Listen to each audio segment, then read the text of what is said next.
Yo, Shala, what's up?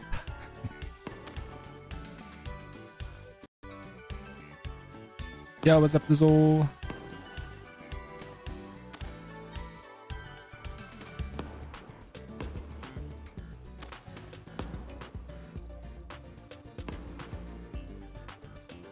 How am I?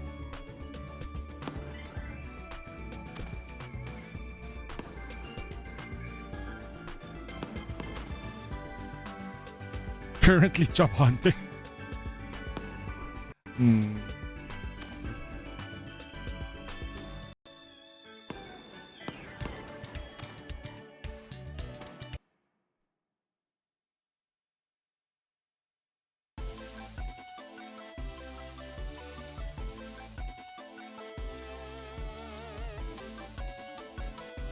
Game on. The showdown between Ham and Hero starts now.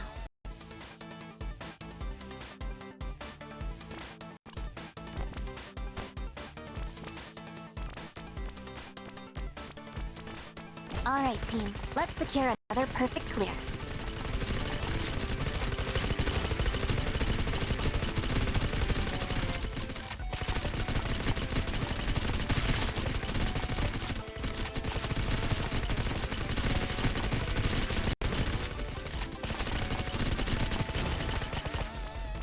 Take a quick rest. You'll need it for the next round.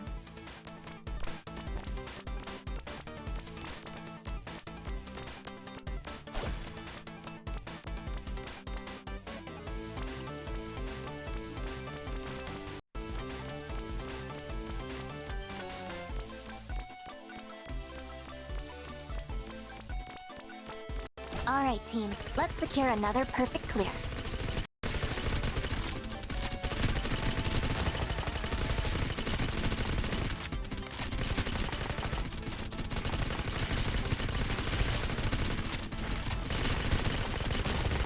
You're owning!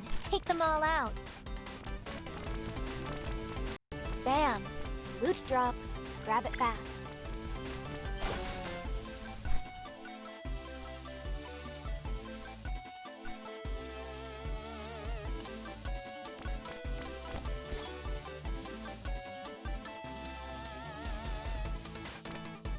Alright team, let's secure another perfect clear.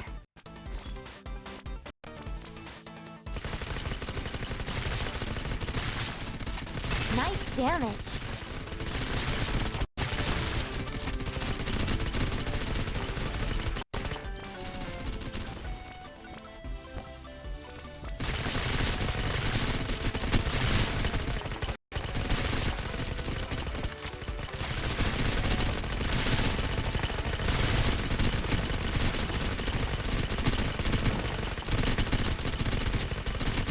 Take a quick rest. You'll need it for the next round. Drop some goodies for you, darling. Go gear up.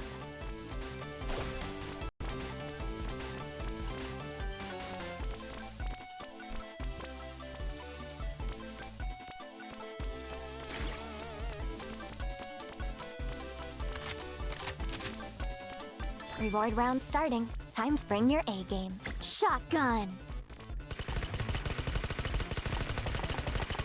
Nice damage!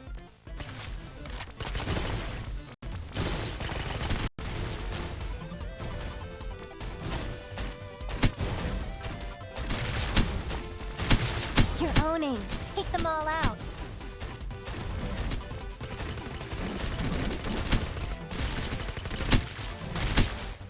Nice damage!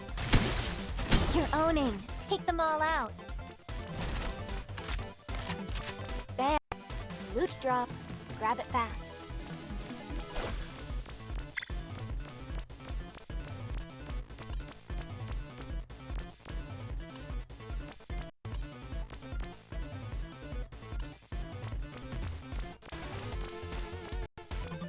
Alright team, let's secure another perfect clear.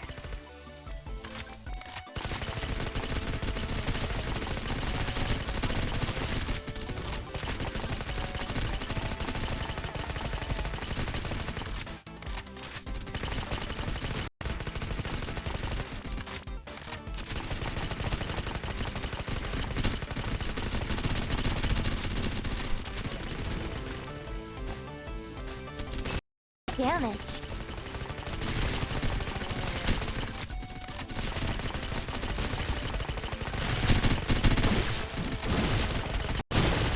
Nice hit. You're owning. Take them all out.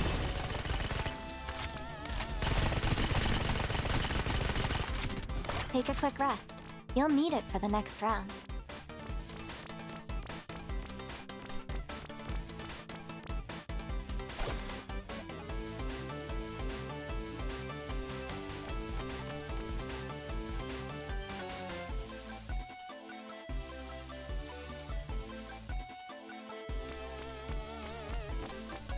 Alright team, let's secure another perfect clear.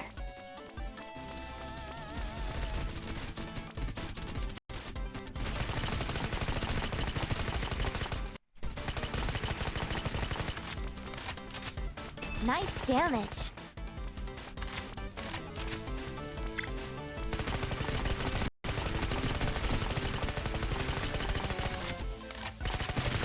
Nice damage.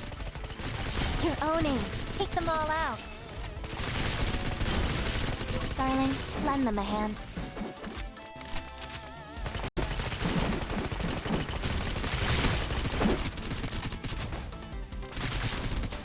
You're owning. Take them all out. Nice damage.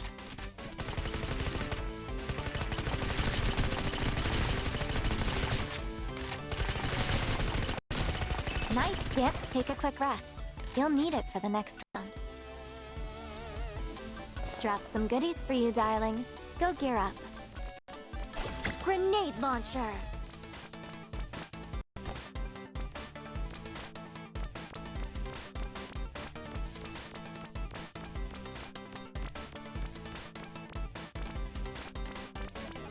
Alright team, let's secure another perfect clear.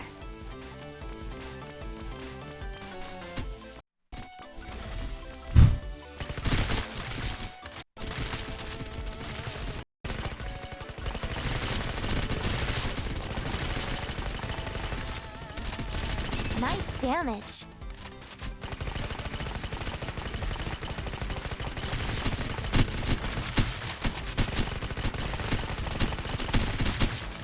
Nice damage.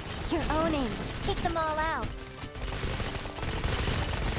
Nice damage.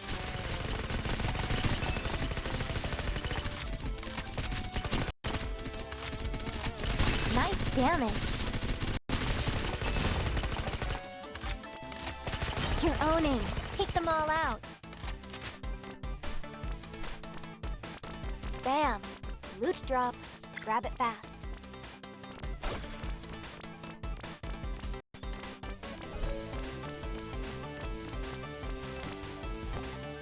They kept getting. I haven't watched it though. I probably watch it later. At last, the final showdown is upon us.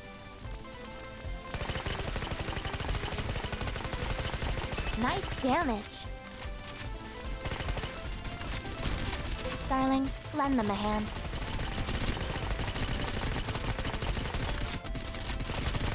Nice damage. Big hit incoming. Darling, be careful.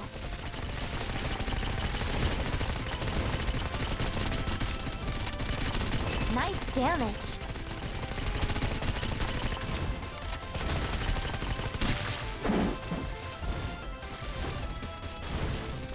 Nice damage.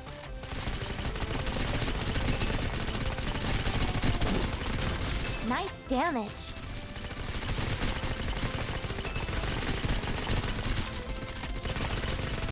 Nice damage.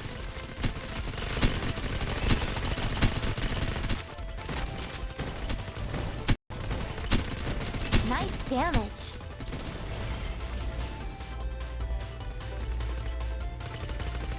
Done and dusted. Winning's easy when you're here, darling. Easy. Easy, easy peasy, baby.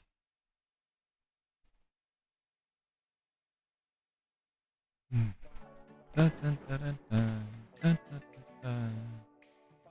Bum, bum, ba-dum, bum, bum, bum, ba, bum, bum. Da, da, da, da, da.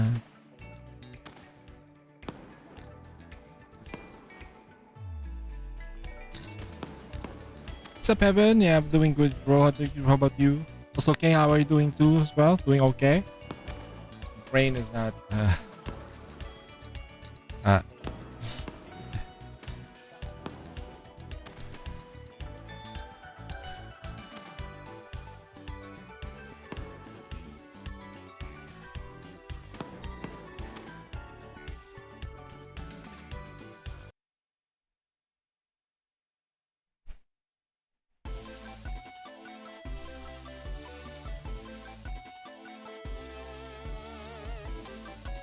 Game on.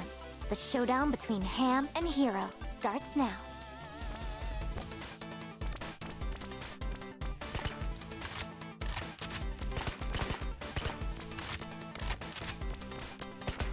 Alright team, let's secure another perfect clear.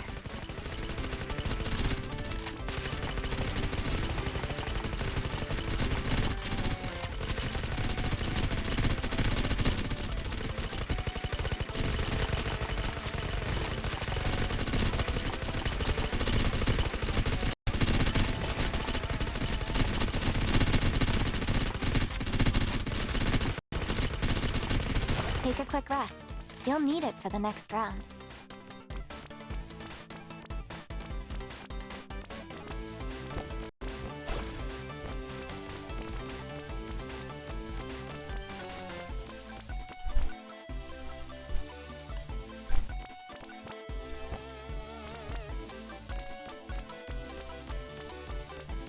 Alright team, let's secure another perfect clear.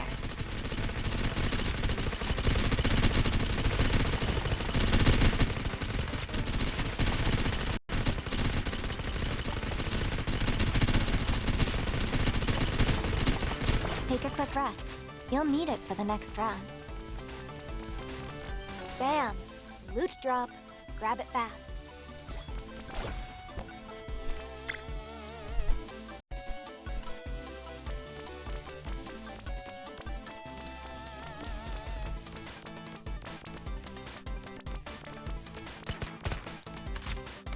Alright team, let's secure another perfect clear.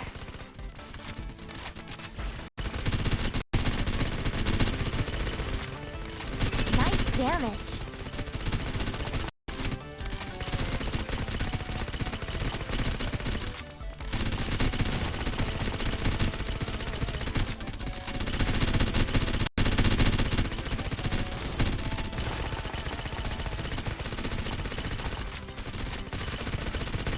Take a quick rest. You'll need it for the next round. Drop some goodies for you, darling. Go gear up. Shotgun!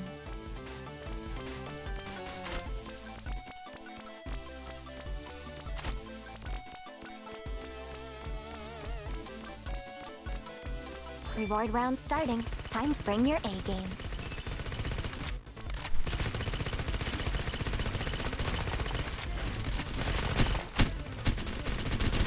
You're owning. Take them all out.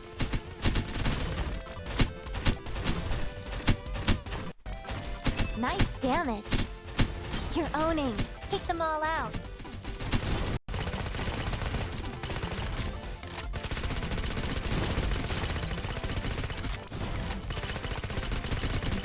Take a quick rest. You'll need it for the next round. Bam! Loot drop. Grab it fast. Shotgun!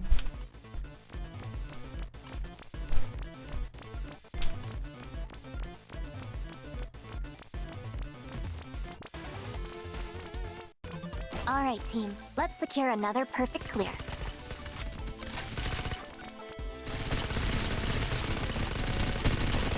Nice damage.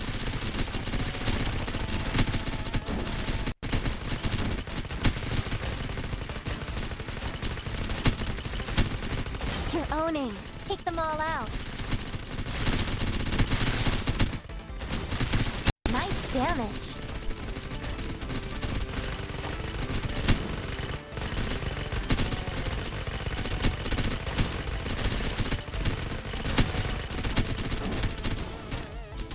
Nice damage.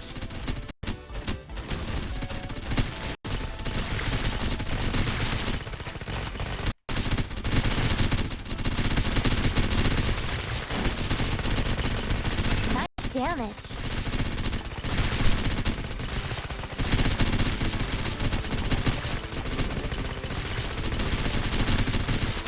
You're owning.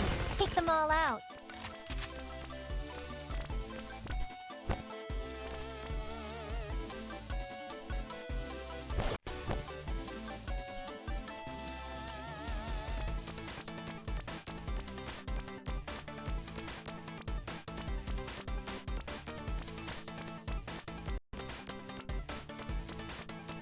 Alright, team. Let's secure another perfect clear. Where?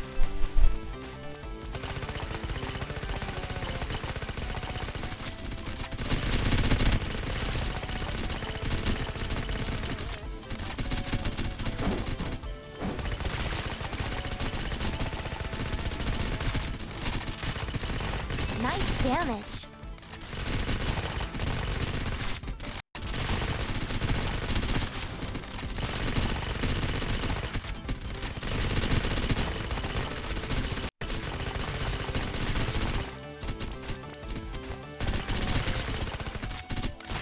Nice damage.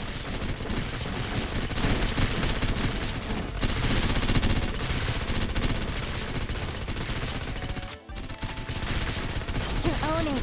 Take them all out.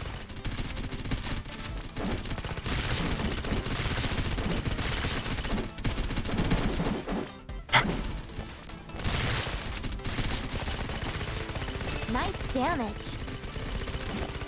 Darling, lend them a hand. Darling, lend them a hand.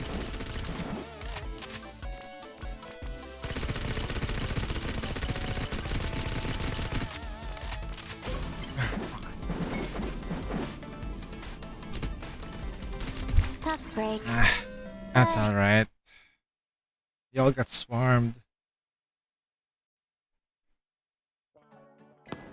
Y'all got swarmed like crazy. Can't wait to see the queen. Are we gonna see the queen again? Oh no.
Man.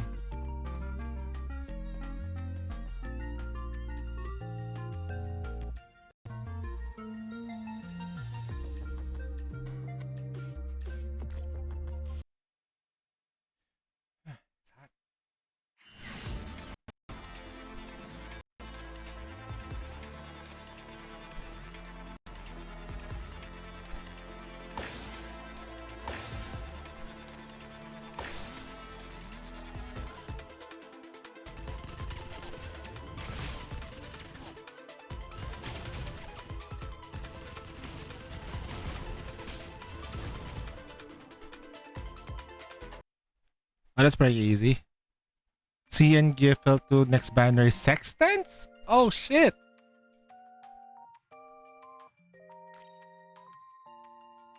Sextants? Wow.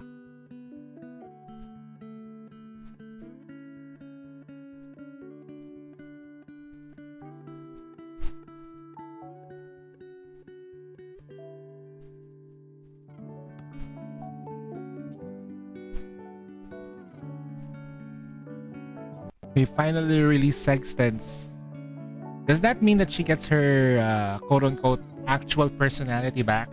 And then she realizes that what she needs is not Paradisius but the commander. If she's out. Wait, hold on. Sexton CN.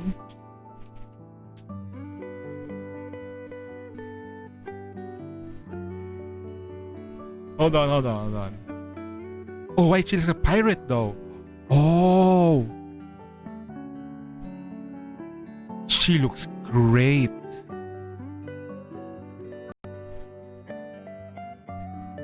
She's electric.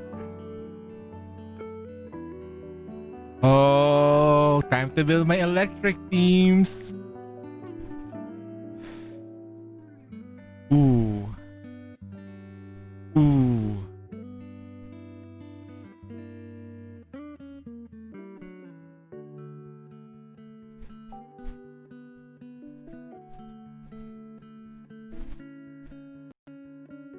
She looks great.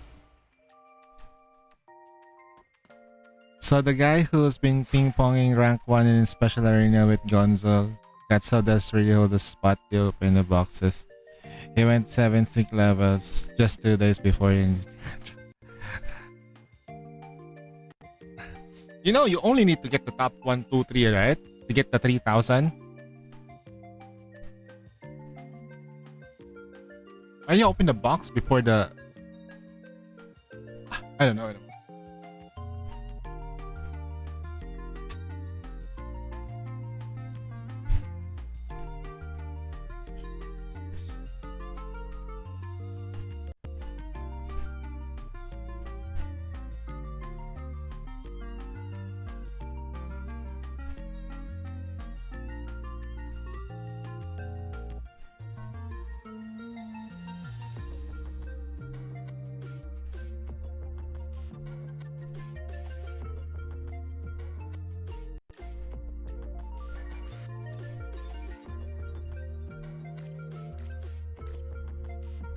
What's this?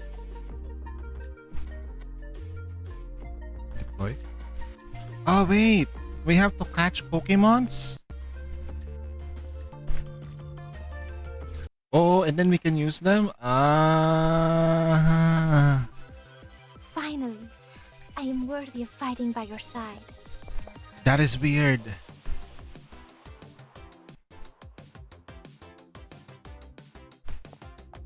Finally, I am worthy of fighting by your side.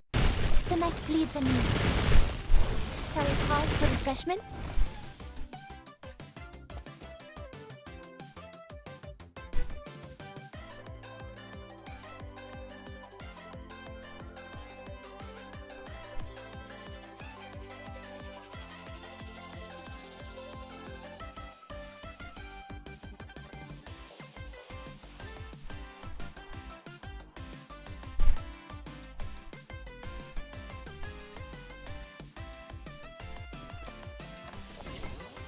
Interesting.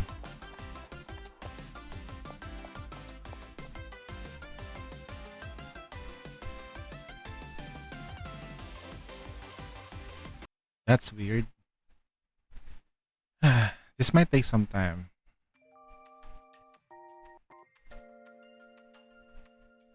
If this is gonna be the teams though, I'll use the newer one because Chrono Echo.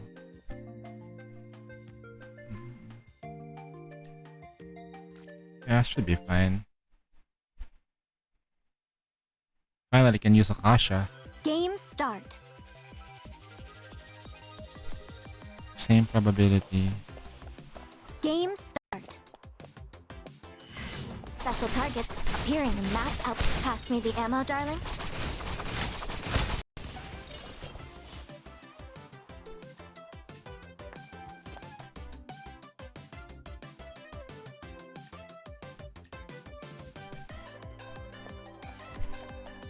You can keep going?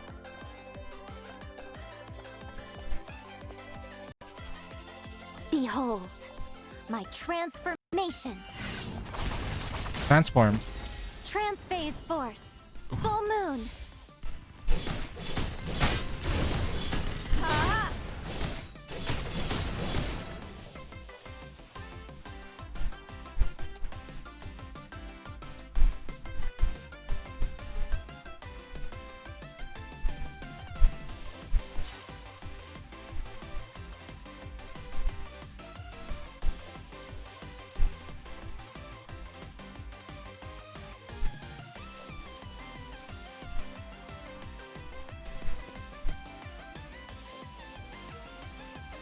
Behold, my transformation. Space.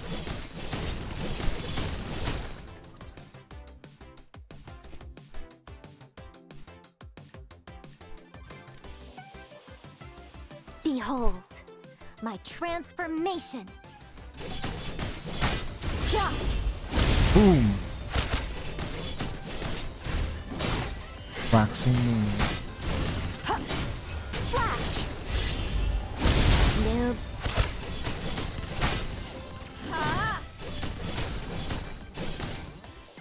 Why is she still using her old voice? It's like, haven't I cleared step 40? Nice. Mother whale? Damn. I probably need to do the same thing. Did I clear step 40 on mother whale? I only cleared step 5 and I stopped. Ha!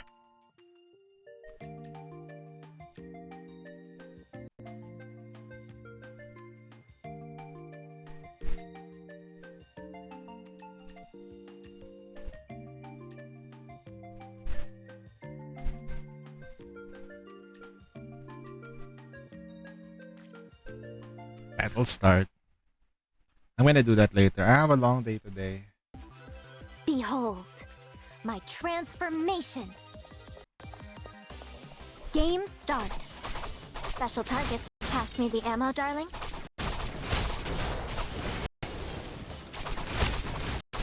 Piece of cake.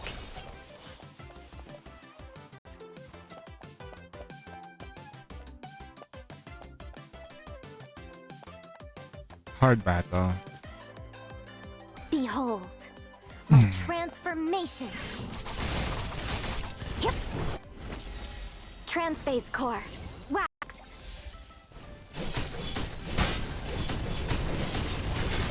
Noobs.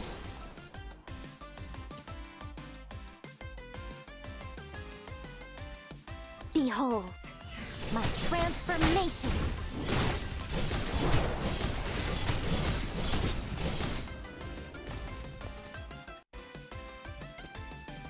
An elite battle? Behold, my transformation.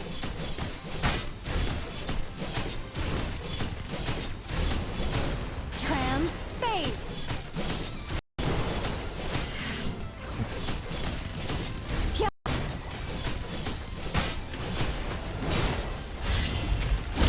Noobs.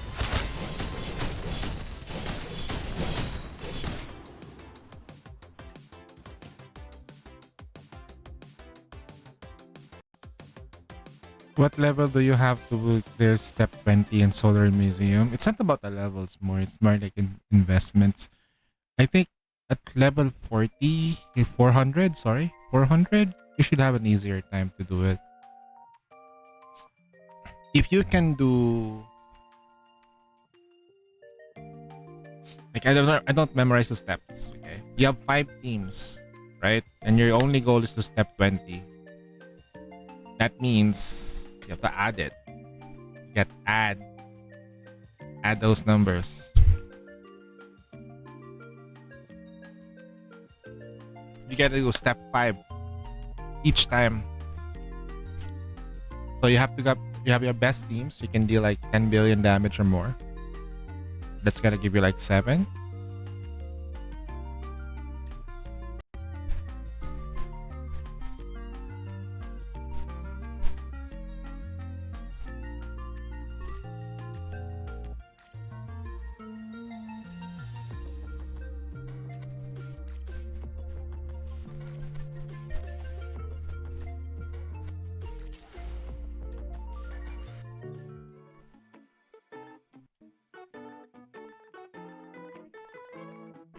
Yeah, and if you're like limitless, uh,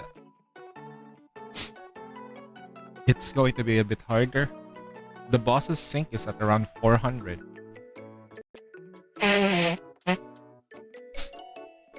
So it's gonna hit you hard. And if your sync is lower than 400, you're gonna feel it. So I say 400 at minimum. You can have an okay time. But yes, end of the day, it's all about your investment as well. What the fuck?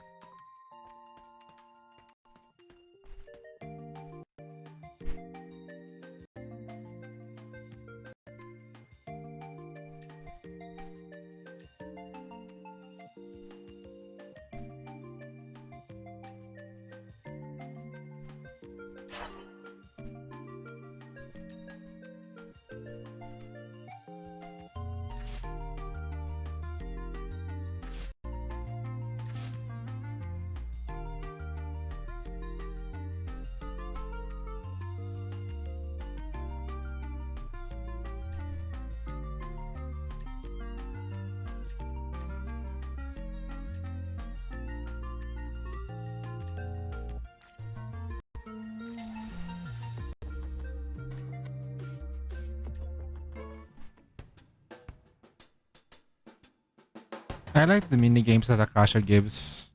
It gives gems and stuff, mostly. And it's a very interesting game.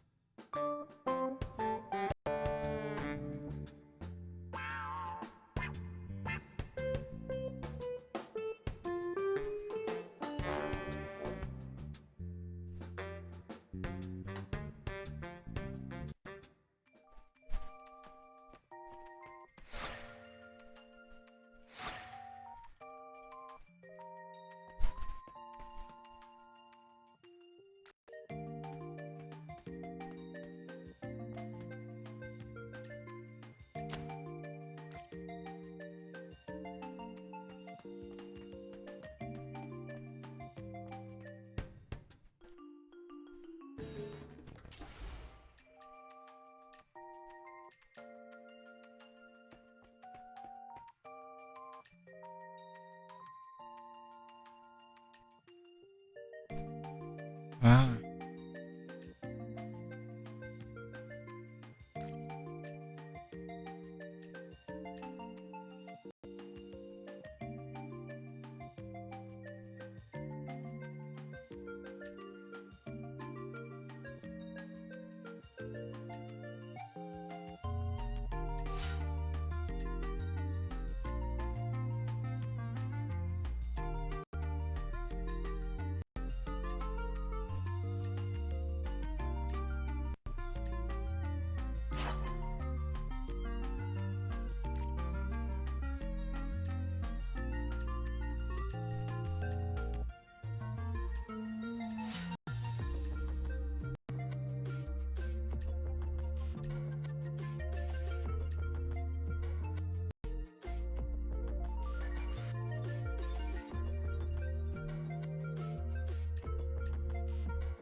Yeah, I can do it.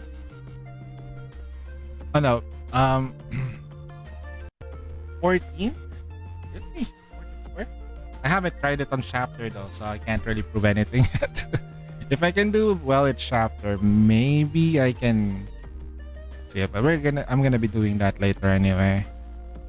Man, I'm getting distracted by this minigame. What the fuck? Huh. So if I get like 4 units of that, I'll remove him.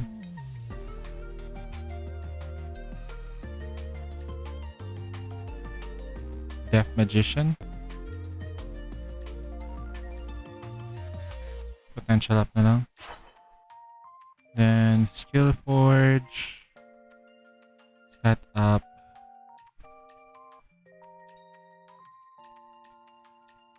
Okay, then we can probably deploy this guy.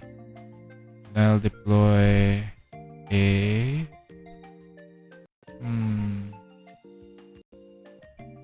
Oh, this one. Okay.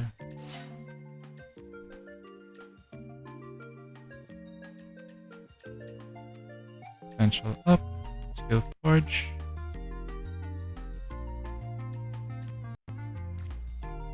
Arcanist.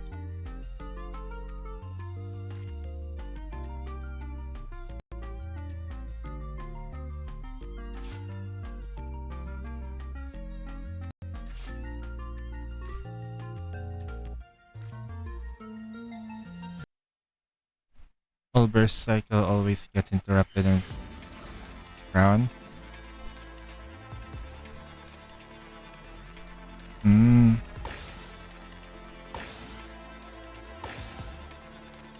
Okay. There is one thing that you need to make sure you understand about blacksmith. It always stuns the Nikkei that has the highest HP. If you understand that, you can deal with it. Okay. It stuns the highest HP. So sometimes giving a defender Nikkei vigor as an off DPS can be good. Sometimes, if you're just clearing 20, you can try it. That's how I manipulated blacksmith in attacking in not attacking my what's her name? What's her DT's name? Label. And just keep stunning D instead of label. But of course, it didn't work out as long because they realized that for some unknown reason, the coding in the game doesn't work. It's kind of weird.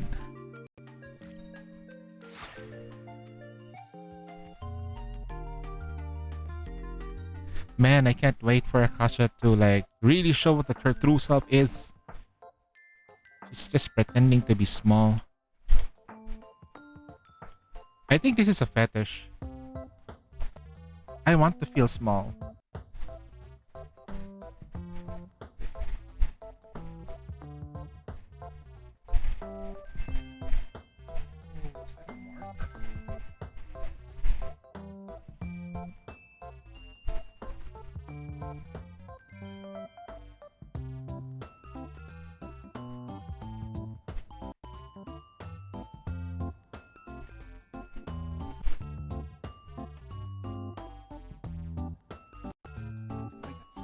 Out on the way out.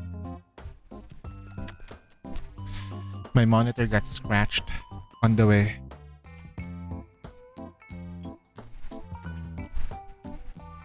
Too bad. I just noticed it now. But it's like it's a bit negligible. That fucking blows. Guide pack?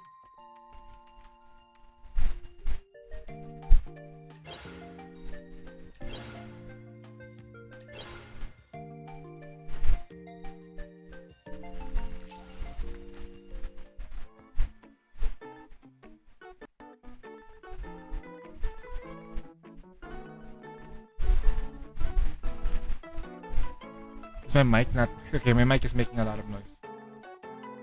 Okay. It's the winds. On Vegeta's account, it's able to like step 20 because it's 550-ish. I was able to like step 40 on Blacksmith. Did we manage to do that on Blacksmith though, on your account?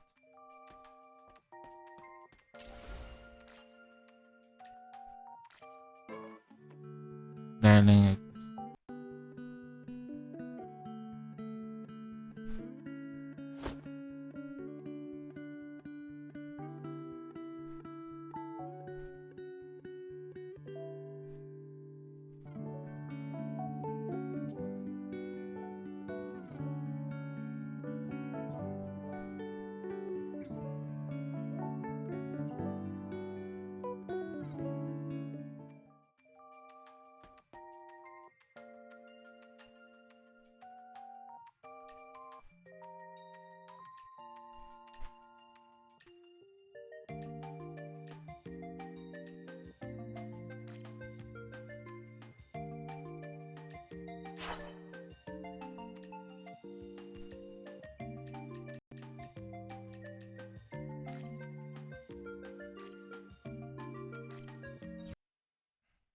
can you post 5 teams for each raid?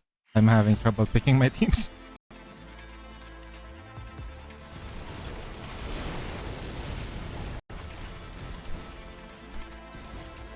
Which one for like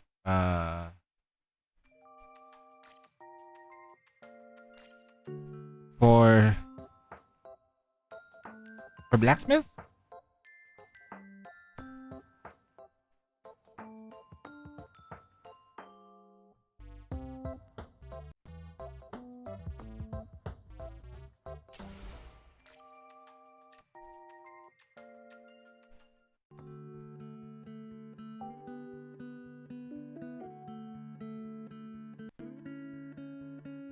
Other way, I can't get the.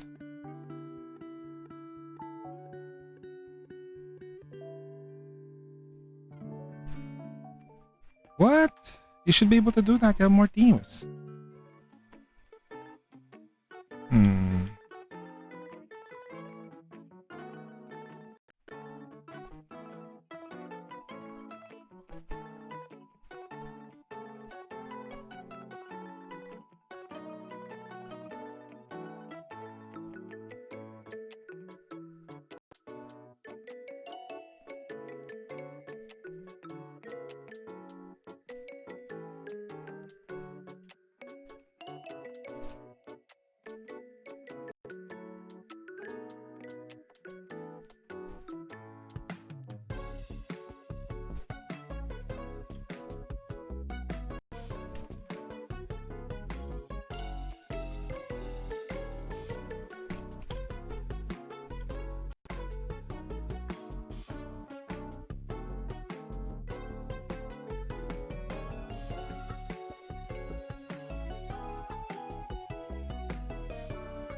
Okay.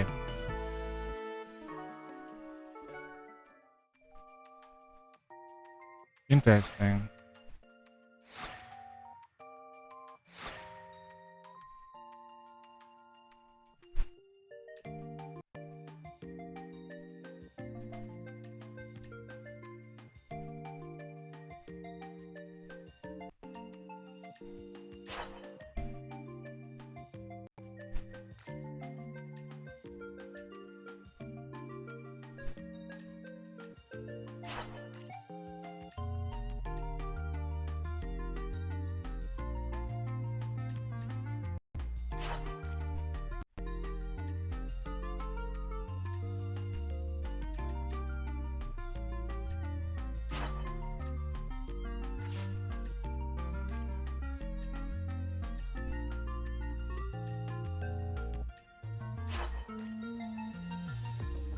My only problem with my cat is unit size not invested. I'm behind on most of the Kraken. Did not want to give rocks and rerolling sucks. Just put them on overload, bro. Okay. It's still important that you put your Nikkei stats up. Even if you don't have the best overload on them, give them the stats.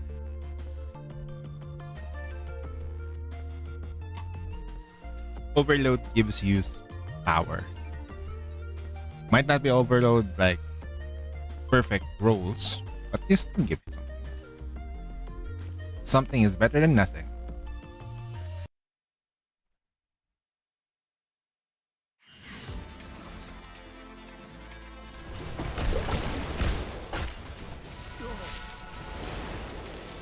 Damn. It tanked like hard. Oh no, you lost. I watched my. I'm gonna grab some spaghetti. Holy shit, I'm getting hungry again. Like, Mama has some spaghetti downstairs left over, so I'll grab some later.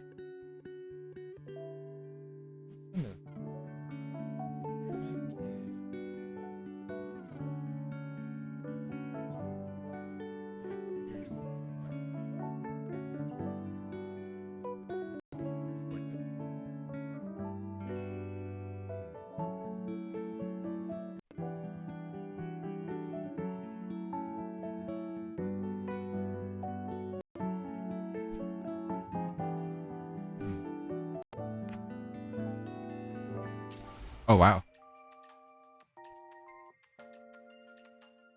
Oh, shit. I can still hear her voice.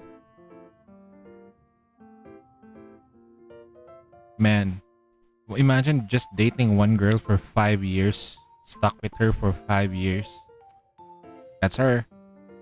And she never ages. You never age. She's older than most of the girls in the troop.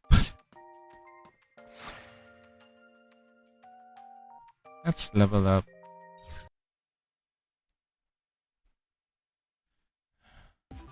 Behold, my transformation.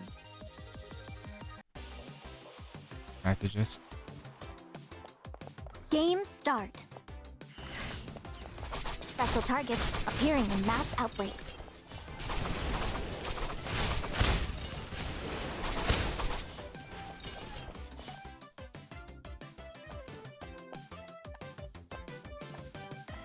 Like hard bot battles. Game start. Yeah. Transphase core. Wax. Transphase. Piece of cake.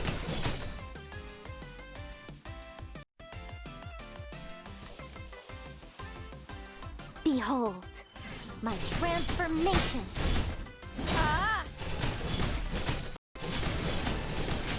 Noobs.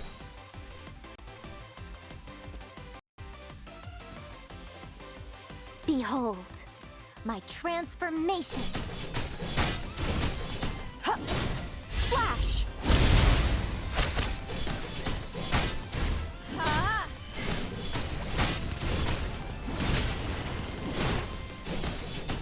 Noobs.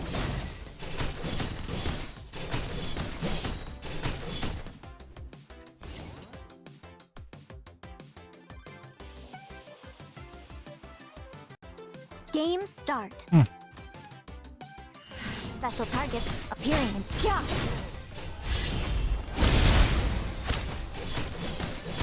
Transphase.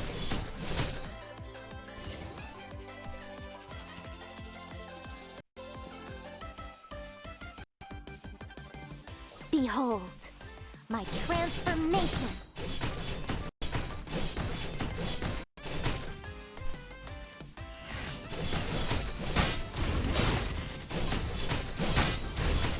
Ah!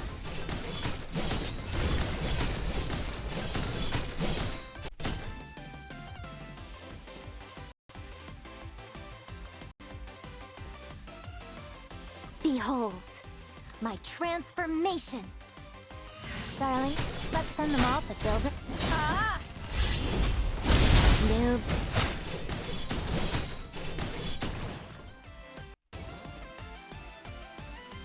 Elite battle. Game start. Special targets appearing. Ah!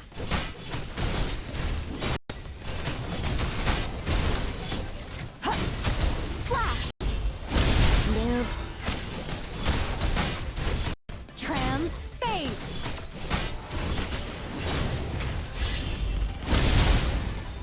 Pya.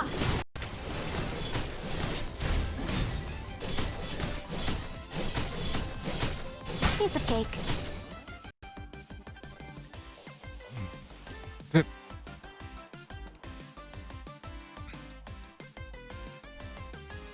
Okay, might need to level up my units. Okay, we only have like 2 hours before reset. Ooh.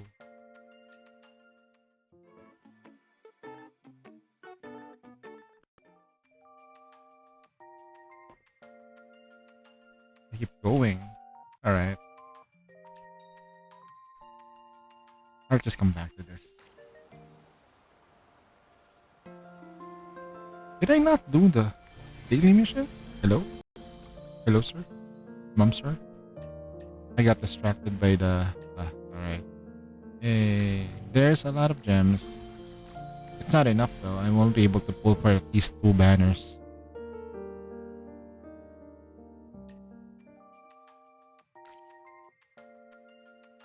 My win team is doing 37 billion on shooting range. This is nice. Damn. I can barely do 20. Is it a full wind? Is it a full wind team? Is that a full wind one? Throw myself here.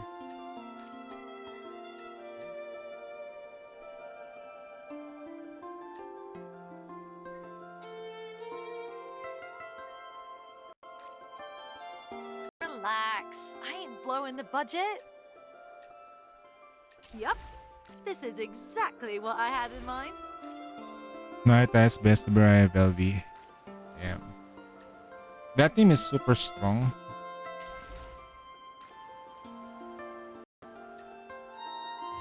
Super strong. I don't have the right words. The team is absolutely ridiculous. Okay.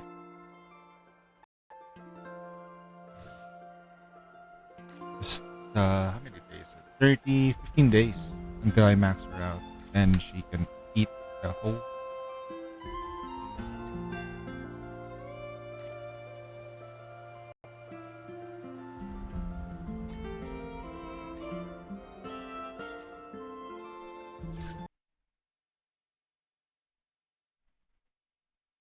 Darling, I'm coming to your era.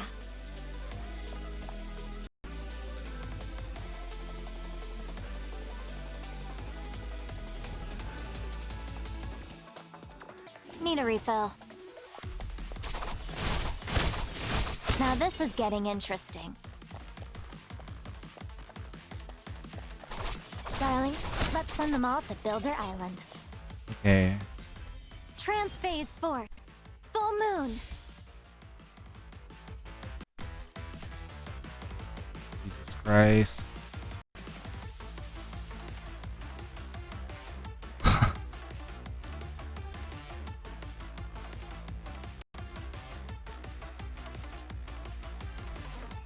God damn, bro. Now this is getting interesting. Noobs. Need a refill. Darling, let's send them all to Builder Island. Ah!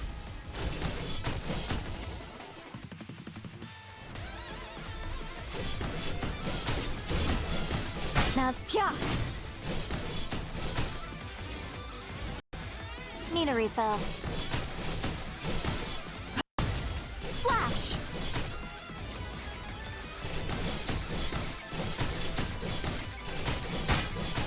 Pya! They're just dying before I can get stacks. Darling, let's send them all to Builder Island.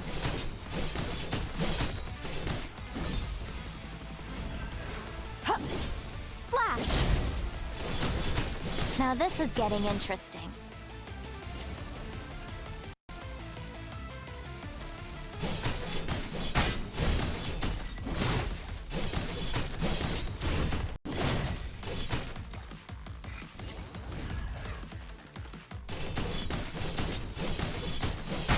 Now, pya! Yeah. Need a refill. No matter the distance, I'll always find you, darling. I just need to reroll my lance to a higher stat. The moon shifts. But my heart holds only you.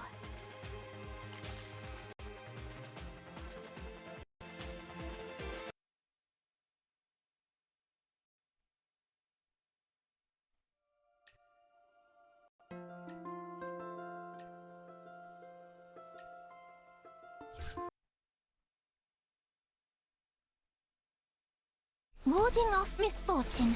That is my duty.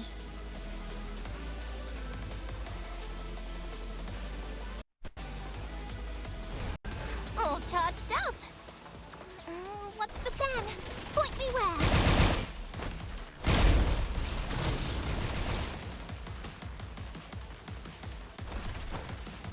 Yeah! Just wiped out the wipeout.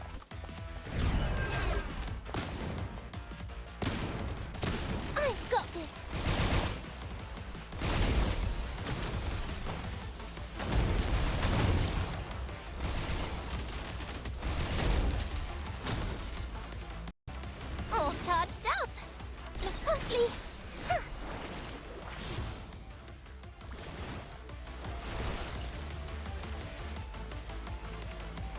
Good. We've made some progress.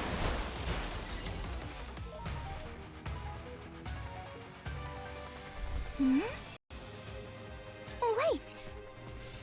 Did it really need to chase that bar?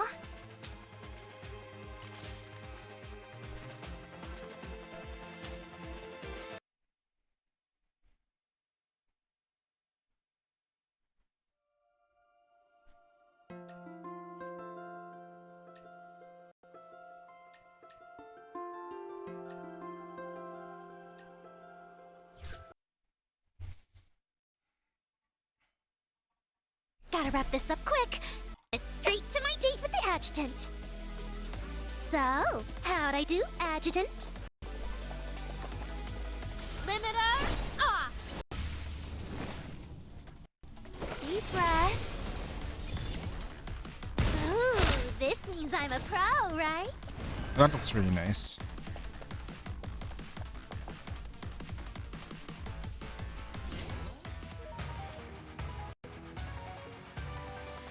Up and down.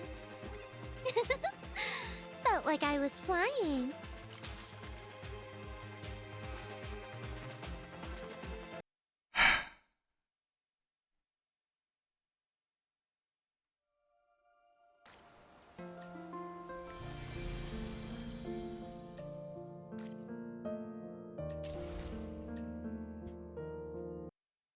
Coin champ?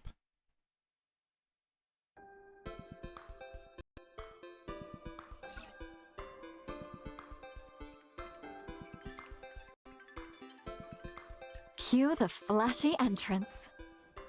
Boom. Wait. Okay.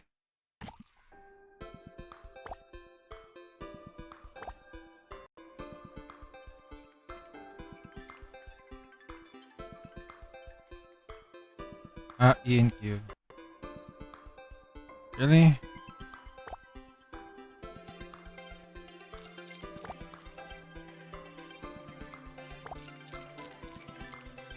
Yes, first drop.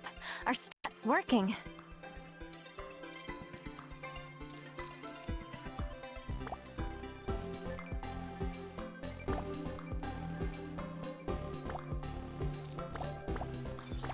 Left, left, right, right. Pew! Looks like you've got the hang of it, darling.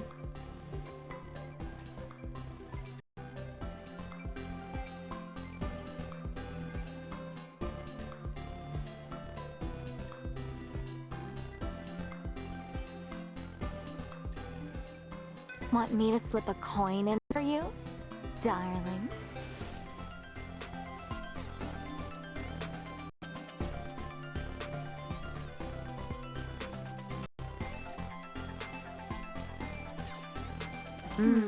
I like the sound of that.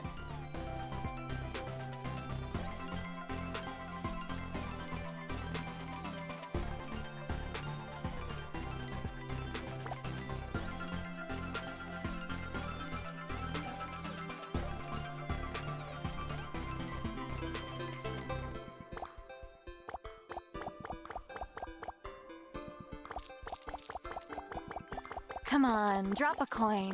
The machine loves it. Left, left, right, right. Pew! Looks like you've got the hang of it, darling.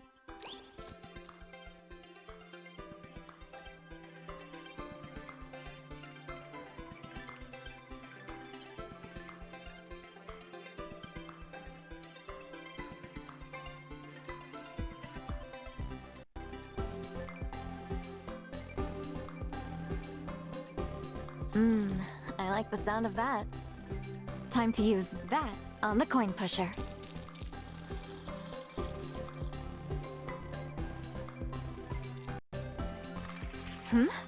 Nice! Who doesn't like a full energy bar?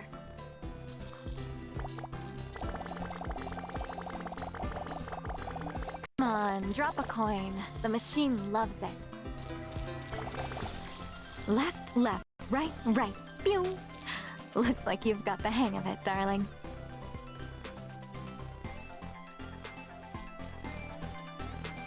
Yes, first drop. Our strat's working.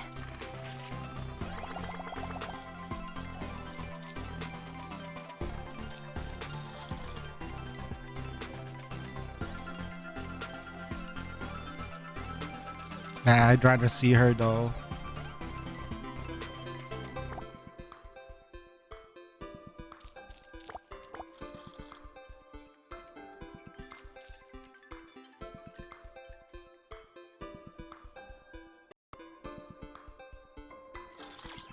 Pew, pew, pew, pew. Easy clear.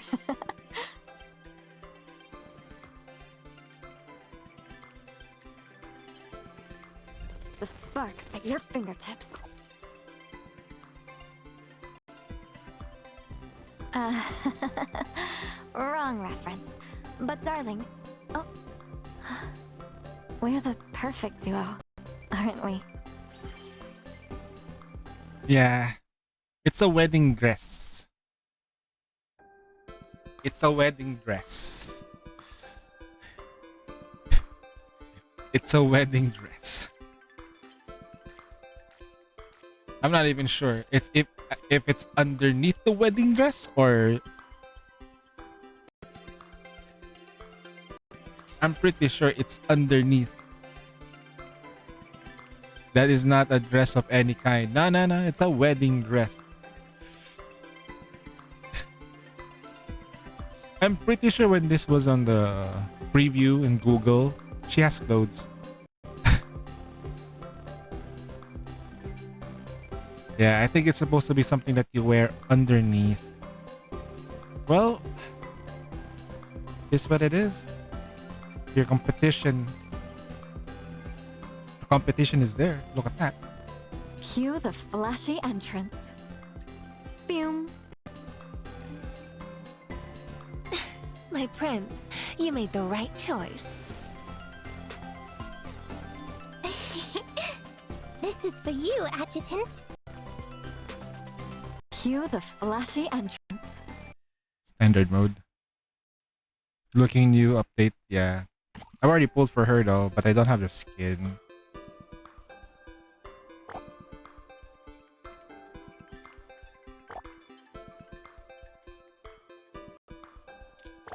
Yes, first drop. Our strat's working.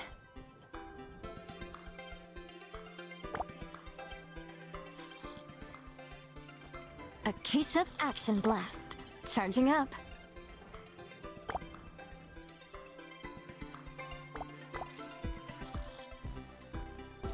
Acacia's Action Blast. Charging up. Acacia's Action Blast. Charging up. Want me to slip a coin in? First drop. Our strat's working. Pew, pew, pew, pew. Easy clear.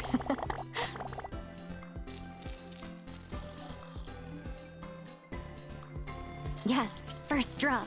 Our strat's working.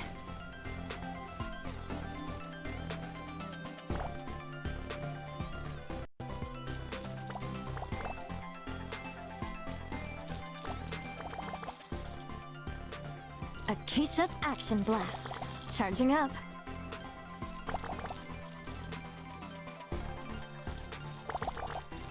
Acacia's Action Blast. Charging up. Acacia's Action Blast. Charging up. Yep, it is the adult version of her.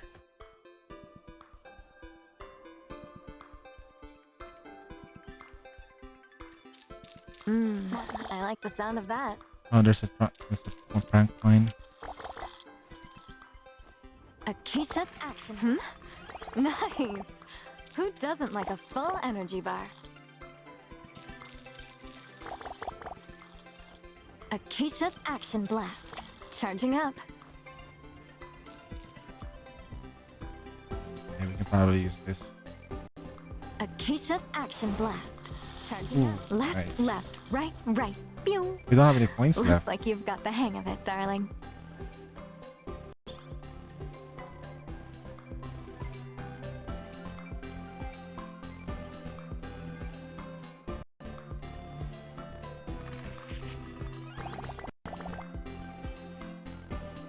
Right? Yes, first drop. Our strat's working. Is it raining coins?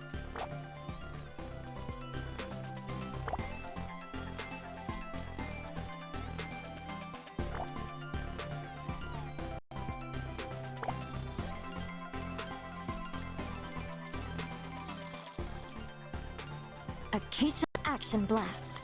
Charging up.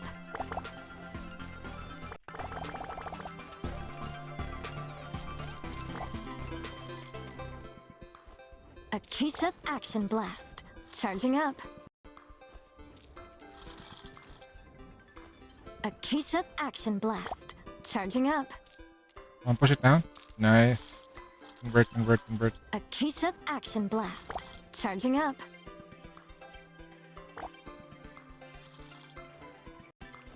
Acacia's Action Blast. Charging up.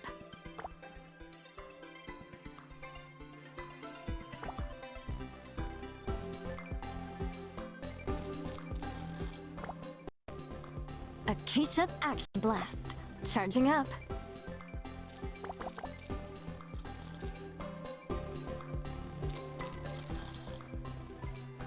Acacia's Action Blast. I don't have that. Charging up.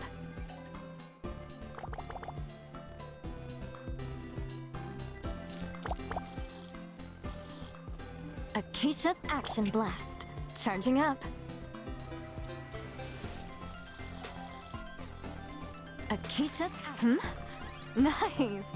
Who doesn't like a full energy bar? I knew that was too easy for you.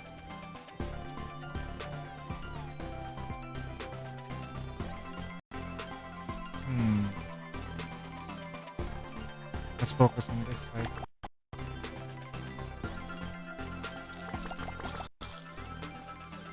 Acacia's Action Blast. Charging up.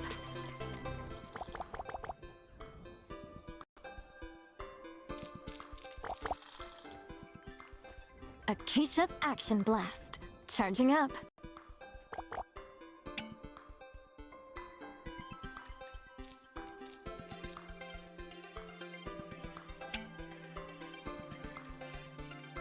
No. I don't have any more coins, Asha. Okay, maybe we can just wait it out.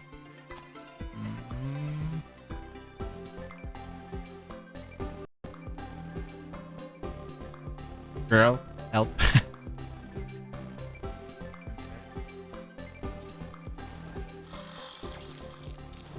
Acacia's Action Blast. Charging up.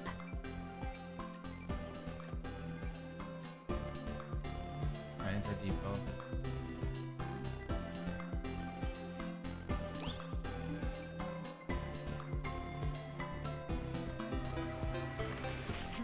Want me to slip a coin in for you, darling? Oh wow. Coin tower. I like the sound of that. There's a coin tower. No.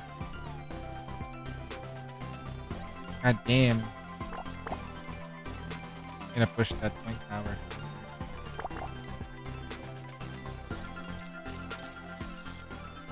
Oh, no. Acacia's Action Blast. Charging up.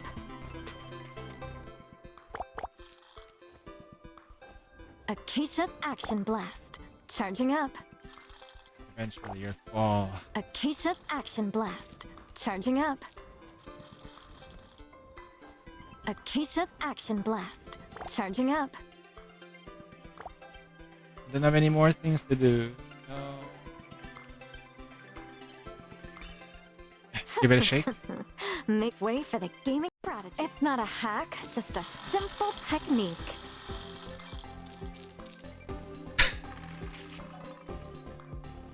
Is it raining coins? Another coin tower?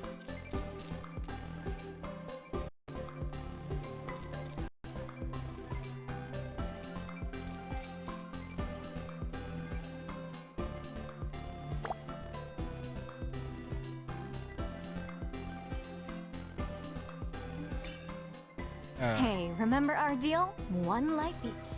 I lost. Pro tip. Kiss Acacia for a revive token. Supply unlimited. Mwah. Wait, I win anyway?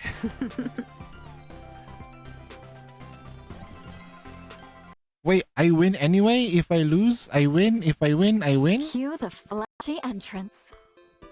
Boom. This is for you, Adjutant. Cue the That's crazy. Okay. We'll do it. I'll do it like this. Yeah. We're gonna be double. Push and then. There.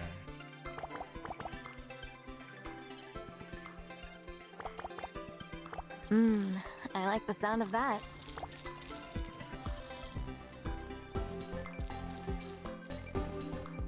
Just stick it in the middle.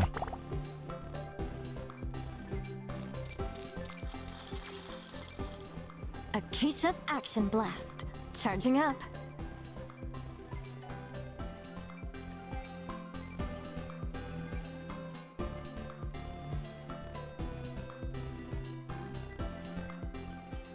Want me to slip a coin in for you, darling? I'll push that coin forward. Yes, first drop. Our strat's working.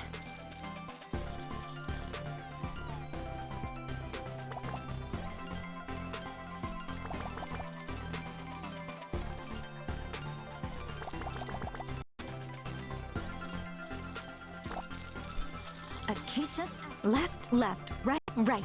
Pew! Looks like you've got the hang of it, darling.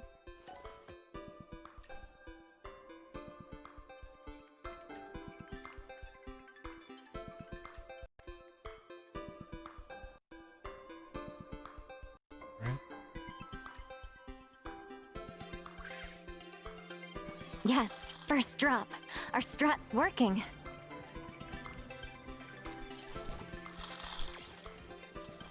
Acacia's Action Blast. Charging up.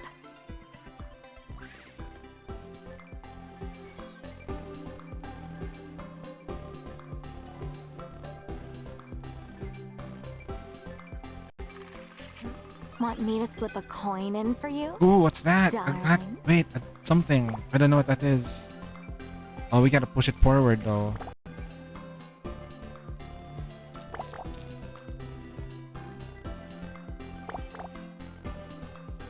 Yes, first drop. Our strat's working.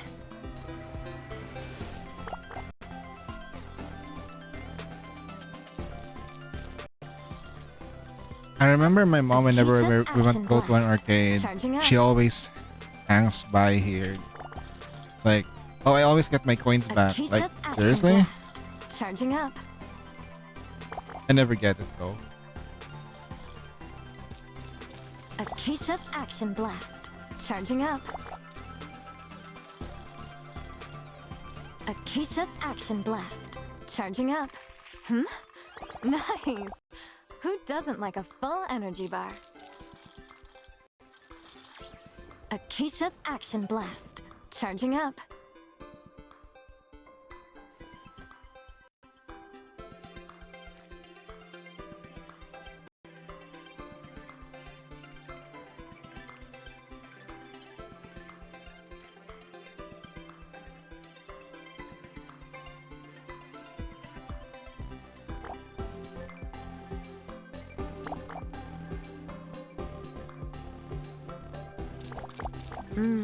I like the sound of that. I knew that was too easy for you.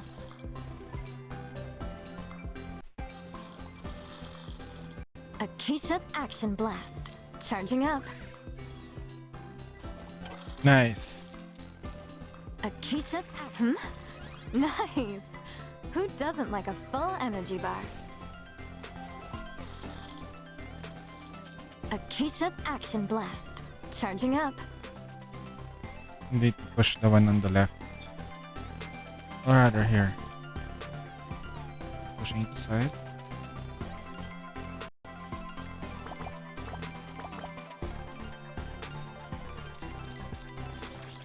Pew, pew, pew, pew.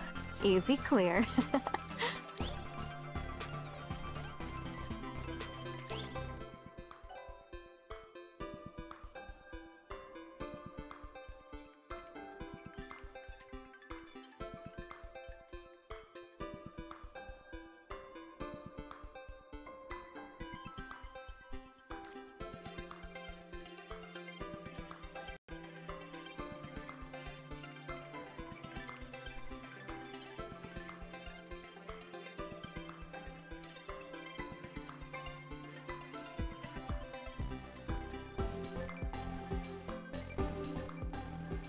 Want me to slip a coin in for you, darling?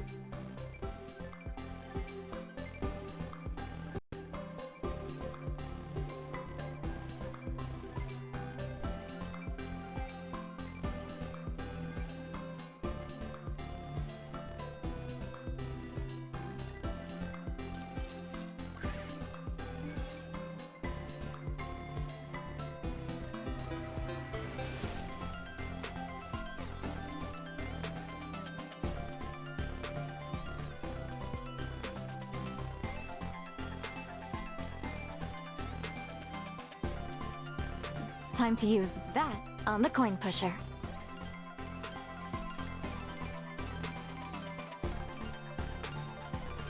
Time to use that on the coin pusher. I like the sound of that. Time to use that on the coin pusher.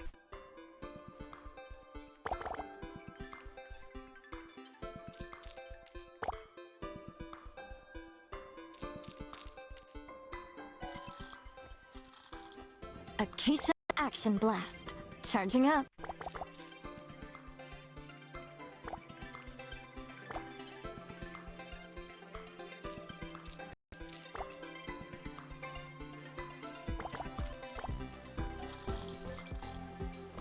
Acacia's Action Blast. Charging up. Acacia's Action Blast. Charging up.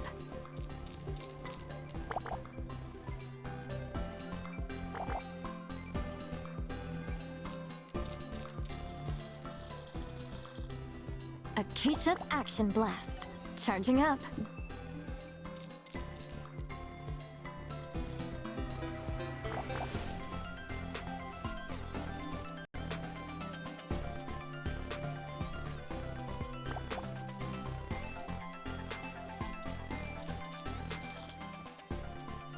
Acacia's Action Blast. Charging up. Acacia's Action Blast. Charging up.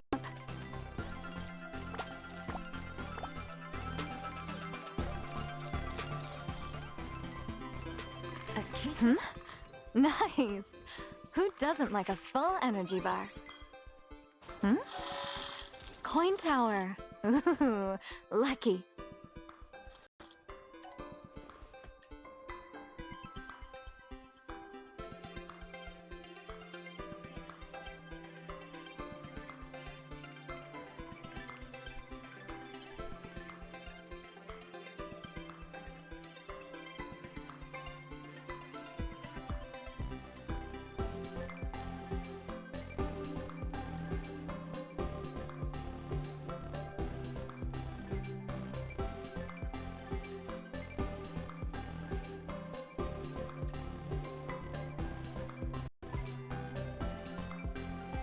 Time to use that on the coin pusher. First drop.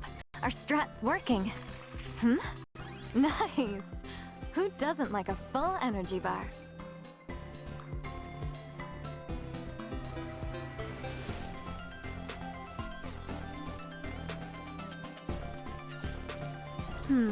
I knew that was too easy for you.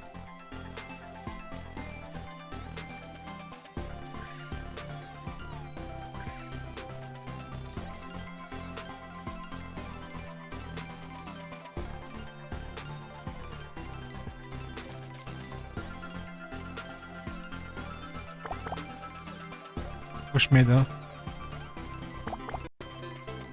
This game mode is very interesting.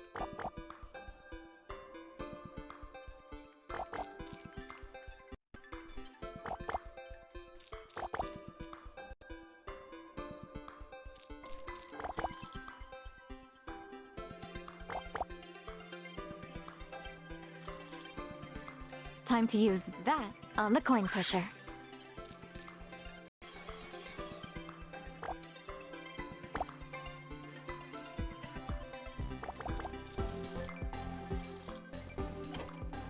Acacia's Action Blast. Charging up. Acacia's Action Blast. Charging up. Acacia's Action Blast. Charging up. Acacia's Action Blast. Charging up.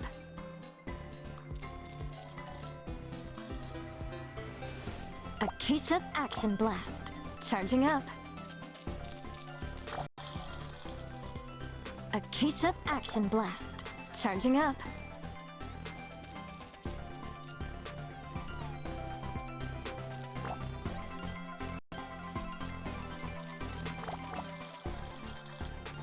Acacia's Action Blast. Charging up. Acacia's Action Blast. Charging up. Nice! Who doesn't like a full energy bar?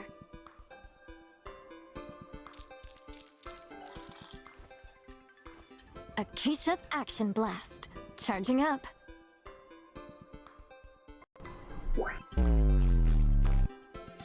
Time to use that on the coin pusher. Time to use that on the coin pusher.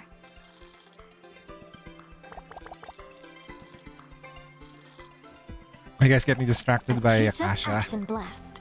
Charging up. Acacia's Action Blast. Charging up.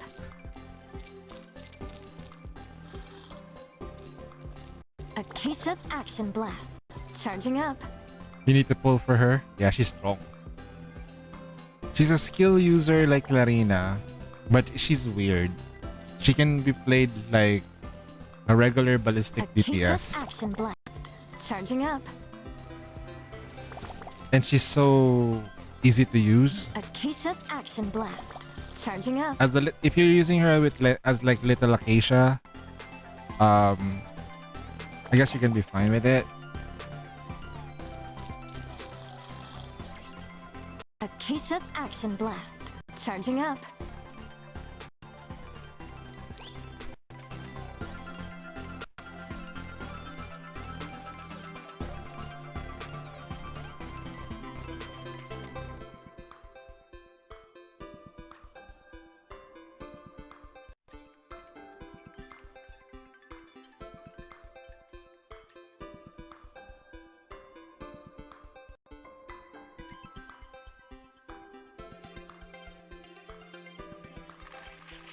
Want me to slip a coin in for you, darling?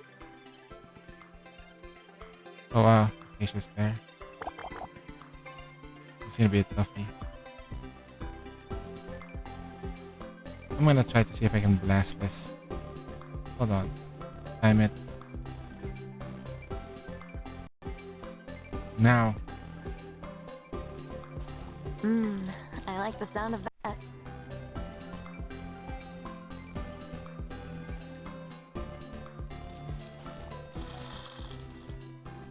Acacia's Action Blast. Charging up. I'm gonna see if I can get this points going to the right direction. Slide.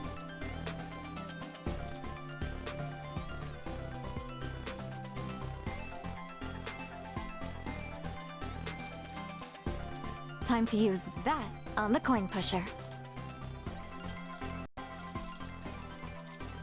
Acacia's Action Blast. Charging up.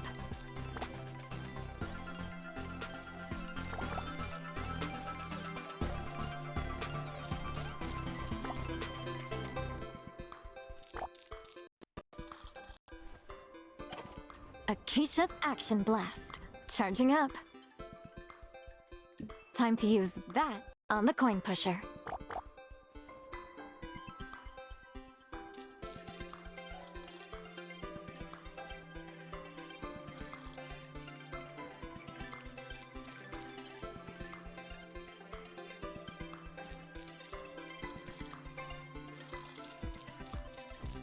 Acacia's Action Blast. Charging up.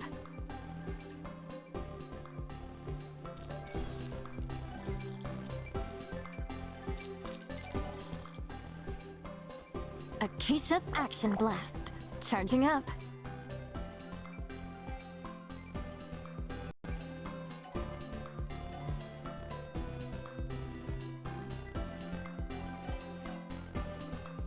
None of it's changed anymore.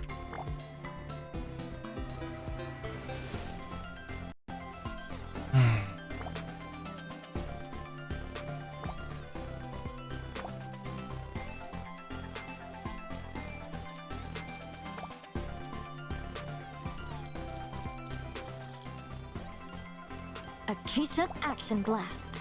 Charging up.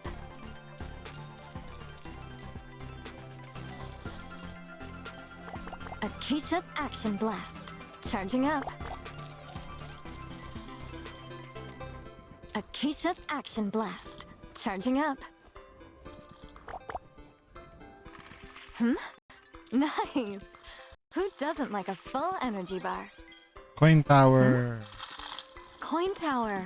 Ooh, Oh, nice. lucky. You grab the coins. I gotta push that coin tower forward. Acacia's Action Blast. Need to Charging survive up. the round. Acacia's Action Blast. Charging up.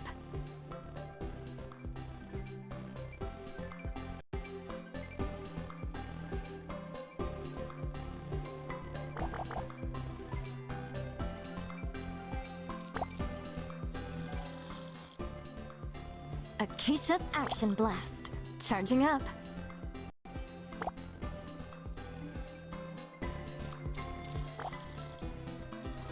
Acacia's Action Blast.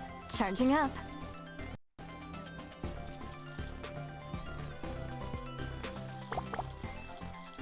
Acacia's Action Blast. Charging up. Acacia's Action Blast. Charging up.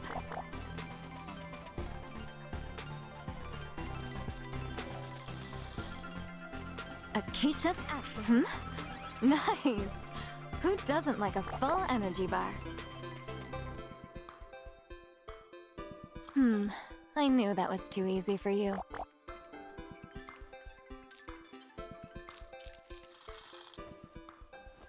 Acacia's Action Blast. Charging up.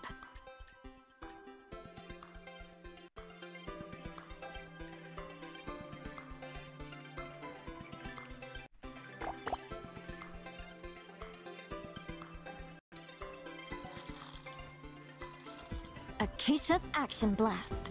Charging up.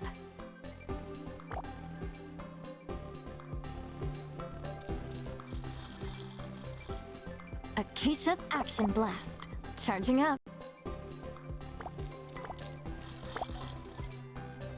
Acacia's Action Blast. Charging up. Acacia's Action Blast. Charging I don't up. think we can survive this. Oh man, this is harder than I think it would be. Acacia's Action Blast. Charging up. Oh. Acacia's Action Blast. Charging up. Acacia's... Nice! Who doesn't like a full energy bar? And I don't have any more coins. Acacia's Action Blast. Asia, Charging I'm up. done. No coins, nothing. Make way for the gaming prodigy. It's not a hack, just a simple technique.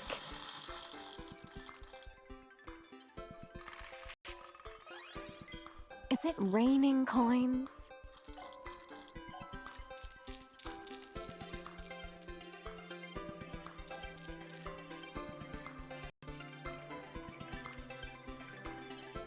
Time to use that on the coin pusher.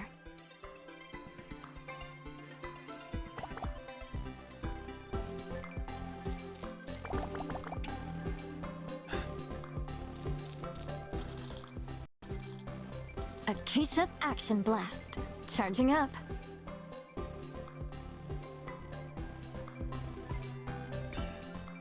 Hey, remember our deal? One life each.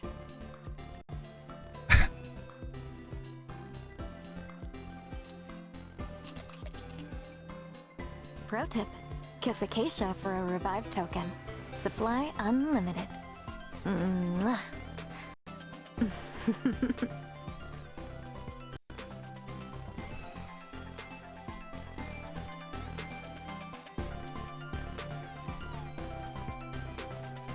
That's hard.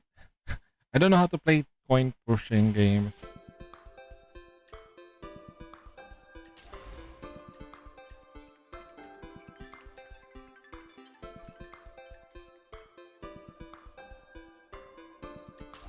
I guess you don't have to win.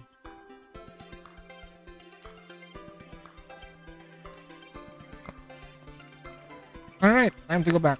Because I want to do the story mode. We only have like 1.5 hours to do this until reset.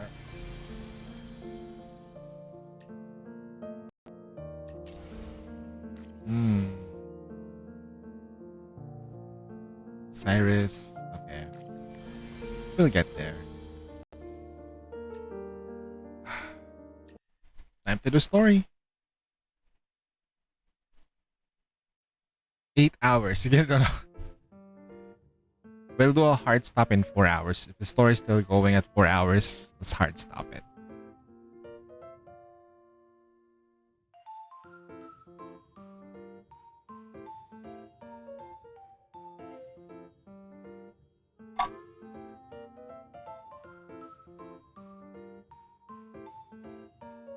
Luna.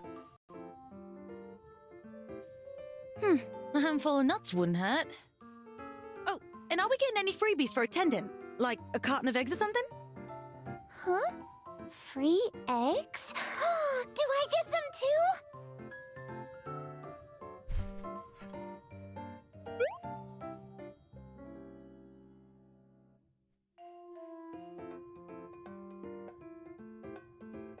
I guess Risha doesn't call herself a genius without a reason. She clearly understands the human interest in science and rarely so. Huh? The light snapped off and everyone blinked in surprise before their gaze shifted to the hollow display in front. And ta-da! Risha stepped out from the shadows. A second later, a spotlight locked onto her, illuminating the proud, confident smile on her face. Welcome, everyone, to Professor Frisha's very own product showcase. I gathered you all here because our research has made a proper breakthrough. During the early phases of our experiments, we managed to pull the biometric data stored in Acacia's hibernation pod. And from that, we built a complete bio blueprint. This means that from day one, this exosuit was designed to sync with Acacia almost perfectly. And every subsequent test has confirmed it, to the letter. Also, that's why they couldn't really like give her an exosuit, the newer one, because they still couldn't figure out how to make her function properly. Take a look over That's why she was a here. support.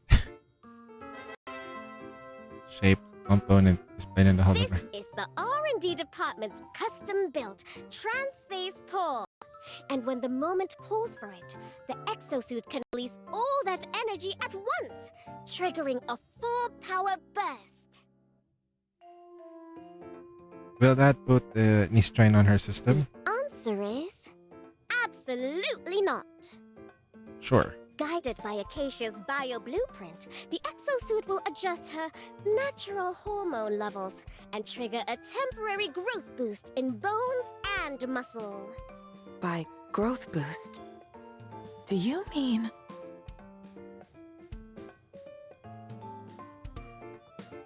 In the dim light, the sparkles of spare supplies became pronounced especially.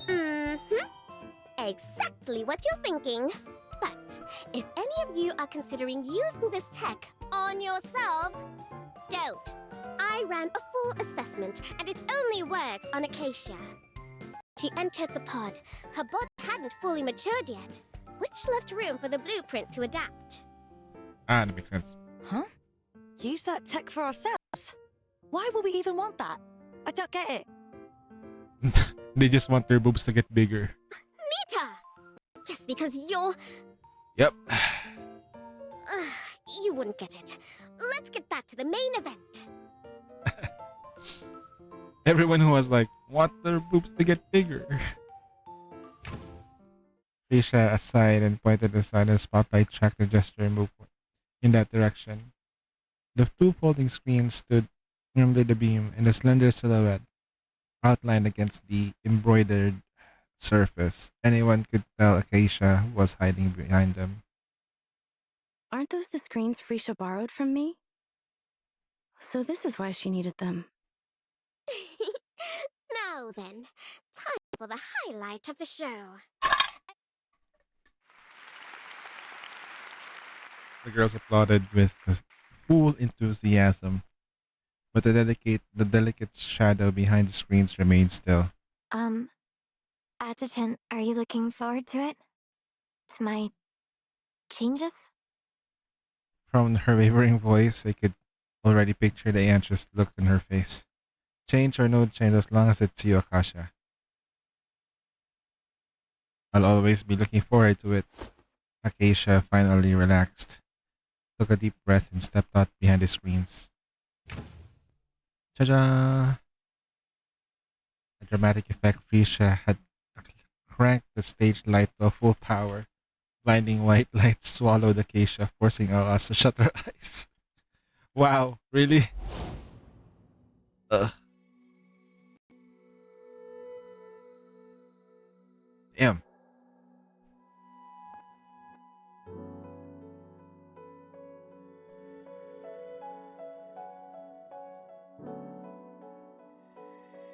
It was the same familiar, comforting face. Aside from the new exosuit, she looked almost unchanged. Huh. What's going on here? Nita scratched her head, then couldn't resist circling around Acacia for a closer look. That can't be right. How can there be no change?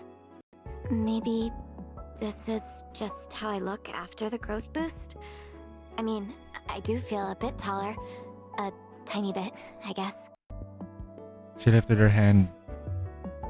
She lifted a hand over her head to show the tiniest gap. A relieved smile warming her face, and her voice no longer carried by the nervous tremor from before. Looks like she really does prefer staying just the way she is. Well, that's possible. Just keep an eye on things during your next missions and see if anything else She needs to changes, release her Acacia. power. Kronos doesn't want to change her. Speaking of missions, Life steps closer and gently wrapped an arm around my neck. After fixing my collar, with this familiar touch, she let her warm hand settle on my chest. are you sure you don't need me to go with you? Just stay home and wait for me. This mission isn't a tough one. I'll be back. Oh sure, every mission isn't a tough one. My prince, do take proper care of yourself while you're away. If only you could leave a few days later. Mingdong Jie is almost here. I was hoping to share dumplings and lanterns with you, my prince. I'd like that too. When I return, I'll make it up for you. I hadn't even stepped out of the building yet, and the girls were already clinging to me with a quiet affection, feeling their longings. I couldn't bring myself to say goodbye. Alright. You don't have to worry so much. With Marianne and me by the adjutant's side, he'll breeze through this mission and be back before you know it. Right, Marianne? Mm-hmm. Acacia's right. Sure, they're gonna make the mission longer so that I have more time with the adjutant. A quick wink and subtle nod were all it took. They stepped to my sides and eased me out of the room, saving me from the knot of lingering goodbyes. The real conclusion of that product showcase didn't happen until the day we set out for Luklan. Did I pronounce that right?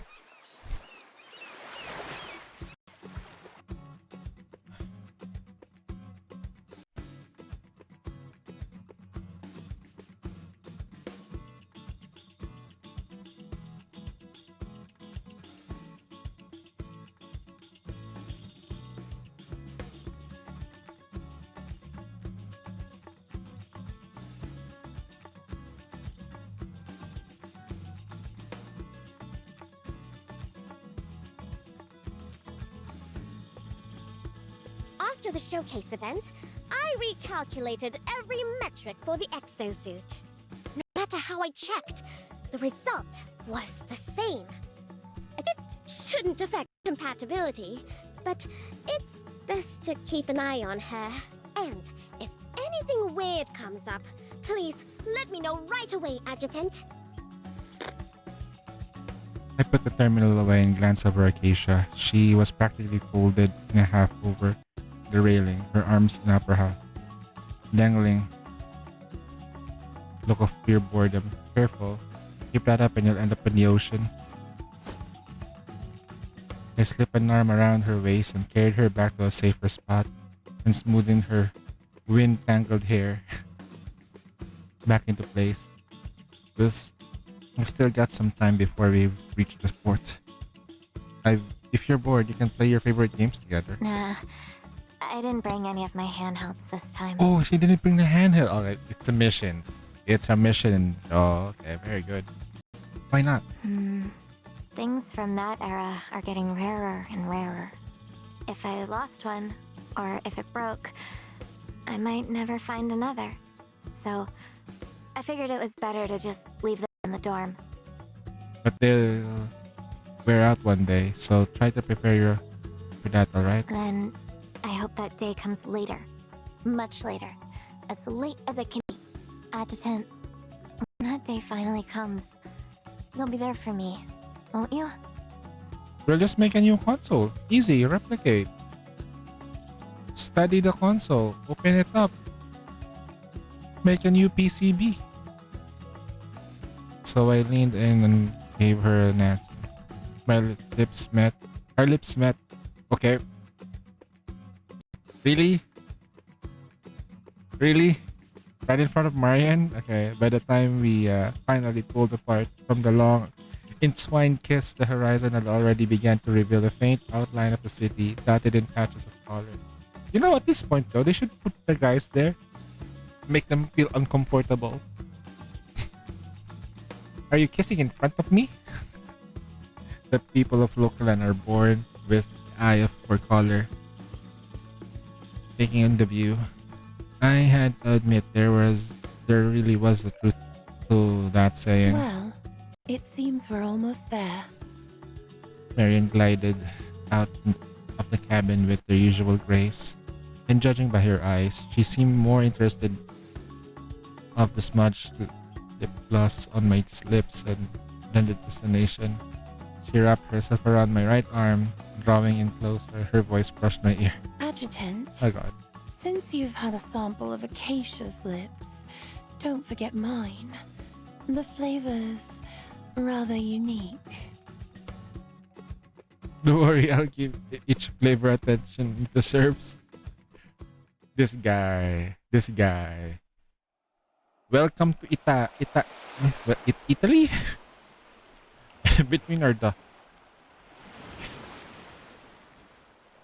Between the laughter and banter, the ferry had already slipped into the Lochlan's bustling harbor. Stalls lining the waterway, most selling trinkets like hard boxes, while some also sold fresh vegetables and seafood. Under the gentle sunlight, the whole city seemed full of life. I should probably not do that. It was hard to imagine that beneath all the common color lurked the pilgrims, the festering out of sight in the wound that refused to heal. The streets were packed with people, so dense it was hard to tell where the crowd even began or ended. Just as we were focused on the road ahead, a sweep of the rose red slipped before our eyes. Hello, Oh I'm shit! Cersei.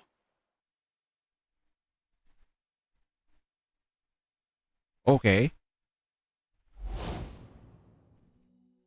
Cersei? Yes, she knows Lucalan's current situation well. Bringing her into the operation should help you. Of course, that's only my suggestion. The decision is yours. A capable Leviathan agent. Sounds like good to me. Let's go with the plan. Cal paused. A faint flicker of her awkwardness crossed her face. You misunderstand. She's not one of mine. I had Caroline pull her file. In 55, fresh out of university, she joined Yggdrasil and spent 6 months there as an intern. And after that, she resigned. An intern who only spent 6 months at Yggdrasil, then What's your reason for trusting There her? was a recommendation letter that came with the report. Cao handed me the thin envelope. From the paper's coarse yellow texture, it was an old yet envelope that was unexpectedly smooth. The moment I opened it, a sharp sense of familiarity hit me. The handwriting was clearly precise and stroke controlled and mistaken. It was my hand. Wait, what? So, which department she was? Security. She served directly under you.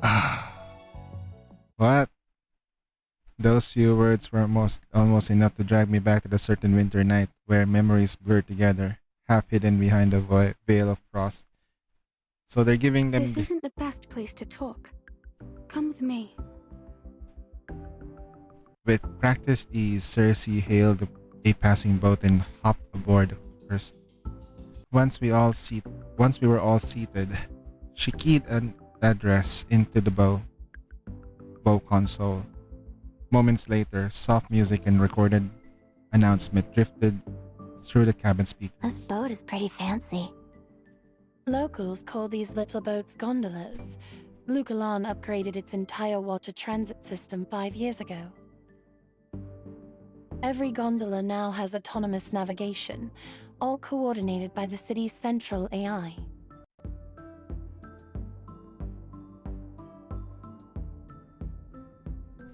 Marian didn't answer. She simply gave me a sweet smile. I could tell she was proud of what her family had built. Dear passengers, welcome to this beautiful city on the water. The voice was clear and bright and uncannily similar to Marian's. I glanced over just in time to see the flush rise to her cheek. Her fingers had already slid to the console, turned off the announcement. Huh? Why'd you turn it off? I was just about to say the voice sounded a lot like you. That's because it was her. I do apologize for the confusion.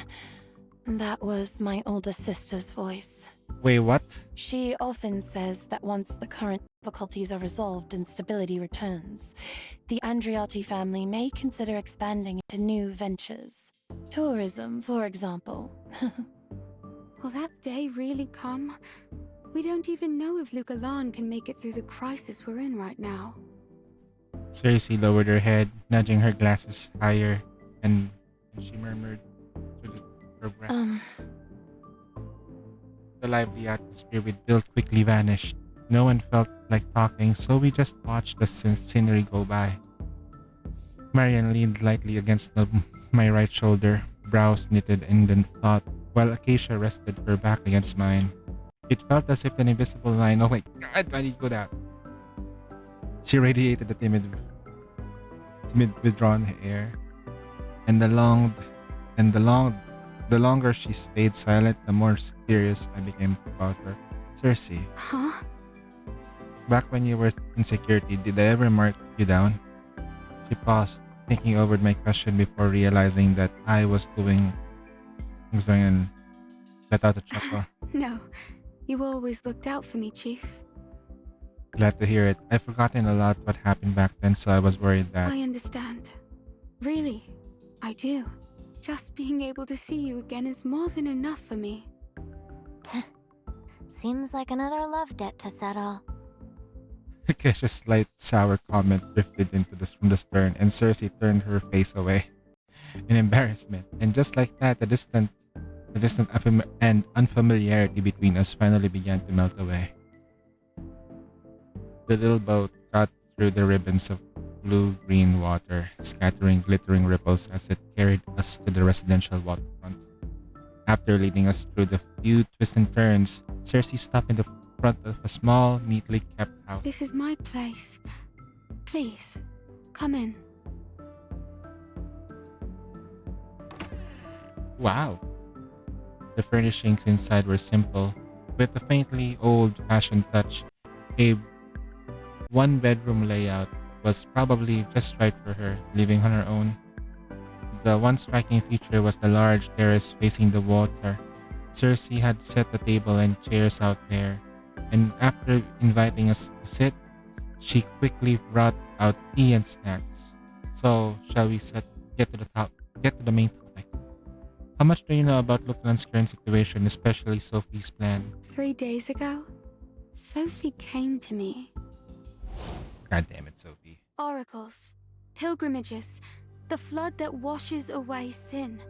It's just the usual tricks the Adventists rely on. Great emissary. Who are you still trying to fool with this, I wonder? Sophie took another curled sip of tea, a faint, resigned smile settling on her lips. I won't deny. I'm the one behind all of that. But I only came today because I wanted to see you, to catch up. Why let so many unpleasant things stand between us? She set up. She set her cup down and looked out over the terrace. The houses along the canal rose in soft, uneven tiers, their bright colors and windows giving Localan the look of a city held forever in spring. A faint scene of baking bread drifted to the clear, gentle air.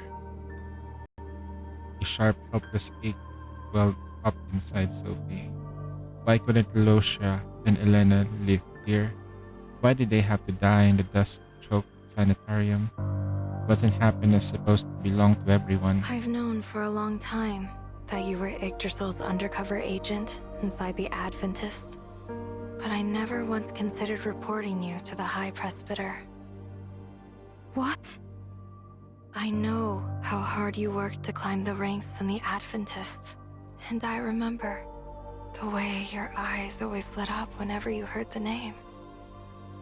Who wouldn't be moved by your dedication? Such a pity. He's forgotten it all and left you behind just like that. Have you come to mock me then? Cersei gripped her skirt tightly and her eyes sharpened as they met Sophie's. Of course not, Cersei. I genuinely wish for your happiness. A gentle breeze passed by as soft as Sophie's words, stirring the water and swaying the plants. In a few days, Lucalan will be drowned by the coming flood. Everything in this city will be wiped away. Tell the adjutant what I've told you. Think of it as the chance I've created for the two of you to meet again. By the time she finished, her cup was empty. She rose and walked toward the door without a word, her expression calm and unreadable. The seemingly casual melody carried a hidden power, leaving Cersei no room to act. Outside the window, the canal rippled in an eerie, unnatural pattern stirred by Sophie's song. With Sophie's taking the initiative and Cersei's ability not suited for combat, Cersei could only watch Sophie step out into the sunlight. So, you only stayed at Yggdrasil for 6 months because they sent you to infiltrate the Adventists? Yes. When I met Sophie. Did she ever mention exactly when the flood is supposed to happen? No. I even tried asking around among the pilgrims, but all I ever got was the same vague answer. Cersei shook her head. Marian, however, narrowed her eyes, her gaze sharpening.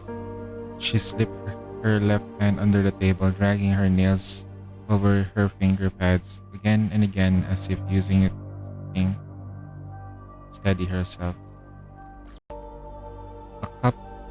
I cupped her fingernails in my hands, softly rubbing over the reddened marks. Under my gentle touch, she slowly relaxed. The chill on her hand faded, replaced by a hint of warmth. But if she were lying, she wouldn't have gone to so much trouble just to tell me all that. Instead of overthinking it, wouldn't it be faster to just grab Sophie and ask her ourselves? Acacia has a point. I can contact my family right away and have them run a full sweep of Lucalan. Sophie won't be able to hide from that. Adjutant, what do you think? Monsters! Really? I was just about to nod at Marian's proposal when the piercing scream erupted outside. The stifling, heavy presence of a Titagen seeped through every corner of the little house. Let's take care of whatever's out there first. Keep it quiet and make sure no nearby residents are get hurt. Understood. Okay. Let's grab something to munch a little bit because I'm getting hungry. Also, how long have I been sitting down? That's almost 2 hours. Mandatory break. We always make sure streamer always gets mandatory 2 hour break. Not every 2 hours. We have to rest. Okay, very important. Very important. It's a very interesting story. Like, guess the adjutant forced himself to not remember things so that way when the enemy tries to read his mind, even if they go all the way back, nothing is there. The only thing he remembers is his job and his and his task. That's it. Forgot everyone. Sad.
we're back. Alright. Took me longer than I thought. I had to like check my cat's food. There's no food. So I have to like refill it while getting my own food. That's like cool. Alright.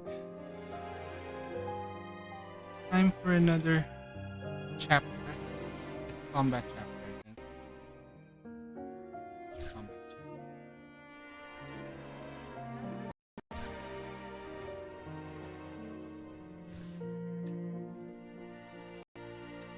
Replied?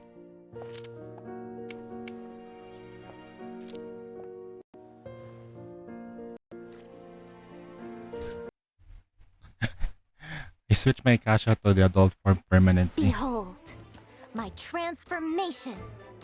The Changed? What are they doing here? No. They seem to have followed Sophie all the way to Lugalon.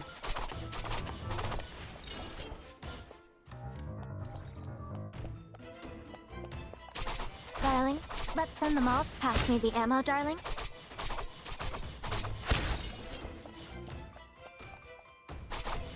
Change form. Piece of cake. Wait.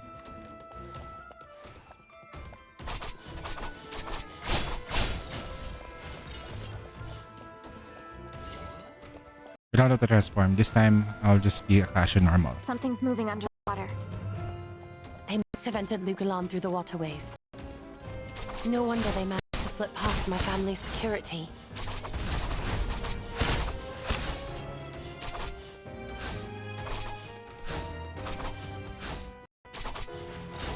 Dev, yeah.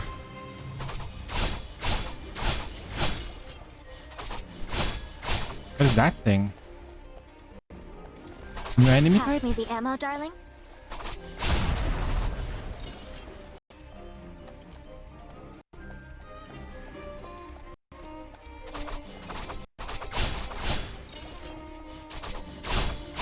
These narrow and winding alleys are perfect for them to hide in.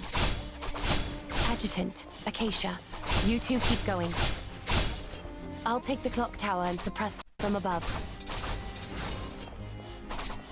Mission accomplished. Let's save, darling. HP fully restored. Huh? My body? Wax. Did Acacia just grow up? And secured. Hmm? Glad you like it, darling.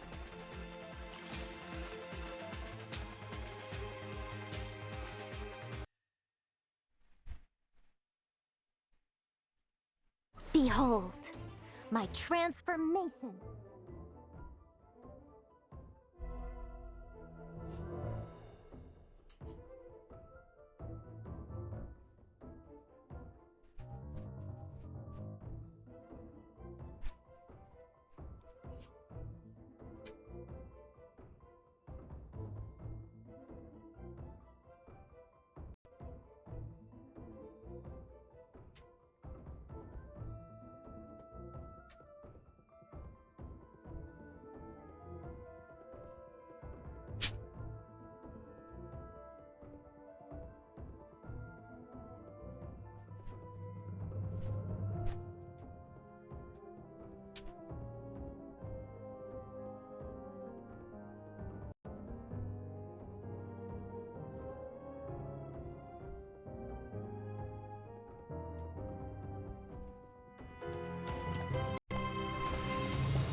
Darling, let's send them all to Builder Island.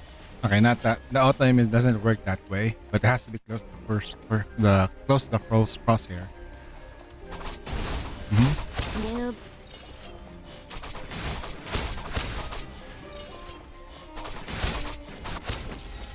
Transphase core. Wax.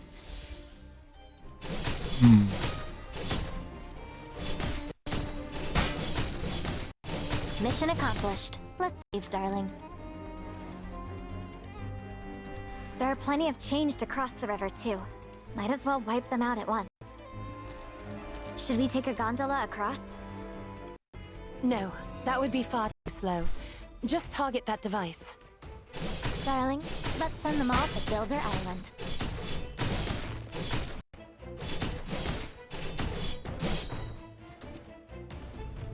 The The auto. river froze. How did that happen? That device is one of Lugalon's standard flood control measures. Once activated, it sprays a nanocrystal catalyst that freezes the water surface in moments. Did you notice those gondolas nearby? They have no seats, only heat barrels that can siphon thermal energy from the river. Once they've absorbed enough heat, the barrels are ferried out to the open sea to regulate the water level during flood season.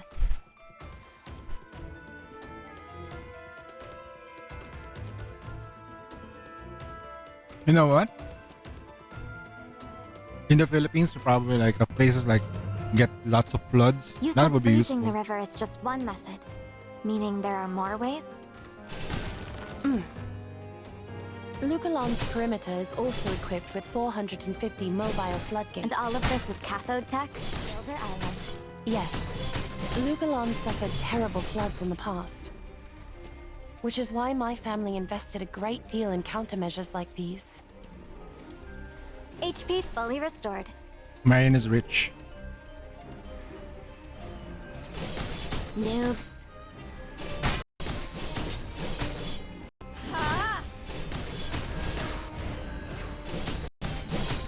Pya! Dev fund secured. Tram space. Now this is getting interesting.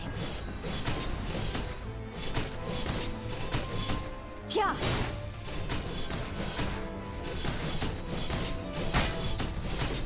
Huh! Flash!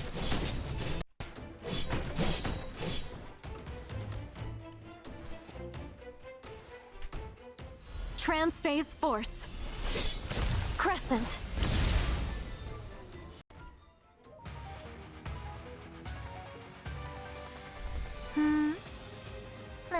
Let's start around, darling.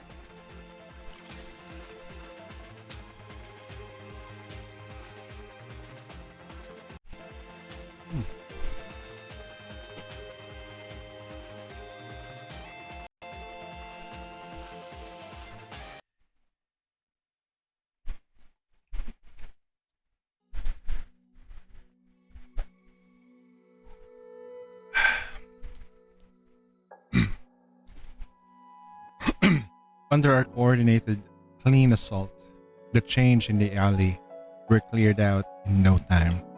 After images of Marion flickered across the rooftops and along the corners of the buildings, however, only one, the only the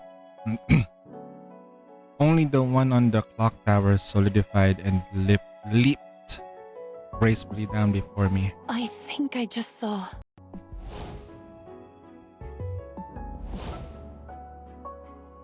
Marion glanced at Akasha, a faint breeze forming between her brow. Her lips parted, but no words came out. She wasn't imagining it. I felt it too. Something in Akasha have shifted in that moment. She's been guarding a blind side the whole time, and in the brief moment when we stood back to back, I could feel the girl behind me growing. Her long hair brushed my shoulder. The body leaned into mine, carried the steadier, surer strength. Even her scent felt richer than before. You weren't seeing things. For a second there, I think I really did grow. That must have been the growth boost Frisha mentioned. But it ended so fast and I didn't feel any real increase in strength. So you drew on the transphase core just now? Yeah. I know they were only small fry, but I still panicked a little when I saw them surrounding you. Realizing she overreacted, Akasha ducked her head and just kicked at the pebbles and kicked at the pebbles by her feet. Beneath her fluttering lashes, her eyes were like the twin cherry blossoms, full of quiet affection. It seems there are two possibilities. Either the transphase core hasn't reached full charge, or Acacia hasn't yet fully adapted to the exosuit. In either case, I would advise bringing in Cathode Technologies engineers to fine-tune it and ensure that it doesn't affect our upcoming operations. But I had barely gotten the word out before Marion gently picked up on that moment. Only if Frisha signs off on it. That's what you were about to say, isn't it, Adjutant? Our eyes met in a brief moment of shared understanding, and a soft, warm passed between us. Just as we were about to continue, a sudden commotion flared nearby. Shouts of hurried footsteps tangled together, shattering the quiet of the residential block. A well-armed squad poured out in the alleys and from all directions at once, surrounding the four of us in an instant. Startled and defenseless, Cersei stumbled backward, shrieking away until her back was pressed firmly against the wall. What's going on? Adjutant, do we take them down? Wait! Marion stepped forward, placing herself between us and the squad. The guard shifted, split her either side, and opened their narrow path.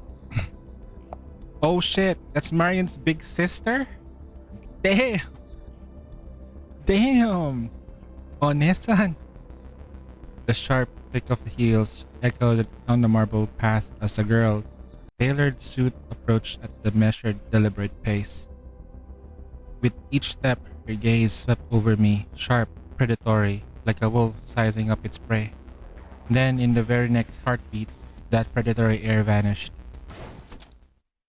She approached in a quick few strides and stopped right in front of me, breaking into a wide grin. All the cold arrogance from moments ago was completely gone. Ah, so this is my brother-in-law, Luomo. So we finally meet. Brother, what? Luomo? Oh, sorry.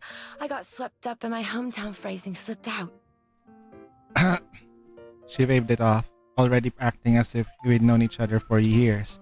Marion let out a quiet sigh and stepped up beside her. Yep, that's her big sister, alright. Bigger sister. Wait, is it? Checking sizes. Nope, they're twins. Adjutant, They're twins. this is my elder sister.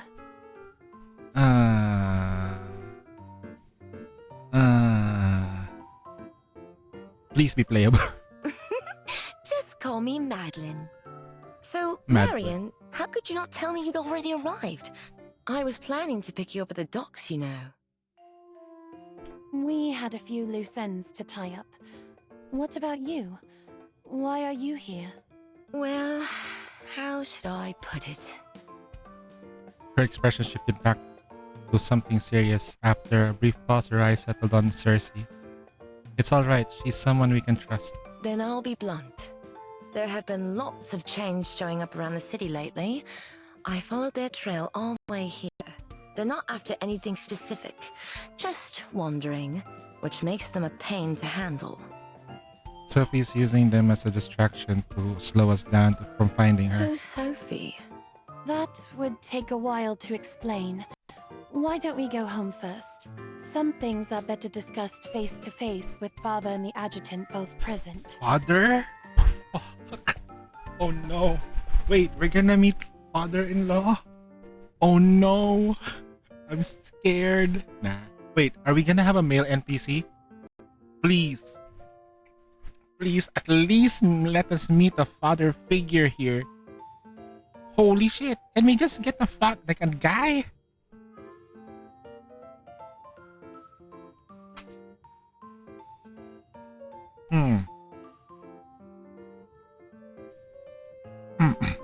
But Father's... Never mind. Let's head home first. Don't tell me he's comatose.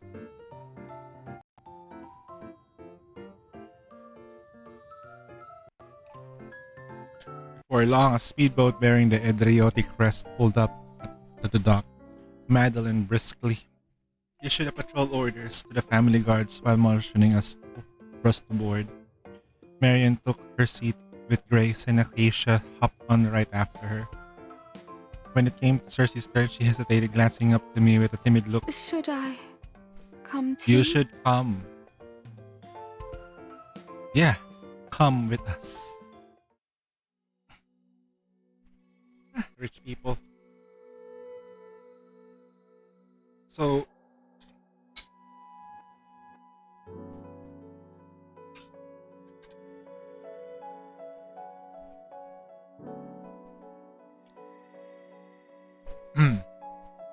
I think like Shen is rich. Shen Sing. Marian is rich. Larina is rich. Interesting. Life was famous. I can say.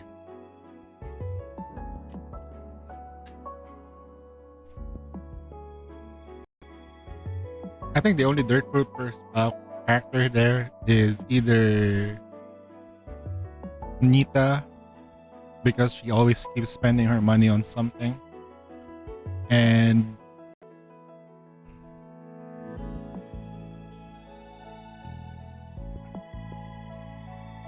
if I recall,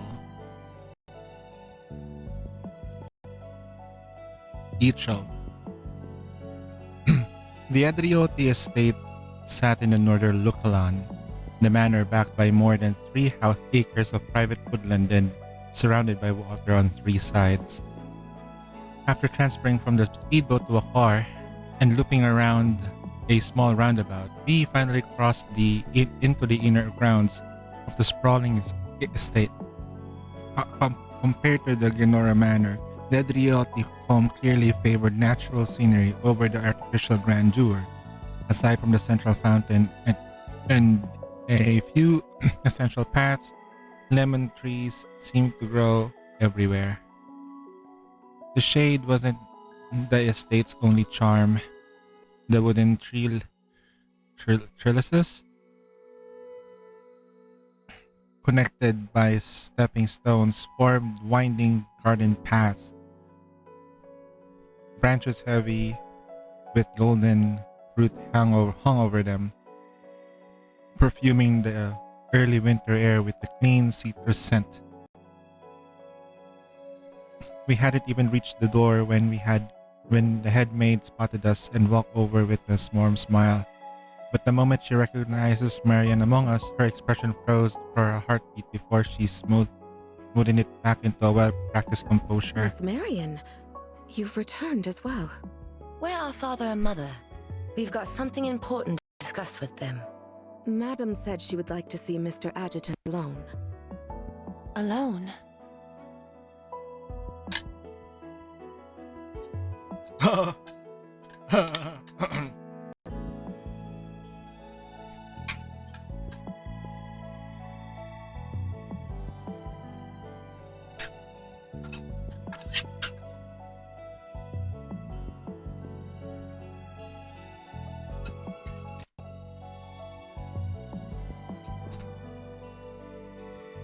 It would be interesting if the characters get pregnant. It would be very interesting if that was the thing that they do. The main character impregnates one of them. It was rare to see Marian's distance.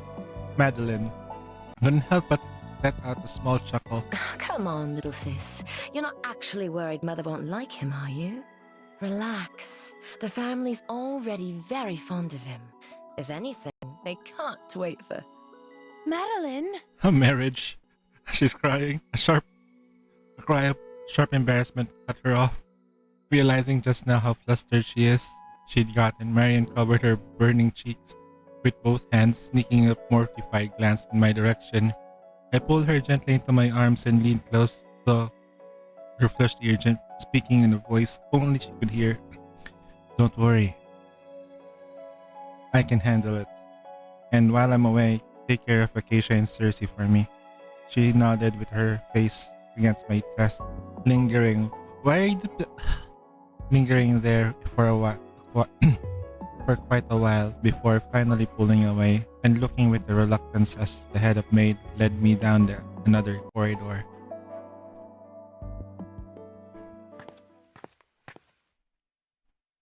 The Adrioti residence was large, yet quiet. Our footsteps were the only sound echoing through the empty halls. Before long, the maid stopped before a set of glass doors. We've arrived, Mr. Adjutant. Seriously, just the mom? Oh my god damn, bro.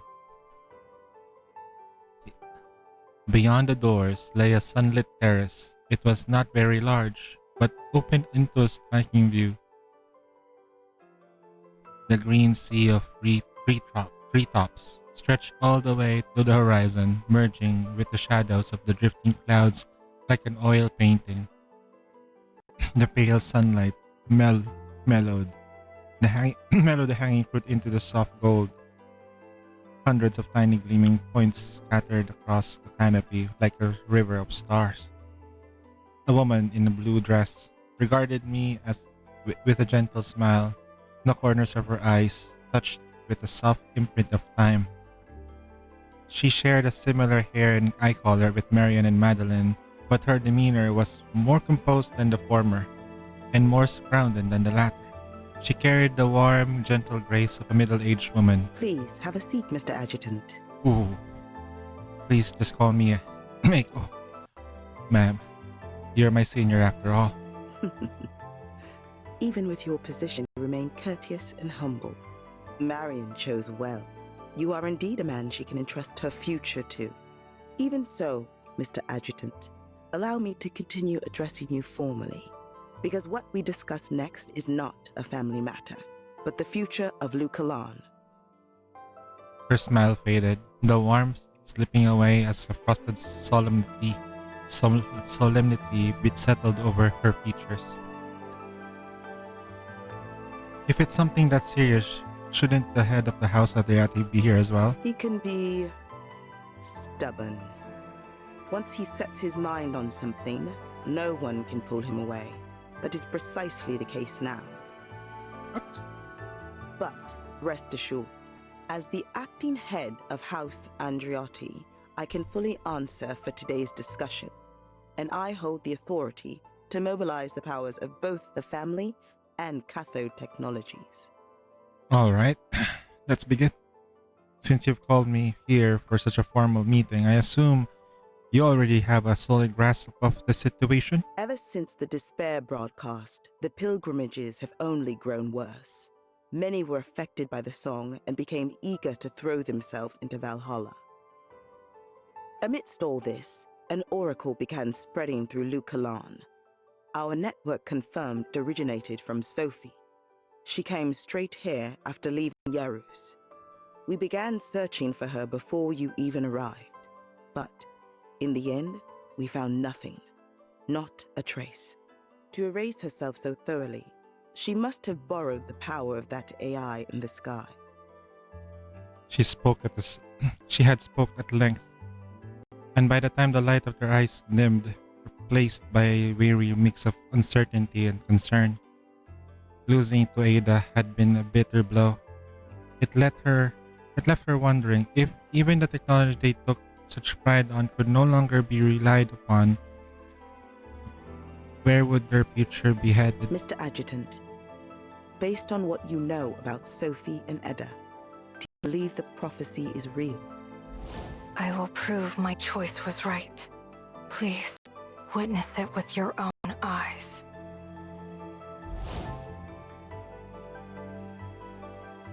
She once told me that, but until now I had never been able to connect those words until the prophecy of a flood. I paused for a moment, thinking it through, then nodded. Given what we know about them, yes. According to my intel, the flood isn't far off. A few days at most. Mrs. Adriotti shook slightly, then let out a long sigh. Then we'll need to act quickly. Yes, but before we do, I want to hear what Marion has to say. Oh. And what would that child even know about the matter?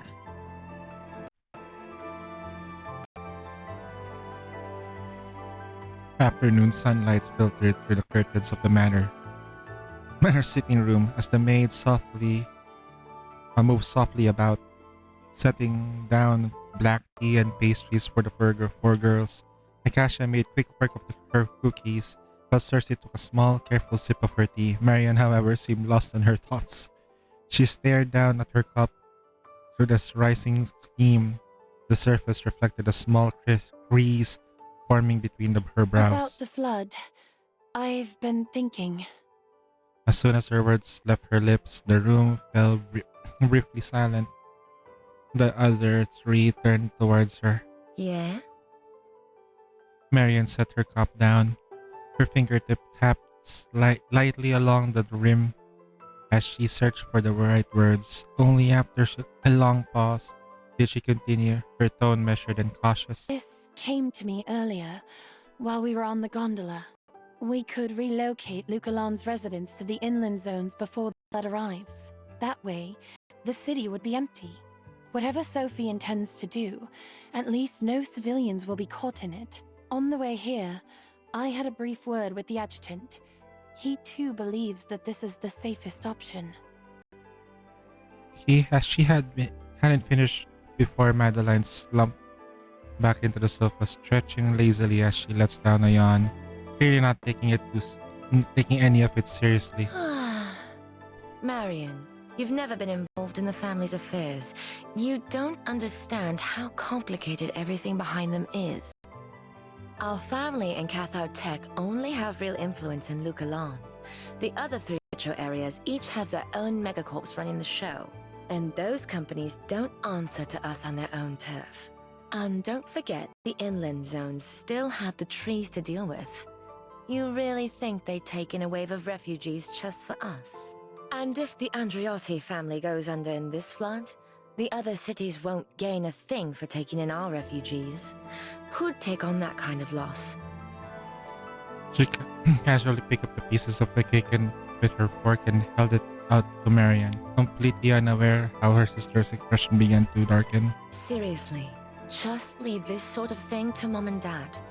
Now that you're finally home, what do you feel like having for dinner? Craving anything special? Madeline, I'm trying to have a serious conversation with you about Lucalan's future.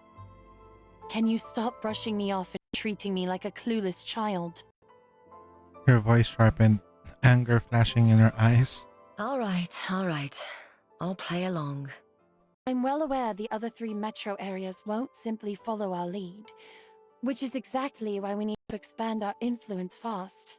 And the most effective way to do that is to tighten our ties with Yggdrasil and make it clear to all of Ulster that our alliance is unshakable. But our alliance is already solid, isn't it?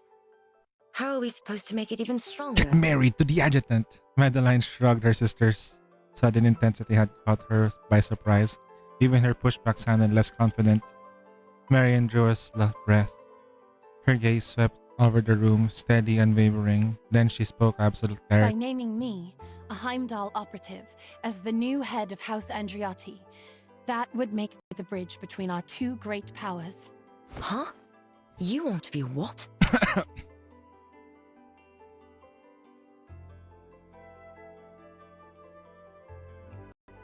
The winter wind rushed through the lemon trees, rustling and rattling, the restless warning of the storm to come. She wants to become the head of the family. Don't you find that idea too... Reckless? reckless? Reckless. I wouldn't call it that. As the youngest of the Adriotti daughters, she's always been protected, and because of that, often overlooked. And now she's the very long ignored by her family dares to reach her for the very heart of its power. Is that courage not enough to prove how determined she is to save the people of Lachlan? A faint flush touched Mrs. Andriotti's cheeks. Her gaze dropped, a hint of shame flickering through her expression.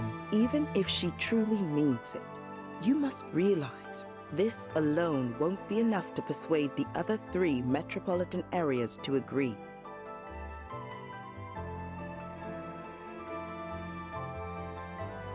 I understand. If one bridge isn't enough, then let me be the second. If I enter a covenant with the head house of Andriotti, such a bond should be enough proof of how strong the alliance is. A covenant? She froze for a heartbeat.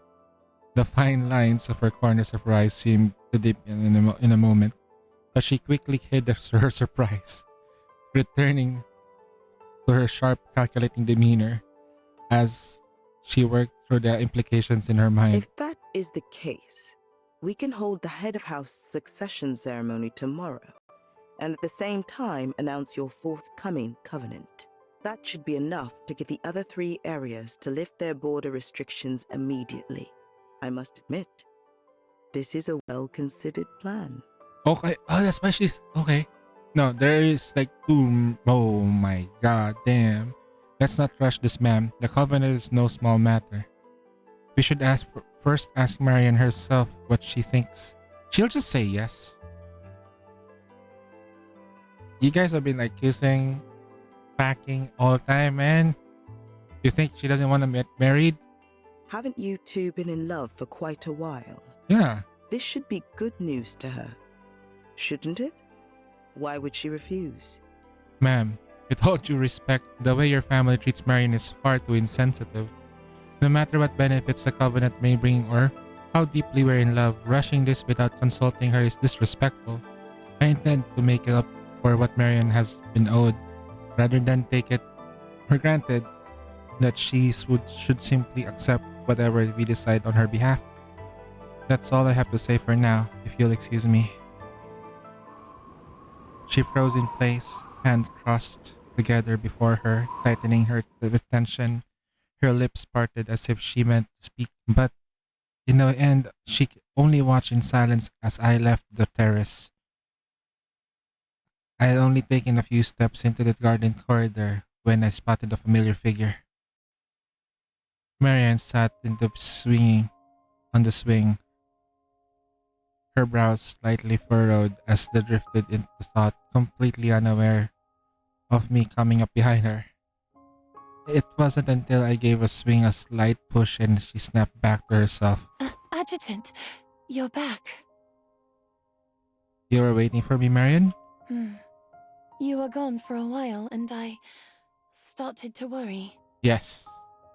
But don't worry about the others.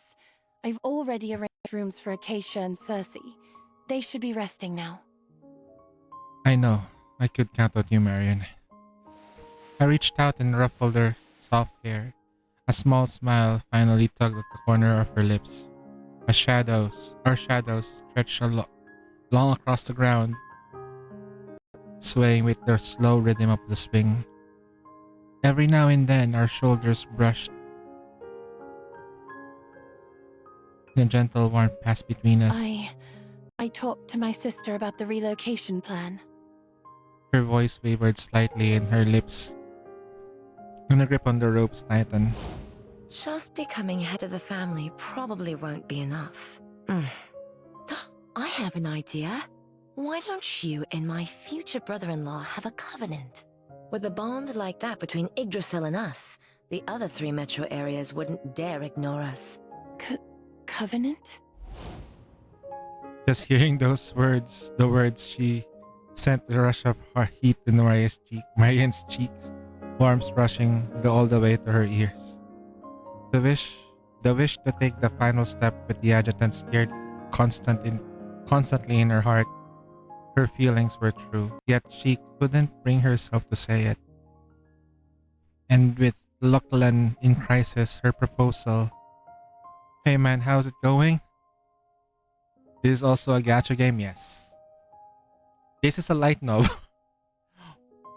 Every new chapter, it's a light novel.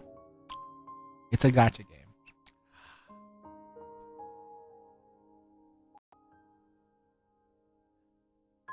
Determined to preserve the purity of her love, she suppressed that thought and let her body instinctively lean back into the warm and familiar arms behind her.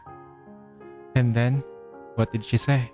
She said the plan isn't quite solid, but it's okay. I'll think of something else.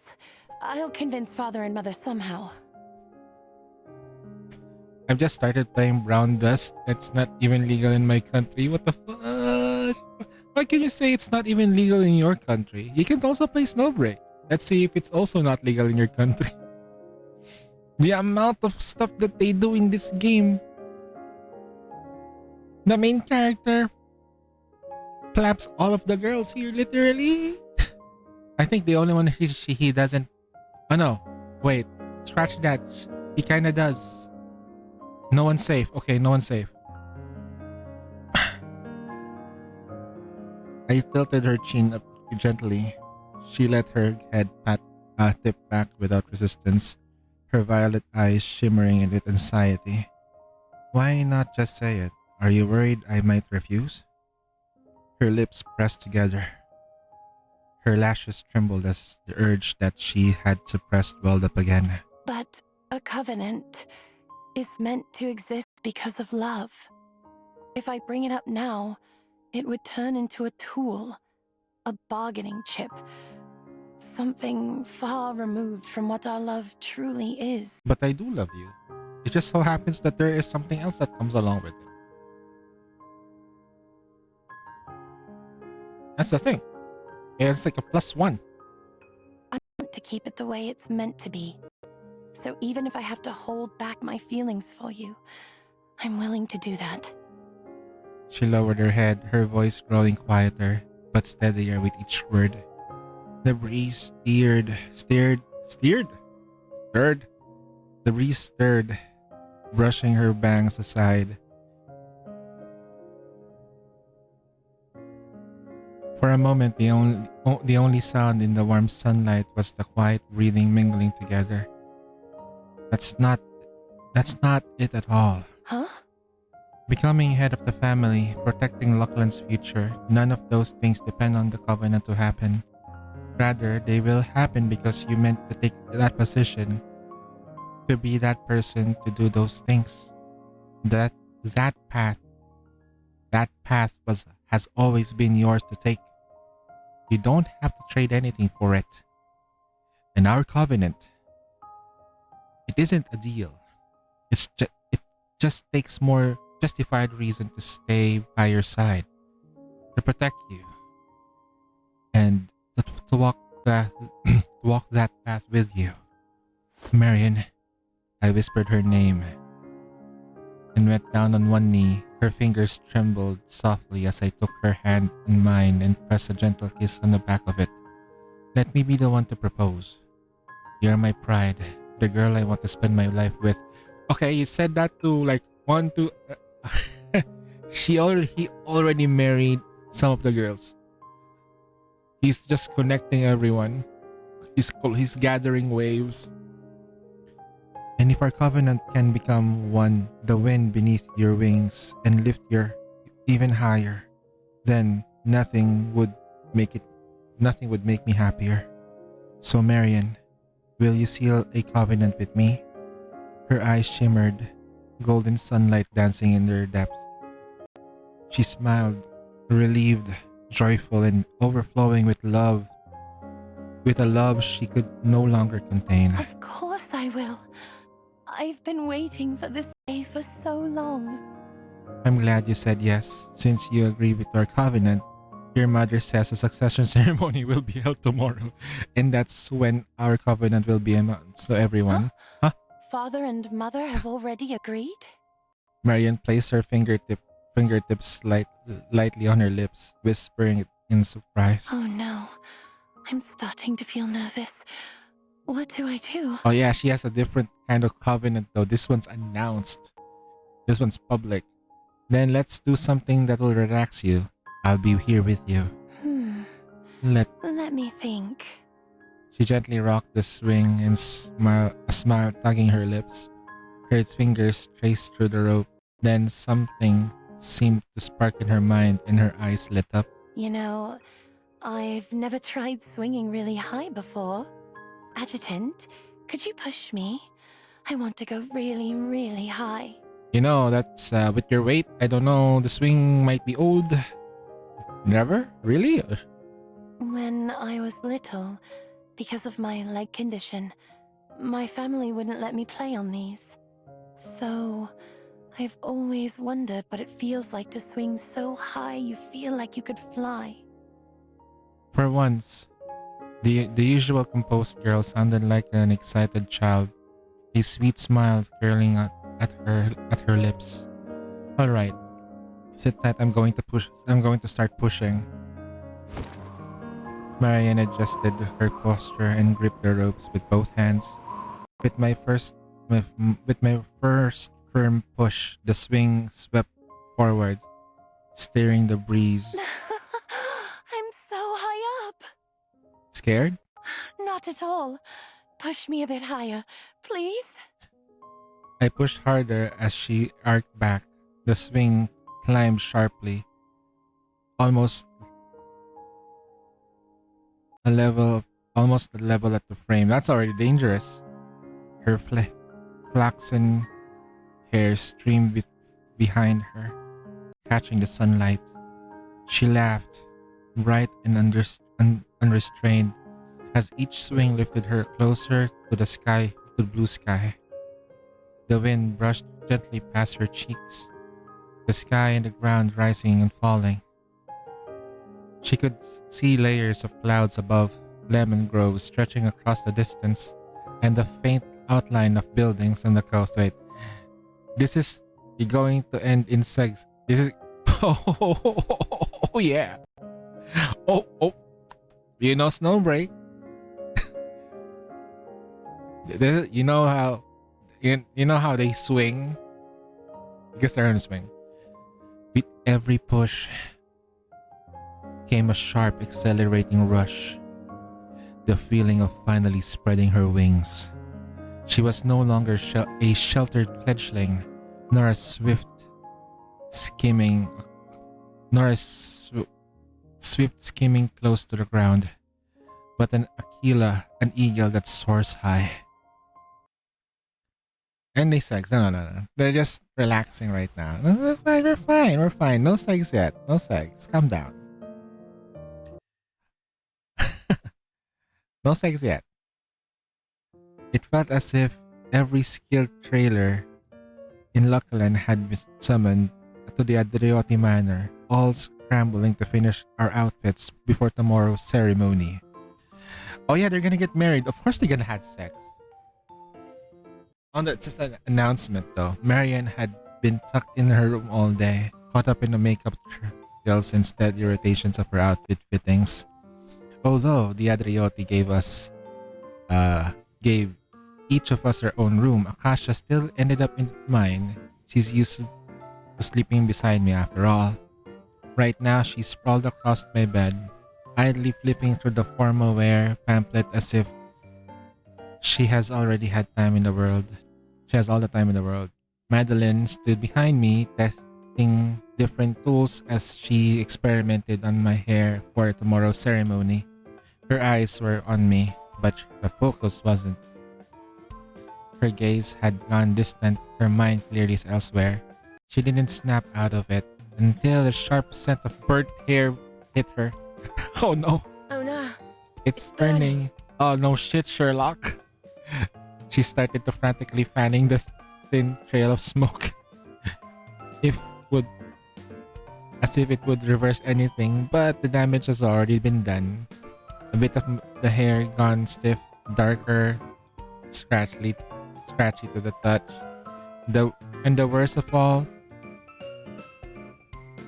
it had curled itself in a strange little hook, poking out in a tiny rebellious tentacle. Sorry, Adjutant.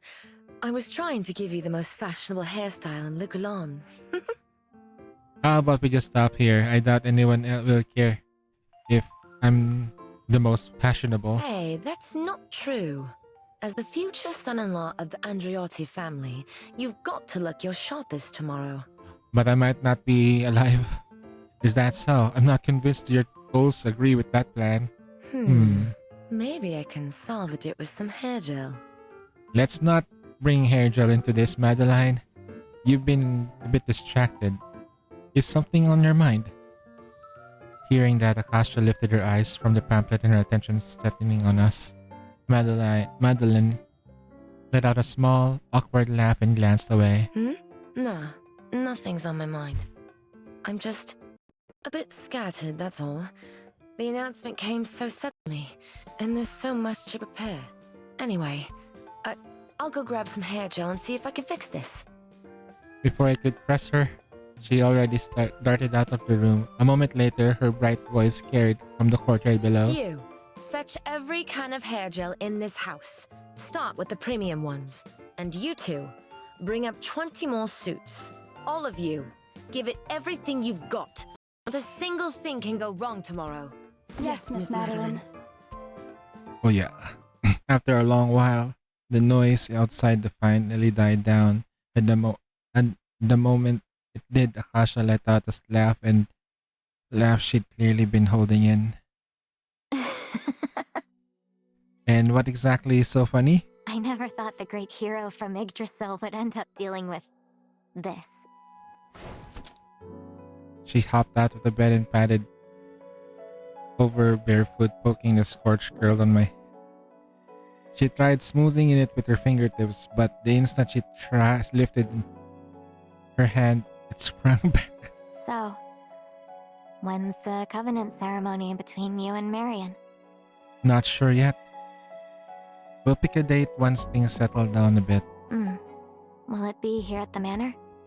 Probably. The Adriotis will want to make it a grand event, but I'll talk to Marion about it. Why the sudden interest? The bouquet. The what? In one fluid motion, she climbed into my lap and settled there, bracing her arms on the chair's backrest and quietly enclosing me. If there's a bouquet toss at the Covenant, it's mine. She said it would be absolutely certain, her gaze fixed on my lips as if she'd quietly waiting for an answer. And what exactly are you planning to do with it? Huh? Are you really asking, or just pretending not to know? I shook my head, pretending not to know, and making her say it herself. I already knew her answer. Of course, she wanted to hear it. In her voice, Akasha's cheek went crimson, the flush intensifying by the second. Her heartbeat pressed lightly against me, quick enough to drown out the insects humming around beyond the window. They say the bouquet promises a long, steady romance. Whoever catches it is next to have a covenant ceremony with the person they love. Even after 30 years, that tradition hasn't changed. That's true. But it's not like I'm trying to rush you or anything. Why you're turning into a tsundere right now? She quickly added that, then sat straighter, arms folding decisively across my chest. You're the one who told me to be more proactive, remember? So, reaching for the bouquet is my way of telling you that I'm ready. Silly girl. Oh, all you have to do is say I want it, and I'll say yes in a heartbeat. You don't need to fight anyone over the bouquet for it. I ruffled her hair and she instinctively leaned in and our lips just beat apart. So, do you want it? Yes. Her answer came as a whisper, her warm, moist skin against my skin and each breath stirring an itch in my heart. Then she pressed the trail of feather light kisses over me, staring at my eyelids, then down to my cheeks, and finally grazing my lips. When she was done, her golden eyes shimmered with a mix of anticipation and shyness as she waited for what was about to happen. But when I made no attempt to do anything further, a look of confusion crossed her face. What happens now? A soft laugh escaped me, sitting on my lap. She trembled just enough for me to feel it. Didn't you just say you wanted it to be more proactive? So I'm letting you take the lead. What? You can do whatever you want with me. Really? Oh my god, really? oh shit. Oh shit. Oh no. This is just chapter 3. This is just chapter 3. No. You're letting her do it. Oh, she's 40 plus. She's old. Okay. She's really, really old. Akasha's face instantly flushed a deep scarlet. Her hands hovered uncertainly, as if unsure what or where to touch. Almost without thinking, she reached for my jacket, fingertips brushed through the zipper, only to freeze when she finally felt the heat radiating from my lap. After hesitating for a few seconds, she decided to keep everything from the waist up. On for now. As she squirmed on my lap, finding the right angle to embrace my fiery passion, I caught her by the waist, not allowing her to sink down any further. Easy now. Let's not skip the tutorials and jump straight to the boss. Oh no. She shot me a flustered glare, her voice coming out quick and a little breathless from how she was perched. Like you need a tutorial for this. You're just stalling so you can take advantage of the moment. Can you blame me?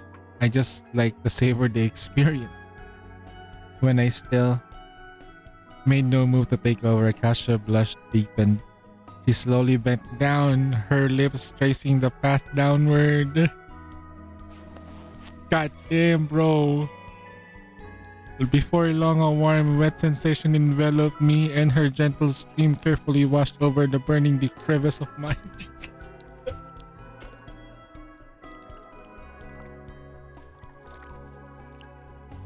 Excuse me. My fire intensified as I breathe. I breathe in her scent. A soft, milky warmth brushed with my slightest trace of citrus. As her head moved up and down to take in as much of me,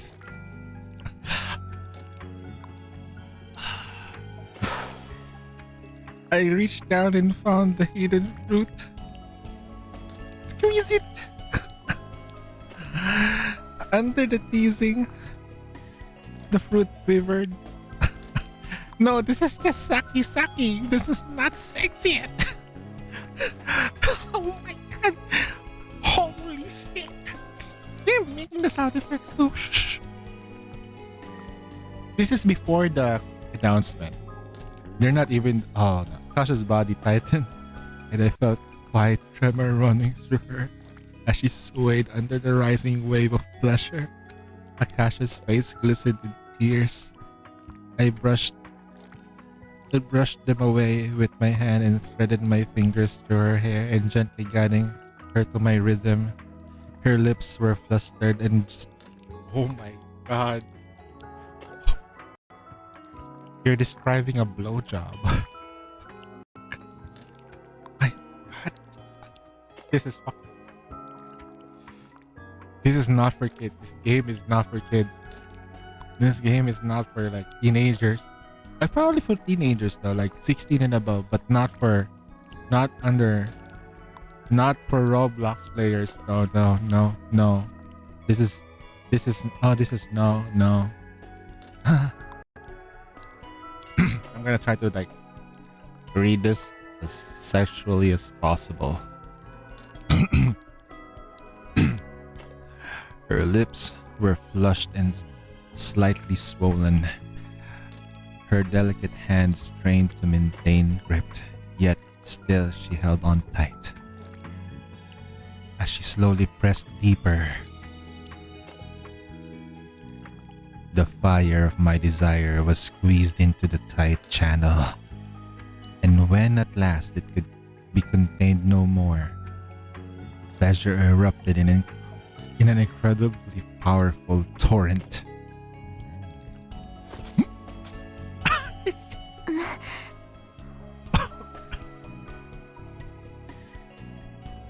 A soft cry escapes her lips. She blinked, milky droplets caught on her flustered eyelashes. Before she could fully open her eyes, I told her to. I hold her waist and completely embedded myself into her. I thought I was taking the lead. She managed the words between the shaky breaths, caught between protest and longing. Tutorial's over. Now we're playing for real.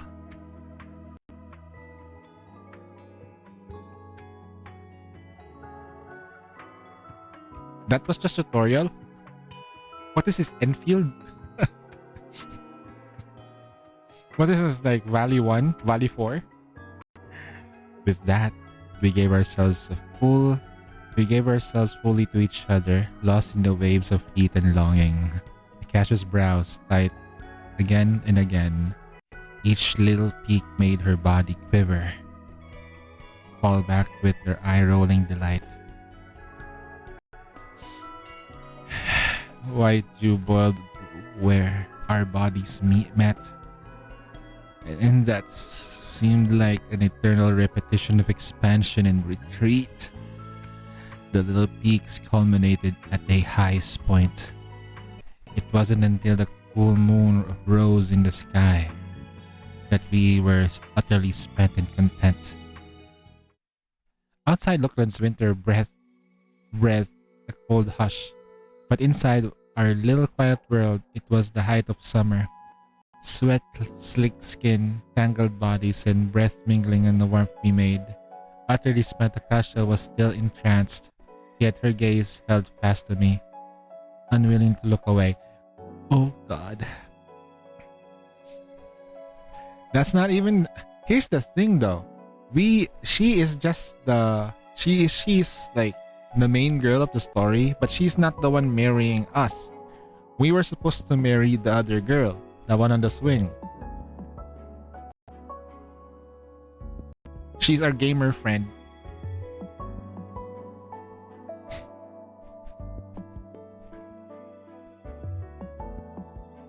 No one knew how long that stillness lasted before the gentle knock tapped at the door.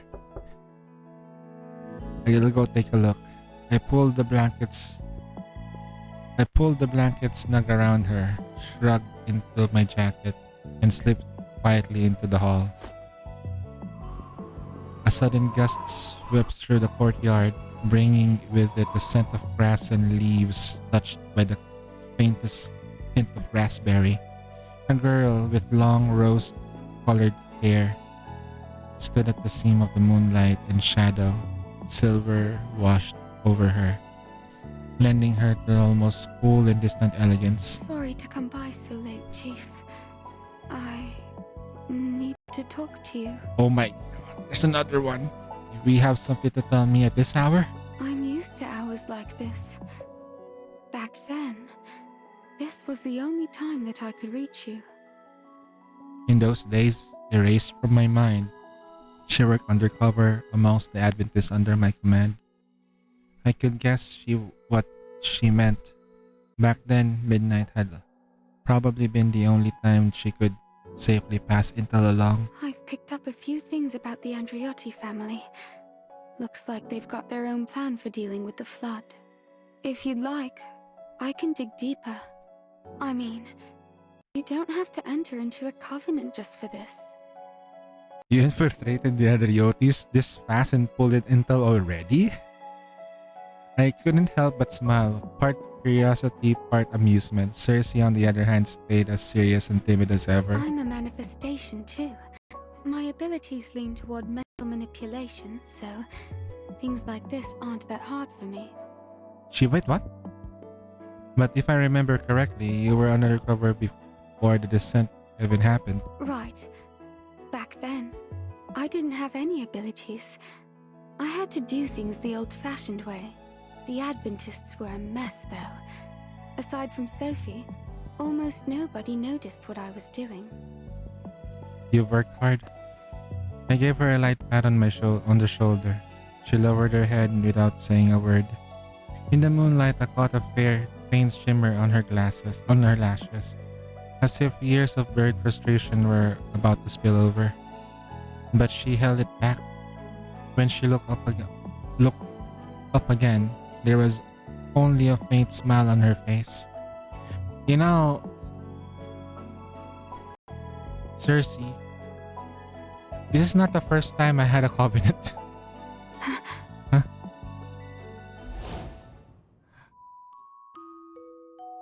Will your whole family be evacuating with the people inland? At the very least, my husband and I won't. Lucalan is our home. If we're ever to meet our end, I'd rather it be in the lemon groves our family has tended for generations. But truth be told, This city won't fall to a single flood so easily. Tell me, Mr. Adjutant, do you remember the other name people use for Lucalan? As I searched for an answer, Mrs. Adrioti picked up the small service bell on the table. With a gentle shake, its clear chime rang through the room. Within seconds, the head maid appeared behind her with a courteous bow. How may I assist you, madam? Deliver the letter that's on my desk, personally. Make sure it goes straight to Miss Long Yen. Yes, madam. During their brief exchange, the answer came to me. Localand, the city on the water, had been shaped by water since the day it was founded. As the sea level continued to rise, its people spent generations fighting one flood after another. Over time, they built a comprehensive system for managing natural disasters. But for that system to work, it needs two pillars, technology and funding. If Kato Technologies represented the former, then Miss Longyan, the partner they hoped to secure, embodied the latter. And her resources far exceeded anything regional conglomerate could match. If my friend from Shoujo is willing to help, our chances will improve significantly. Do you need me to step in? She almost never appears in public, and her ways are deliberately discreet. Pushing for a meeting would only backfire. For the time being, we should wait. That's the truth to it. They never meant to hide anything from me, and I was never tricked into forming a covenant with Marian. Hearing her own suspicion laid out like this, the color drained from Cersei's face, her lips pressed into a thin line, and her lashes flustered with a quiet wariness. Cersei, you need to stop investigating the Adriotis immediately. They're trusted allies of Yggdrasil. Understood. I'm sorry for causing you trouble, Chief. Feeling the space growing between us, I raised a hand and softly ruffled her hair. She clearly hadn't expected that. She went still, then gave a few small bewildered blinks, like a startled squirrel that had just lost its lashes. This isn't trouble. You were looking out for me. I'm the one who should be thanking you. It's nothing, Chief. Alright, it's late. Let's get some rest. Okay. Good night, Chief. And congratulations in advance on the covenant. She is jealous? She gave a small wave and shuffled back into the corridor, frustration clouding her expression. Once she was sure she was out of sight, her steps quickened as if trying to outrun the doubt and confusion rising to her chest. That's the truth. That's the truth of it. They never meant to hide anything from me. And if I wasn't tricked into forming a covenant with Marian, Cersei, you need to stop. Okay. What did he mean by that? Chief, do you not need me anymore? The thought hit her head. The thought hit her hard. Her knees nearly gave out. She stopped and leaned against a nearby tree, steady herself. When she looked up, the pale, withered branches reached through the thick and heavy fog.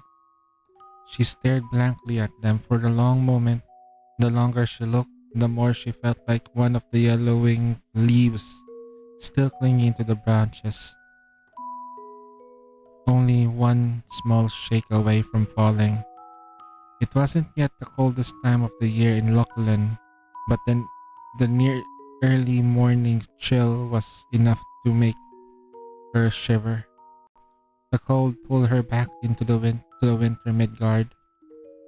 A winter from before the descent, when people still welcomed the snow, when both she and he lived quiet, uneventful lives. She's jealous. She's jealous. Let's take a quick break.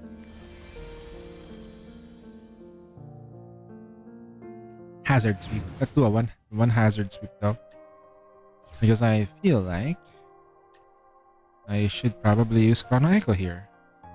I'll give her the start treatment.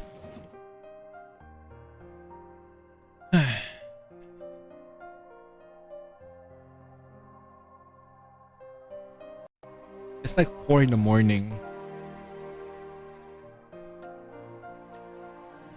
Ooh.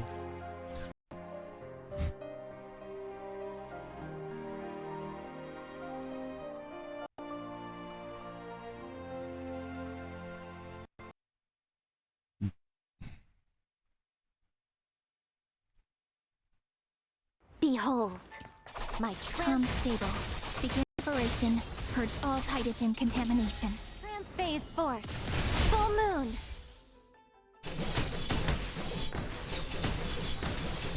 Yeah.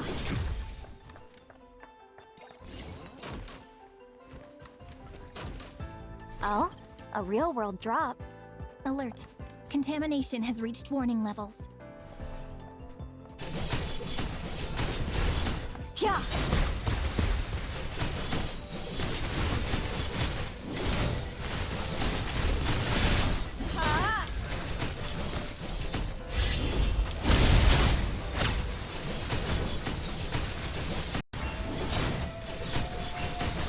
Mission accomplished. Alert. Contamination has risen to critical range. Contain it quickly.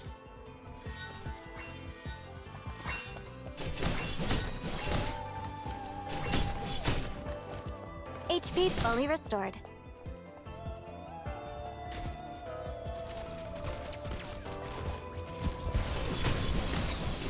Special targets appearing in mass outbreaks. Watch out. Contamination has peaked. Hydrogen activation detected. Stay alert for an enemy has occurred. Stay mobile and watch for enemy ambushes.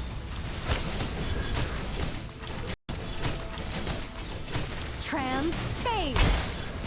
Now this is getting interesting. Yeah.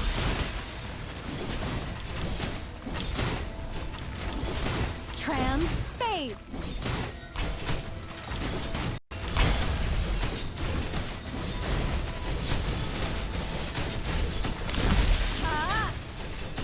Cake. Trans-phase.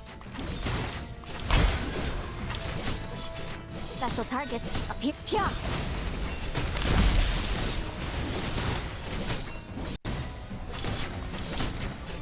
Yeah. Anomaly contained. Tactical support deployed. Rewards for this mission will also be increased.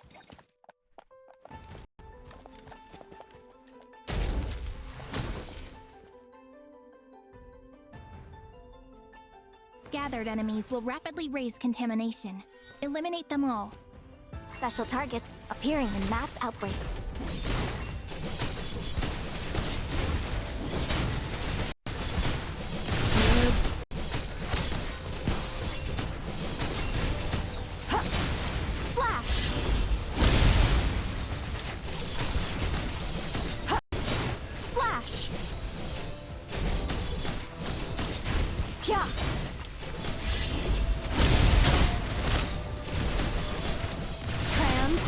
Mission accomplished. Let's save, darling.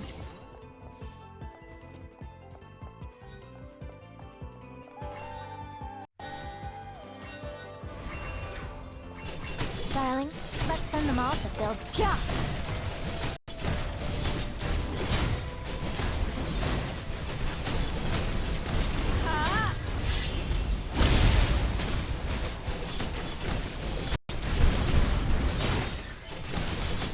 Contamination contained. The operation is a success. Good work, Adjutant. 1 million CP in blue. Let's start around, Oh, darling. nice. We got more score. Yeah. That's pretty nice. 1 million CP in the blue in Pilgrim. Damn, not bad. Well, take it as it is, man. Take it as it is. Okay, there's still a lot of grinding to do. Jesus. How long will this event last?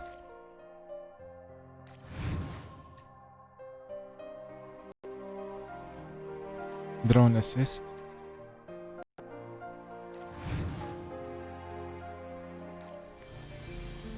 Then it's the Heimdall showdown just to relax.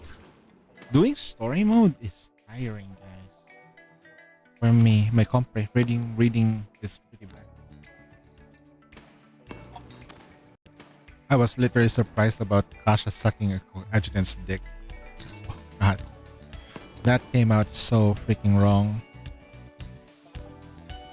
Like, huh? Like,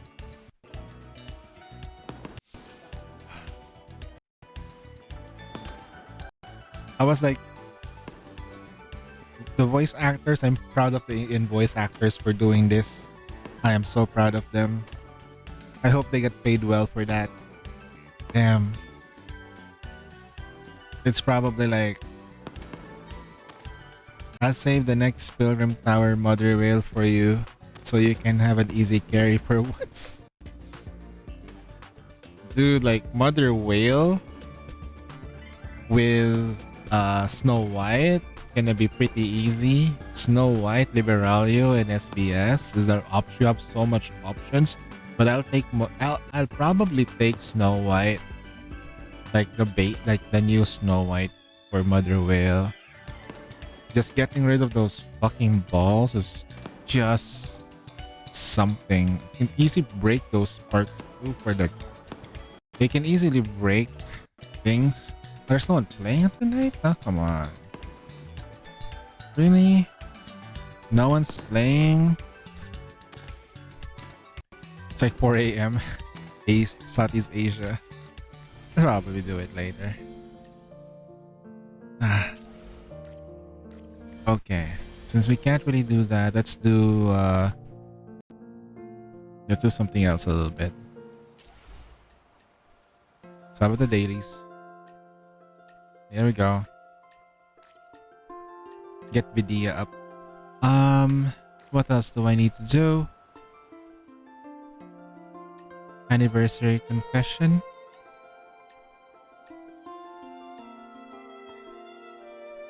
My prince, happy anniversary. My prince, happy anniversary. I even set an alarm, just so I could wake up before you and be the first to say it. Oh, right.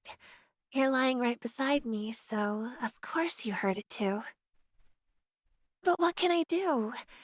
You and I are the closest pair under heaven. Having you next to me feels as natural as eating or sleeping. Maybe even more than that. I know. I'm lazy. On most days, it's always you, the head of our little household, who ends up pulling me along. But when it comes to the most important person in my life, and important days like this, I never forget. Today is the first anniversary of the home we built together. And as for falling in love with you, that happened long before. Still half asleep, aren't you, my prince? Did you actually hear what I said? Pointing at your chest? Ah, I get it.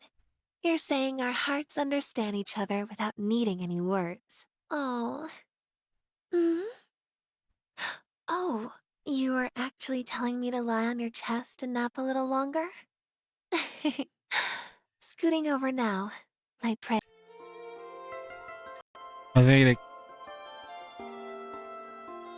can I just massage my leg?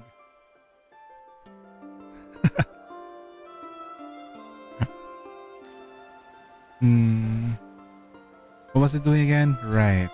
Checking my things. Good. Dispatch. Neural simulation.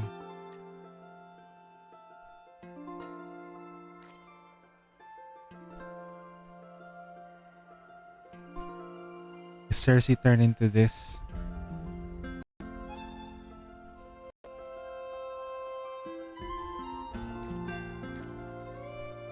That spoiler. Oh no, Cersei turned into a bad guy. No. I like her though. Yup. This is exactly what I had in mind.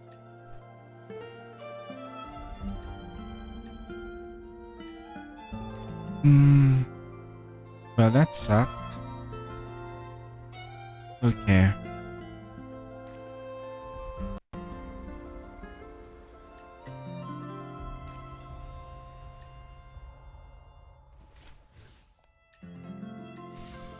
Sheesh.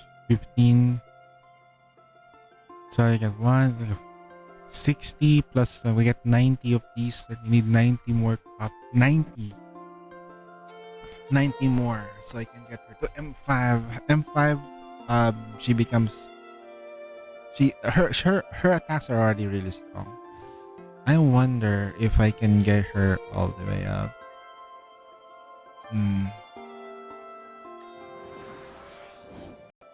Jesus. I wish I have the skin though, not gonna lie. Damn. Alright. Let's continue with the story mode. Main story. 23%. There's a file here you can skip, but let's look at the file. It's gems. So Midgard's climate was about as ordinary as it gets. Winters were cold, but actual snowfall was rare. That year, though, things were different. Fine powdery snow drifted down the streets of days and nights, wrapping the entire city of miracles in white. A girl with long rose-colored hair walked down the street at a leisurely pace. She carried no umbrella, letting the snowflakes settle on her hair. After spending so long amongst the Adventists, anyone would learn to appreciate quiet, simple moments like this where they could finally breathe. Her destination was a 24-hour cafe down the block. As she drew near, the latticed windows emerged from the fog. A soft amber glow spilled out from each pane, like ice cubes glinting in the glass of Mimmer soda water. Just as she reached for the door, she caught sight of the unexpected figure. Cersei stepped back at once, slipping into the inconspicuous corner, pretending to zone out, all while quietly taking in everything happening through her glass. Bathed in the cafe's warm glow, the blonde girl with chatting and laughing with person across from her, each response received made those sparkling emerald eyes of hers shine even more. For a moment, Cersei felt life was a little unfair. How could a girl that pretty and that sweet still have a professor from the Academia Acropolis for a mother? From the moment she graduated, she already put in Yggdrasil. Meanwhile, Cersei had spent years working herself to the bone, just to barely reach the threshold. If she were him, she would almost likely choose someone as bright, as lovely as Luna to be her assistant too. Realizing her thoughts were drifting, Cersei snapped her focus back to reality. By now, Luna had stood up, hands on her hips, cheeks puffed like a little angry chipmunk. The thick glass sealed the cafe onto its little pocket of warmth. Outside, only a thin whistle of the wind reaches Cersei's ears. Cersei narrowed her eyes, reading their lips and piecing the conversation together. With what little we've got, how are we supposed to find the Adventist space anytime soon? And even if we do find it, the board wants the whole group wiped out. That's basically impossible. Chief, say something already. Don't worry, I'll handle it. I won't give the board anything to criticize. Okay. Since you put it like that, I'll trust you, Chief. Luna leaned forward and downed the rest of the drink in one gulp, then gave her stomach a satisfied little pat. All done. Should we head back? If the snow gets any heavier, driving's going to be dangerous. You go on ahead, Luna. I still have a few things I need to take care of. Huh? Is it something you can't tell me? Of course not. It's just It's fine, it's fine. No need to explain, Chief.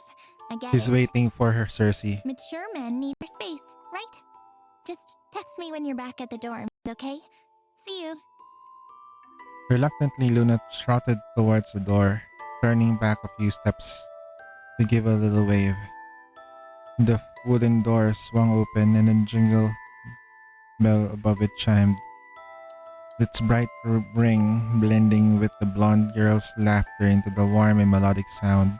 If Luna had glanced sideways even little, she would have seen Cersei standing in the snow, nearly frozen into a sculpture.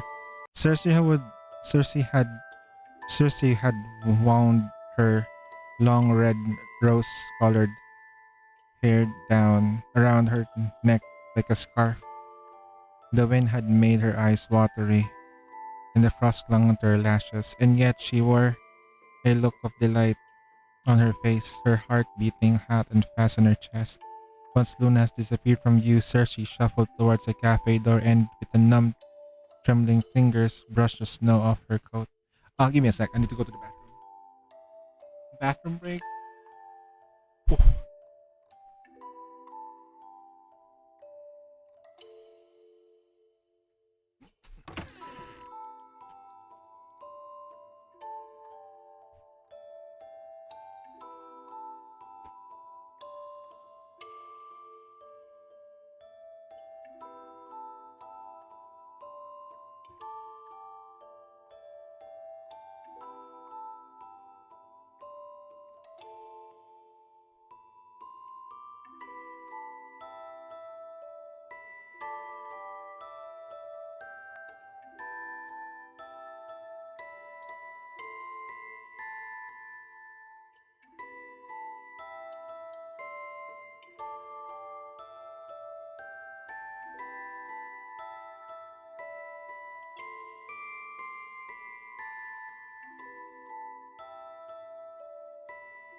Alright, we're back.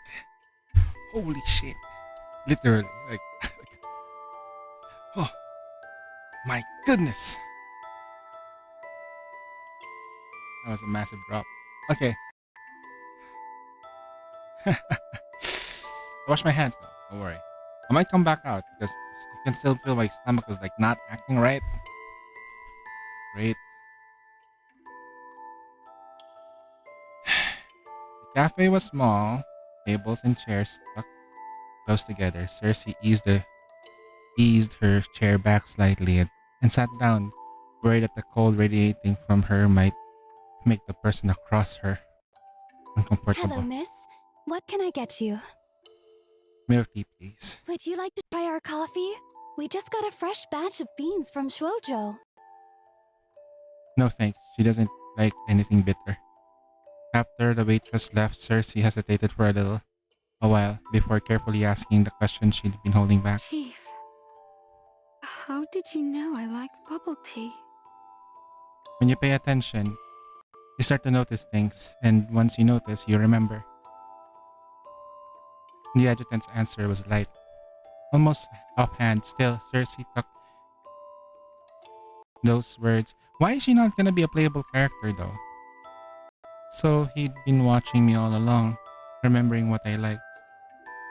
His incidental bit of care hit her like an iron dipped into cold water, sizzling, thawing the cold from her clothes and chill from her bones.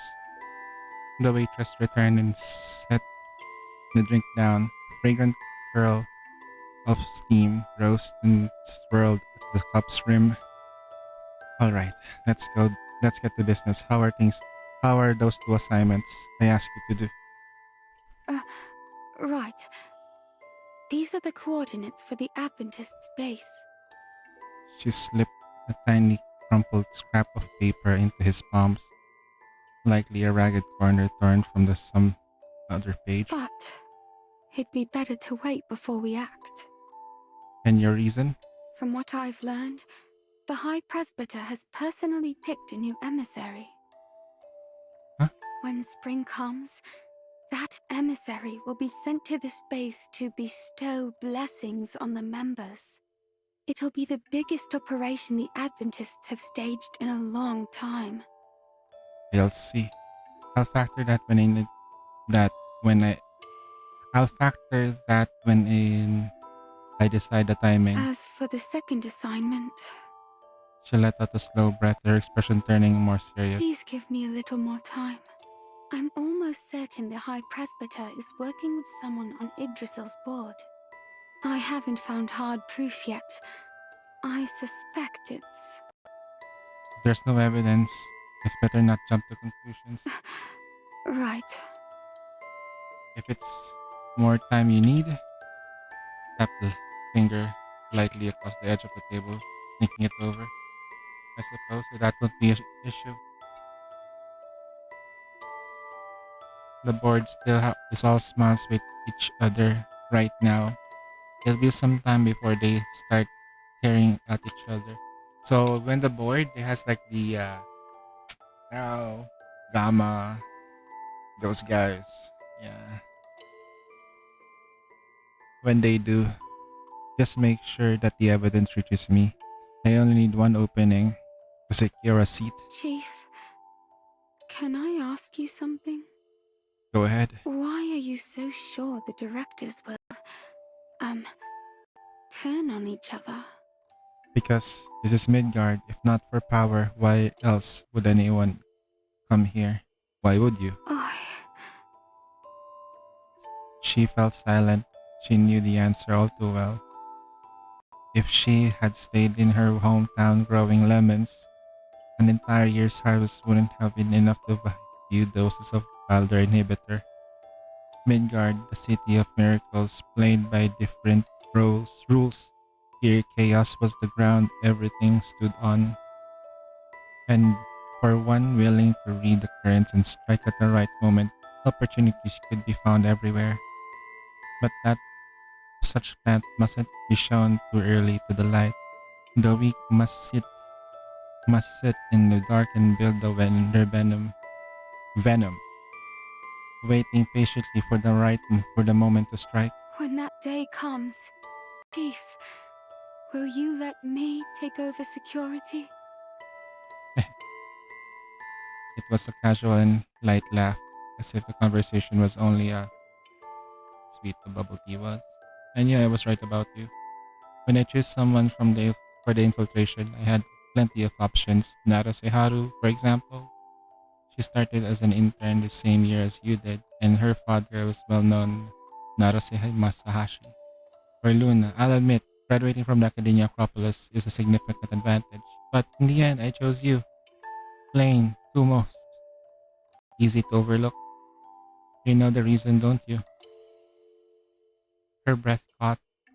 A warm ache pricked at her nose. The kind that came and someone understood when someone understood her a little too well. Of course she knew. In his eyes she caught the flicker of those same restless, hungry spark she kept buried deep inside. The part of herself she could never dare show anyone.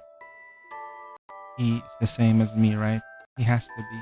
Otherwise, how could he have seen straight through me just by locking eyes with me? The thought struck before she could stop, and her heart skipped a beat. From that night on, his warm smiles at Luna, his favors toward Naraseharu, even whatever kindness he might someday show to other girls, she could tell herself that none of it mattered anymore, because she was convinced the two of them shared a bond unlike anything he had with anyone else. It's about time we should go. They rose and made their way toward the door. That short walk from the table to the door was, in truth, the longest distance they had ever walked side by side. Outside, the snow had thickened. They stopped at the stoop, silently taking in the silver washed world ahead. Neither moved or stopped to step off. After all, once they left, they would no longer be just Cersei and Aiko. Instead, they would be just Adventist Regional Prebister and Yggdrasil head security. For people like them, walking away in opposite direction was already the closest they would ever get. Go. At his gentle urging, Cersei stepped forward, leaving a faint trail of footsteps into the soft, wet snow. And so she began to walk into the sluggish fog, and 6 whole years vanished beneath her steps. And then we forgot. It wasn't until Lachlan's pale dawn around her veil finally returned to the window in the snow. The warmth of the memory did a little to quell the frustration twisted in her chest, but she quickly found a way to explain it away. All this, she told herself, was because the chief had lost his memories. He had forgotten how reliable she was. She. Yes, that must be it. That was why he trusted Adriotifan more than he trusted her. It's all right, Chief. She clutched her fabric on her chest until the clutches went white. Her voice grew lower. If I help you catch Sophie, you'll need me again, won't you? No, that's not how it works, girl. We need her out there so Ada can. We can get more info. Ada. Progress 4. Holy crap. They'd only had one night to decorate the venue for the succession ceremony, but the results was a lavish by any measure. The ceremony was set up on the open lawn, and to keep all the green from looking too plain, the Adriotti family had practically brought every flower in the city. Bouquets were spread across the ground in dense clusters, forming the vast carpet blooms. Whenever the breeze picked up, it was lush, floral fragrance drifting over anyone. The lemon trees encircling the venue weren't neglected either. Their branches were adorned with clusters of pink and white blossoms. Gossamer fabric streamed down from the footsteps, flowing across the lawn before coming to rest in front of the grand piano. The music hadn't started yet. but the noise reached us first, swelling into all direction. Guests poured into the docks and the helipad, and even more so through the estate's front gate, where hundreds of luxury cars lined up to enter the roundabout. Politicians, tycoons in their attire gathered around Mrs. Adriotti with warm congratulations, then without exception drifted over to me, hoping to at least put a face to the name. I was in the middle of the exchanging pleasantries when somebody tapped me lightly on the back. I turned to find a cashier looking up at me with a mischievous grin. The guests seemed to pick up on how close we were. I discreetly stepped aside to give us space. Wow, Adjutant. You're looking good in that suit. What about you? Aren't you wearing the dress that the Adriati family prepared for you? Pass. Those things are way too thick and heavy. I just can't get used to them. By the way, why are you alone? Where's Cersei? Beats me.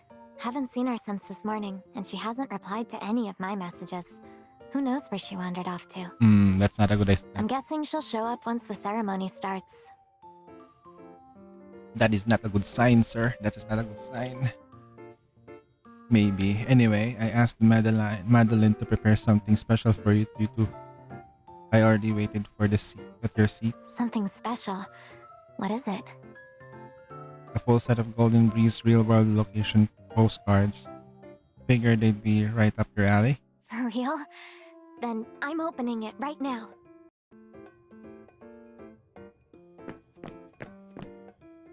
And just with that, Otodasha Madeline pushed through the crowd and hurried nearly to her. Hey, brother-in-law. Hmm. I noticed something off. Maybe I'm just being paranoid, but something doesn't feel right. She lowered her voice, her gaze sweeping over the nearby guests and alert Barry. What do you mean? Too many eyes and ears here. Let's talk in Marion's room. That's not good. We knocked, and Marion opened the door almost immediately, surprise written across her face. Her hair and makeup were almost done, and the gorgeous dress hung on the neck rack beside her, waiting for the big moment. Huh? Isn't it still early for the ceremony?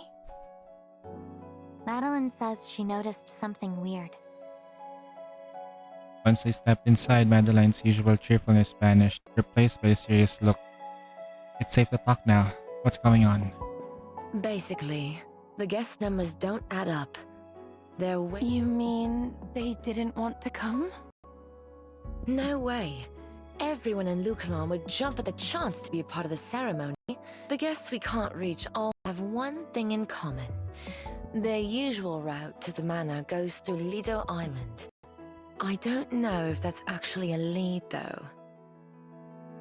Also, that girl who came with you. You mean Cersei? Yeah, security saw her leaving the manor early this morning and heading toward Lido Island, too. That does sound pretty sketchy. Think it has something to do with Sophie?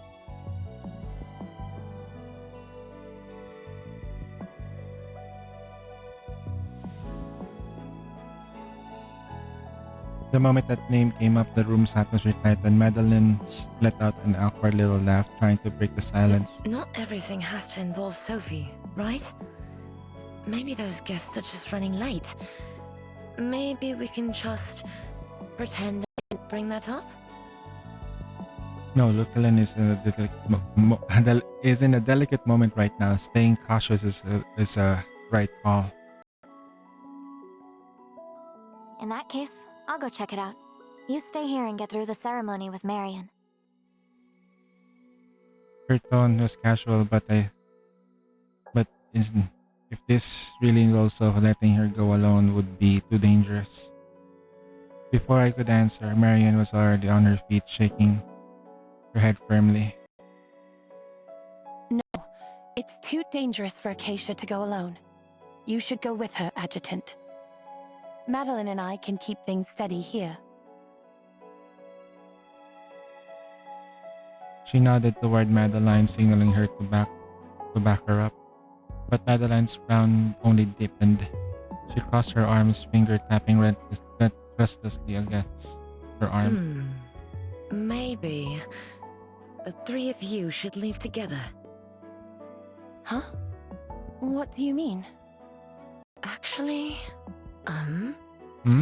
Mum and Dad decided that once the ceremony's over, they're sending you to the inland areas of Ulster, whether you like it or not. Why? Aren't they going to announce that I'm the new head of the house at the ceremony? Well, they are, but that's just the compromise they made to secure cooperation from the three metro areas.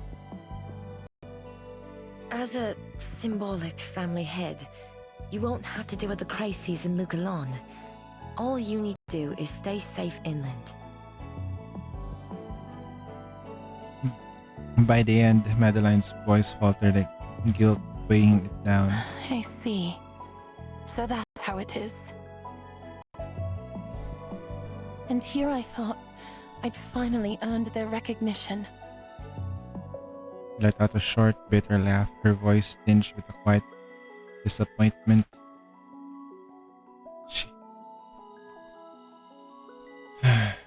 She looked at her reflection in the mirror, the exhaustion from staying up all.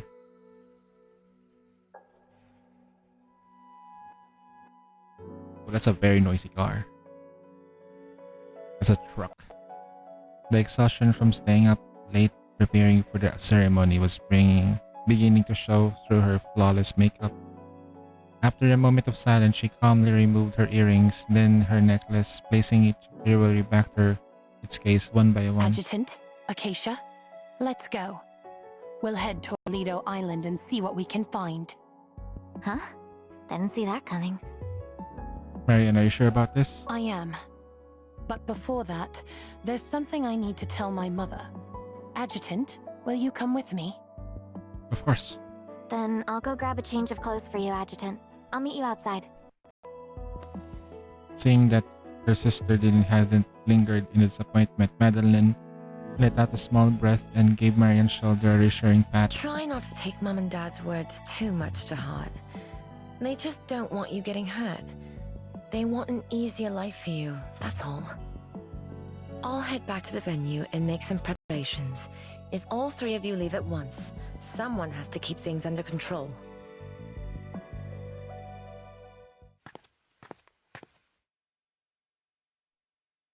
As we walked side by side, I noticed how bright and steady her eyes were, clear of any hesitation. I must have been looking for a moment too long, because she caught my glance. Adjutant, what's on your mind? I just think you're pretty. I was wondering, both of you, you're both daughters of Mr. and Mrs. Adriotti, treat you very differently. Even if you're trying to protect you because you're younger, it doesn't really explain everything. But if you'd rather not talk about it, forget I asked.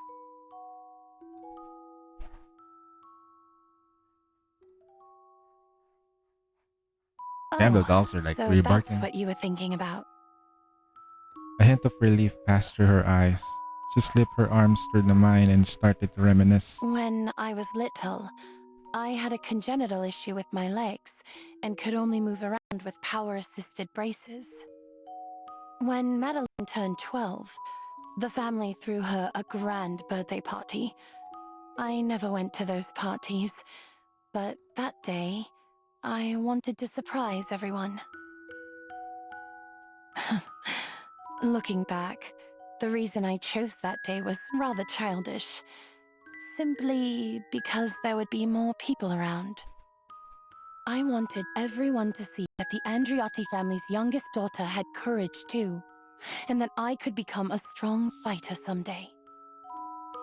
So I stopped using the braces and practiced walking day and night. Marian rarely talked about her childhood. Only did I finally understand the weight behind those few fragments she'd shared before. I thought if I could be more helpful to my family's business, people might look at me in a new light. But everyone's only interested in the Swift's functionality and stats after all. I'm like a bird that can't stand by itself. I can borrow a beautiful pair of wings and fly non-stop. But that's not me. So what she's gonna get is the Adrioti's final form? Like their own tech? Why didn't you tell me any of this before? At first, I didn't want you looking at me with the same pity my family does. After what we went through, you gave me so much love and warmth that these memories could no longer hurt me. And now, I can tell you the rest of that story without it weighing me down. 2 months later, the grand party went ahead as planned. The manor was just as lively as it is today. I put on my prettiest dress and walked toward my parents, one step at a time, using nothing but my own strength. I could almost see the pride in their eyes. I could feel the whole room ready to be Marian Andrati in a whole new light. And then You drew a steady breath, forcing your face to stay even. I fell, right in front of everyone. And it was anything but graceful. Mother was horrified. Father was angry. He nearly fired all of my maids on the spot. Madeline didn't blame me at all for ruining her birthday party. She just crouched down and held me while I cried my eyes out. I guess seeing how fragile I was that day made them start protecting me even more afterward. Oh yeah, definitely. But at the same time, they also took back every expectation they'd ever had for me.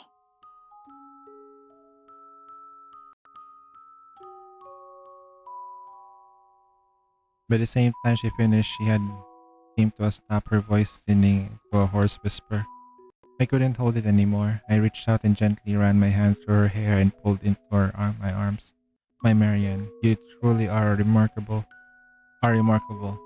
Even after all that neglect, you still fought so hard to become stronger.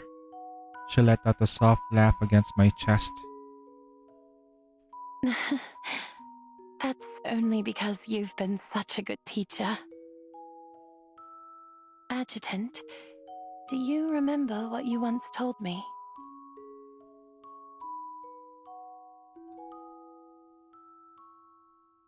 Once weak and vulnerable, the new Marion now thirsted for control. Free from all constraints, disregarding my status or stance, no longer suppressing my true self. I need you to give me a crystal clear command. May I? Absolutely. Even now, I still find myself craving your affirmation. Do you truly believe I can lead my family and guide Lucalan toward its own future? Marilyn looked up to me, her eyes rimmed in red, shimmering with unsheathed tears. Thank you. I won't let you down. She blinked back at her tears, refusing to let them fall, as if holding them back as her way to showing her resolve. Hand in hand, we walk across the lawn to a small pavilion. Mrs. Adriotti was there with the chief delegates from the other 3 metro areas chatting and laughing. A stack of documents lay on the table between them, agreements for future cooperation among the 4 metros. When she saw that Marianne was wearing, her expression flickered with surprise, though her polished smile stayed perfectly intact. Marion, what are you doing here? Marianne's gaze dropped to a black onyx ring on her mother's finger. It was the Adriotti's heirloom, the ring that should be resting on the velvet box, ready to be formally placed on Marianne's. The 3 chief delegates glanced at me when realization, and at Marianne, realization dawned immediately. They just stood for their aides to gather up the documents. Miss Andriotti, Perhaps it would be best to continue this discussion after Miss Marion formally assumes her new position. Ah, Miss Marion, Mr. Adjutant. A quick note. The borders of the 3 metro areas have been fully reopened. Citizens of Lucalan are now free to cross at any time. Thank you for your support. Please, the honor is ours. We look forward to deepening our cooperation with Cathode Technologies and Yggdrasil. We'll take our leave for now. Miss Marion, Mr. Adjutant, Mrs. Andriotti, until next time. Watching the 3 chiefs delegates walk away, Miss Andriotti's smile remained, though there was a trace of resignation in it now. Marion, what do you think you're doing? Even outsiders have started treating me as the head of the family. Yet my own family only wants me to be a puppet. Mother... The weight of that position is far too heavy for you. You're not ready to shoulder it, Marion.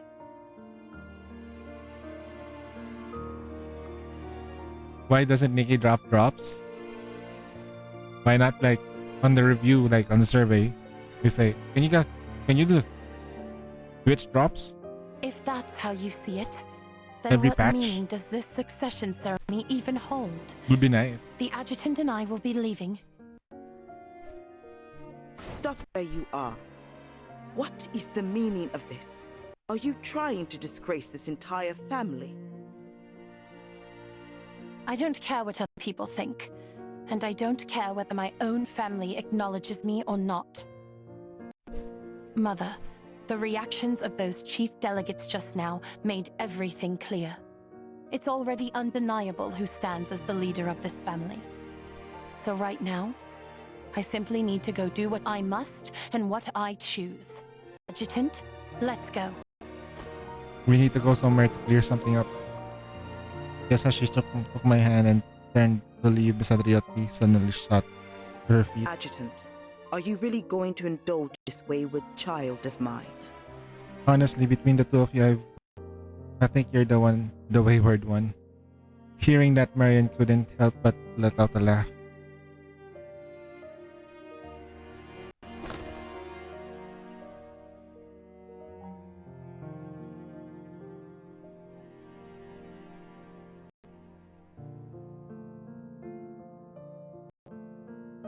Ignoring her mother entirely, she took my hand and pulled me forward, her steps light and quick, like a bird finally taking flight. Adjutant, I don't know why, but saying it all out loud feels so good. Then let's run faster, fast enough that none of those doubts rubble can catch up to us. As we raced across the lawn, every guest turned to stare, shock written across their faces. And then somewhere in the crowd, the champagne tower came crashing down, golden liquid and glass shards scattered in the burst of rainbow, before falling like stars. The sharp crackle of shattering glass kept ringing out, and I didn't need to look back to know whose spur of the moment mischief that was. Consider that my little revenge for never taking me seriously. She cast aside. Wait, she just came back and just like every step she took felt like it was lifting her off the ground, and then she looked bright enough to rival the sun itself. It didn't take too long for the Adriotti estate security team to swarm in front in all directions. Akasha hurried over, clutching my change of clothes. What's going on? Long story short, getting out of here won't be easy as we thought. There are too many people at the main gate. We should head for the dock and take a speedboat. Why are we doing this again? Once the security team realized that we were headed, they split up and reformed into a long, narrow line and cleared out through the estate's side paths.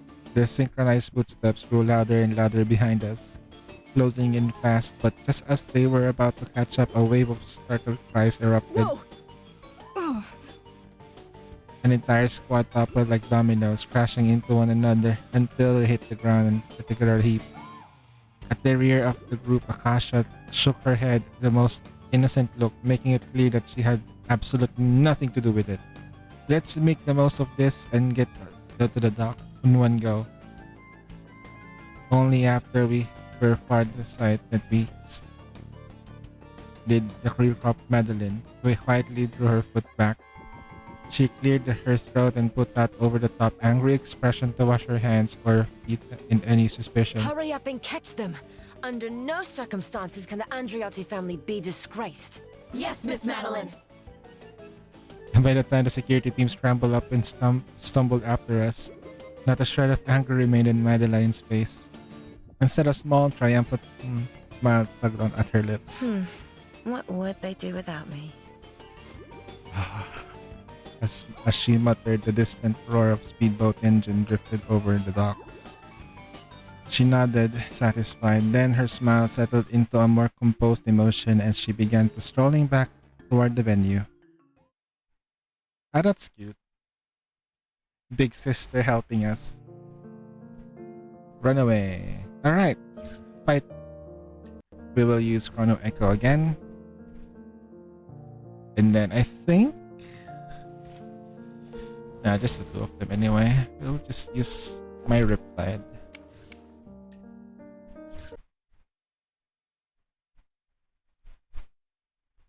Behold, my transformation.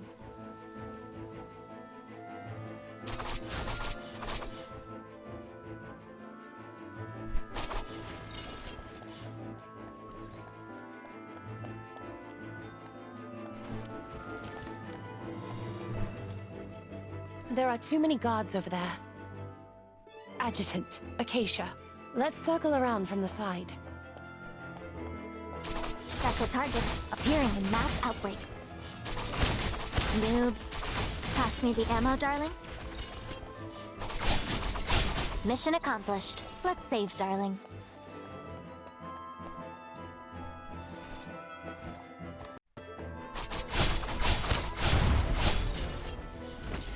Transphase force. Full moon. Noobs.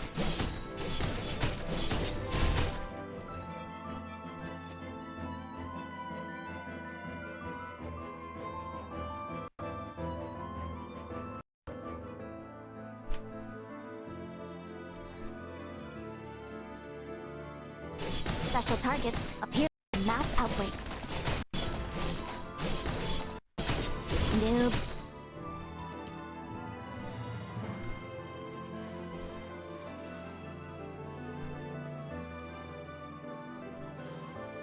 The docks should be up ahead, yeah? That's right. Once we get on a speedboat, they won't be able to catch up.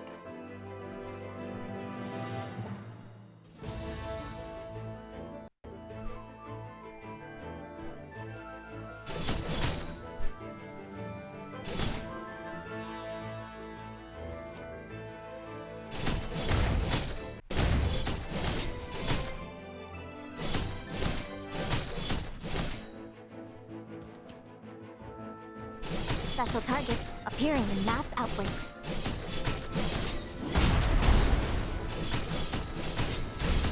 Transphase!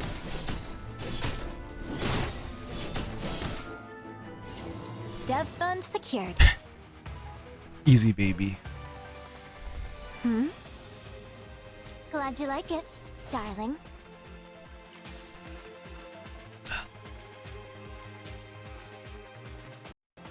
Next.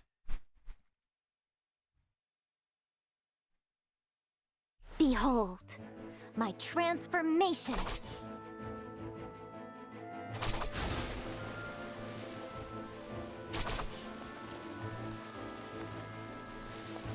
Come to think of it, your family estate is way too big.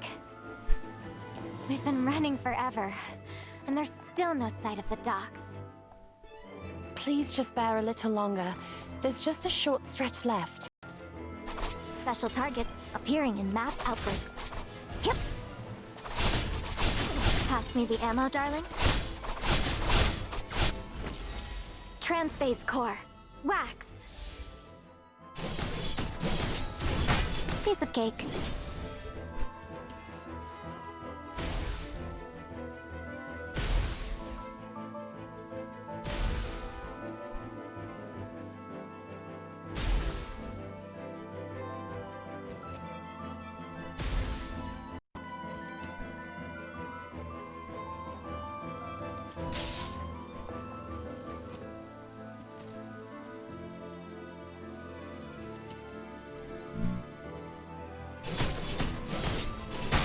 Noob trans space!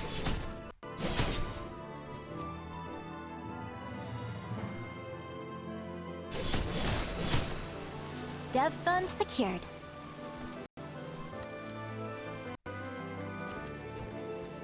Special targets appearing in mass outbreaks. Noobs. Oh no. There aren't any speedboats ready. How long to call one over? Not long, but the guards are almost here. Let's send them all. Just go get the speedboat. The adjutant and I will hold them off. Huh. Slash!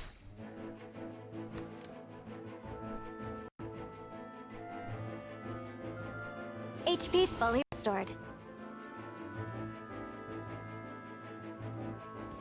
Is the password 1234? A piece of cake.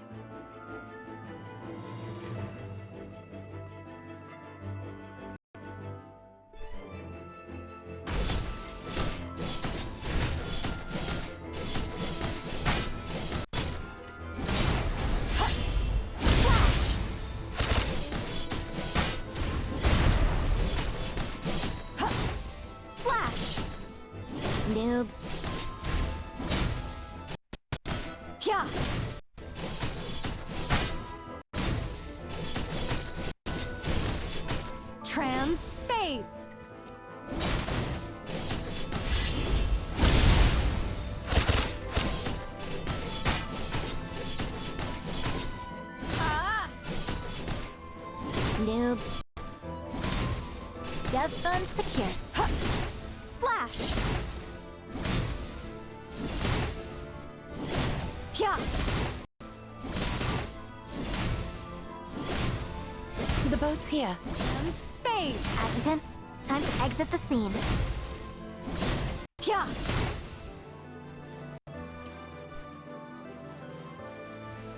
Adjutant, time to go full turbo! Woohoo! Miss! Miss! Hurry! Stop them! Miss! Move! Out of my way! Miss! Come back!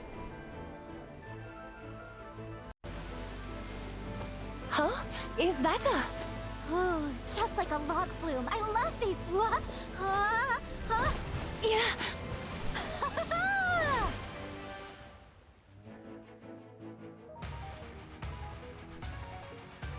You know, there was a better way to escape that Glad you like it, darling. event, but doing it that way, causing a scene, is crazy. After leaving the Adriati Manor, we followed the river back to the luxurious coastal district.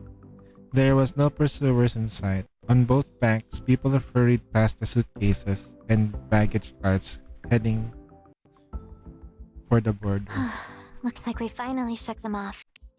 According to Madeline, the direction Cersei went en route, those were missing guests both led to the same place. So what exactly is in this Lido Island? Lido Island is just what the locals used to call it.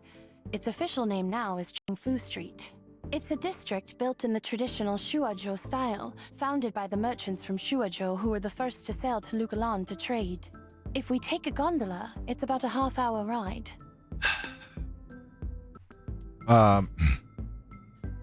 After Marian's brief explanations, we switched passing a gondola and headed for Shongfu Street. The small boat rocked gently beneath us and drifted into the canal, carrying the three of us towards our destination. Just like last time, we hadn't gone far when Madeline's voice floated through the speakers. Chongfu Street was completed in 2022, but its history stretches far beyond 40 years. It used to be called Lido Island. Sitting at the edge of Lugalan, it became the first place Shuozhou merchants set foot when they arrived by sea. Shipments of porcelain and tea were unloaded here in great quantities. Don't tell me Madeline recorded the narration of every sightseeing spot in Lochlan. More or less. She even updates them each year, depending on how the area changes. Sounds like she has a really passion about running tourism business. As Marianne and I chatted, a sense of I sent Cersei several messages asking where she was, but there was no reply at all. Before long, Chongfu Street came into view. Just as Marian said, this part of Lockland felt completely different from the coastal district. Lockland's usual timber and stone buildings were now lined with the red-pillared walkways and gray-pilled rooftops. Most striking of all were the little stone foxes perched atop the tiered eaves. Back when I visited Shouju, I saw plenty of rich beast lions, dragons, but foxes? This is Take a first. closer look, Adjutant. They're not ordinary foxes. At her words, I look at the stone beast again. Sure enough, each fox had 9 cloud-like tails fanned out like Shuajaw merchants have traded in Lucalan for over 1,000 years. Along with silk and porcelain, they also brought their faith in the 9-tailed divine fox. 9-tailed divine fox. Guess I'm. Oh no, I think I know who's gonna get the 9-tailed fox treatment though. Mia. Legend has it that this deity brings blessings of good fortune and prosperity. Once the boat finally docked, our light-hearted conversation tapered off. They really never talked about like how the gods or the Daywalls messes with the girls' identity and personality. It's like does that narrative just set aside? But it's okay. At least they're focused on what the girls are now. At a glance, the street was bustling. People wandered in small groups, content smiles on their faces. Speakers along the roadside played light and cheerful music. The slightly rainy sound reminding me of the old radio Akasha kept on for quarters. Everything before us looked placid and harmonious, yet with the deadly flood looming in, the ordinary scene felt unsettlingly eerie. Why are there so many people here? Marian moved into the few steps. Quite a few of them are guests my family invited to the ceremony. What's stranger is that most of them are on the older side. Why would they all be here instead of at the ceremony? As we are puzzled over it, Akasha tugged at my sleeve and showed me something in her hand. A bright colored flyer. The background showed the Shoujo style street with bold lettering splashed across the front. Shongfu Street Retro Fair. The journey back into the 20s. Where did you get that? Picked it up off the ground. They're holding some kind of fair here. I look at the flyer from the hand and look over the text and pictures on it. The 20s at the time were already felt distant. Because of Javosis and the descent, modern art and culture had been cut off from the traditions of the old era, leaving the rift that almost impossible to bridge. I never would have guessed that, aside from Akasha, there were still people in this world trying to bring the past back to life. Sudden burst of crackled above us, and we looked up in a tiny party poppers strung along the street lights.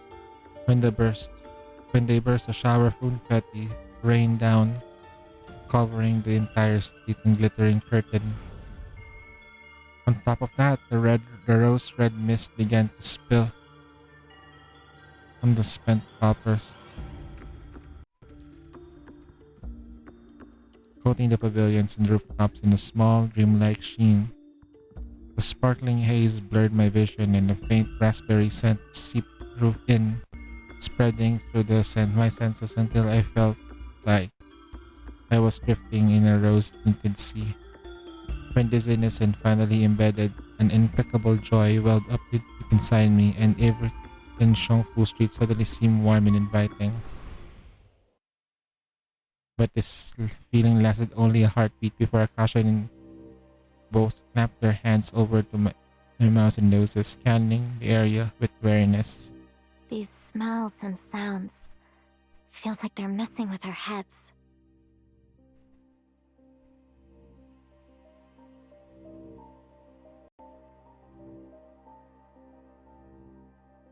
Oh no, that was.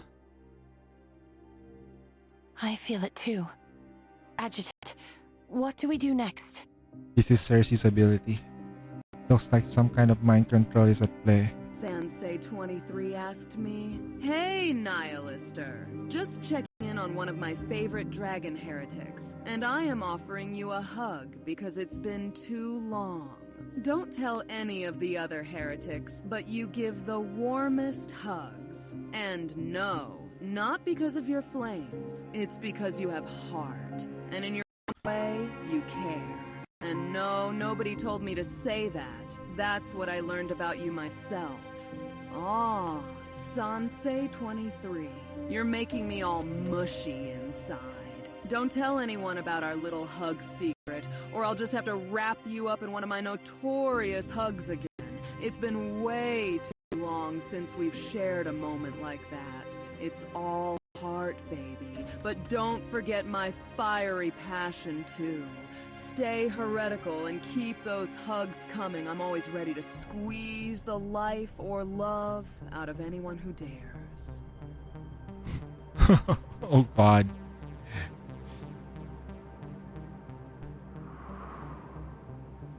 As the rose-colored mist slowly thinned, the petite familiar figure emerged beneath the archway. Chief? And Acacia? Marion? What are you doing here? Me too, I wasn't expecting that. Acacia and Marion froze for a moment, but their shock quickly turned into relief seeing her familiar face, and into surprise across Cersei's face too. She faltered for a moment, then forced a strained smile. Are you here for the retro fair too? It's actually pretty fun. Adjutant. Yeah, we're just looking around for a bit.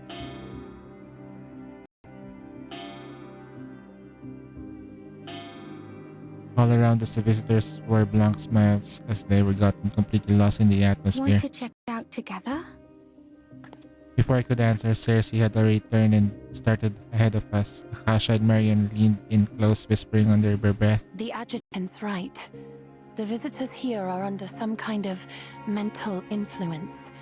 That's probably why they're still hanging around Chongfu Street. And Cersei, she seemed affected too. Could Sophie be behind this?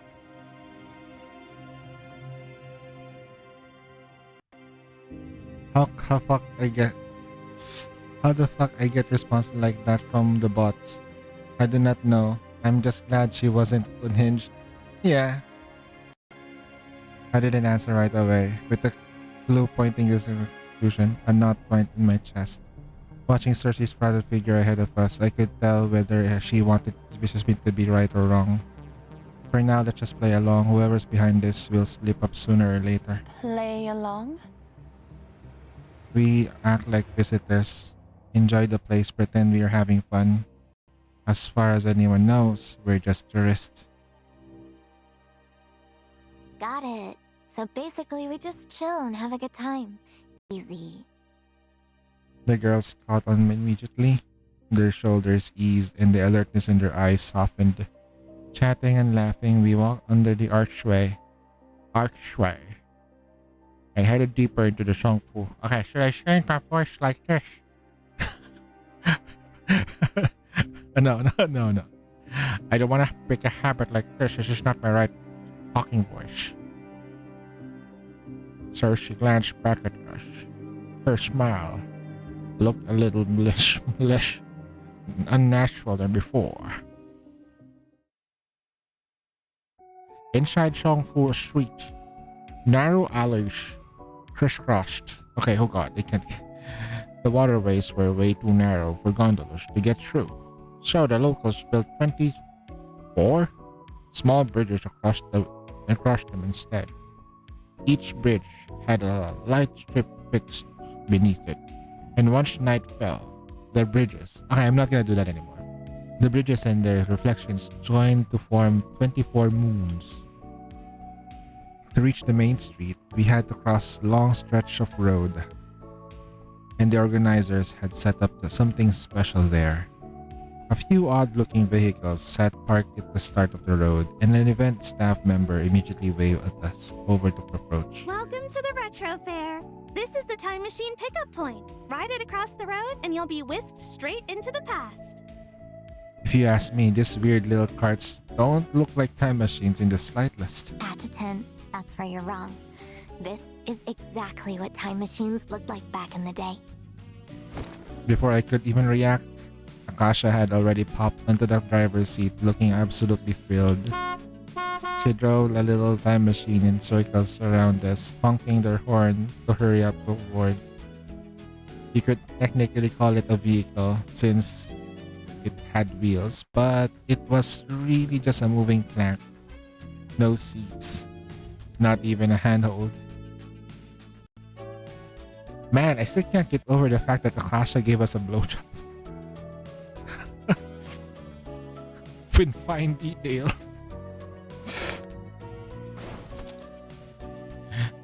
Not really seeing the appeal, we climbed onto the plank as carefully as we could, holding on to the driver's seat just to stay balanced. All right, everyone ready? Here we go. No, they already did. They did it a whole night before the party.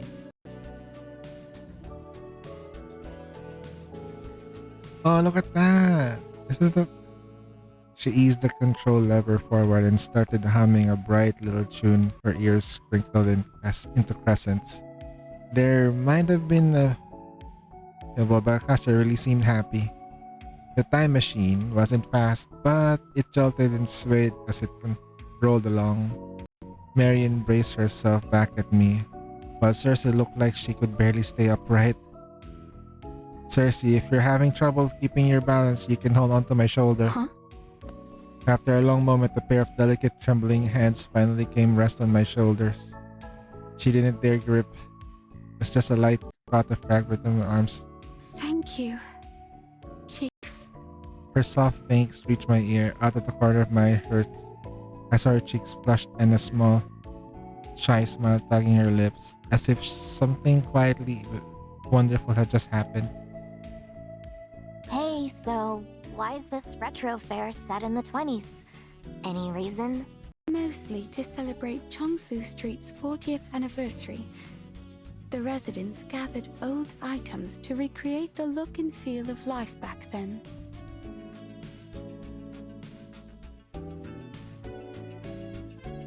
Life back then.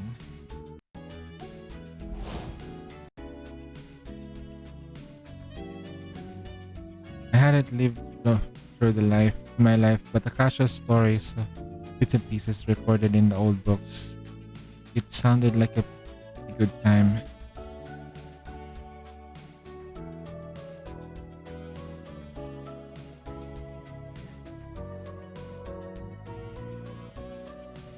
Javosis had yet broken out on a large scale. Most people didn't even know such incurable illness existed and lived simple, happy lives.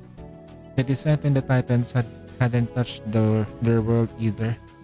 No wonder people back then could devote themselves so freely on the art and culture.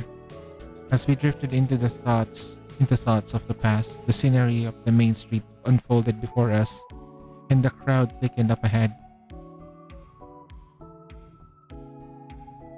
And the first thing... Okay, the air carried faintness of sweetness, and every so often a tiny orange spark drifted by, tracing the source of those warm flecks of light. I spotted the food stand. Coals burned through beneath the roasting sweet potatoes, their scent inviting. Beside them, the vendor operated an unfamiliar foot pedal machine. The horse spun around and around, spinning out soft, fluff currents of sugar. With twist and lift the bamboo stick. Those strands gathered into a perfect little cotton-like cloud. Adjutant, look! Cotton candy! They don't have cotton candy? Akasha sparked the time machine, ran towards the food stall. In no time, pretty cotton clouds were bulb in front of us, with Akasha's bright, sunny grin picked out from behind them. Try it. This was a popular little snack back in my time. But one for Marion, one for Cersei, and Adjutant, you and I can share this one. Huh? It wasn't like I'd never had cotton candy before. Back at Idrisil, we even had someone in the logistics who was really good at making it. But compared to Jingyang's filled cotton candy, the one in my hand felt more fluffy, like a fluffy cloud. I wasn't even sure where to take a first bite. Cersei stuck her tongue out just a little, taking a tiny, careful lick. Marion, however, refined one, pinched of the thin piece and placing it in her mouth.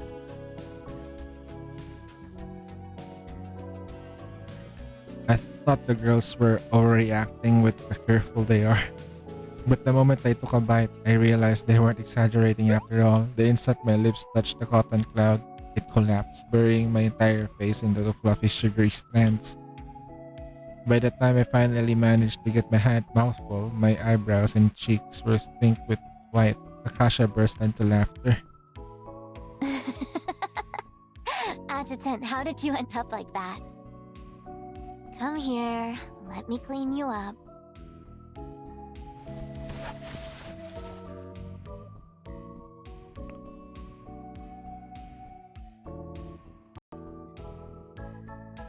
Huh? Hogging all the sweetness for yourself isn't very decent, Acacia. Huh? I wasn't hogging. I made sure everyone got their own cotton candy. I wasn't talking about the cotton candy, and you know that. Marion said with that smile, her brows deepened and subtly, and a quiet threat beneath her expression. She leaned in as well, mirroring what Akasha had just done, and left a faint trace of her own scent and Akasha couldn't reach. Adjutant, I'm gonna check out that newsstand. Wanna come? Adjutant, would you accompany me to the boutique? I'd like to pick out some souvenirs.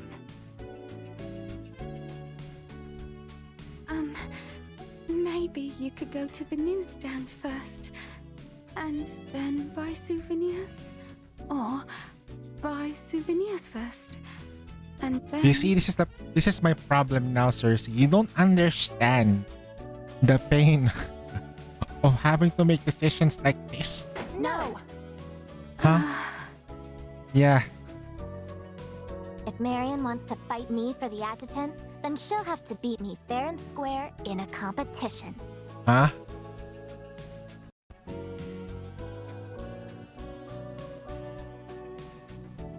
You just... Oh? And what exactly are we competing in? There's an arcade over there. Let's let the machines decide. Winner gets dibs on the adjutant's time. Are you sure this is even remotely fair? Fine. I'll play. Huh? I thought Marion would turn down this lopsided match, but she agreed without a moment's hesitation. There was even a spark of excitement in her eyes. We followed the two contestants into the arcade. Akasha slid into the seat in front of the cabinet like second nature. She flexed her fingers and started checking the joystick and buttons. But even after she finished her whole pre-game ritual, Marion still made no move to sit down. Let's go over the rules again. If you lose the game, I win, right? I already figured out that the intentional phrasing that Marion's getting at, but Akasha, too absorbed in the machine in front of her, failed to notice a trap. Yeah, exactly. Wait, In that case, Adjutant, could I ask you to play for me? huh? A sweet smile curled at her lips as she tucked lightly in my arm. That's cheating. But I just checked the rules with you, remember? The rules never said I couldn't have the Adjutant play for me. Oh no. I let my guard down and totally fell for that. Noob play. Noob move.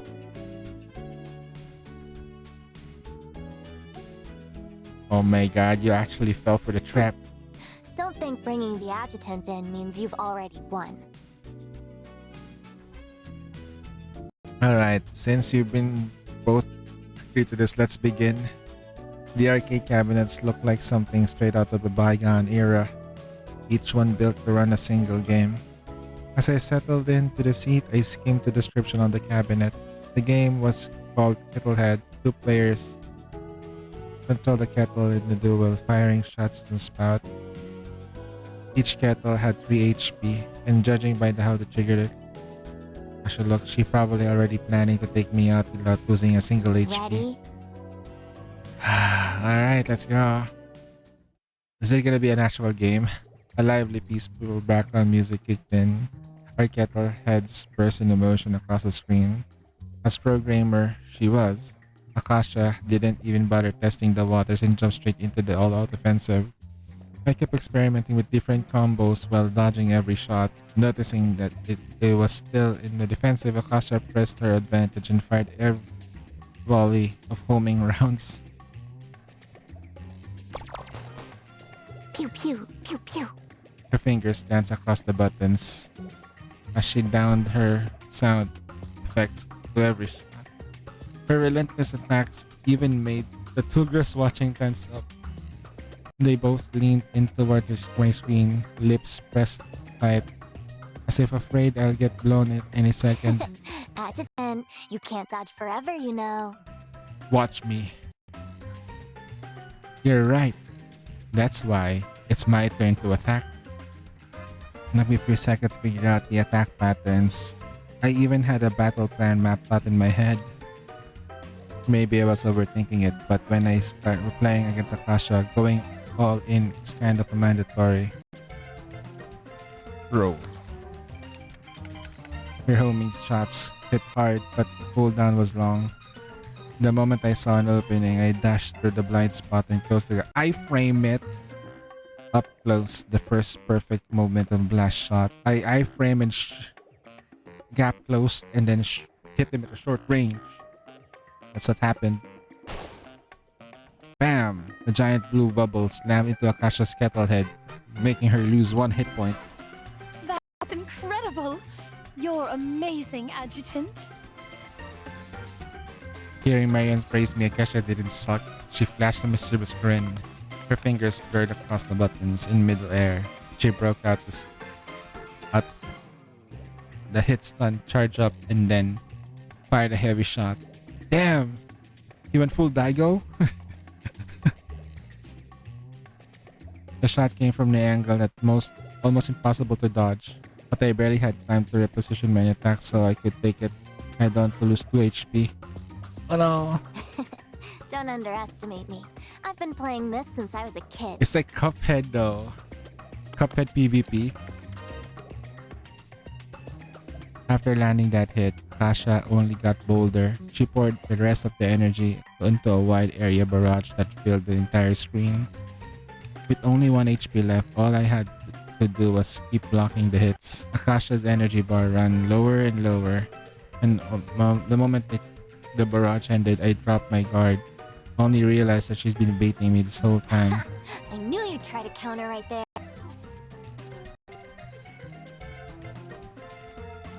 Her kettle head, squinting angrily, dashed right in front of me. In an instant and swung a punch straight to my face. Ah! Knockout! No, we lost the... I'll swagger a moment. Akasha's kettle flop over in a sad thud into the ice drop. When the big red KO flashed on the screen, Akasha stared at me with disbelief, wearing almost the exact same expression she had fallen. What the? How did I lose? Well, you see, I have a trap. I have a trap card activated because I use my ult. I tapped the wall of text posted beside the cabinet. The Akasha had squinted lean and read it. The moment I stopped blocking, I heard a ricochet shot and then bounced it up to the damage. So once anticipated, you were up here, taking 3. When did you get this good at games? We've been playing every time there's a new patch. How do I good?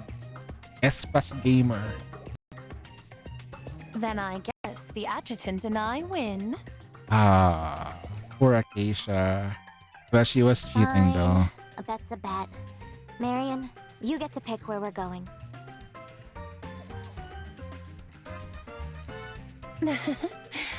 Then let's check out the newsstand first.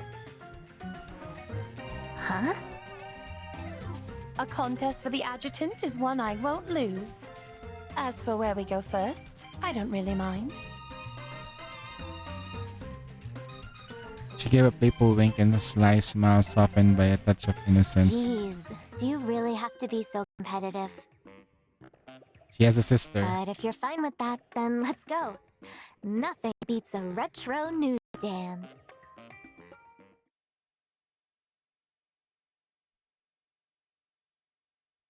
By the time we stepped out to the arcade, it was already late afternoon. The sun... Wow, really? The light had softened and the cool breeze shook a few leaves loose, sending the drifting down. The girl's brisk step crunched over the fallen leaves. Except for Cersei, her steps made almost no sound. Quiet just like her. Sometimes it felt like she was just a shadow trailing behind us. Cersei? Hearing me call her, she turned slightly flustered. I was just wondering, with the flood so close, why does everyone still seem so relaxed, so able to enjoy themselves?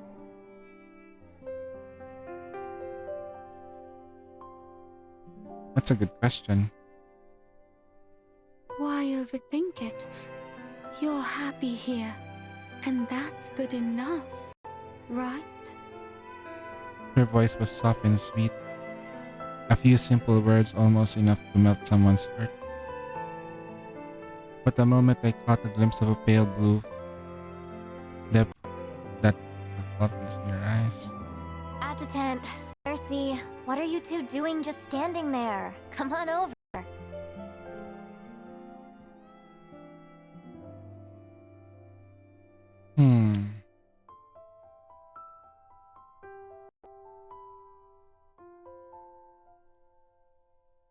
Maybe we'd passed it earlier because it looked like kind of familiar, but without Acacia pointing it out, none of us would have guessed it was a newsstand.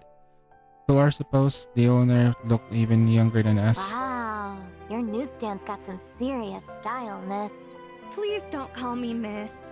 I'm the curator of this newsstand. Is that how the locals here talk? Because it doesn't make sure it makes sense to me.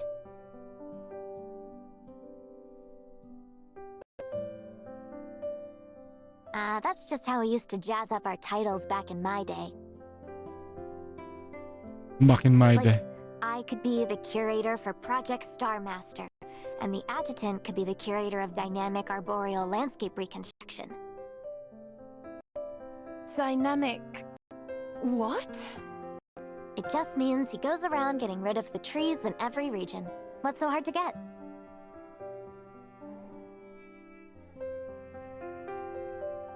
That's impressive.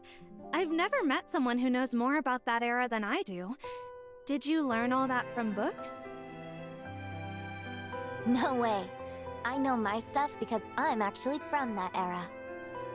Yeah, right. You look about the same age as me. Oof. The curator muttered underneath her breath, clearly not taking Kasha's words seriously.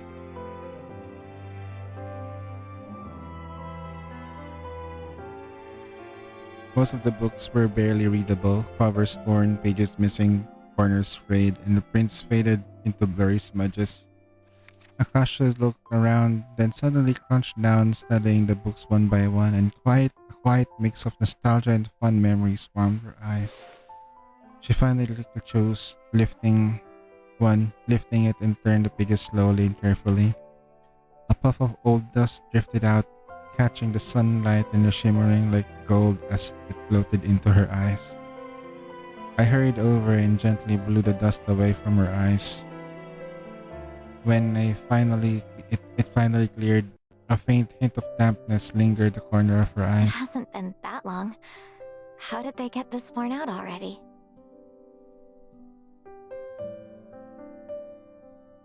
Hearing a quiet, wistful murmur, the curator scratched her head with a puzzled look. These were all dug up from the ground. There's no way they'd stay nice and clean. Ah, that makes sense.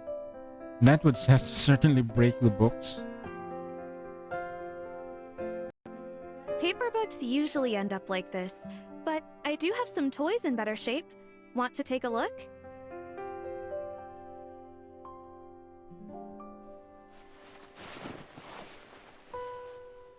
A Tamagotchi? Here, I call them magic eggs. I'm not really sure how you're meant to play with them, but they make pretty good decorations. It's a Tamagotchi.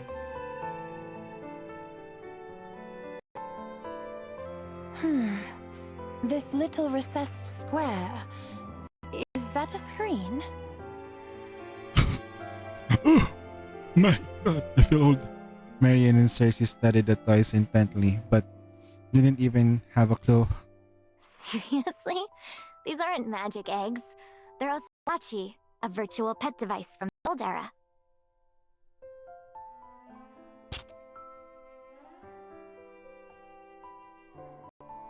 This is an electronic device? You'd never guess just looking at it. Oh my god, feels so old.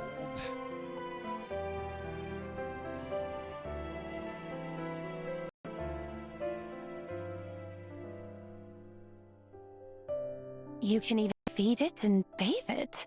And you can connect with other players and make friends. Mm-hmm. We had all kinds of fun toys back then. Not like now. People can't put terminals down for even a second. Curator, how much are all for? I'll take them. There's one for me. Yeah, you're part of the squad. Only to become the boss of the final boss of the game. Why do you have to flood yourself?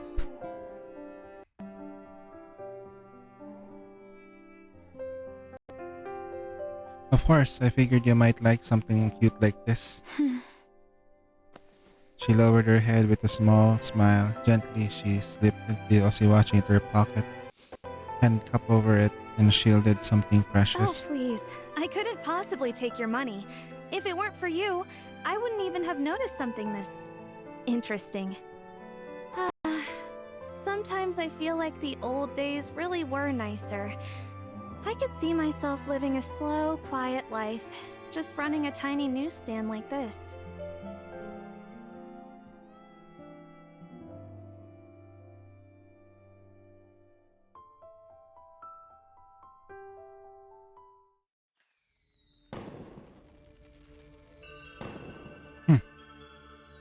Mini fireworks hanging from the streetlights burst again. Just like before, a cloud of pink rose smoke drifted toward tinted sun. Under that wash of colors, everyone around us broke into bright, blissful smiles. The curator was even grinning ear to ear. But the shy girl among us didn't share any of it. Instead, a faint, cold flicker of satisfaction lit into her eyes. Mary Kasha caught the subtle drip instantly. At the same moment, both of them glanced at me. When no one was looking, I gave a small shake in my head. They understood right away. Their expressions settled and carried on as if nothing had happened. Time really flew today. How is it nearly 7 already? Probably because everyone had such a good time. Her powers is mind control. Chief, should we find a place to stay and pick it up again tomorrow? Why does it sound so wrong? Sure. I agree without hesitation. If she wanted us to stay, then that meant the evidence supporting my theory should surface soon. Interesting. We're almost there.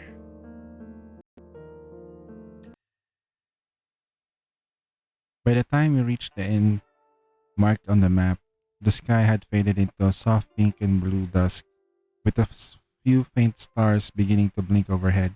Moonlit Retreat. That's such an elegant name. She lifted her head and a little as she read the sign aloud. Zhongfu Street was full of shoujo-style buildings, but almost most were really just regular-looking houses, slightly refitted to look the part, all looking the same, lacking any real something. This place, though, stood apart. Two bamboo lanterns hung aside beside the dark wooden doors, casting a warm, hazy glow. Ornate lattice windows dotted the gray-blue walls, and through them you could just make out the lotus pond, a waterside pavilion in the shapes of bamboo and ginkgo swaying in the courtyard. Is this really an inn? It doesn't feel like one at all. There, by the door. Is that a sign? I looked where she was pointing and spotted a nail wedged into the crack in the stone, a thin wooden board dangling from it. A thick layer of dust coated into the surface, like it had been left there untouched for ages. Up close, I could barely make out the sloppy brushstrokes laid down in the shoju brush pen, lodging this way. It's an inn, all right? Good enough for tonight. We pushed the door open, and a clear, silvery laugh drifted down somewhere above, tugging lightly at everyone's heart. Every corner of this moonlit retreat was shaped carefully by these humble hands of mine. Yet, in the eyes of the illustrious adjutant, it is merely good enough. How terribly disheartening. Who's there? A soft, cottage voice lingered in the air, brushing faintly against the senses. We looked around, but we couldn't pin down where it was coming from. My apologies, I shouldn't have put it that way. Miss Longyan. The moment her name left my lips, the courtyard felt silent. Only the evening breeze whispered through the flowers. After a long pause, a quiet laugh drifted across the yard. To know my name before ever beholding me. How curious. You know her? I don't. More precisely, before we came here, there was an impression I had the name Longyan was. If my friend from Shoujo is willing to help, our chances will improve significantly. Do you need me to step in? She almost never appears in public, and her ways are deliberately discreet. Pushing for a meeting would only backfire. For the time being, we should wait. Showed your connection, a discreet manner, and now the fact that she already knew who I was, everything aligned with one. How? No, sir. That's not how this works. There's no way that's Longyan. And from that I gathered earlier, Miss Longyan lightly commanded the resources far beyond anything regional conglomerate could muster. As for how I deduced, my gaze drifted across the courtyard again. The moonlight retreat might appear at first glance to be nothing more than a refined inn, yet closer look at the details invited awe. The bases of vermilion pillars were carved from white jade, and the jagged rocks circling the pond weren't common lake stones at all. They were far smoother, almost warm to the touch. Even the plants that looked plain beneath the moonlight were rare specimens of black pines, orchids, and other prized varieties. No ordinary innkeeper could afford a splendor like this. To think I would cross paths with the adjutant on such an ordinary night. What an unexpected delight. Since fate has seen fit to bring us together, might we speak of a little business? Business can wait until we're settled in. I'm sure you'd agree, Miss Longyan. Then I fear I have been a poor hostess. Pray forgive the discourtesy. A thin mist rose from the pond, curling into the pale ribbon of smoke. At what's far end of lattice windows lit up at once with a warm, welcoming glow. You girls go on ahead and rest. I still have matters to discuss with her. Okay. Just don't take too long. Chief, this innkeeper seems suspicious. Should I? Yeah, she's always like, this person is suspicious. Let me go get a background check. She is gonna be good at head of security if she lives. She is the boss though. She lowered her voice, her gaze sweeping warily across the courtyard. It's alright. I can tell she means us no harm. You say so. Please be okay after the fight. I don't wonder.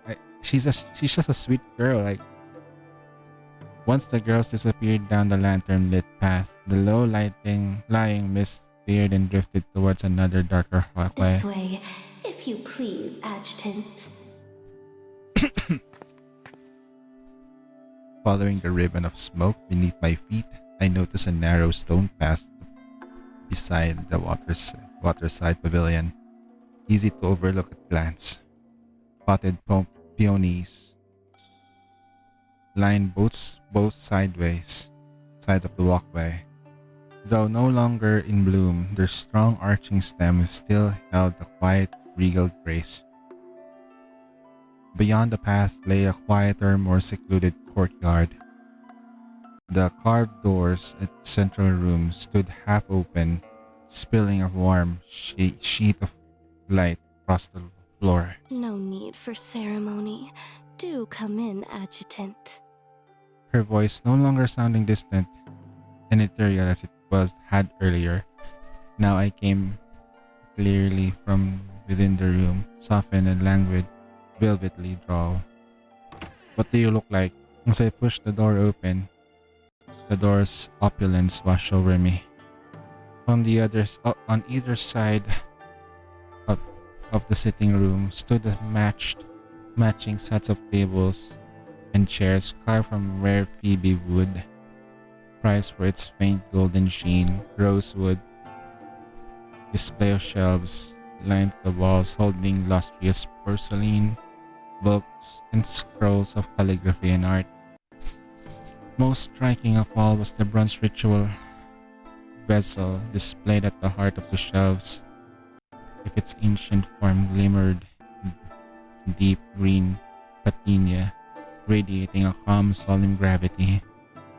I still couldn't see Longyan directly, but through the layers beaded curtains, the gossamer drapes, I could just make out her silhouette, half reclined in languid pose upon chaise lounge, thin clouds of smoke drifting from the censer of solid gold beside her. A fresh, distinctive fragrance spread through the room, lending the lavish space a softer warmth. This incense was quite a distinctive scent. It's made from the mellow leaves. In the southern reaches of Shuojo, people use them to ward off ill luck. Though I never have once set foot in my homeland, my forebears were merchants of the sea. Once their trade prospered, they chose to remain here. You seem rather curious about me, Adjutant. Curious isn't the word. I simply prefer to uncover more about the person behind the scenes before I decide whether to trust them. Oh my, is this your way of chiding me for hiding my face?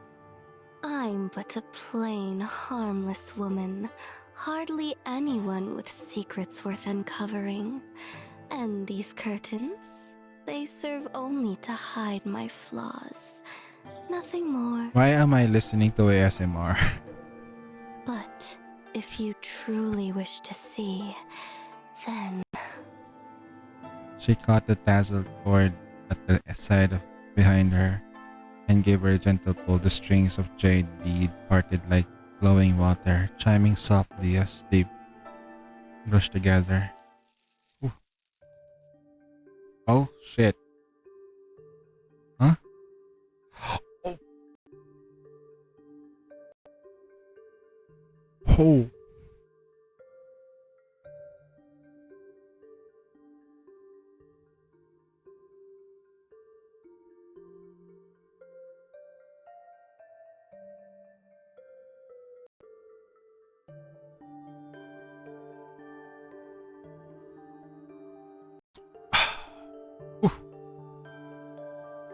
She lifted her fox-like ears, the corners slightly upturned. What flaws? You're perfect. A light shimmered within them as a faint smile touched her lips. I blinked. In the blink of an eye, the shadows of the 9 foxtails unfurled behind her, shifting and wavering in a constant graceful motion. 9-tailed divine fox. Allow me to introduce myself properly. I am Lan Yen, president of the Lukalon Chamber of Commerce, holder of all the land in Chongfu Street, and, of course, mistress of the Moonlit Retreat. Ah, yes, I nearly forgot. The entire Lukalon water network is also under my care. Now, with that much revealed, have I earned at least a measure of your trust? Tell me about the arrangement between you and the Adriotti family. Oh, so they haven't told you yet? What? Nope. I suppose that is only natural. They are still waiting on my word after all. At some point, the drifting smoke had slipped away, leaving my view of her clear. The puny embroidery on the screen behind her caught the light with a soft sheen, lending her presence a stately, regal splendor. I hear you've only been in Lukalon for 2 days, Adjutant. Have you come across the catalytic freezing units in the city yet? I have. In essence, this system disperses nanocrystal catalyst into the water, while directing excess heat into the heat barrels positioned along the city's perimeter. The barrels are ferried by boat, and once they have absorbed sufficient heat, they are dispatched into the open sea. So you intend to use the system to freeze the floodwater? Provided the water level does not rise beyond 6 meters, and to keep it within that threshold, I will have to part with roughly 3,200 gondolas. Her slender fingers sadly toyed with a strand of her snow-white hair. The gestures deepened, quietly allure. Yet her eyes held cold, calculating gleam. This arrangement is between you and the Adriotti family. What does it have to do with me? For a merchant, seeking profit is only natural. This plan carries considerable risk for the chamber. Yet what the Andriotti family has offered me thus far is scarcely worth the effort. However, if the adjutant is willing to provide something more fitting to the risk I shoulder, not only will I see the plan through, I'll commit twice as many ships. And what is it that you want? What? As a faint crease formed between her brows and she touched the fan lightly to her lips. I don't like where this is going. As of now, nothing comes to mind that I truly desire. So, why not consider it a favor you owe me? When I have decided what I want, I'll come and claim it. How does that sound? A blank check? A favor is the hardest debt to repay. But if a single favor can secure an entire city's safety, that is a worthwhile bargain by any measure. Besides, the rose-haired girl at your side caused no small trouble for the people of Chongfu Street. Ah. I'm willing to overlook it. For now, all I ask is that you offer me an explanation when the time comes.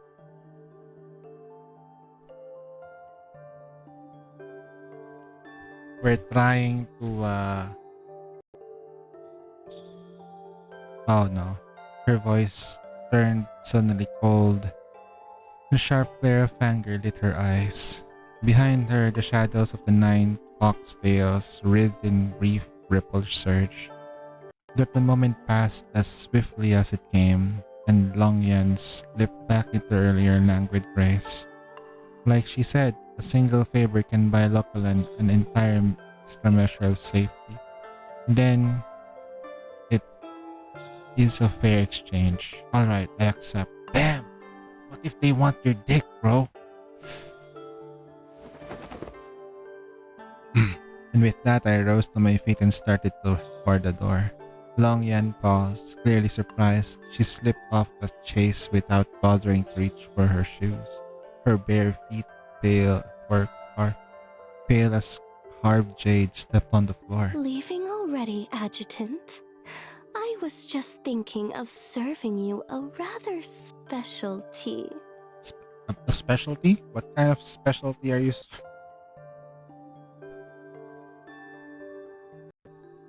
You asked for an explanation and intend to prove it. As for the tea, send it to our room. My footsteps faded into the night beyond the courtyard. Long Yan lingered with where she stood, fingers rising slightly to her lips. Soft little laugh escaped her. So, the legendary hero I've heard so much about turns out to be surprisingly easy to get along with.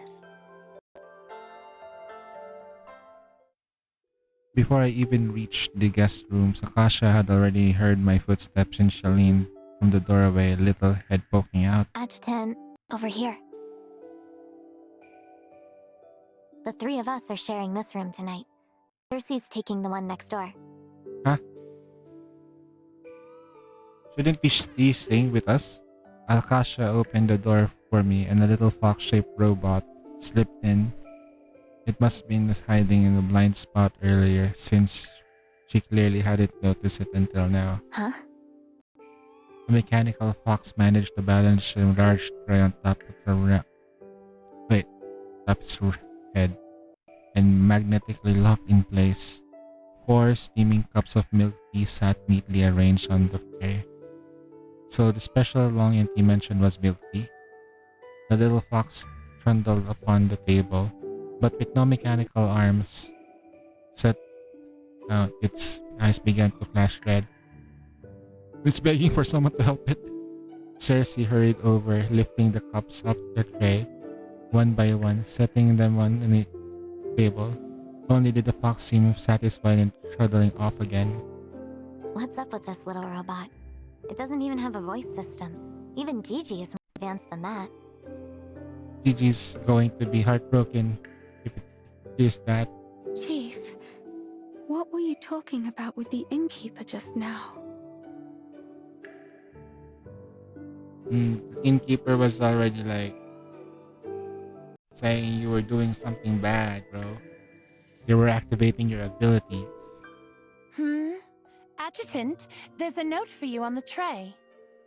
Marian's lip curved into a smile, her eyes narrowing into a triple crescent. With a single line, she neatly deflected the question for me.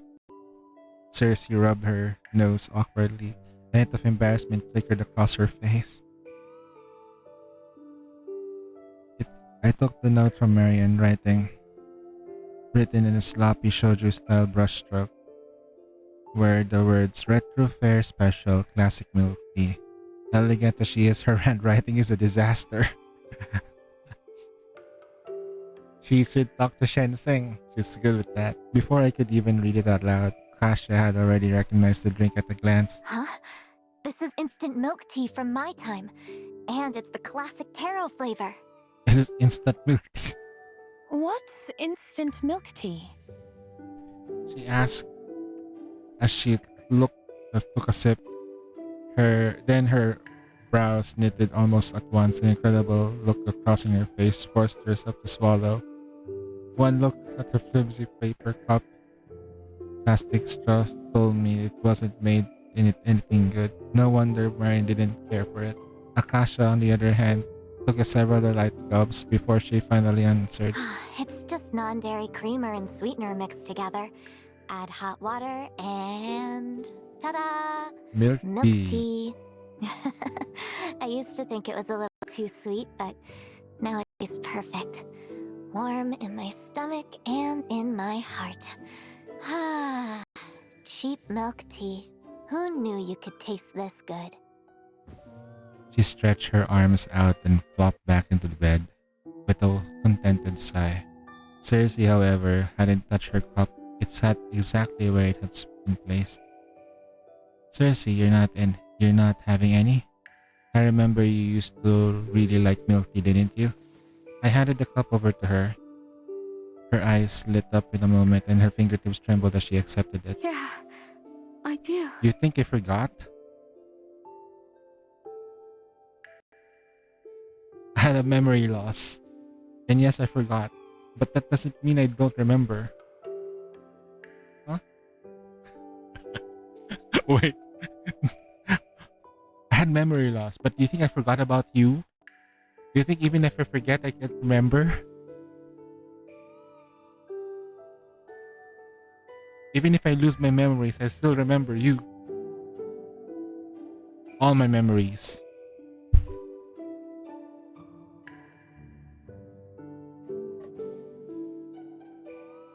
How to confuse people.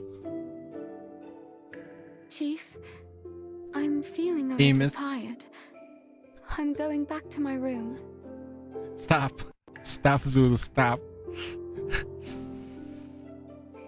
You should all turn in soon too. One of the girls sounded like Sweetie though. The moment the door clicked softly shut behind her, her composure collapsed. She almost fled down the hall in the furthest guest room. She leaned against the cold wall, yet the heat on her face refused to fade. Looking down at the steaming cup in her hands, she found herself smiling before she could even realize it. And that smile grew brighter, wilder, laced with sweetness, and with something feverish, obsessive beneath it. So he remembers.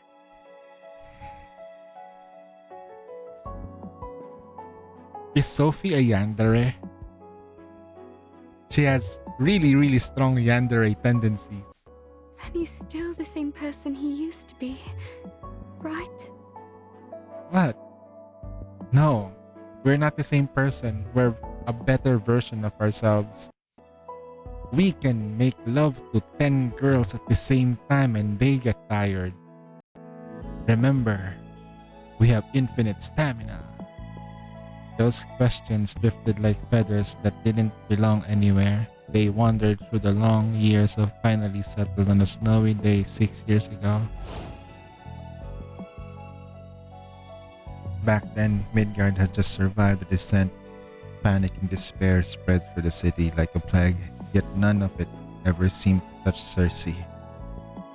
Her only regret was that the cafe where she always met her chief was about to close for good. She glanced at the closing permanently, noticed tape to the window, let out a soft, helpless sigh, and made her way to the usual table, her steps light and quick. She had 2 pieces of good news she could not wait to share with him. First, she has gained the manifestation powers, though the Adventist crude medical care had nearly killed her in the process. Second, she had finally uncovered the proof to someone Yggdrasil's board had been concluding with the Adventist, evidence that can help them clear the biggest obstacle. Ah, shit! What happened here?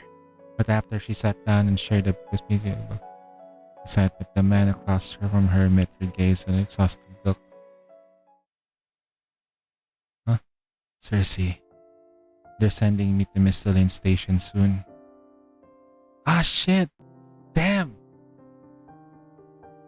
He could have stopped the directors from doing all that shit before.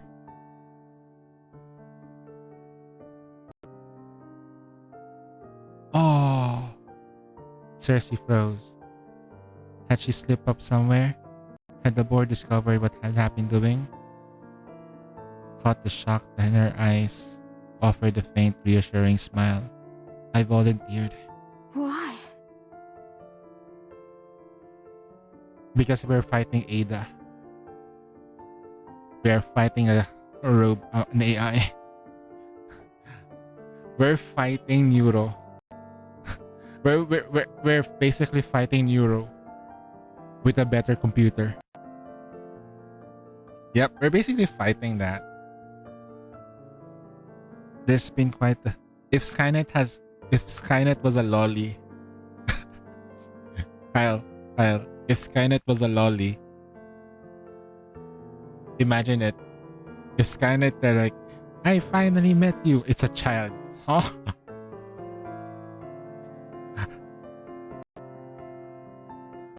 I wish Terminator would have a Matrix situation. What if Terminator was the precursor? Or like, what if Terminator was just the beginning for the Matrix? Think about it. Humanity sort of wins at the end, but did they really win?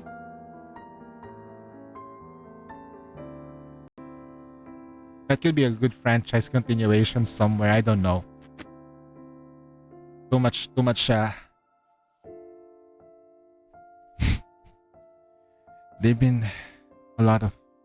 There's been a lot this past days. After the descent, I spent all my time at the stadium organizing the rescue. The scene was devastating. We forced the last word out slowly, as if dragging out the place we could hurry. The Titan leveled everything. The air reeked of blood and dust, and the dust is burning. For 14 hours straight, I didn't find a single living soul. Any survivors? Can anyone hear me, please?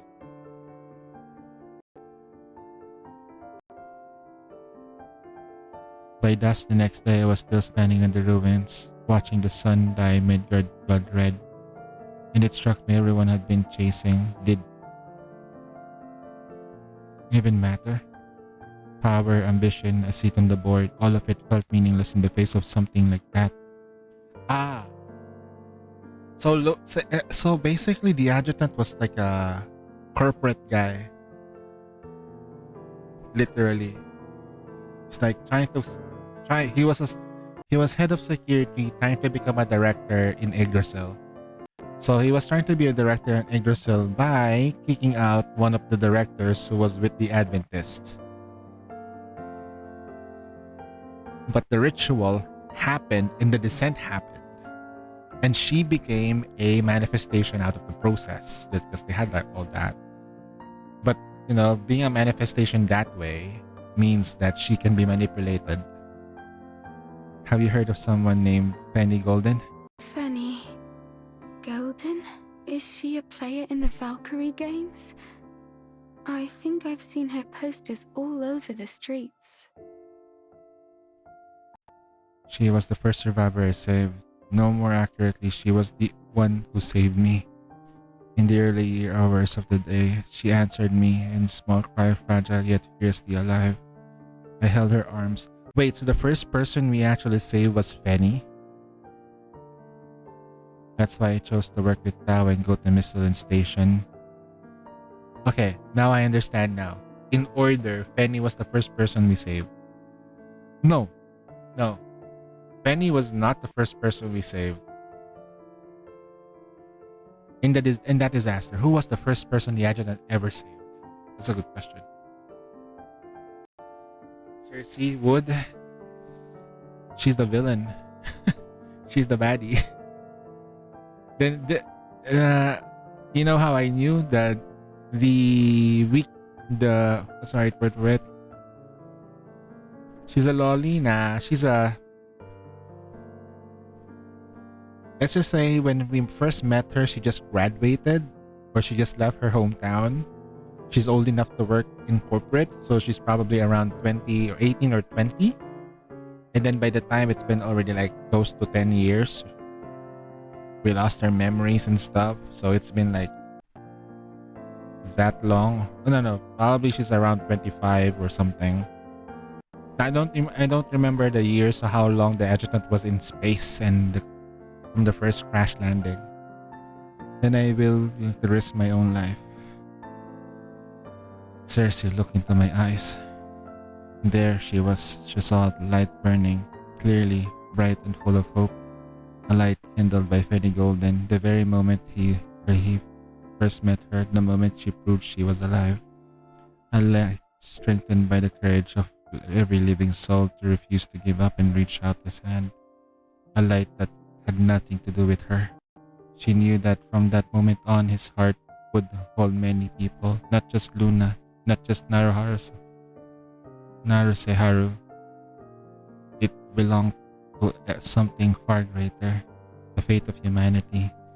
His steady gaze moved past her, towards the horizon, forever out of her reach. And she would be left behind, forgotten in the shadows they had once shared. The nights that had just belonged to the two of them would now be memories scared by her alone. Thinking back of those past, thinking about the past where she had gone from someone she relied on to someone he left behind. Cersei lowered her head. Her rose-colored hair fell into a loose disarray across her cheeks, her shoulders trembling uncontrollably. When she felt that her tears hit the floor, she jolted back to herself. Only when her breathing finally steadied did she lift her milk tea to her lips. The warm liquid sipped down her throat, the sweetness blooming across her tongue. So this is what it feels like to get back something precious to you once you lost. At that thought, the soft shimmer in her eyes settled, tightening into a small, burning resolve. I'll help you catch Sophie. I swear. She murmured those words to herself, unaware that her small gesture, every flicker of emotion had across her face was being watched. Using Riptide's power, Marian had already melted into the night, keeping silent watch. Oh yeah, that's a power of Riptide. No, that's a power of Swift. That's not Riptide's power. That's basically Marian's capabilities of creating doppelgangers and invisibility. Maybe the milk tea had made her a bit too warm and cozy, because not long after she flopped onto the bed, Akasha was already growing drowsy, lost in her sleepy haze. She didn't even notice that Cersei and Marian slipped out.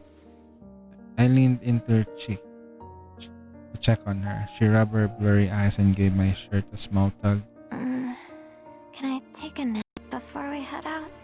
Of course, get some rest. Marian will let us know if anything comes up. She blinked slowly and, fighting off sleep, pulled a small silver square beneath her pillow. What's this? An MP3 player. It's a kind of music player from the old days. The back. Oh my god. An MP3 player. Oh shit. This is like the early 2000s. Does anyone still have an MP3 player nowadays? Like, do everyone have an MP3 player? Phones are not MP3 players, they're phones. Oh my god. Like the iPod is no longer, it is close to being extinct. The iPod, not the iPad, right? I found it while sorting my things in my quarters and thought maybe we could listen to it together. Adjutant, will you listen with me? Just for a little while. Then you play the music now. These roads will take you back home. Oh my god. Ooh, wrong genre. Of course. No, iPads exist. The tablets. iPods. Yeah. iPads, they just evolved into bigger things. It still exists. Because I know someone in chat who has an iPad. And he's beating a lot of the Nikkei content. The OG iPads, yeah. Akasha tugged at my arm again, motioning for me to come closer. I pulled her into my arms, letting her curl up against my chest. One earbud each.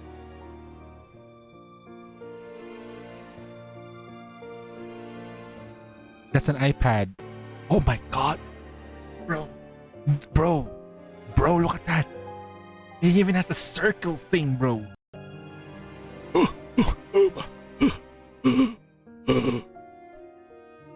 Oh my back. Oh shit. Oh my god. I was not rich when I was a kid. Neither I am still now. I was not rich. Maybe an iPad Nano when I was back in 2016. Yeah. I have an iPod Nano. Small, no screens. A soft lifting voice filled my ear. The mellow melody woven the faint threads of static. The kind you only hear in old recordings. On the MP3's tiny screen, lyrics scrolled slowly across the dim backlit, as if time itself had begun to slow along with them. Do you like it? It's nice.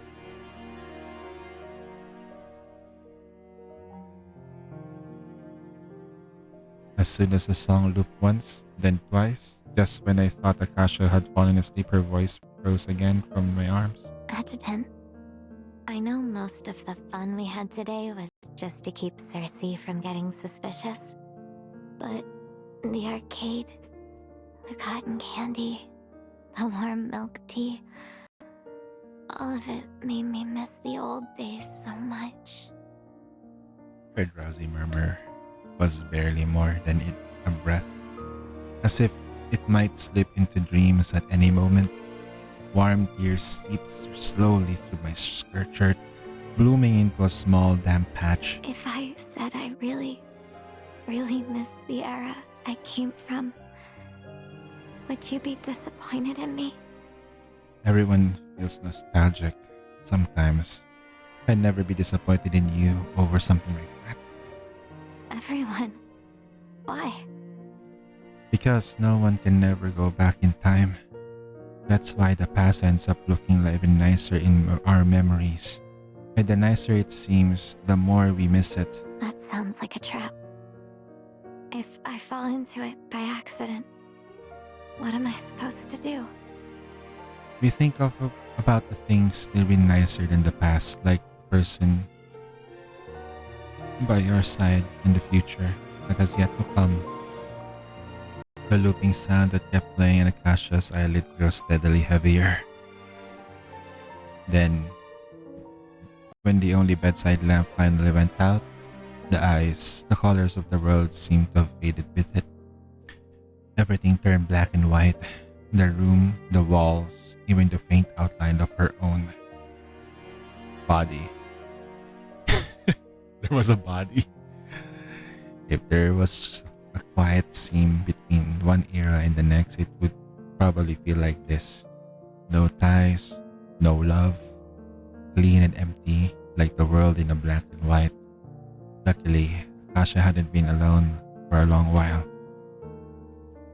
The red thread of fate had already bound me and her together. Warmth traveled along the invisible red thread, looming in her chest, flowing through the thread through her body. Akasha closed her eyes and drifted quietly to sleep in the embrace filled with love.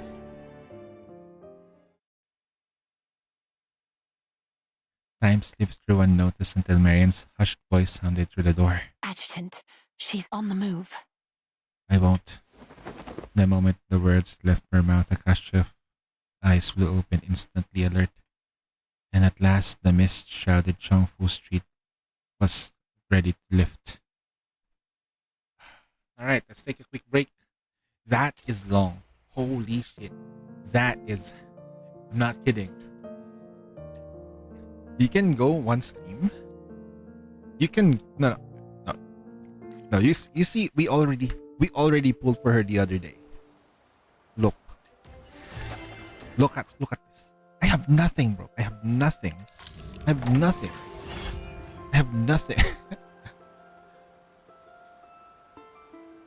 Pull for you. I got pulls. Wait, where do you want to do the pulls? Hold on. Kyle.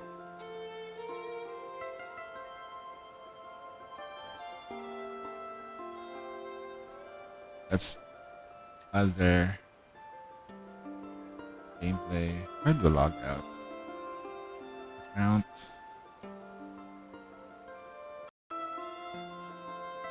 Delete account? Hold on. Language. Other. Gameplay. Okay, hold on. How do we even log out? Insane. How do you log out? I am trying to explore the area in Enfield. I can't find the last chest for life. You'll find it eventually, man. Don't worry about it. Just keep pushing. Okay, alright, Kyle. Let's do your pulls. Sir. Let me just relog in. Alright, we'll do your pulls. Is that with weapon? Do you have enough for a weapon? She's strong. She's really strong and fun. Like, done with campaign. Oh shit.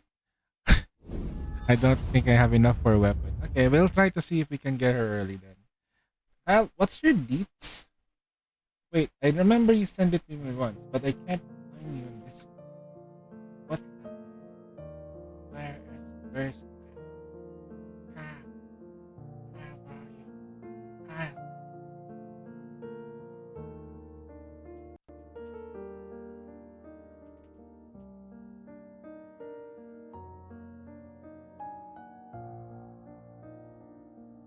Okay. That damn streamer mode is trying to get out. There we go. Oh, there we go.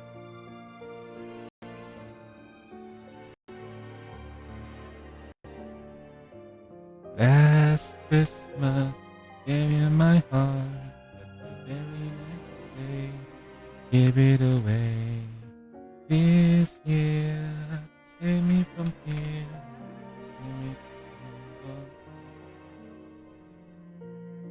Okay. NA, right? NA? You do you recognize me? Alright, we're gonna do some polls. Hey! Then we take a break afterwards. Yay! I need to wash the dishes, the one I ate earlier before my mom wakes up.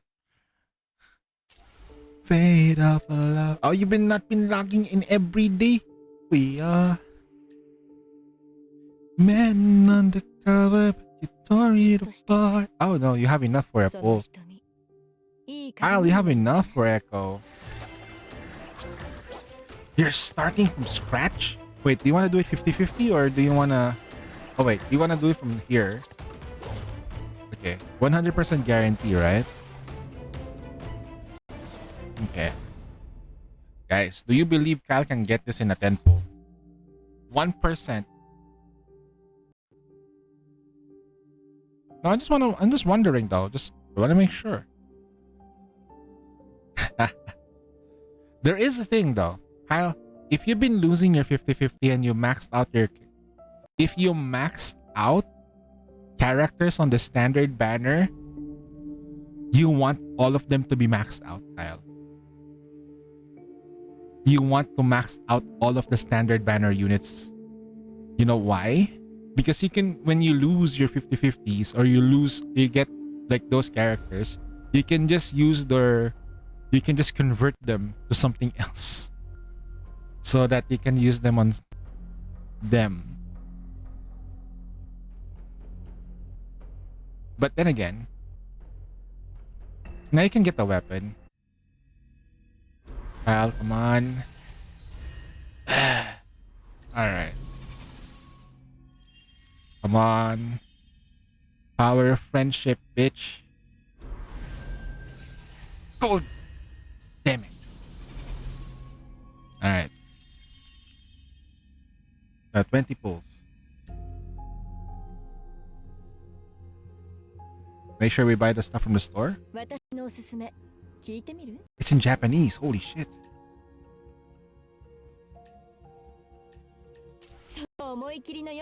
Oh shit, we can't. Give me a moment. Did you already pull up the mail stuff? Oh, you already pulled up the mail. Okay. Have you done the story event as well? Have you done the shop stuff? Nope. Okay.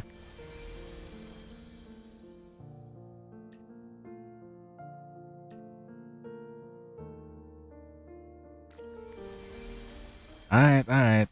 Let's echo.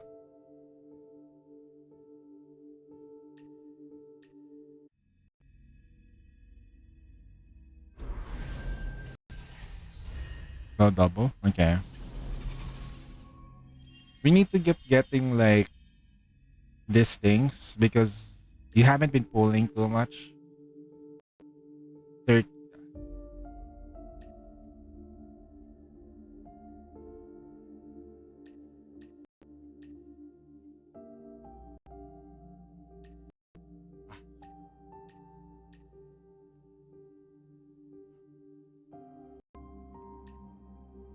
You probably meant to do 50/50. Don't worry, you get it. You'll get it. Trust. I get it. I'll get it. Don't worry. We get it early. We'll get it early. Trust. We're getting multiple. It probably hovered there. We'll get it. Don't worry. I got you. We get it early. Good. Okay, how many pulls are we in now? Okay, 40. All right.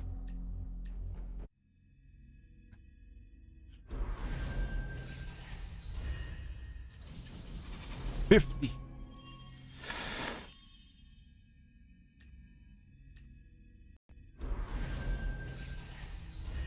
Damn, we're getting multiple blues.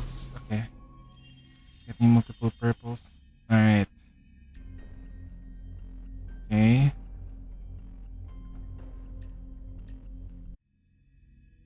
Come on.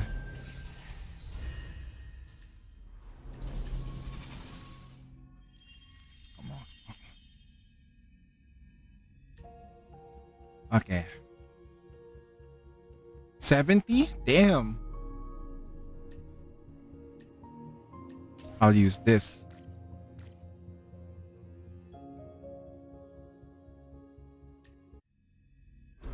Come on. Damn, full 80? Okay. At this point, we're just gonna... I'm just gonna do singles at this point. Yeah, let's just do singles. 81. 82.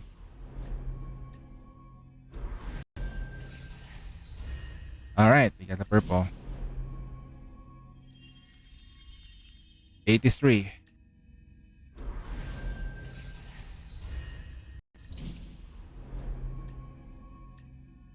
84. What did you do, Kyle? What did you do? 85. Okay. Oh. 86.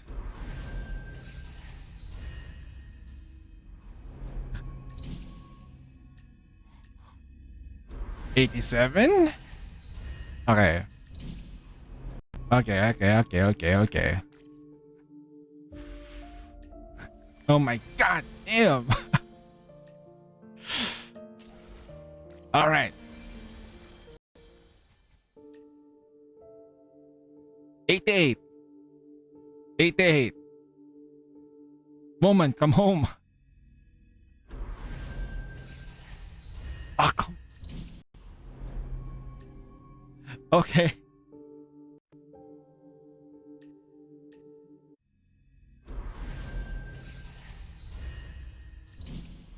Oh, holy shit. 90? Yo. Yo, what the heck is this account? 91?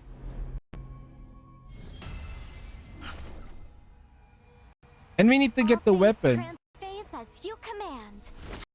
Oh my. That's worth it. Huh?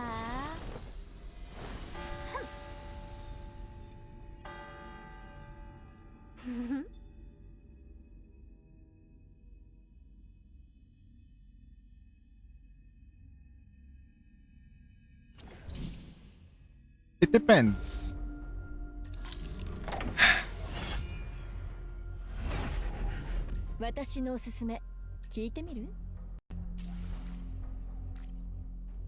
Hold on. We have enough for the weapon. Trust. We have enough for a weapon. We have enough for the weapon.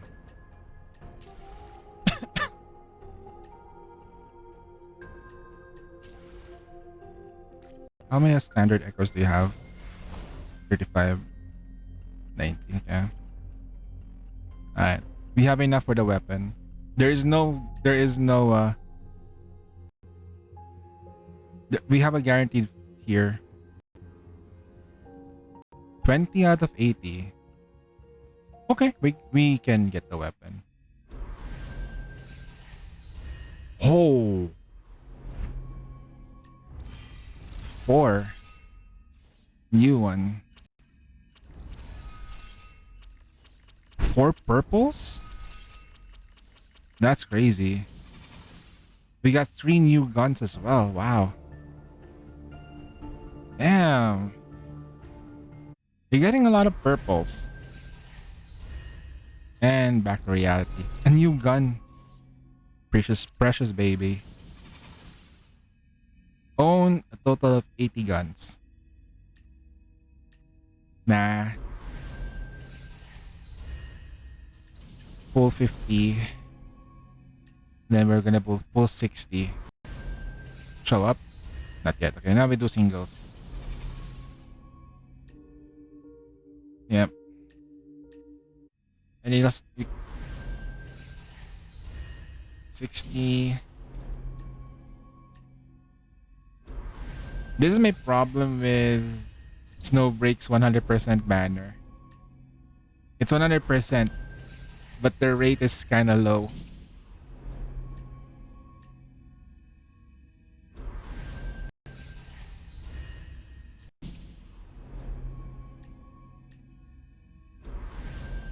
Come on. Alright. What's our current situation? 66. You're bound to show up. You're bound to show up now. Goodbye with this then.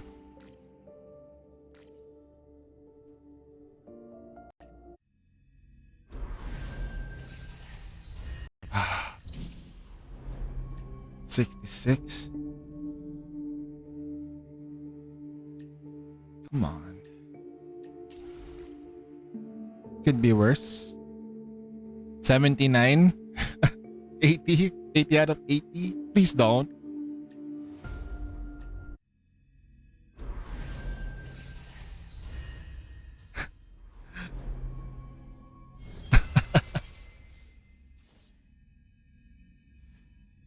Okay.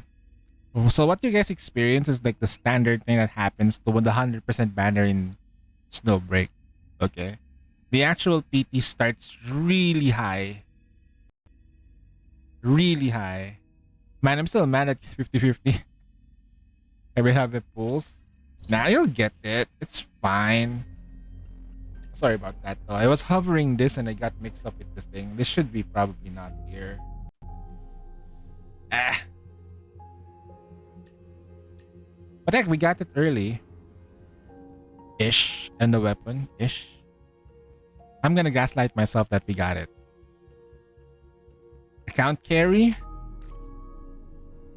The quick question here is, do you even have enough for leveling up?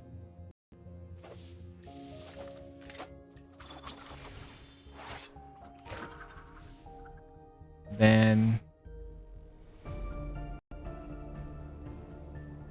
Okay.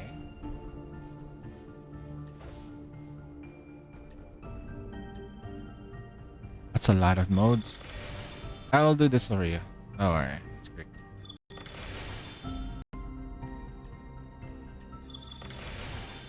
Interesting.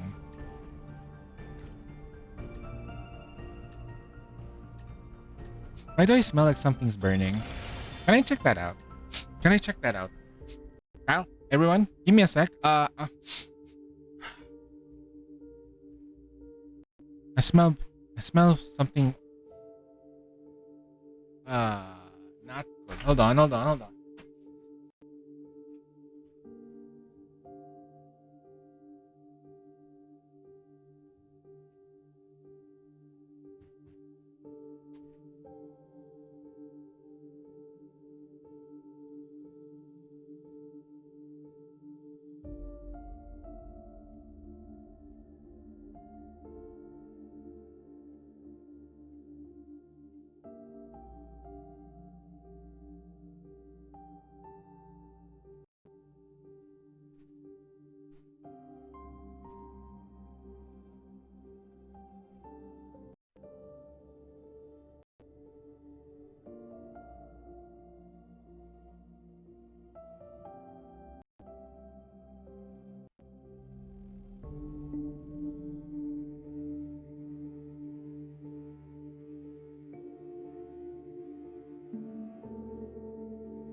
Should Discord go through ID verification?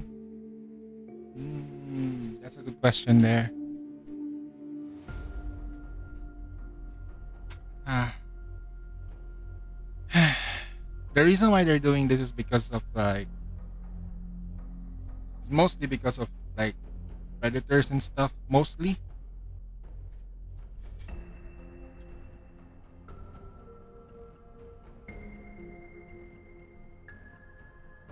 Mostly of the UK. I understand why they're doing it, but it's gonna be a fucking hassle for a lot of people. Even for me. What kind of ID are they gonna be using?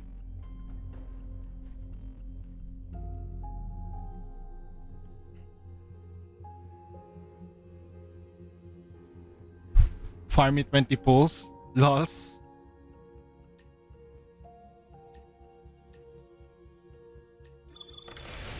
You still have a lot of farming to do anyway.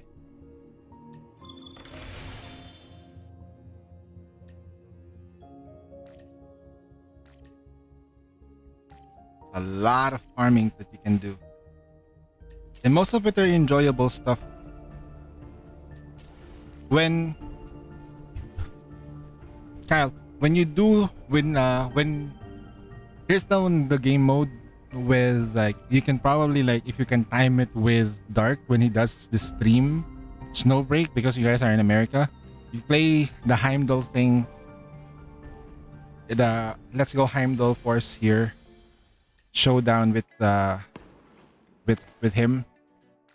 It's gonna make it easy and more fun to do it. I'll probably, if I were to do it, you haven't done your purge? It's easy.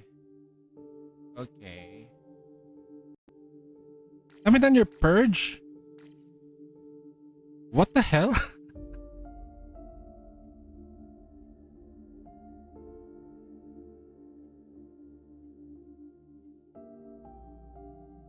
I'll let you have fun at purge. The thing I'm doing for you is probably like the harder one. I think this one. Neural. Apate. This is Cersei. Look. She turned into a demiurge.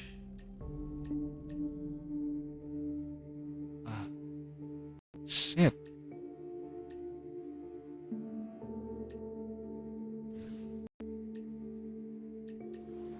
So we have to buy logistics. You only need to do one anyway. Echo. Operatives. Wait. We'll buy the thingy. Shop. Unlimited. How many did you have? Shooting crit rate? I'll buy first. She's kinetic. So I need attack and alignment index. I got one attack. We need this is gonna be Oof. She doesn't need the energy because that just comes with her. Oh shit. Get lucky. There we go. Attack. And then buy. Last one, please be attack. Yes, 10% attack. Let's go. 10%. Sheesh. No alignment index, but hey, 4 lines of attack. Not bad. 3 lines. Okay. Then we gotta re-roll it for alignment index. So why? Like if we go to Chrono, we go to her. What's her skill set? Passive. For each one, for each alignment index, her attack increases by 8. At base, she gets a total of 300 alignment, so she just gets 24.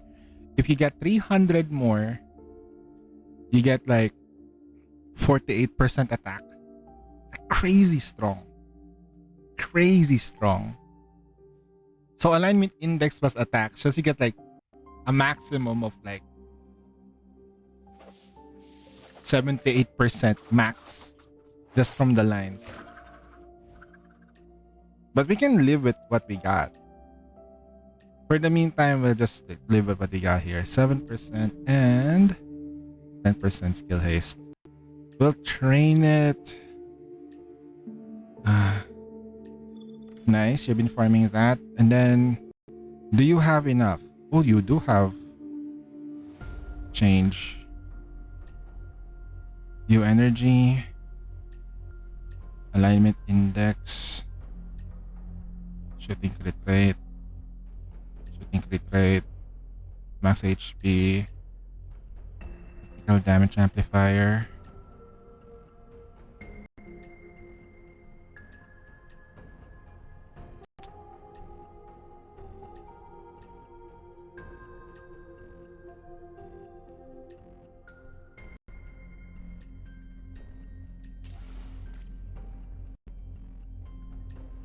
Oh, she's already kinetic. Nice.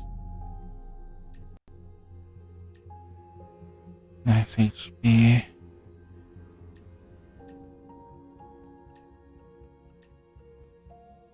Damn. Oof. This is the harder part, not gonna lie.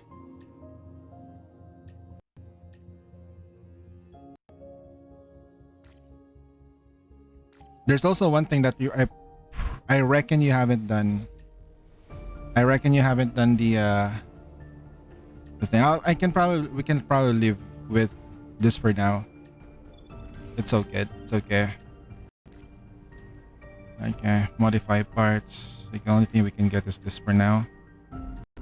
Okay. There's also one thing that I probably haven't done. We haven't done Supreme Battlegrounds.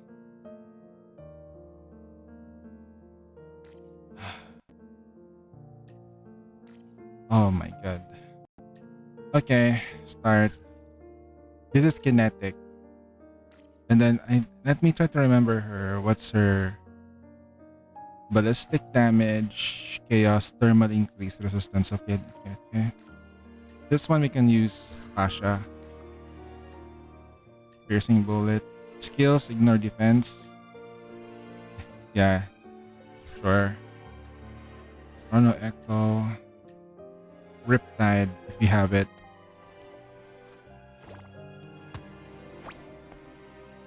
You don't have Riptide? Swift.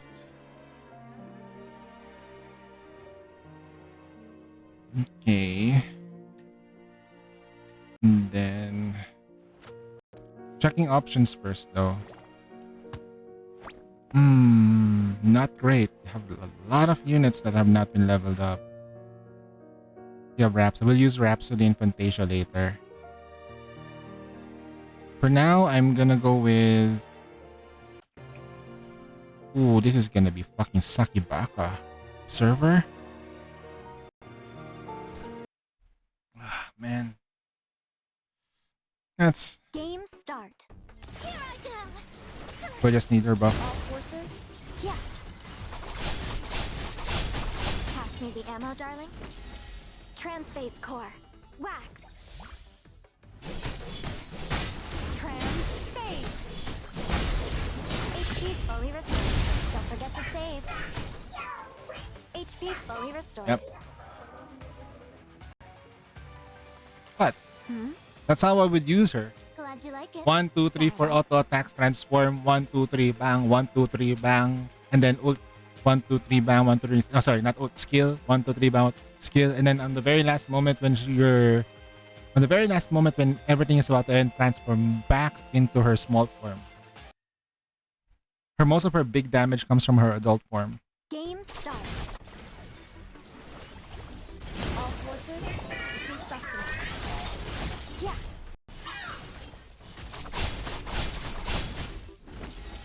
Transphase core. Okay. Wax.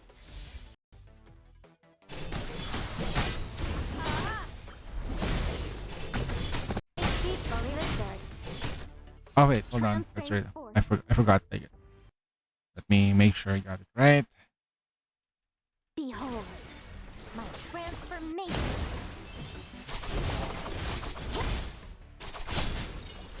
HP fully restored. Transphase core. Wax. Pya. HP fully restored. Transphase.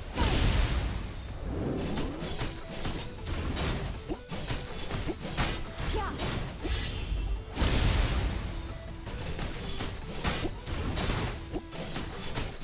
HP fully restored. Huh. Flash.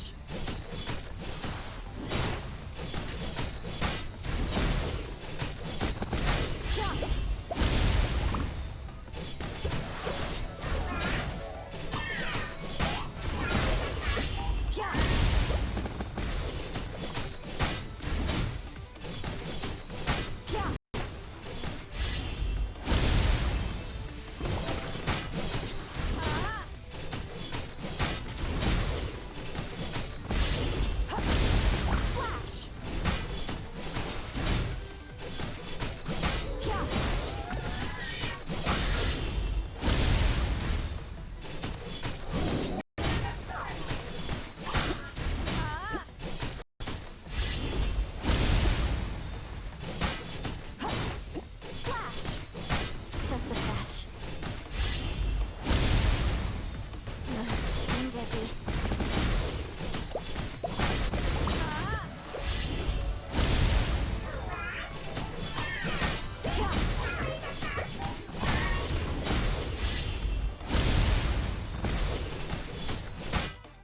Transphase force. Crescent. There. The only transform back. No, he's taking damage. It's infinite.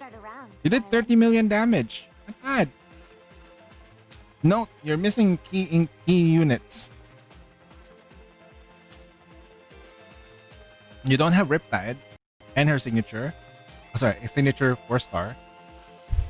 Purple tier. You don't have.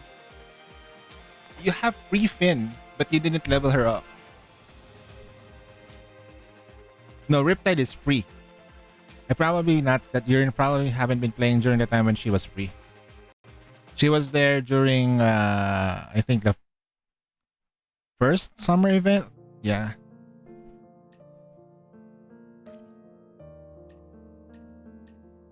Oh shit, we gotta start from the start, right? Now with this, you want let's double check something real quick.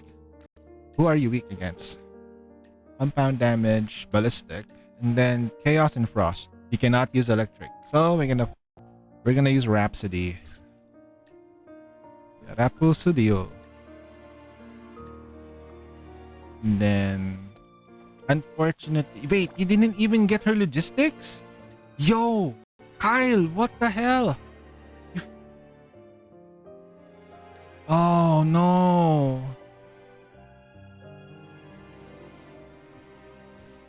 Make sure you get their logistics. Okay, she's fine. You got her pretty late. Get a signature though. Not bad. Hey, they get it. During events, their logistics are available. You get their logistics through here too. Like you go here. Like when you go to shop, right? You go to shop. Go to circulation and logistics office. Okay. There are other elite logistics. Elite logistics. How do you get these? By doing mind refinement farms. Yeah. If you want her to get her logistics, you gotta go back here. And you go where she is. See, this is her logistics.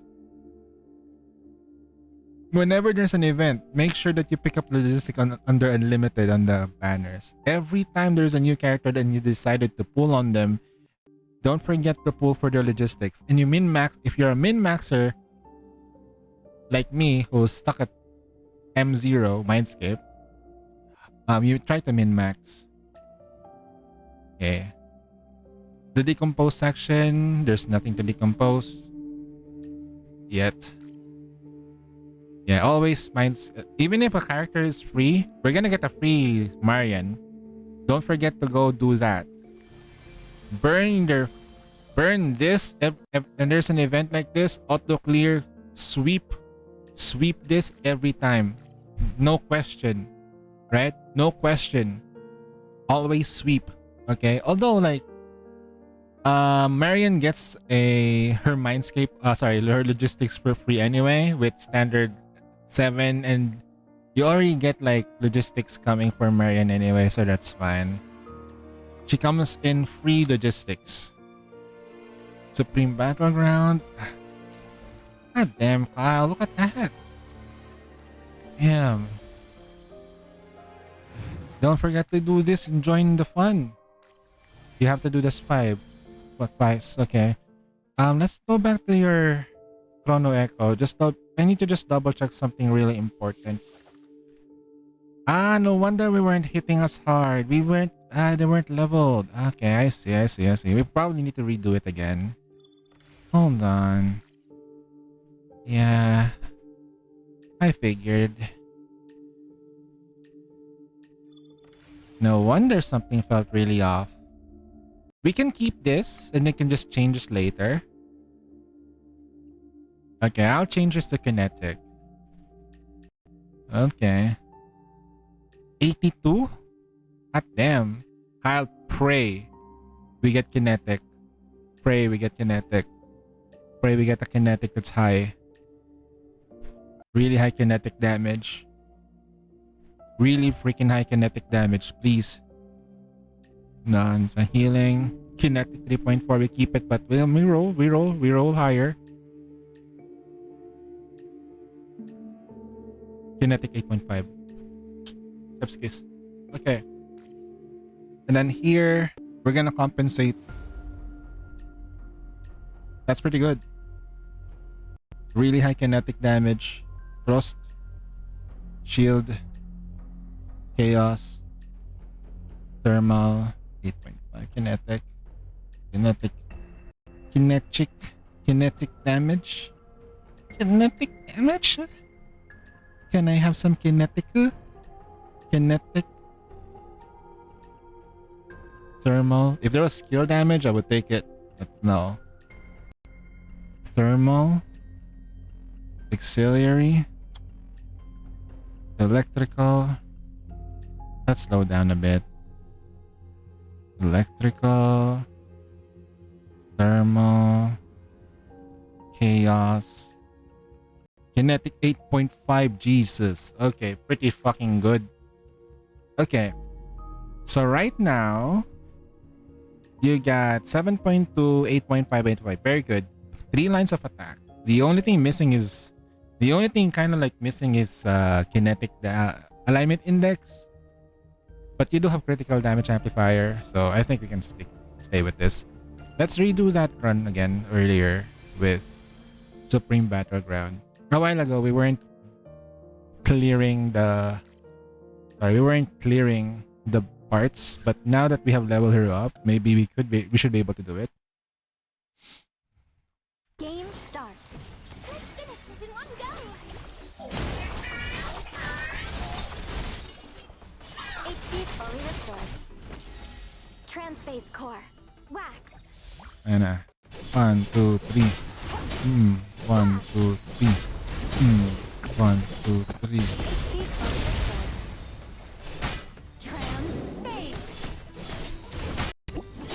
HP fully restored. Need attack. Flash.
core. Wait. At 3 million more. 3 million more damage. Glad you like it, darling. See? 3 million more damage. But I cannot damage this. I scored 88 billion here. Sorry, I scored nearly 200 million here.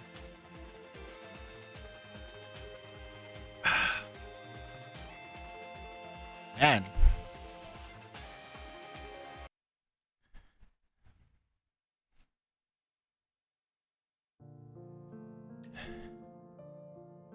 That was really good. Of course it is. Duh. I'm the one playing it. Charot. It's me, S Plus Gamer Insane, playing your account. Of course it's gonna be good. I'm so... Fight Twitter healer? You know you can change your skin, right? Oh yeah. This one's sexy. I like a girl with glasses.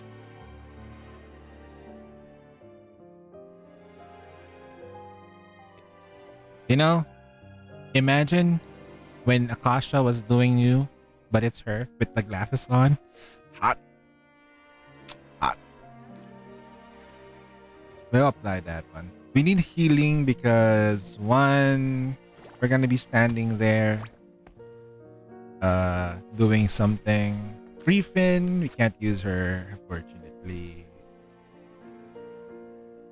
Chrono Echo cannot be used here.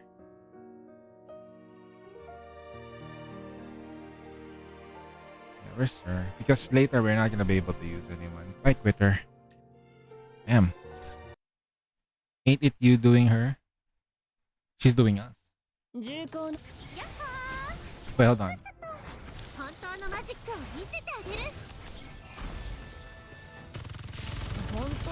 Oh shit, okay.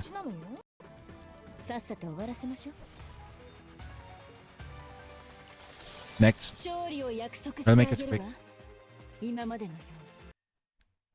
So why you missed out on your Supreme Battlegrounds? You only... Supplies.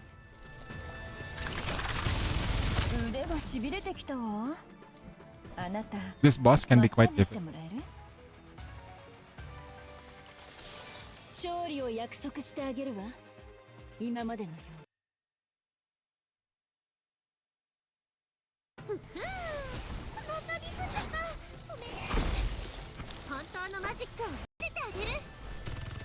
Supplies.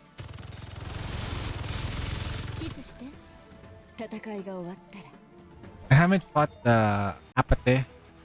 I'll do it. Just wanna make sure. Alright, here we go. Next difficulty. See? Pretty easy. Supplies.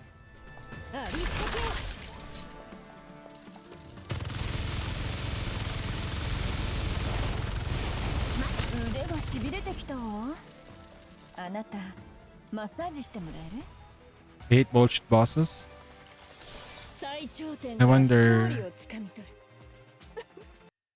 if my Clarina can clear. Supplies.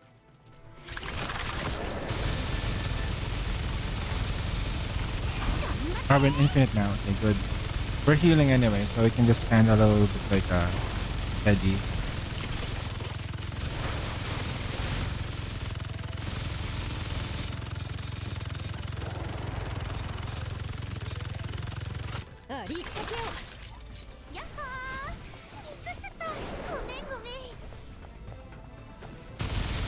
Supplies.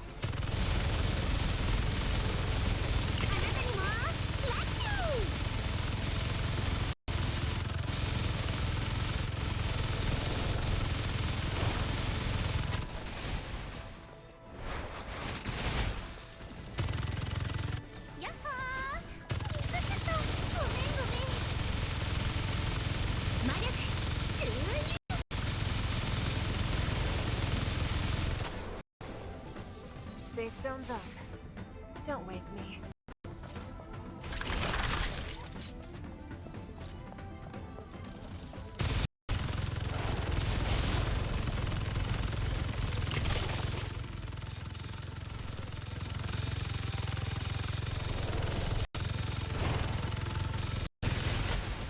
冗談。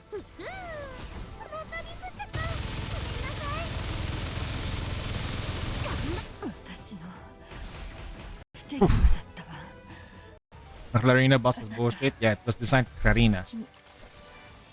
But you can use any other units there. It just takes a lot.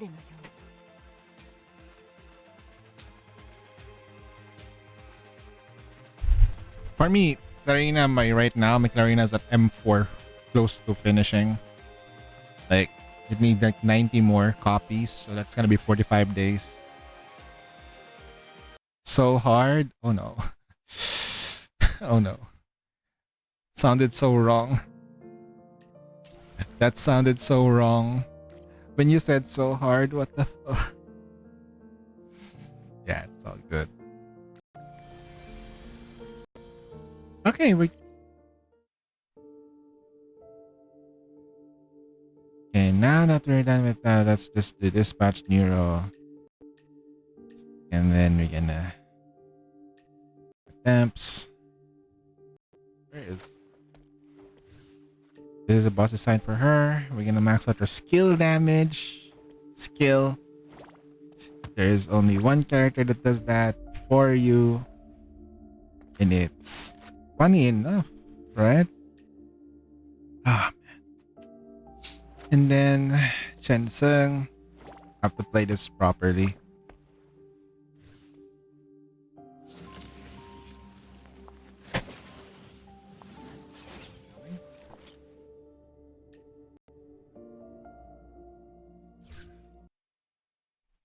Let's go to it.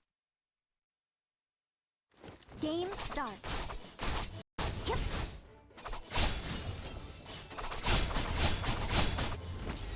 Transphase force. Full moon. All forces, receive sustenance. Huh. Flash. HP fully restored. Jump. Cease. HP fully restored.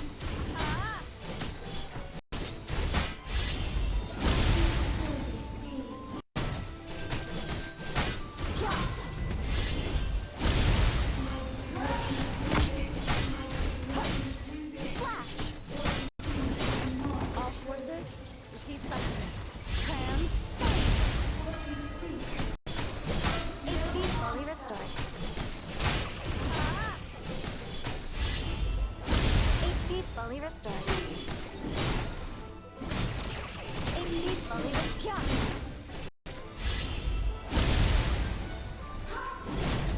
HP fully restored.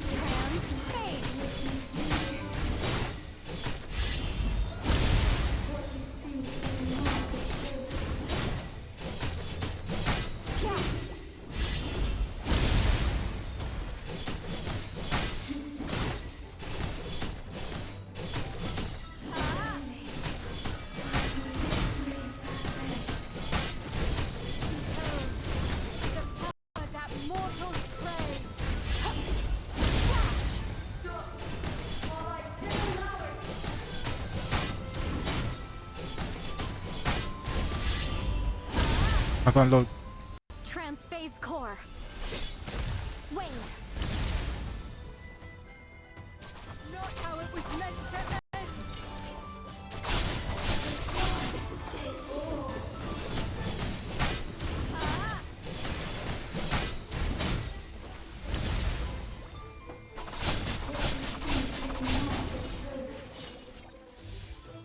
All forces, receive lessons.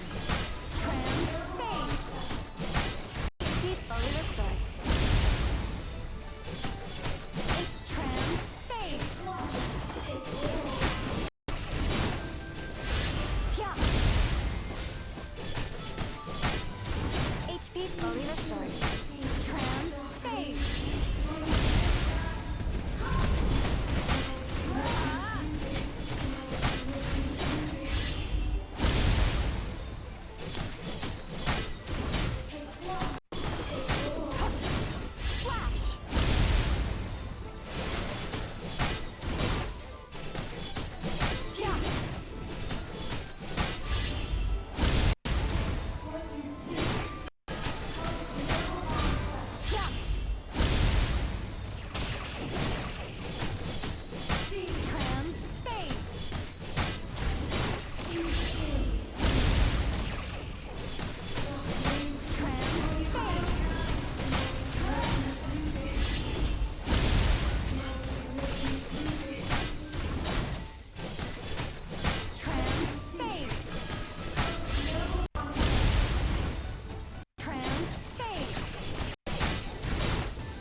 Just a scratch.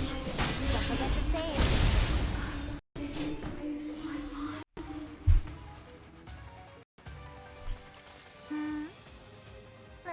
Let's start around, darling.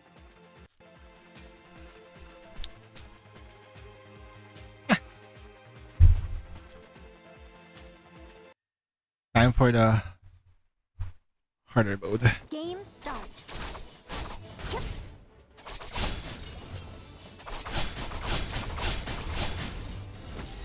Transphase force. Full move. It's easy. Just take a while. Let's finish this in one go.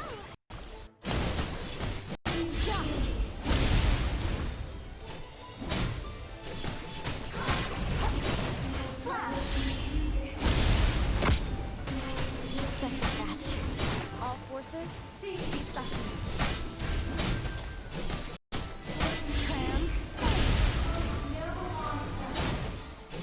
HP.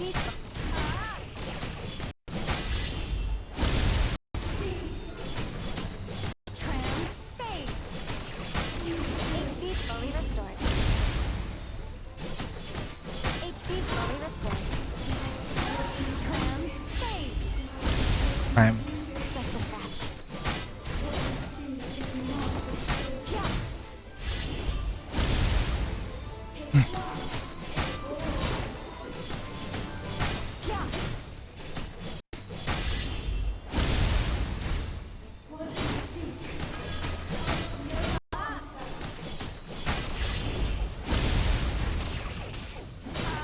All forces, receive sustenance.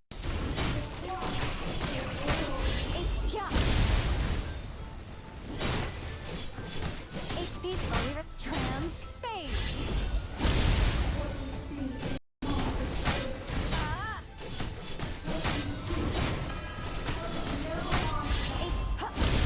Flash. HP fully restored.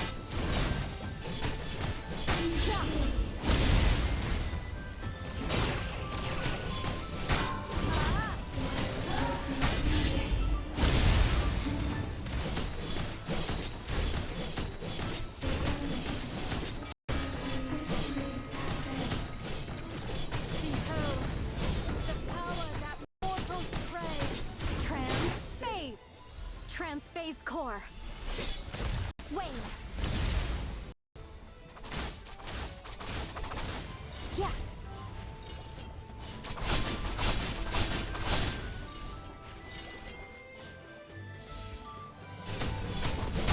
Yeah. Just a scratch. All forces, receive sustenance.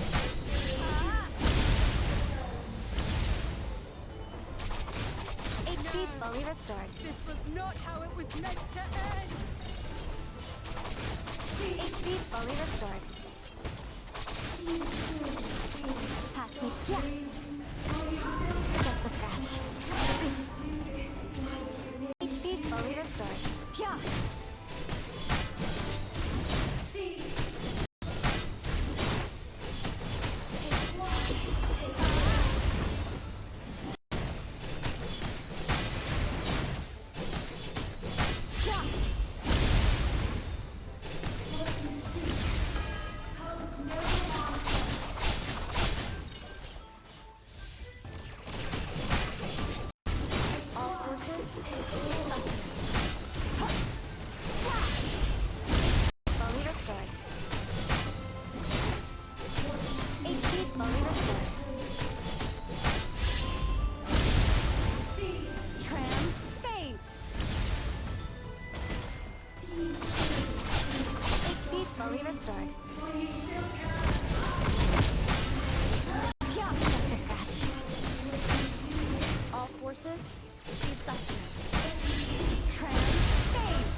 Just a scratch. All forces, cease suffering. Pass. Yep. HP fully restored.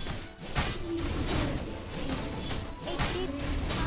You should have prepared a bit more. Oh wait, I switched to freaking. Oh man, I accidentally switched to Freefin and she died. Damn it. Mispressed. God damn it. Okay, that wasn't the intent. Behold, my transformation. Pass me the ammo, darling. Transphase force. Full moon. All forces. Let's finish this in one go. One. Flash.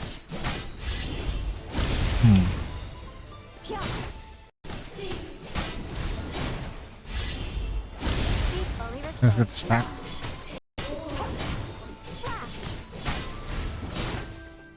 Transphase core. Wayne. Damage.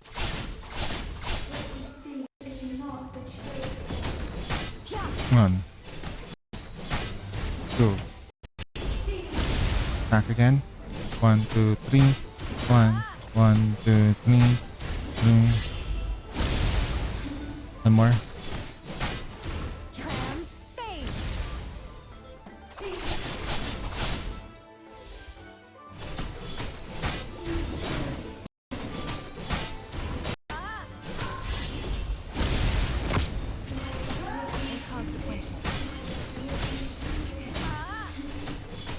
HP fully restored.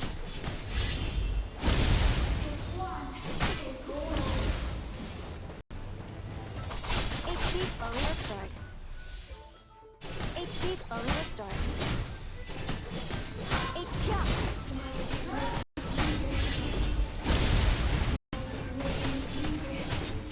Switch.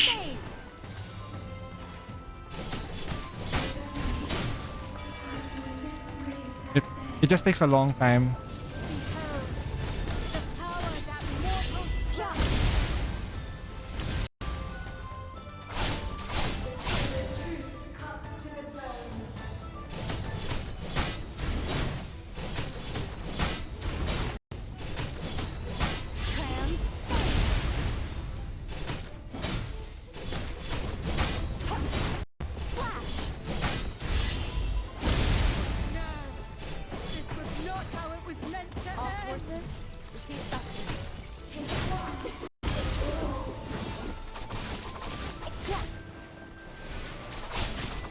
HP fully restored.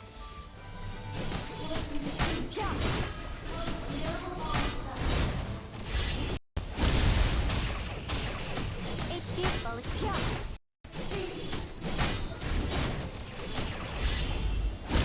all forces. HP fully restored.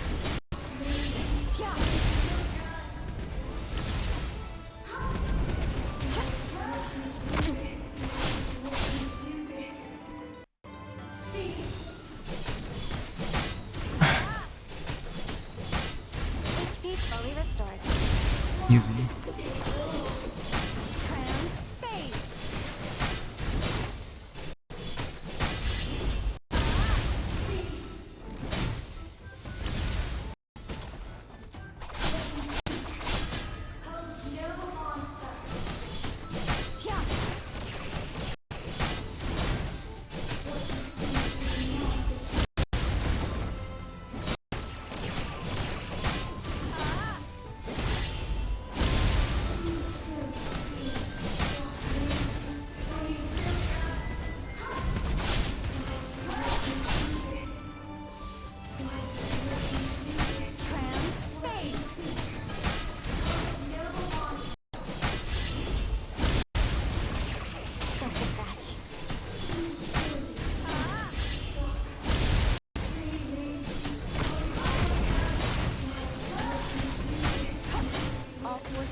HP fully restored.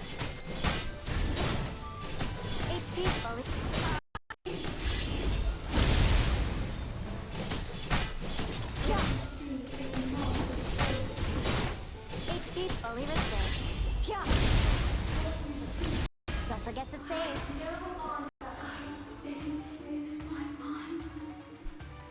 It's hard to focus. Let's start around, darling. At least we completed 18. It's kind of low. But it's fine. There's a lot of things missing. When I go back to my account, things would probably be a lot different though, because I will clear it with Clarina. I will clear this boss with Clarina.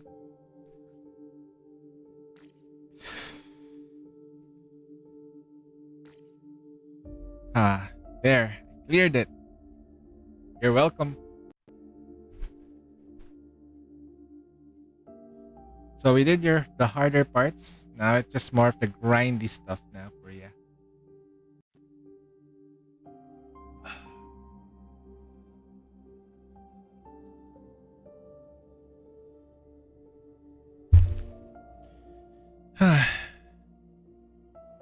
Now we just need to change this to chrono.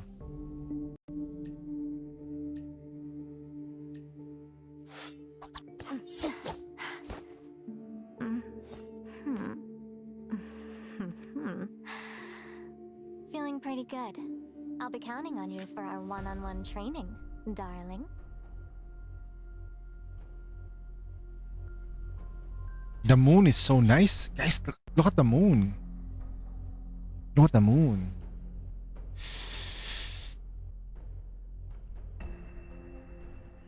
She has a nice... Her moons are nice, no? Like the moon... In this form, there's a lot more we can do together. I wish I have this... oh my...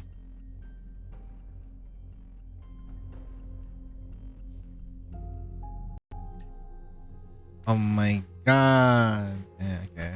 Alright. Alright. I'll let you off the account now, Kyle. That's a sec. I need to log into mine. I need to continue with my storyline because the mission there was not to kill her but to rescue her. So there is hope that we might be having a... I don't know. I don't want to spoil myself. I'm just hoping because this might be an Isolde situation and like in Zen where she dies. No, we rescue her. Please let us rescue.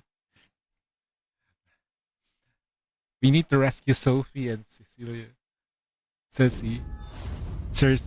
We need to rescue Sophie and Cersei. Can we just rescue them both? They're hot. Can we just do it? Now switching account now to my main.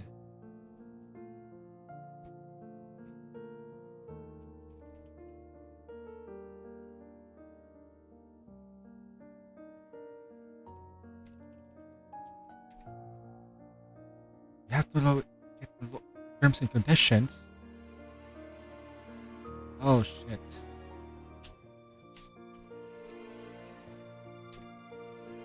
I might request Yoshi and Effie to kill it. Yeah, just let them do it. Managed to beat mobs in 32 and now MC is left. You can let them do it. You have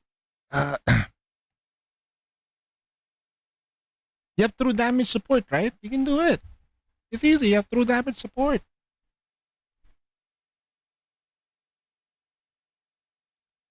Well, I don't know the new meta for I don't know the new meta for mirror containers since Ada showed up.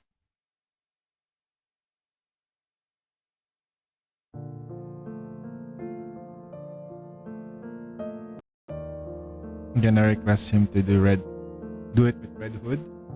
Damn, we're bullying people, man. But it depends on your account, though. I think your Red Hood should be able to do it. You have a lot of black lines on your Red Hood. Alright. If I was doing that, boss...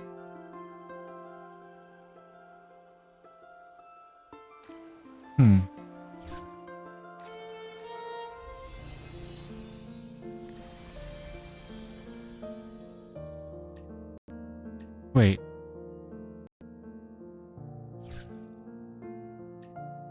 What if I use Chrono instead of her? What happens?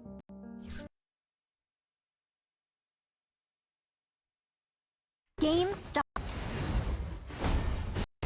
Suspect found. Yeah. Transphase core. Wax. Ah!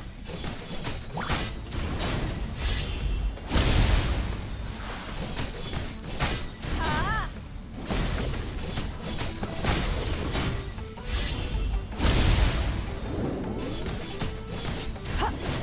Flash.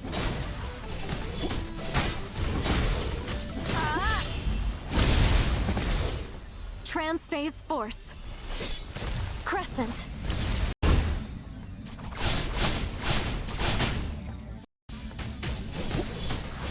Transphase.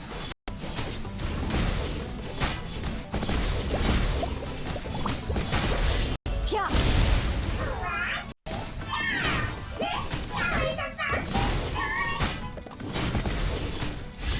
Huh.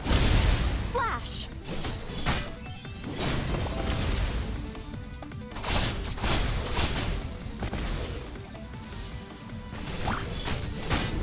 Ah! Transphase. Huh. Flash.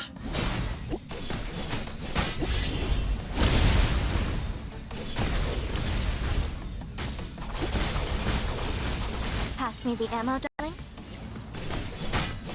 Transphase. Just a scratch.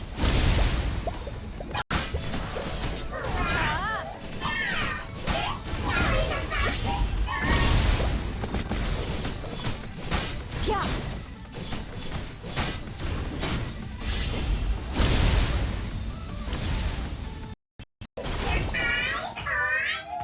Still.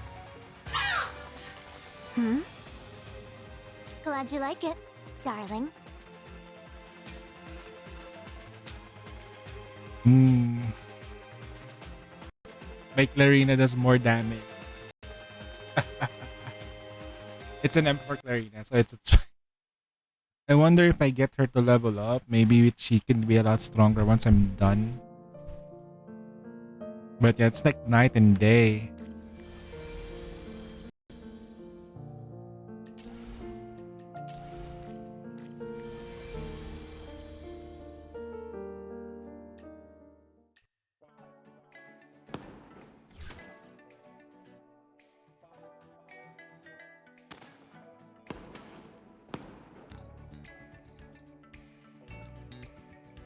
You fixed Wawa Alicia.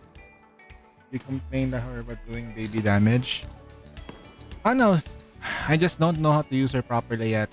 It'll take some time. Wuthering Waves is very much on the mechanical side of things and how it works. There's a bit of like I'm still trying to like learn how to build up Concerto properly for rotation. My complaint is like at S1 it's still not doing enough damage and I expect maybe S2 or S3 maybe she can deal more.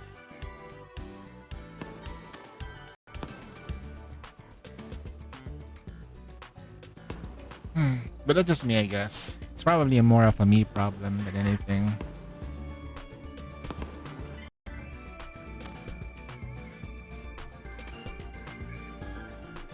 You need to tune break before ulting. I need to tune break before ulting. Ah, wait. We need to like tune breaking. We need to tune break. Wait, let's.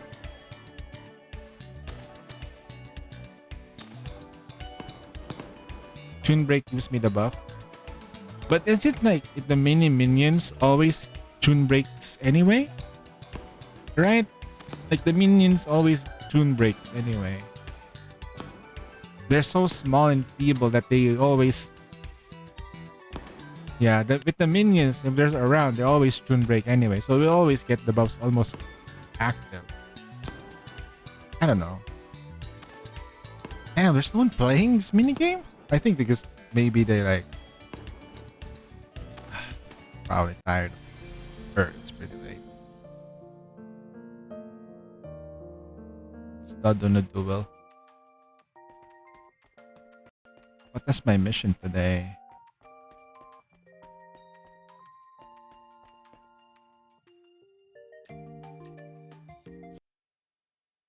Ready for a new chapter, Nikki? No.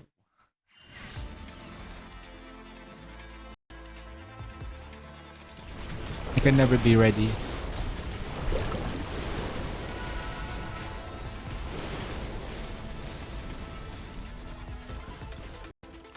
Are you guys ready for it?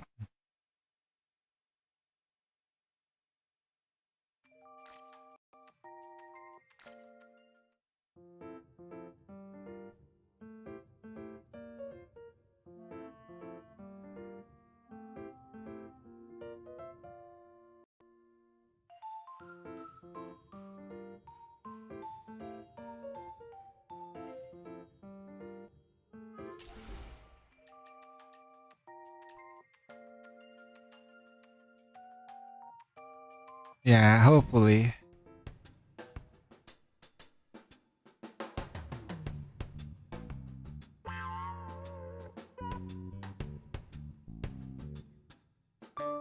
I'm pretty sure she didn't have this big size before. Something's not right. Wasn't that big before.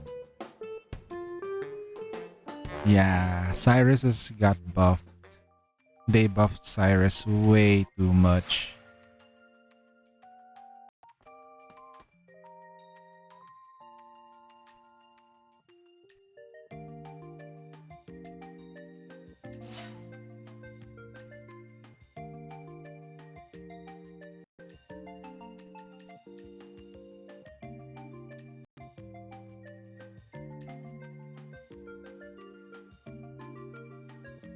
Guardian.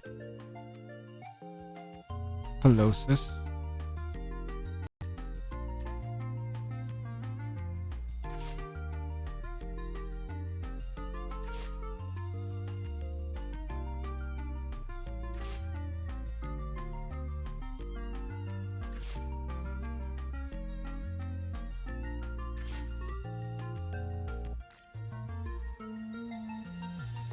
Nah, I haven't seen the trailer.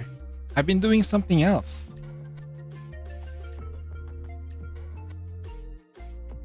I'm sorry, guys. I've disappointed everyone.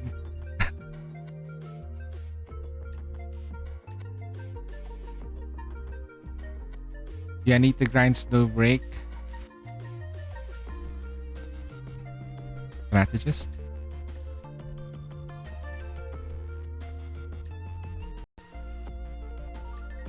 Just have fun while you're grinding. That's the most important part about these things.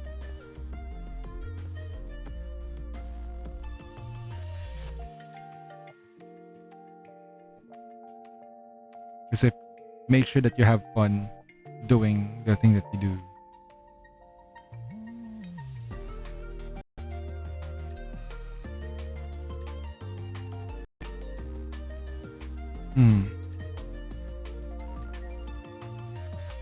Strategist? Ano?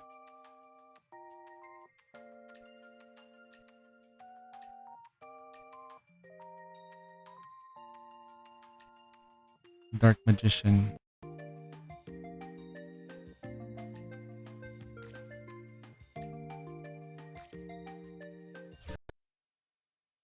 You need to grind 3B critical Chibigo. Game start.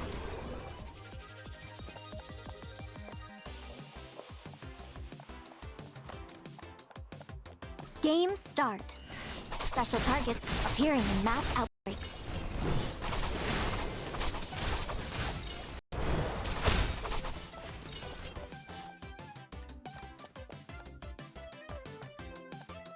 Yeah.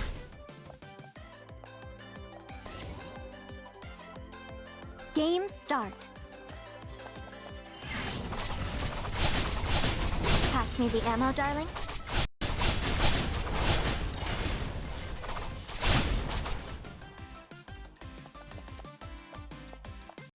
I stopped playing Trickle because my rates in that game is so bad. Transformation.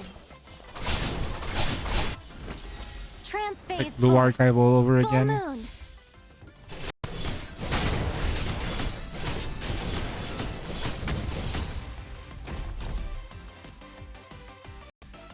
Game start.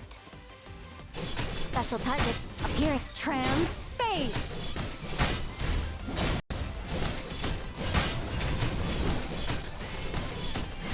Trans phase.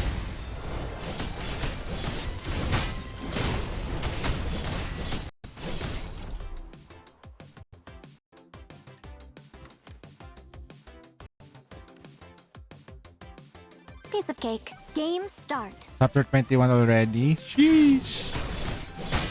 Trans phase.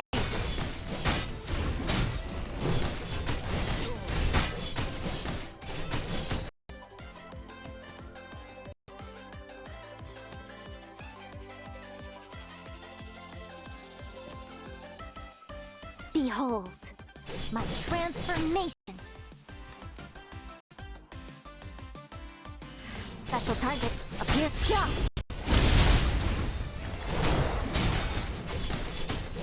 Yeah.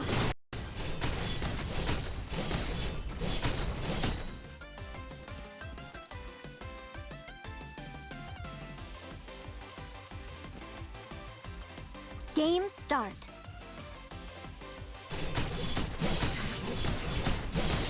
Yeah.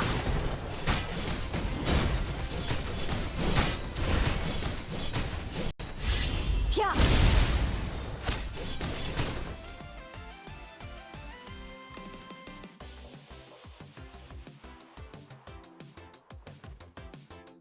Behold, my transformation. 500 posts, 200 banners. Some stuff that I'll use. Special targets appearing in map.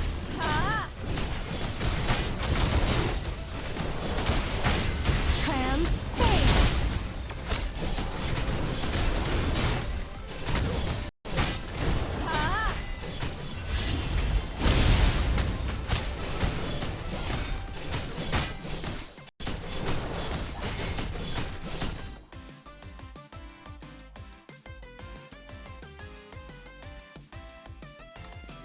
Sheesh.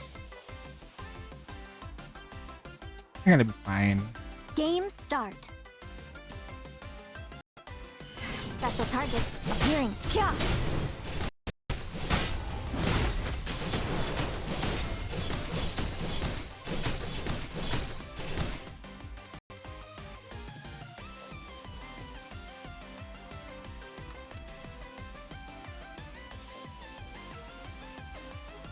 Game start.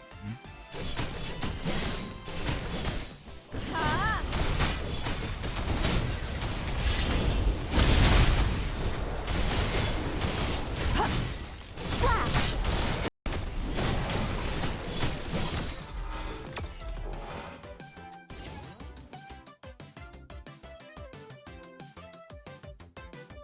Behold, my transformation. Cool.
It's bad when there's 2 to 3 CCs in Chibigo and one of them is the old Nikkei CC selfie. Ah, it used to be like really big. It became number 1 for a while now. It's a very niche. It's become a somewhat niche, but it's a fun game. It's a fun game. Not gonna lie, it's still fun. I just didn't have the time. It was too grindy from what I was doing, and I figured out like Enfield is a little bit more grindier than what it was, but still. The thing that really turned me off was my luck. My luck was really bad.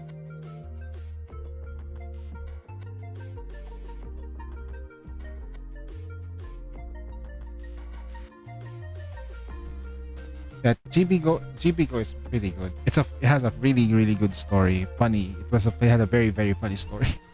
The introduction was really funny. The game almost went AOS. What the hell? They just needed to set expectation about the game. Okay, it has a meme. It had that meme culture in it anyway, so it's not gonna die.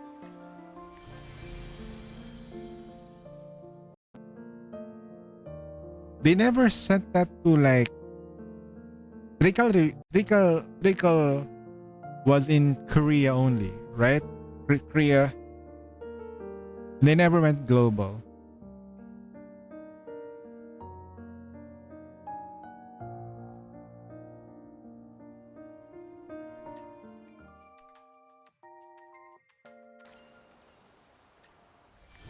Okay.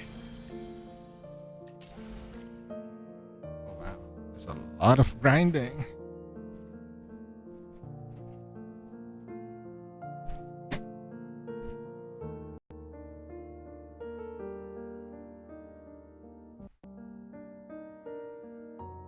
I think the sun is hitting my eyes. See, give me a sec. I'll just do something about the lines on.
Thing was blasting my face.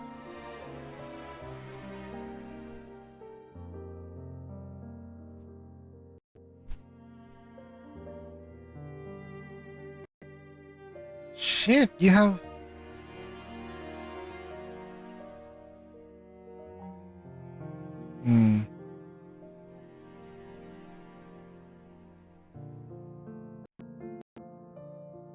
Okay.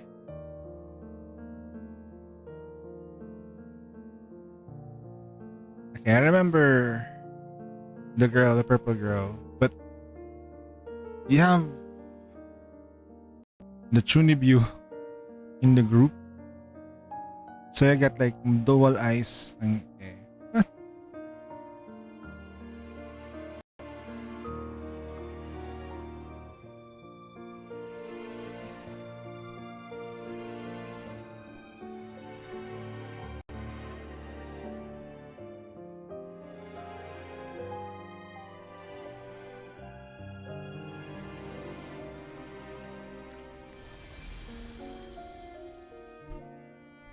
Yeah, I kind of wanted her. Unfortunately for me, I don't. I've been trying to get her, but I didn't get lucky. Oh, there's two people. That's one in me. That's one and the another guy.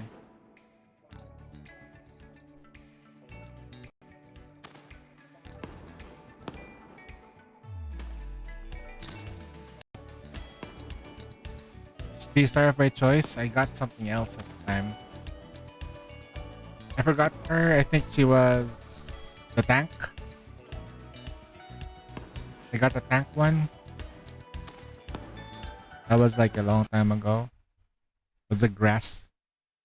Yeah, I get VV.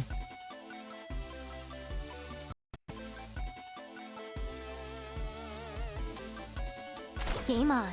Chain the hit. showdown between Ham and Hero starts now.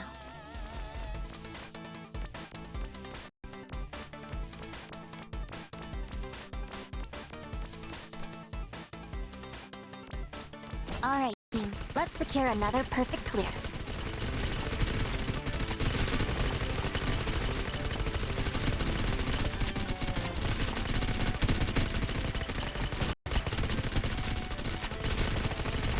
Take a quick rest.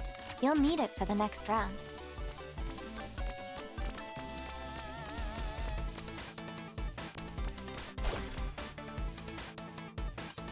No, she's innocent, bro. What do you mean?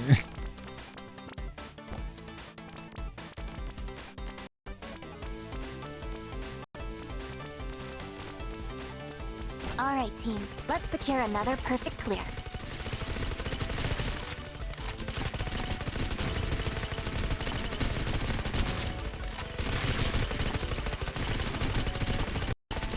Take a quick rest. You'll need it for the next round. Bam! Loot drop. Grab it fast.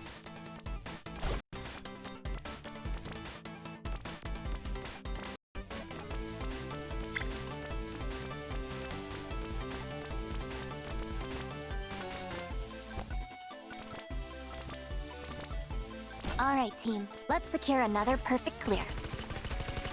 Nice damage.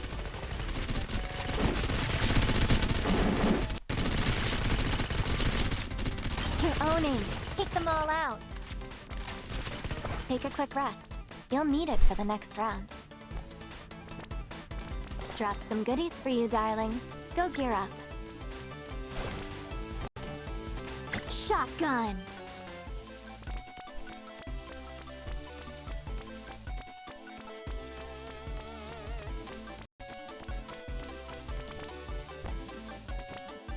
Reward round starting. Time to bring your A game.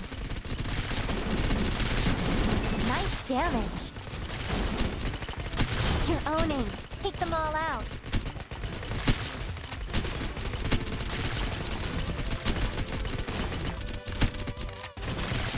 You're owning.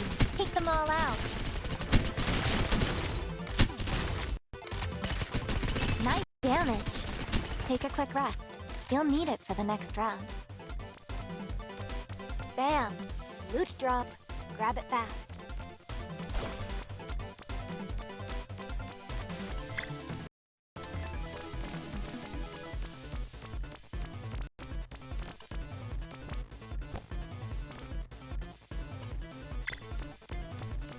Alright, team. Let's secure another perfect clear.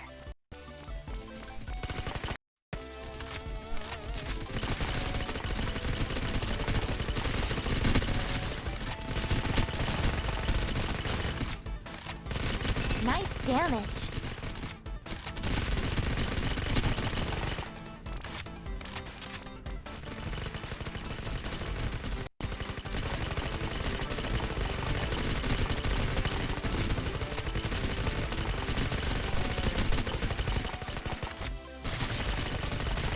Nice damage. You're owning. Take them all out.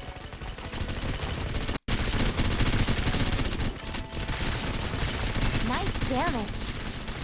Take a quick rest. You'll need it for the next round.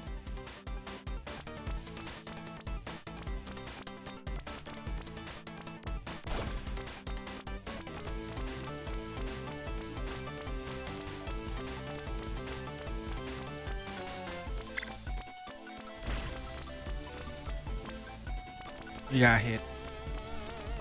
Alright, team. Let's secure another perfect clear. You're owning. Take them all out. Nice damage. Good Vegeta.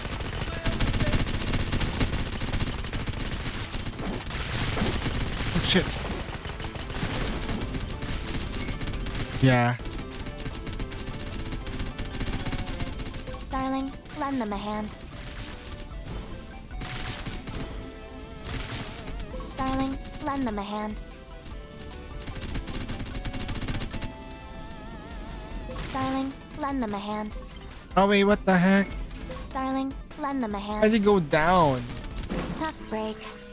But hey, Why'd at you least go I get down? another. She went down. Tries to save us. Didn't clear how to play safe.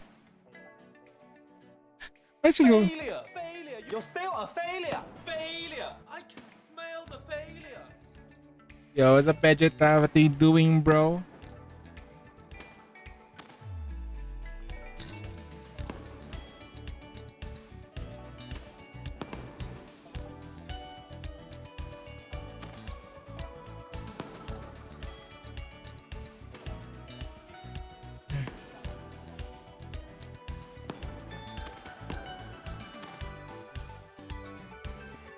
Did you do my Dinky dailies already?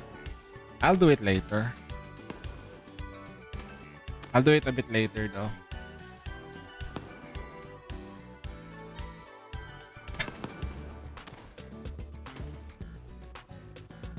The reset will happen around 11 p.m. Philippine time. I'll probably sleep at the time. Yeah. Game on. The showdown Sorry. between Ham and Hero starts now.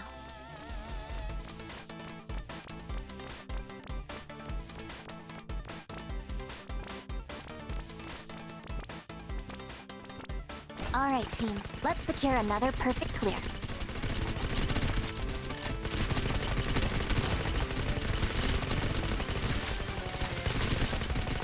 Chain lightning, not chaining.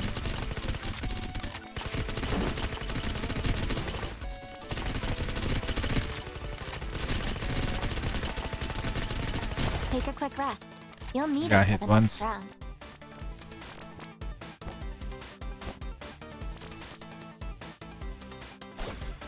Precise.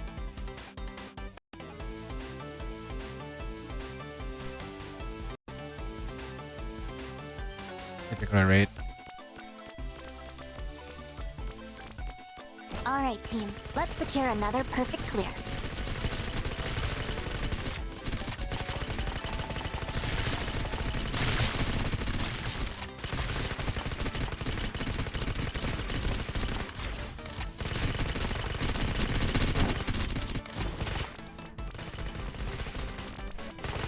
What are you doing?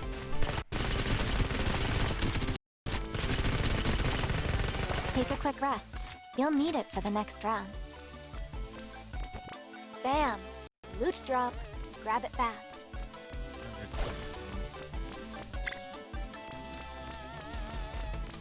Bloodbath. Oh, this one's perfect. I'm not allowed to get hit once. Alright, Alright team, let's secure another perfect clear. I will sacrifice HP for more damage.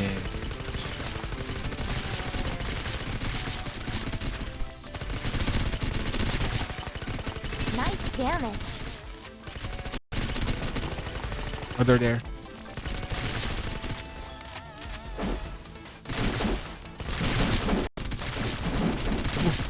Ooh. Oh no.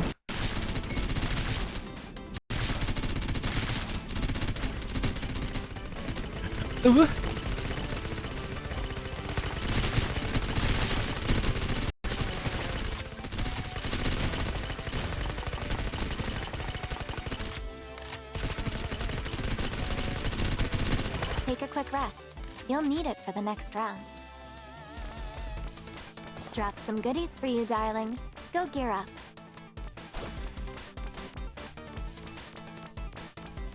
Grenade launcher. Switching to grenades. We need Reward to... round starting. Time to bring your A game.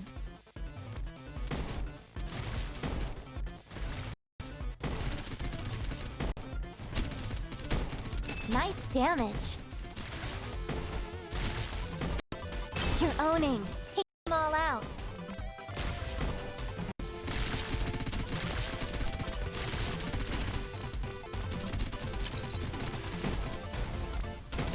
You're owning.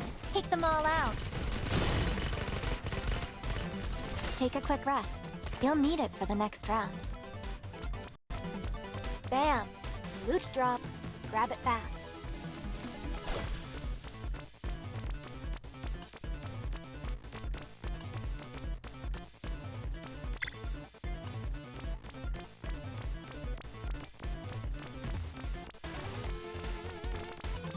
Alright team, let's secure another perfect clear.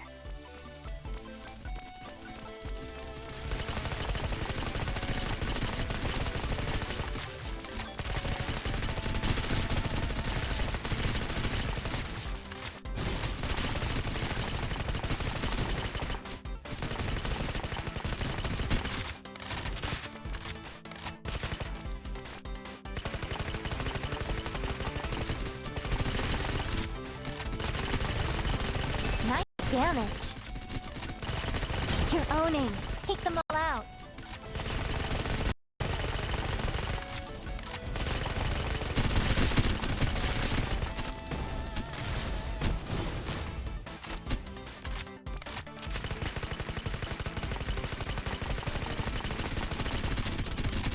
Take a quick rest. You'll need it for the next round.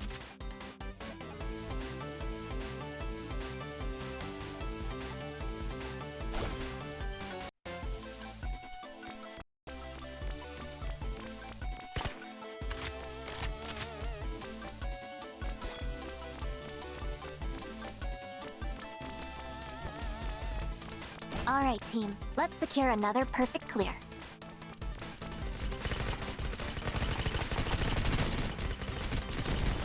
Nice damage.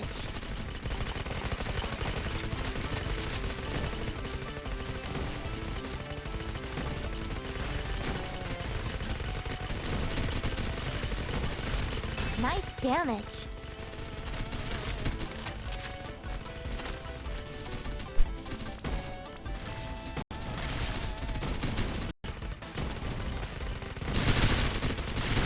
Nice damage.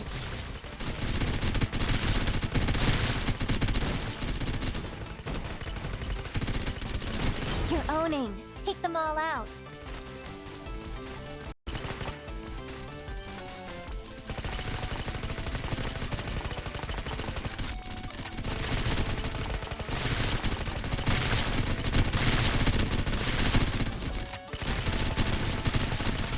Nice damage.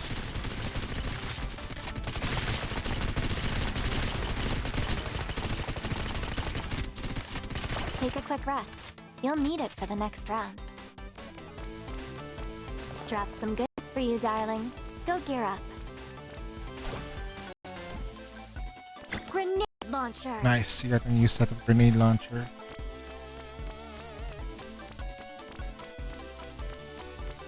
Kinda like need that for later. Alright team, let's secure another perfect clear. Nice damage.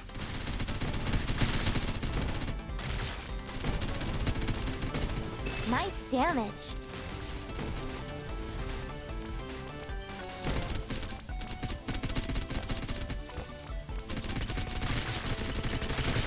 Nice damage.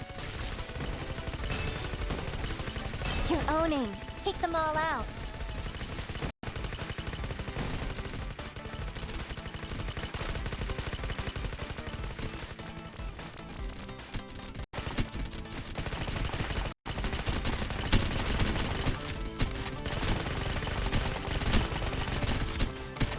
Nice damage. Darling, lend them a hand.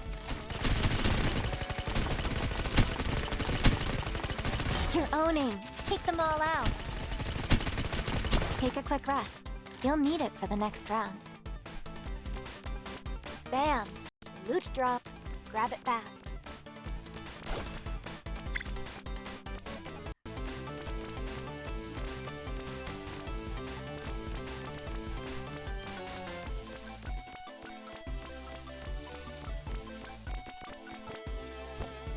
At last, the final showdown is upon us.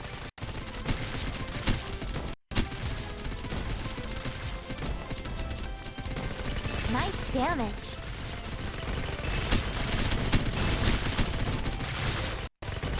Darling, lend them a hand.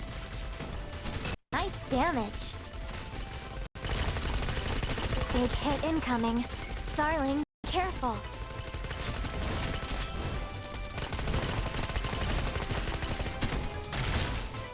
Nice damage. You're owning. Take them all out.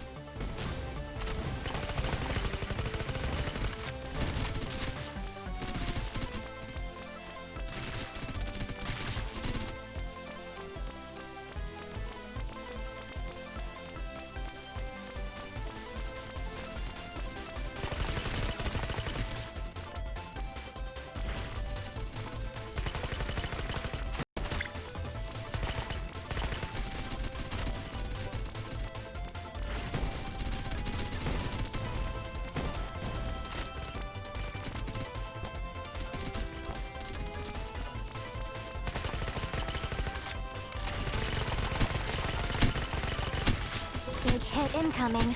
Darling, be careful.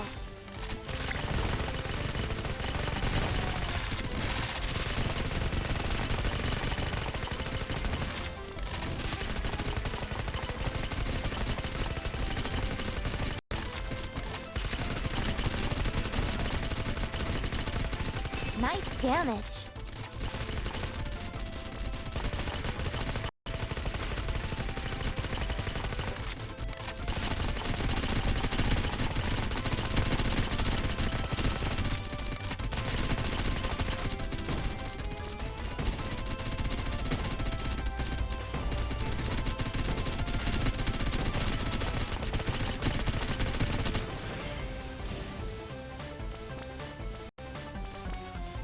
Done and dusted. Winning's easy when you're here, Easy. Alright.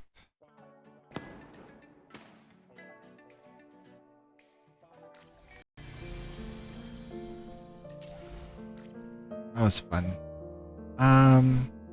Right. Let's do the main storyline. We're now at progress number 7. We're halfway there.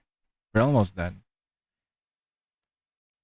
As dawn neared, Chongfu Street lay quiet. Almost every shop had closed its door, leaving only flickering neon light signs to paint the alleys in patchy, shifting light. A chill whistled through, setting the rows of red lanterns overhead, swinging wildly. The girl with long with rose-colored hair, hurried forward. Her heels hit the stone pave without sound. It's late. Where exactly do you intend to go? Marian's cold voice drifted down from the waves of the mouth of the alley. In the dim night, she looked like a specter. In an instant, a latter.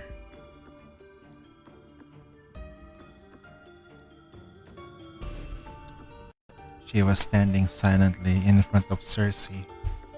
Cersei spun around without a second thought, but when she saw Akasha and me on the other end of the street, her eyes widened in shock. Chief, I was only going to... You're going to plant those sounds and scents, weren't you? You mentioned before that your manifestation ability leaned towards mental manipulation. Judging from how the tourists act, this isn't some just illusion. And you need sounds and scents to make it work. So, it's mental suggestion, right? You planted the idea to everyone in Chongfu that they must stay here until the flood hits.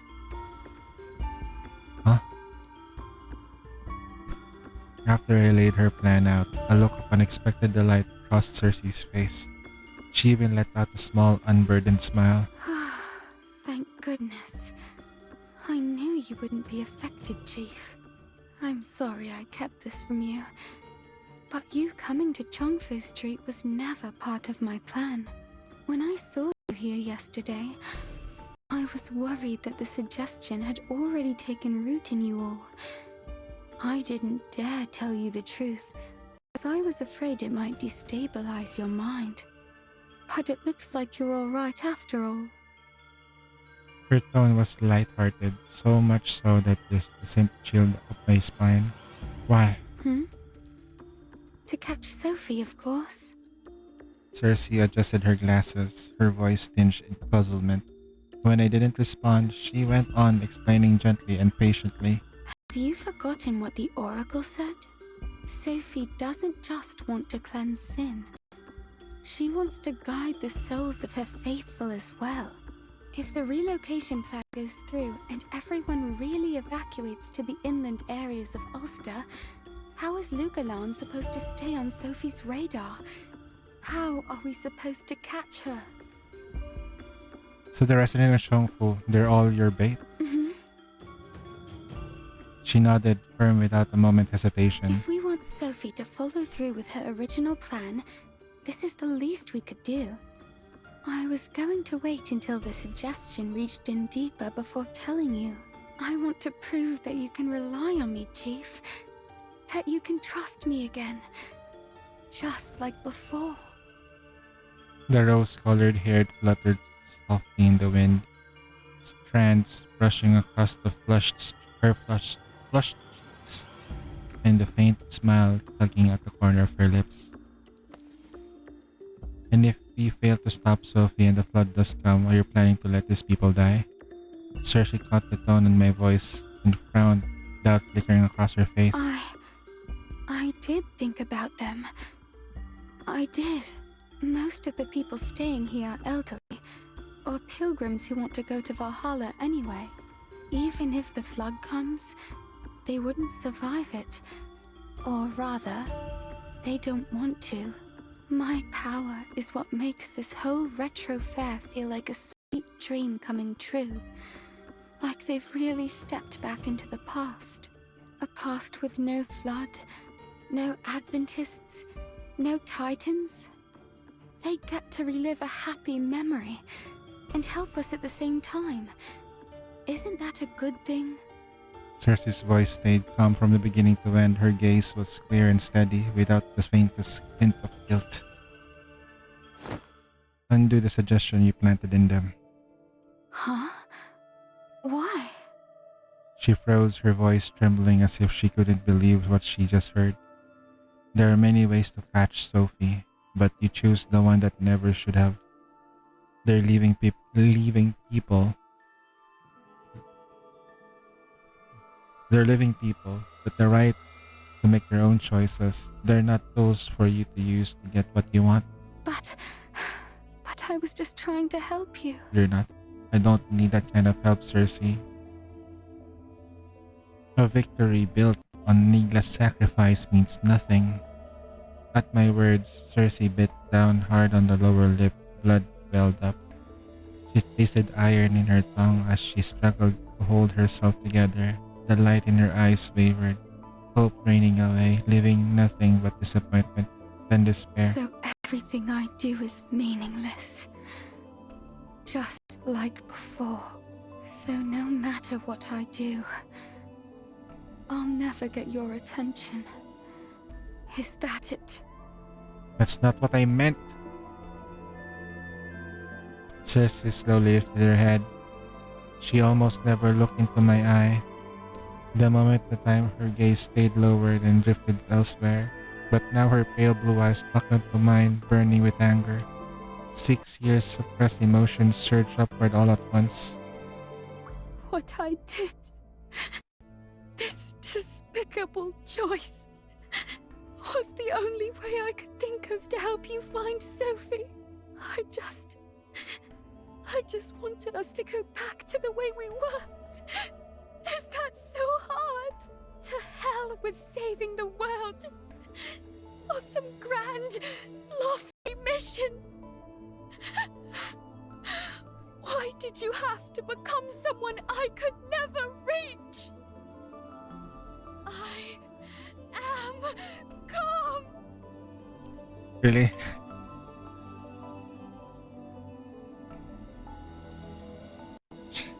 She clutched her fabric over her chest, sitting out each word in clenched teeth. Tears rolled over her cheeks, then all at once her legs gave out and it collapsed to the ground like an abandoned rag doll, as if every last bit of strength had drained from her.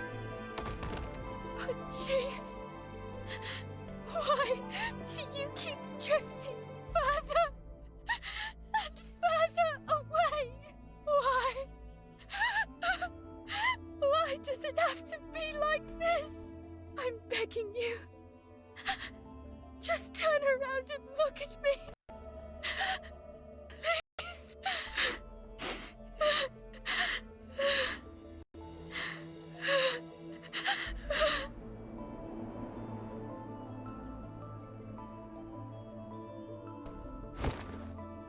Akasha and Marion recognized it instantly. Both stepped back, putting the distance between themselves and the sobbing crumpled on the ground. Adjutant, she's flooded. Her mind is collapsing. If this keeps up. Marion stopped obsessing and stepped in front of me with Akasha without hesitation. Cersei clutched her head, her shoulders jerking, stabbing pain shot through her nerves. Cersei, stay with me. Her rose colors began to float, even though there were no wind at all. There was no wind at all. The color of the roots slowly bled into gold. In those final moments, before she fully transformed into a demiurge, her tear-filled eyes. I don't get it. How could an emotional collapse be strong enough to trigger a flooding? Akasha stared at Cersei in disbelief. She had never seen anyone lose themselves over something like this before. What she didn't know was that the torment had building for 6 years, fed by a single unbroken lie. For over 2,000 days, Cersei's Davos, Apate, the goddess of deceit, had been reinforcing the same suggestion inside her again and again. Someday he will come back to me. She clung onto that lie until... oh no. Believing her patience would be rewarded, believing he would eventually turn back to her. But now, that lie finally shattered. And the moment it collapsed was the moment of surprise image. The air grew thick and sticky. Fine cracks have spidered across the stone slabs beneath our feet, with rose-colored mist seeping up through them. I drew in steady breath and stepped forward. Akasha and Marion exchanged a quick glance. In an instant, I understood exactly what I meant to do. Don't come any closer. Stay away from me. As I moved forward, her expression twisted even further. I said, stay away. The pathogen inside her surged violently out of control, whipping up an invisible storm through the narrow lanes and trunk-through street. But the moment it reached me, the storm unraveled, blowing obediently into my body. I crouched inside her, leaned in and gently pulled her into my arms. She fought me with everything she had, shoving it at my chest, desperately to break free at my embrace. Stay still. More and more pathogen poured out from her and flowed into me, her ragged fabric breaths gradually settling into steady rhythm. The golden strands of hair faded back into their soft rose, falling in loose, wispy strands. When they brushed against my fingertips, they still carried a faint warmth. Her bangs were damp with wet, plastered sweat plastered messily across her pale face. She looked completely disheveled. Once the flooding was fully suppressed, some strength seeped back into her limbs, only for her to use all it trying to push me away. You saw everything? Yes, I did. When I was stabilizing or flooding, the fragment of Phytogen spilling out of flowed into me, and in that end of the winter flood into my mind in vivid detail. She saw her memories. They're sending me to Michelin Station soon. Cersei, will you come with me? Yes, Luna was injured during the descent.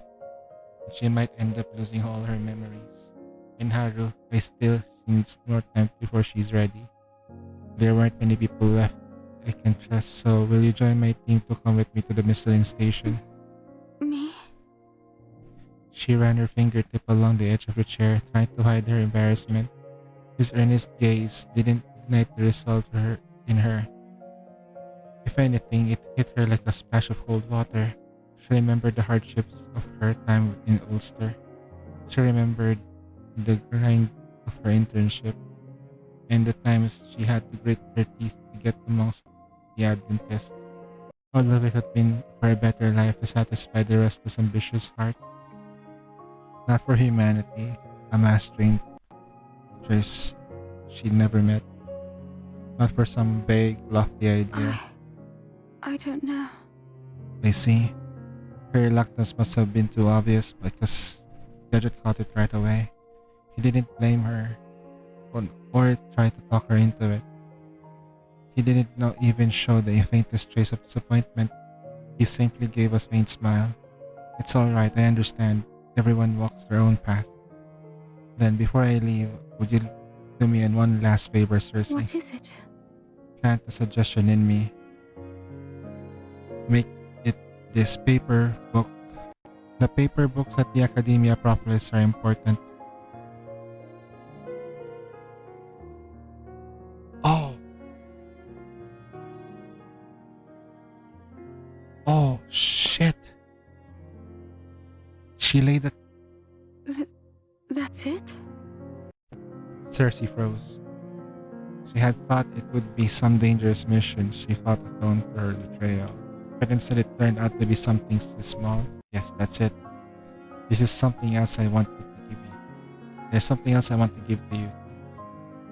In letter recommendation in her hands enveloped, sealed in red wax and stamp. With this, you can work under Director Tao.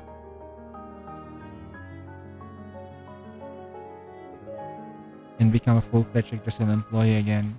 I'm sorry for deciding for you before even asking your opinion. But the truth is, they focus more on technical work, which means far less internal politics. It's a place where your abilities can truly shine. And your way up will be much easier. Cersei started black by the recommendation letter, the color slowly draining from her face. So he'd known she wouldn't go to Michelin Station with him before she asked. He was fighting for the future of all humanity, while she had only been thinking of climbing higher. He'd already paved the path for her, and she didn't even have the courage to stand with him and face head on. Thank you. She had so much she wanted to say, but in the end, her own cowardice reduced everything into just two cold, empty words. In the end, she clutched the letter, shot off her feet, and ran from the tiny pocket warm against the snow. And that single moment of running away ended up sending her to the 6 long years of emptiness. So it was guilt that made you care so much about being needed by me. What's the point of saying any of this now? You're not going to forgive me anyway. Cersei lifted her head and stared at the hand I held out for her. The tear-redeemed reddened eyes clouded with confusion. What is the meaning of this? You not go to the destination back then. That wasn't your fault. And wanting a better future for yourself was never wrong to begin with. If I'd known all along that this had been weighing on you, I would have pulled you out from that darkness myself. But it isn't too late. If you're willing, we can still set things right in Shangfu Street. You're much kinder and stronger than you think. and a lot closer to me than you realize. So would you like to standing with me this time? My hand hovered into the air. She didn't answer for a long while and she stared, only staring at it dazed. It was such a short distance one could close with single motion, yet something heavy still held her back. Her fingers twitched. She reached out a fraction, then recoiled in fear. Can I really do this? Of course you can. After a long silence, Cersei finally reached out. She raised her arm, slowly letting her fingertips rest on my palm, trembling with hesitation. Besides us, Akasha and Marian shared a relieved glance, letting out a quiet breath of unison. In unison, I closed my hand around hers and helped her to her feet. By then, the first light of dawn had spilled over Chongfu Street, gently drying the last of her tears. Alright, first we need to break the suggestion planted in the residents and evacuate them inland. Cersei rubbed her eyes and sorry for crying, and then shook her head in a weary sigh. Once a suggestion is planted, it can't be undone by me directly. God damn it. A suggestion works because the subject's subconscious accepts it. To break it, they have to question it and reject it themselves. They're already deeply nostalgic for the past. And with a manifestation ability involved, I don't think ordinary people can break free on their own. Her voice faded away as she lowered her head in guilt, biting her lower lip again until it bled. Is there nothing we can do? It's not entirely hopeless. Her ability is strong. She can plant any suggestion into your brain and then bang! You're asleep or aged. People who accept the same suggestion become subconsciously linked. It forms a kind of network. Put simply, think of a group suggestion as a chain, each link connected to the next. So even if we don't link breaks, the whole chain could start losing. Cersei nodded softly and confirmed my guess. But the suggestion never worked on any of you. That means you can't connect to the subconscious network to begin with. However, Acacia might be an exception. Huh? And Cersei looked at her, the Kasha blinked, then looked at I see surface. Because I'm still attached to the old days, right? If you deliberately try to accept the suggestion, you might be able to slip into the network. In that case, the suggestion you planted in me about the paper books in Academia Proper. That's right. It only worked because you convinced yourself first. Sounds solid. Let's do this. Kasha nodded like it was nothing. Cersei, however, frowned again, worry creeping back into her face. But once you're part of the chain, it won't be easy to break free. Nah, it's the only option we've got if we want to save the residents. Adjutant, I'm pretty confident about this. Just let me try. She shot me a playful wink, her eyes sprinkling with a smile. You trust me, don't you? You got this. But please, to be safe, I'll enter your inner mind and help you break free of the suggestion. I agree. That is safer. Don't worry, Adjutant. I'll protect both you and Acacia while you're inside. Cersei listened. The worry on her face only deepened. There's no way this is going to work. Can we get this bonk Then hammer? let's do this. Operation Chainbreaker. Here we go. But how will I know if I've actually broken the suggestion? Am I supposed to feel something? If you form a clear, definite thought that you want to leave, that means you've succeeded. Got it. Once the adjutant's inside my inner mind, I'll start letting Cersei's suggestion in. Then, slip into the network.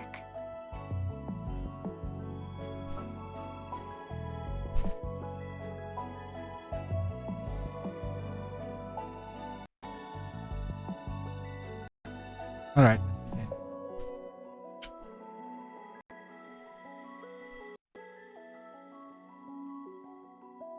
Cersei's hypnotic whisper drifted into the ears, each word slowly sinking into my subconscious. This is the bygone era you've missed so dearly. You won't want to leave until the flood comes. Stay here for as long as you like. You're happy here. The scene around her, me gaze hazy, and the Shangfu street slowly faded from the view. My consciousness sank, dropping into the depths of Acacia's inner mind. Okay, let's take a quick break. What's the time? We take breaks every 2 hours. Every 2 hours, we take breaks. Remember, just like any other employee would take 2 hours, a break every 2 hours. Me too. So you guys stretch, whatever you need to do and stuff. Yeah, I'll be right back. Back to you. Okay. There's also another file here. I'm gonna read through it. It's very interesting. I'll be right back.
Alright, we're back. Sorry about that. Okay, let's go.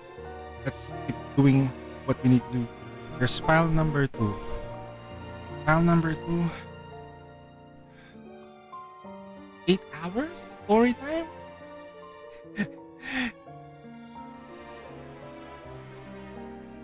Maybe because we're reading everything. Once a sticky feeling my I opened my eyes and the world slowly sharpened into focus. We're halfway.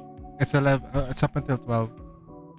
Akasha's inner mind was full of drifting memories, but since the scene was still in Shofu Street, I was probably only skimming the surface of her consciousness. A few steps in, I already noticed something was off.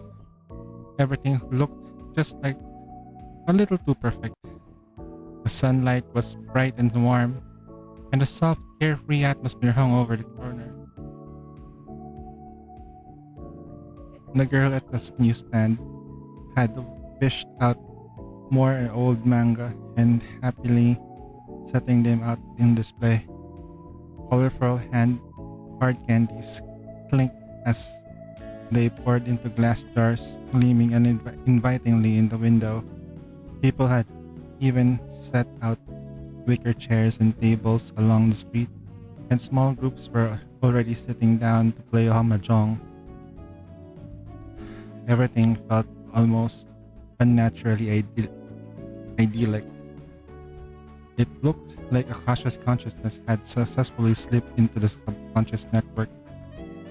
I was still trying to figure out how to find Akasha's projected self when suddenly an announcement crackled up on the PA system overhead. That unmistakably old-time static buzzed through the air. The Retro Fair special event, the Mini 4WD Grand Prix, will begin at 10 a.m. in the Central Plaza. All contestants... Wait, Mini 4-wheel drive? That's Tamiya drives. The Mini 4-wheel drive Tamiyas? Damn! Oh my god, I feel so old. Feels like a hint of Akasha's subconsciousness. I should check it out. After the announcement, I headed for the plaza. A sizable crowd already gathered to watch the event. At the center, large workbenches had been set up, and contestants were fully absorbed in building and tuning their mini 4-wheel cars. Akasha, or rather the version of her in this memory, was standing by in front and signed up poster, studying it closely. When she noticed me, she didn't question it, as if the sudden appearance were completely natural. Adjutant, there you are. What are you looking at? The Mini 4WD race, of course.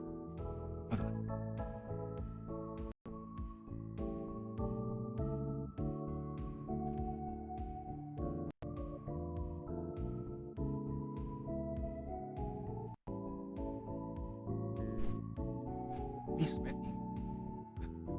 No AC.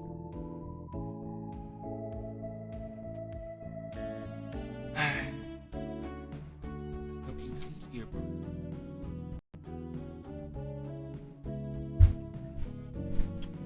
What's a mini 4-wheel drive? Model race cars. People used to build their own and race them to see which was the fastest.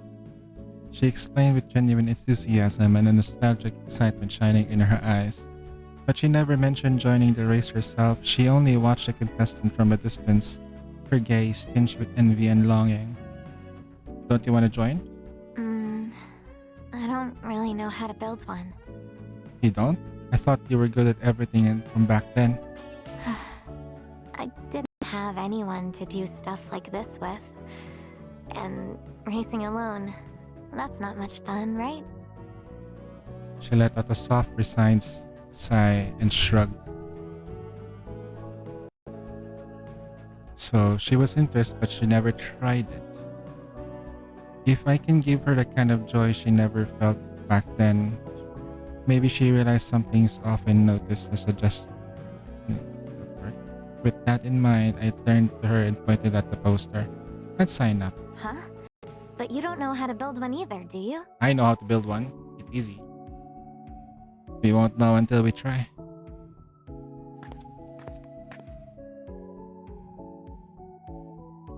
fun part.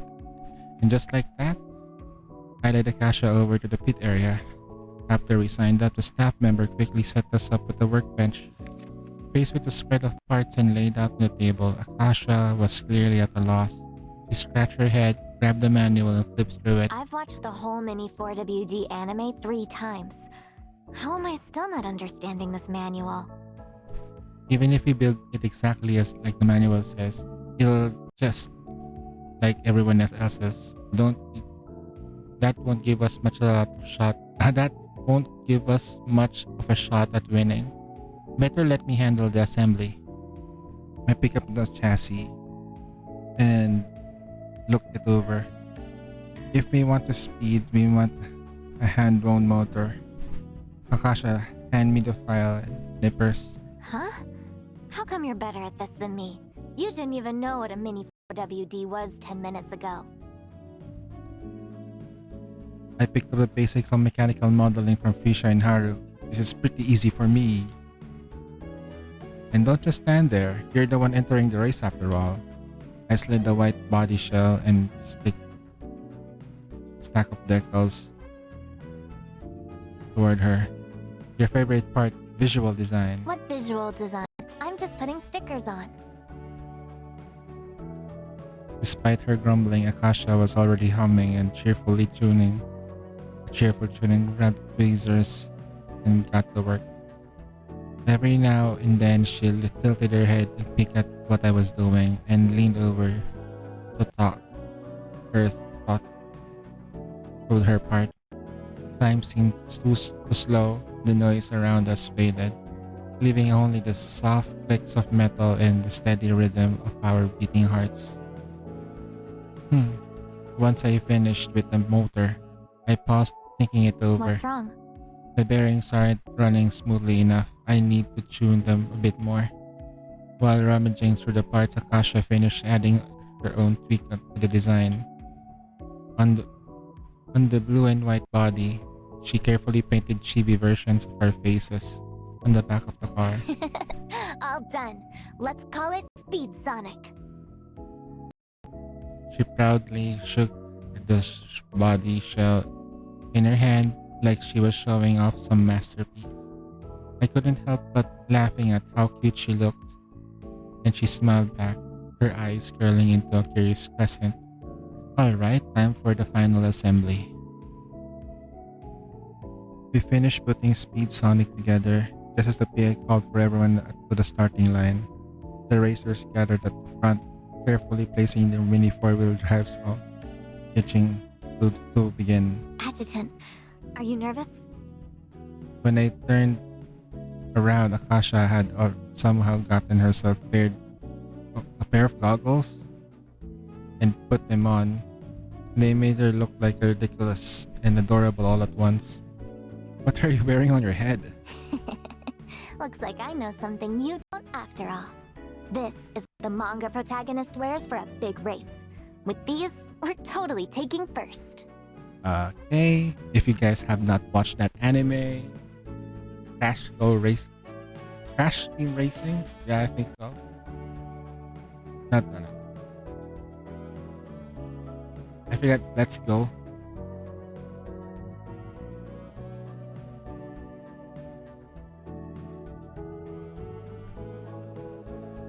I forgot the English title for it in the Japanese, but I remember the Tagalog version.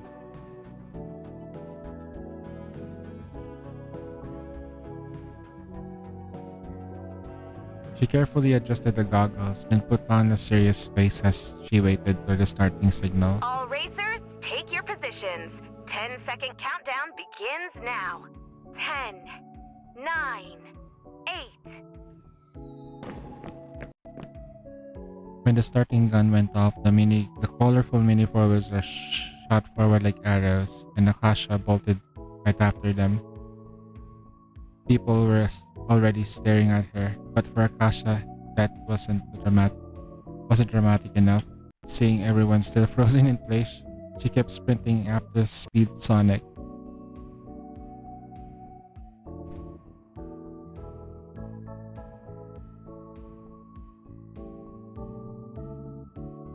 Was shouting out top of her lungs, her voice echoes through the track. What are you all doing just standing there? You've got to run with your mini 4WD all the way to the finish. That's how you build a real bond. Cheesy and over the top as her speech, it somehow fired everyone up. The racers blink in confusion, then cheered and took off after their cars. It was a little embarrassing, sure, but with Akasha watching me with those hopeful eyes, how could I not run with her?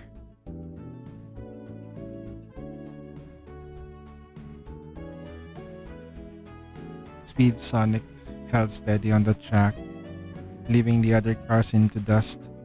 Akasha brisk run turned into an excited little skip, her body buzzing with energy. We're winning!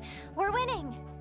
Don't start celebrating it, Akasha. The last stretch is where the race is really decided.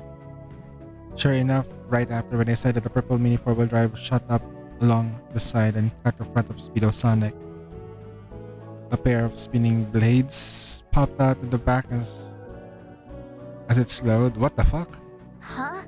Seriously? A cheap trick like that. They really think of that to work on us? Speedo Sonic tilted sharply and shot the wall, skimming along to take over the purple car in a clean move. Slick move, Adjutant. Wait, what the fuck? After clearing the hairpin turns and ramps, all the cars finally reached the straightaway. Alright, Akasha, time to show the secret weapon I built into our car. Really? We've got a secret weapon? A jet of air burst from Speedo Sonic's tail. The blast sent the car spinning, whipping itself onto the turn wait, what? Huh, that's Magnum Sonic Tornado! Magnum Tornado. Oh my god. The other rival car was Sonic. Speedo Sonic. The wind roared past her ears, and suddenly she saw that the only one still ahead of her was the adjutant. Just the sight of him sent her heart racing. The noise faded. I still, can't forget the part where she sucked the the adjutant's ding dongs earlier. And now we're doing this? Come on. The only thing that came into focus was the adjutant. Without thinking, Akasha reached out for him, the one person who always brought her warmth and joy, just as something planted deep inside her mind began to slip loose. Ow! She slammed into the back and bounced and landing onto the ground, rubbing her head. She looked up at me with a pout. Adjutant, why'd you stop all of a sudden? I quickly turned and pulled her into my feet and drew her into my arms. Dummy, I stopped because the Speedo Sonic already crossed the finish line. Really? Really? She froze for a heartbeat, she froze for a moment, then leaped into the air, her eyes sparkling with excitement. A nearby event staff member rushed over and grinning ear to ear. Congratulations on taking first place. Here's your prize. A set of our special commemorative postcards. You're kidding. First place gets postcards? That's it? I'm afraid so. Faced with the casual disappointed, the staffer could only scratch her head and give an awkward smile. Fine. Better than nothing. So, where do we pick them up? There's a time capsule post office over there. You can pick them up inside. She pointed toward the green building, just a few steps in the plaza. Adjutant, wanna go check it out? That's not far away, might as well. We barely taken a few steps when the staffer called us after us again. Oh, one more thing. You're allowed to take your custom Mini 4WD home. After stowing the Speedo Sonic safely away, Akasha and I headed towards the time capsule post office. I kept an eye on her along the way, but even with the race over, she didn't show the slightest sign of wanting to leave. Just like Cersei said, breaking free from this implanted suggestion is going to take some patience. Still, turning over That over in mind, I pushed the door open and stepped inside. Maybe it's because the post office doesn't exist anymore in our era. What? How do you send paper mail or deliver? Or is it just regular delivery now? Two large mailboxes stood in the entrance, one red or green.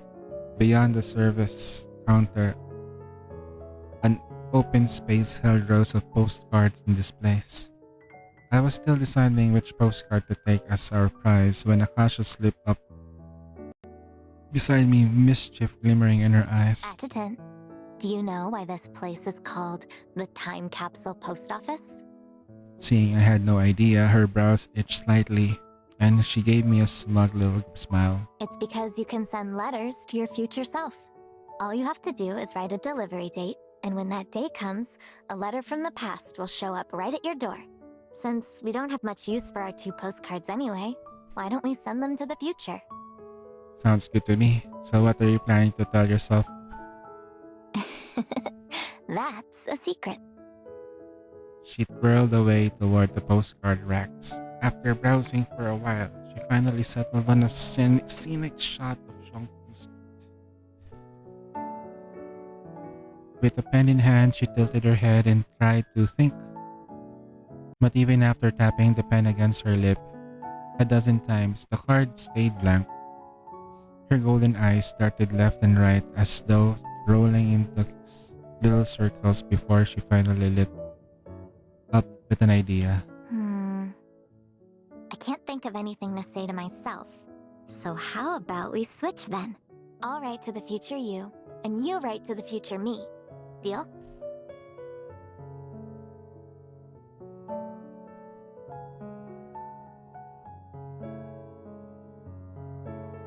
Sounds good then.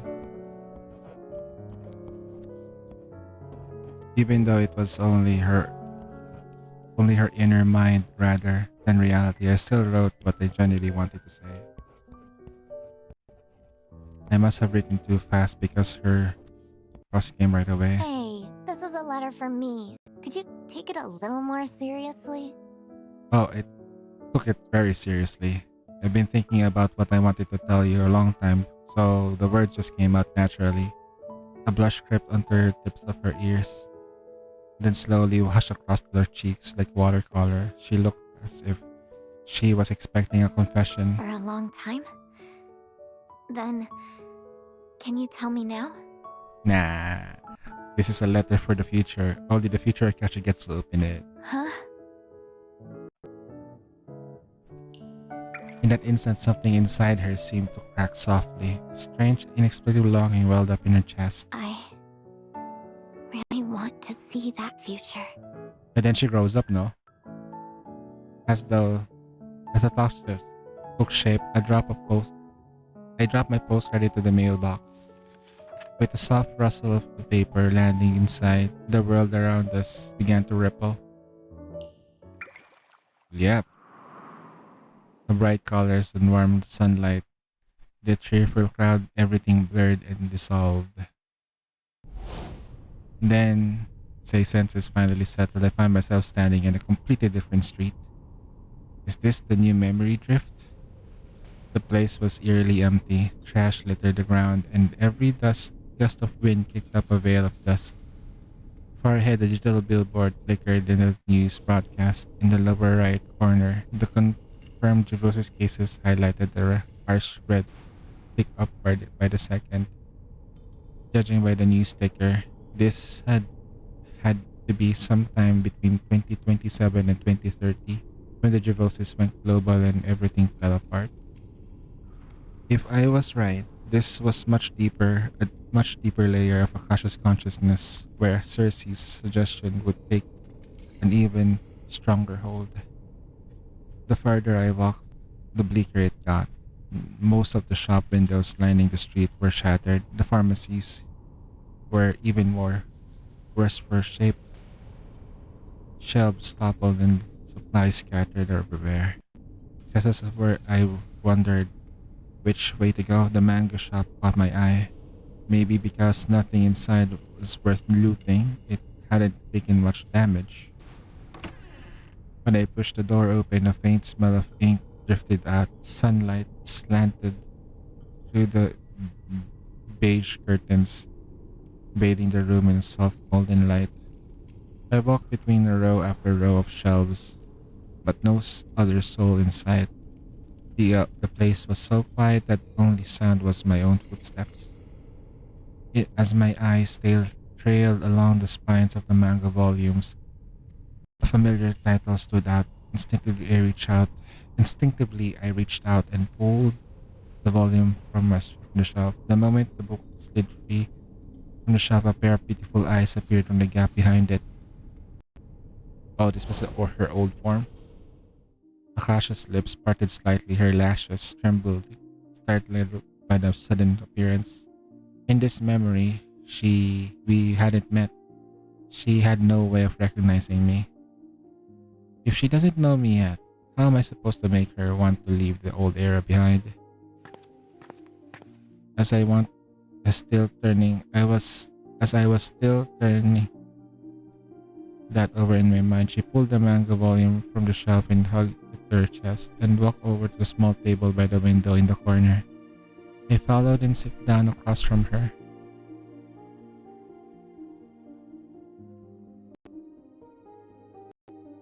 She blinked at me, startled then quickly dropped her gaze and began flipping through the manga.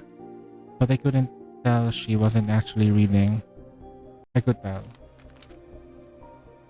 Every few seconds, she'd steal another glance at me at the corner of her eye, curiosity written all over her face. The shop was quiet, but only the sound of the occasional rustle of the pages turning. After a long while, she finally couldn't hold it any longer. Do you think it's good? The moment the words left her mouth, she panicked and scrambled to explain herself. I'm not trying to bother you or anything. It's just no one's come here in a long time. And I don't know why, but you feel kind of familiar, so I probably asked when I should have. If you like it too, then I guess that makes us fellow fans. Her voice grew longer and lower until the last few words were barely more than a mutter. Yeah, it's great. I really liked it. At my answer, her eyes brightened and a soft smile spread across her face. You do? Then, which part do you like best? Before I could reply, her expression dimmed and excitement slowly draining from her face. I wonder if the author will ever get to continue it. With the world like this, it's probably better not to hope for too much. Actually, the series picks up in 2058. I've already read the ending. Akasha scoffed, the corner of her mouth twitching. Oh, I get it. So you've got a bad case of Chuny too? What's your power then? Time travel or seeing the future? Given the situation right now, I'd say time travel sounds about right. She raised an eyebrow, diagnosing my condition with a suspicious look. Then prove it. What happens at the end? You sure you want spoilers? Okay then, the ninja who threw the world into chaos meets someone who lights up the life like the sun in the new era. And the two of them live happily ever after. That's it? For real? It actually has a happy ending? Wait a sec. There's no way I'm buying that. You totally made it up. With that, shot away, refusing to talk to me anymore. A few minutes later, her soft, sweet voice drifted out again. Half to herself and half like she hopes I would hear. Still, that ending does sound nice. 2058 must be a happy time for the author to draw something like that. I wish I could see that future for myself. Would that scare you, jumping into a completely unfamiliar era just to see the ending of a manga? Now that you put it like that, maybe it would. Wait, why am I even talking to you about something that's never going to happen? Her eyes dropped into my arm, out of reflex. A small patch of crystal jutted from her skin, glowing faintly. It was a mark of death, had left on her. A sign of devosis she couldn't escape. No matter what the future held, it was a future she would never reach. Ah, she had devosis. That's why they had to put her into a time capsule. And then in order to save her, she had to become a manifestation. That's the only way to save her. When she looked up, the seat across from her was empty. He left. A hollow ache opened quietly in her chest in times of chaotic as this. It had been so long since someone had simply sat down and talked to her. Everyone else was too busy trying to survive. Any spare moment that they had went into scraping together money for those doses of treatment, not chatting with strangers. She lowered her gaze, caught us somewhere between disappointment and the sinking feeling that she was being ridiculous. He was just a stranger. They only talk for a few minutes, and he was a total tuny on top of that. So why did it hurt so this much? But he liked that manga too. So that means we're fellow fans, right?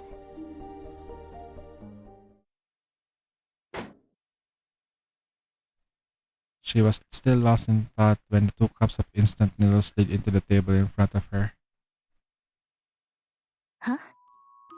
Hungry? Wanna eat together? Her first instinct was to refuse, but the moment she saw the label, she froze. Tonkotsu, her favorite. Just imagining that rich savory broth was enough to make her cave in. But this is a manga shop. Isn't it kind of rude to eat in here? No one's coming in anyway. Right. She nodded and she, a little deflated.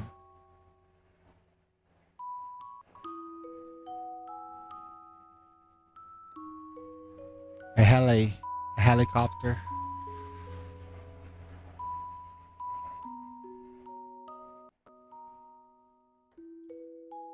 A helicopter flew by. She nodded a little deflated. If this place had been held anything worth taking, it would still be intact. As soon as the hot water hit the cup, the aroma filled the little room.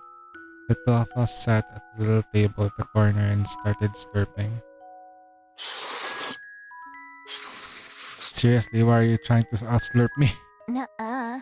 I'm just really enjoying it. That's not the only thing she slurped. Sunlight pulled across the table. Over the rising steam. Across the faint blush warming her cheeks. For a moment, Akasha felt genuinely happy. She wasn't a special force operative fighting to survive. She was just an ordinary girl in a manga shop sharing cup noodles with someone who made the world feel a little less cold. And for the first time in a very long time, she felt connected to a world that was otherwise falling apart. Just as she finished the last sip of broth and smoke, her terminal buzzed. Report to the lab immediately. New findings to discuss. Her heart sank at once. She had finally met someone who made her less alone, and now that we were already about to go to separate ways. I have to go. Will I get to see you again? The moment the words slipped out, she felt her face burning up. But she forced herself to meet his eyes, waiting, hoping for an answer. I doubt it. Not in this era, at least. I see. But you can find me. You can read the manga together, eat cup noodles, and play games. You could even become a game developer. I'll be your personal tester, NV. Akasha was pretty sure her brain was short-circuited. It, it was the only explanation for every word out of his mouth sounded painfully tempting. None of it felt realistic, yet she wanted to believe in him all the same. Then, where am I supposed to find you?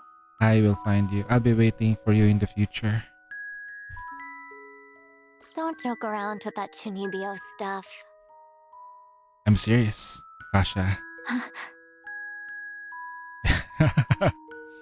She hasn't even introduced herself and we know her name so clearly.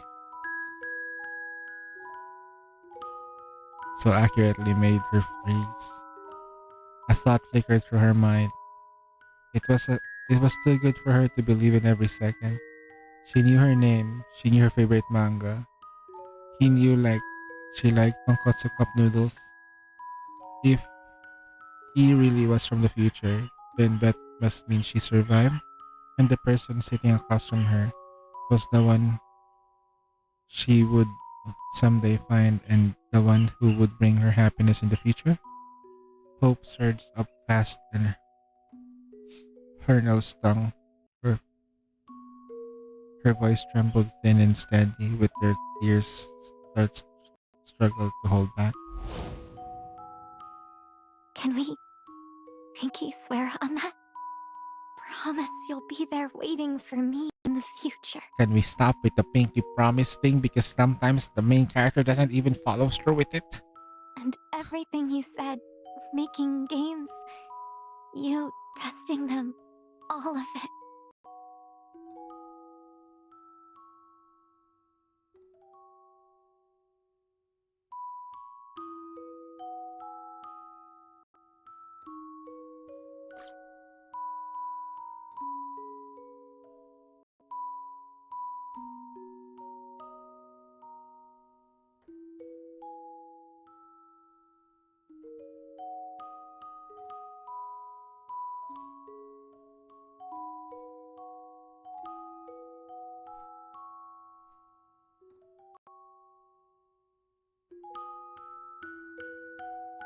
Their pinkies hooked together, Akasha held long ago and reluctant to let go. She was terrified that she had loosened her grip. He would vanish in the future with him and it would vanish too. But her terminal kept buzzing again and again, each vibration harder and insistent.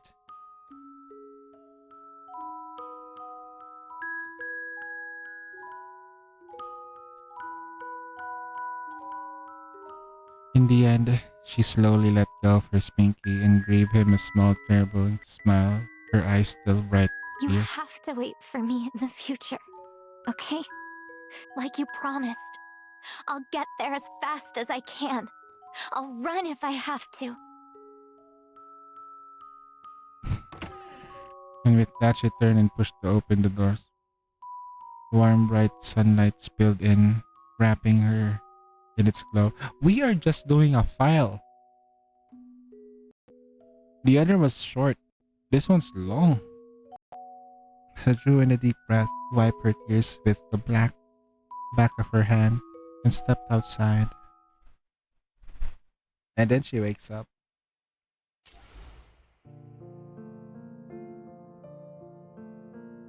That's crazy.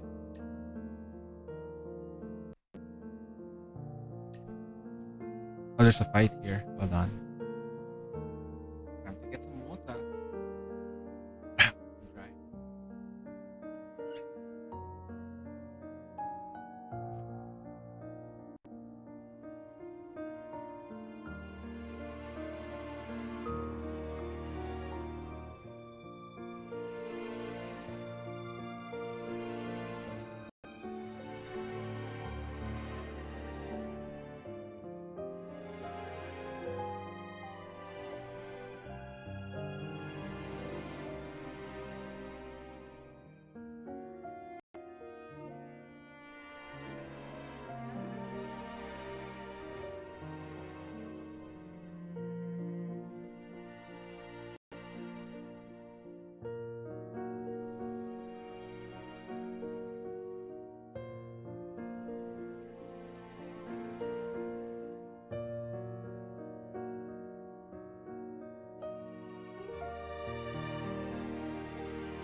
from the looks of it.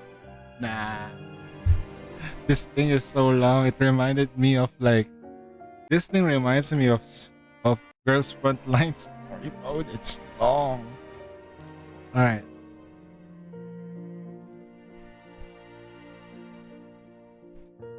It's taking longer because we blame Kyle. Yeah, we'll blame Kyle.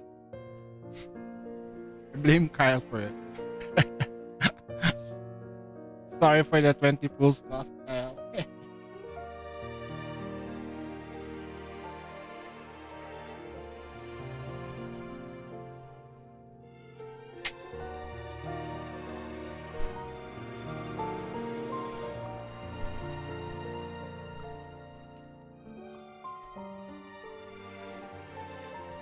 All right.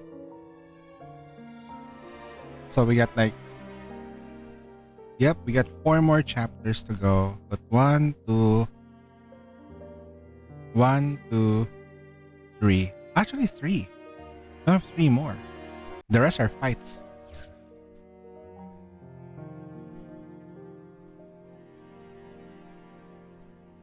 Really?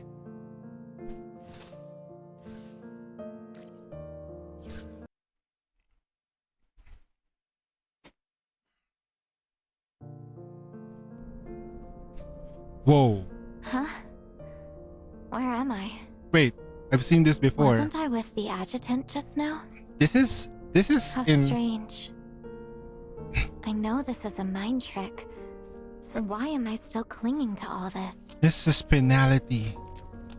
This is Honkai Star Rail, Honkai Impact 3rd. Huh?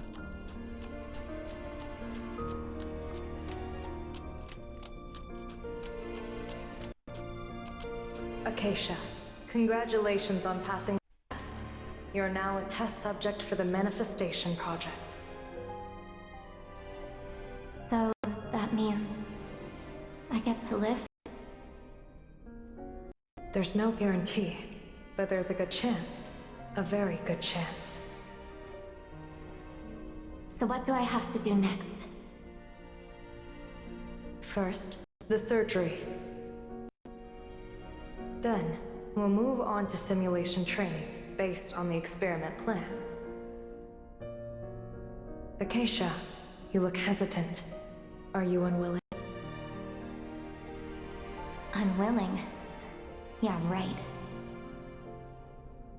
You've no idea how long I've waited for this. Finally, I get to see what the future has in store for me.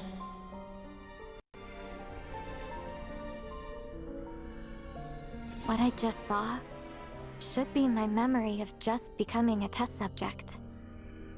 My hope of living, of heading into the future, pushed me to hit every target in the early stages of the experiment. I gave it my all in every simulation training. Maybe that's why Cersei's suggestion didn't work on me at first. I wanted tomorrow more than anybody else. And I didn't like this tragic and sad era one bit. So, why am I still lingering here? What am I still holding on to? Stand clear. You will be forgotten. Too easy.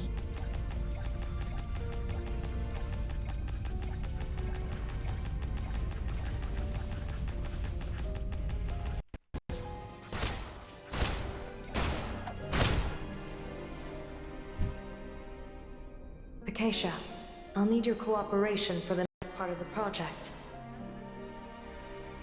Don't bother lying to me. You're going to deal with me, aren't you? You... Shh. Did you overhear something? It's written all over your face. Do I have any other options? Am I going to die? No. I'll put you into a hibernation capsule. We'll awaken you as soon as the project restarts. I guarantee it. It'll be in no time. How long is no time? 1 month? 1 year? It won't be more than a few months. Trust me. I knew from the start that she couldn't keep that promise. But to keep the fear away, I had to make myself believe her. It's okay, Acacia. There's still hope. It'll only be a few months. You won't have to wait long. No, it meant 40 But years. as I watched the hibernation capsule's door slowly close, I couldn't help but think, please, don't leave me here alone. Please, can anyone help me?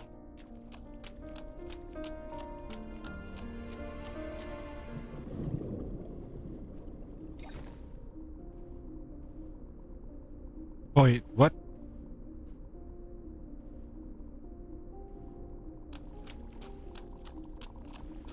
They found that machine in a pile of debris. It's still functioning normally.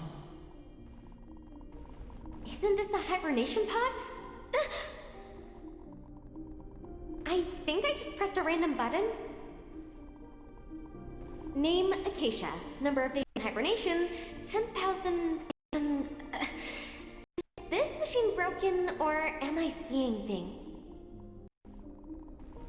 This must be when they first found my pod. The adjutant was the first person I met in this new era. He was also the first person willing to actually talk to me.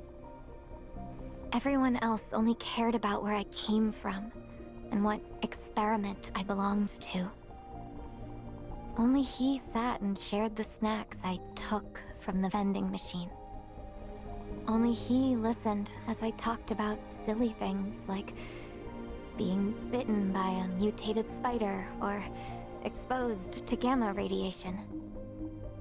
But in that moment, the helplessness in me eased up a little. Only a little, though. Because every unfamiliar face, every unfamiliar aspect of this era reminded me that I had been left behind. This memory must have been... Time waits for no one. I volunteered to stay behind. Who's that? And promised the adjutant I'd make it back before the comms went down completely. I remember how dark it was that night. How the snow raged and the wind howled. What a pain. The cold was bitter enough to freeze everything solid. Maybe it was the harshness of it all. But for the first time in a long while, that old feeling crept back. The same loneliness I felt waking alone in the pod after 30 years. To a world where all my ties had vanished. Too easy. So that's what it is. I'm still clinging to this place because I don't want to be alone again. That's why I've been desperately holding on to anything that ties me to the past. Painting them over in my memories to make them seem better than they really are. I even started to see myself as a relic of the old era. I'm scared that if I change, what little that remains of the past will vanish for good. Perhaps that's why I couldn't master the power of the transphase core. Now that I finally understand, what do I do next? Right. The adjutant told me to think about something even better than the past. The person by my side, and the future that's yet to come.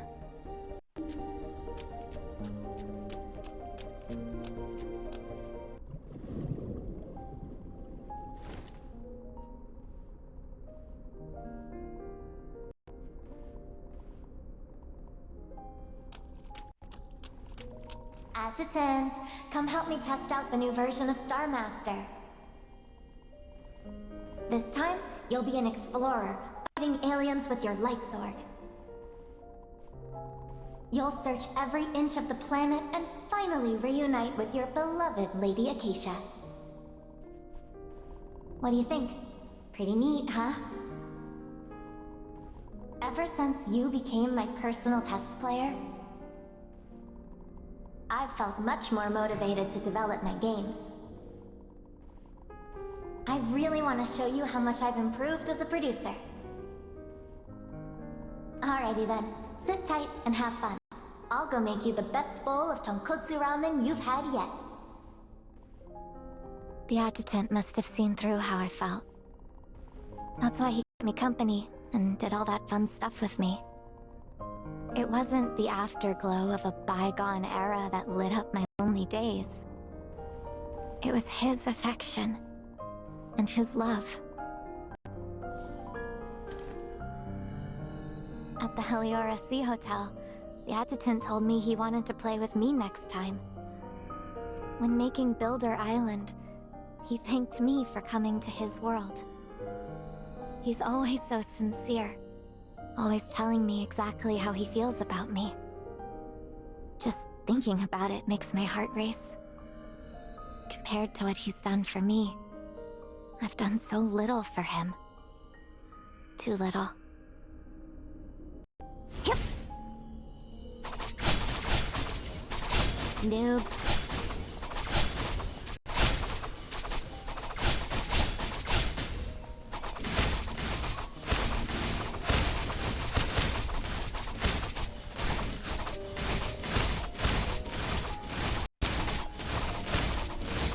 Dev phone secured.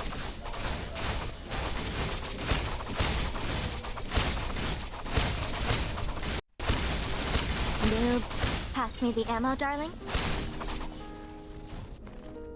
The old me built a world where I could be happy alone with all those hobbies. But now, I have someone to share my happiness with. And those hobbies of mine have become even more fun because of the adjutant. I'm no longer alone. And because of that, I don't need to cling to the past anymore. I want to tell him all of this. To answer his love, truly, sincerely.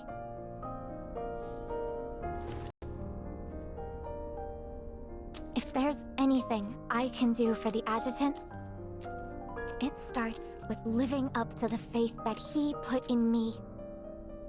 It's time for me to leave this place and break the chains. Is that the only thing she put in you?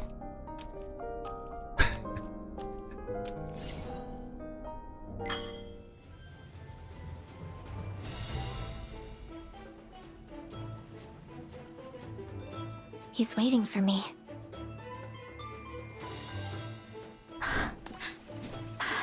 He's waiting for me to return to that era meant for the both of us.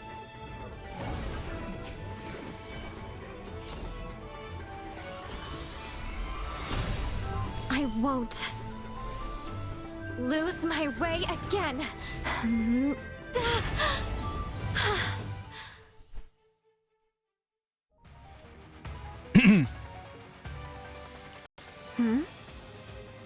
Glad you like it, darling. We started with the 4-star. And then her previous limited banner character. After Acacia left with that little manga shop, I couldn't sense her mental projection anywhere in her mind. Normally, that meant she descended into the deepest layer of her consciousness where she'd have to face the final hold of Cersei's suggestion on her. She had walked the rest of the path by herself. But after that promise, I had complete faith she'd break free of the suggestion. Promise you'll be there waiting for me in the future. I promise. As I slipped out of the inner mind and the sensation of sticky heaviness faded away, the first thing I felt were the cool, gentle breeze of the real world and the warmth of the sun along with the triumphant little chuckle.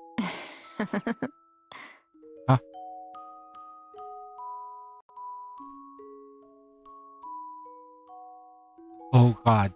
Dang, bro. When I opened my eyes, Akasha was looking at me with a gentle warmth, but she was no longer the petite girl she used to be. She's grown noticeably taller, her long ash gray hair now falling onto her waist. Her exosuit has reshaped herself as she grew. Its sleek lines fitting her new form perfectly. Even with her new, more mature appearance, the girl standing before me was still the same Akasha I knew. Catching me staring at, she grew a little self-conscious, tucking the strand of her hair behind her ear, and quickly looking away. Did you end up fully mastering the trance-based car while you were breaking through out the suggestion? Pretty much. You could say it was a lucky little bonus. I suppose I've been turning away from the exosuit's power without even realizing it, simply because I resisted change. And that mindset fit perfectly with the suggestion Cersei planted in me. So, I ended up breaking through both at once this time. Don't you think I deserve a little praise? You did really well, that's my Acacia. I reached out instinctively, meaning to ruffle her hair like I always did. But out of habit, my hand ended up hovering around the chest area instead. Wait, good job. Good job, man. She let out a soft little laugh and dipped her head, nudging at the hand like a kitten, letting out. Come on, ask me how I pulled it off. Alright, how did you pull it off? Her smile stayed, but her eyes slowly grew serious and After saying sullen. goodbye to you inside my inner mind, I lingered there for a long, long time, revisiting days that were long gone as a bystander. I didn't resist change because the past was all that great. What truly scared me was the thought that after that era disappeared, I'd be the only one left behind. So I clung to the past with everything I had, as if holding on to it meant I wouldn't be alone. I even thought that if I changed too, then that whole era would just disappear for good. But in the end, it was all because I didn't want to be alone.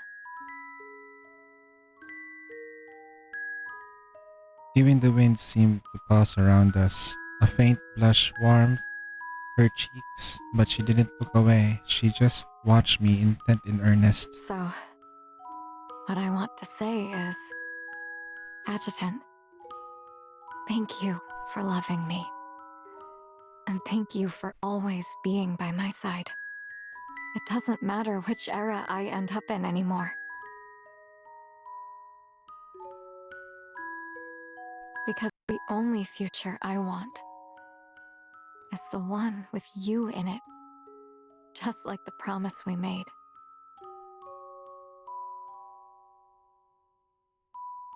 When she finished, she held out her hand again and her pinky curling slightly, her eyes bright with expectation. Her pinkies touched and curled at the hook together. And just like that, we completed the promise we made into another era. That promise drew us even closer, like an invisible red thread of faith. Then, out of habit, she rose onto her tiptoes, only to meet her lips brushed. Huh? Muscle memory. Keep forgetting I don't have to stretch that high to kiss you anymore. Ooh. And then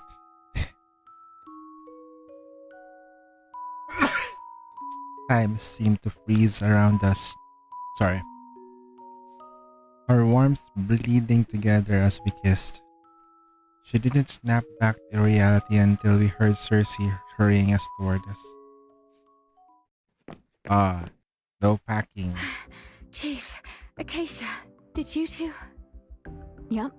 We broke free of the suggestion. The residents of Chongfu Street should be waking up soon, right? You actually did it? That's unbelievable.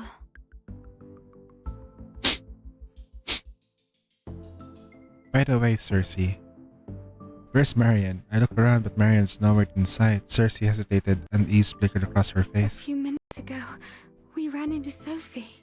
Huh? How?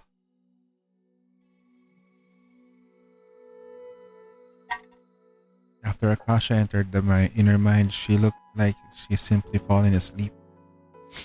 She sat quietly on the bench, her head propped on her hand and her breathing slow and steady.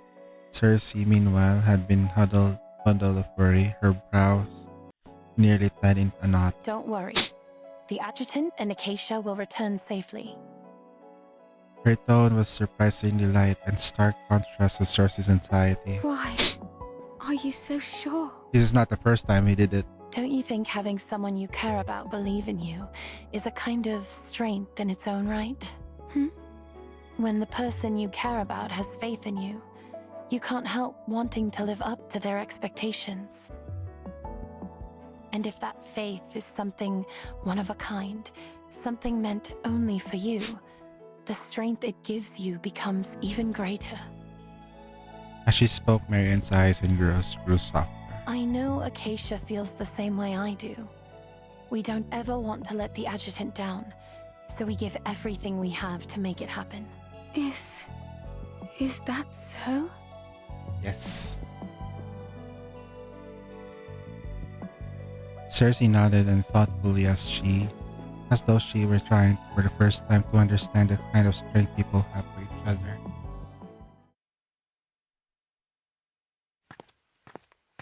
Huh? Whispered her mind, ragged figure suddenly slipped across the far street. That was Sophie. What? Huh? Marion snapped her gaze in a slim direction, and the figure had already slipped around the corner. Her instincts told her someone had already been there. I'll go after her. You stay here and wait for the adjutant and Acacia to wake up. But what are you planning to do? Engage. Cersei was so flustered she could barely get the words out, her fingers tightening around the fabric of her skirt. Marion paused, sighed softly, and gave her reassuring Time flows differently inside the inner mind. What may feel long to them will be a brief moment for us. For all we know, the adjutant and Acacia could return within seconds. When they do, follow the beacons I left and catch up to me. And don't worry, I know I'm no match for Sophie. I'll keep my presence concealed and track her from a distance. I won't engage her head on. In the next instant, Marion leaped onto the eaves. In a few swift steps, she crossed the rooftops and vanished into the winding streets ahead. Cersei took a few hurried steps after her before she'd even realized it, but Marion was far too fast. In the blink of an eye, she already streaked a speck into the distance. Cersei came to a stop, watching a silhouette fade as the knot of emotions tightened in her chest. You become brave because someone you care about believes in you. Yes. And you give everything you have because you don't want to let them down. Yes. Then maybe I could do that too?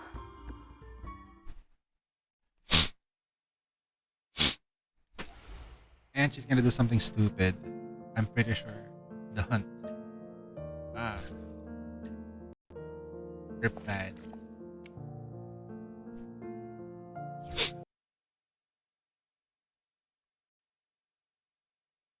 I want you to witness any wounds I may get, Adjutant. Shh. Didn't anyone teach you this won't hurt? Just a moment. I'll have it done in no time.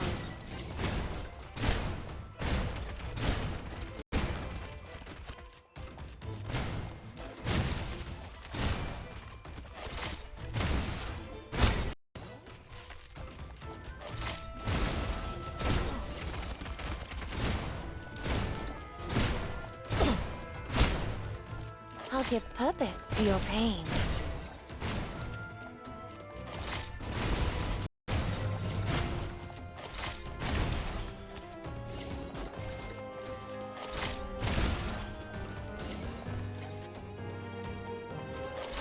If they're all down, who's cleaning this up?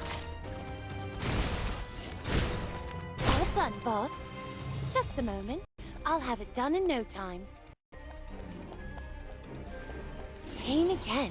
Faster.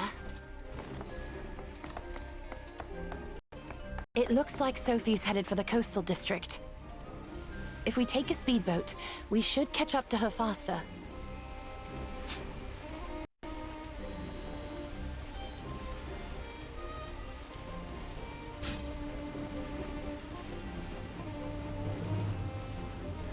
Speedboat sinking in the water.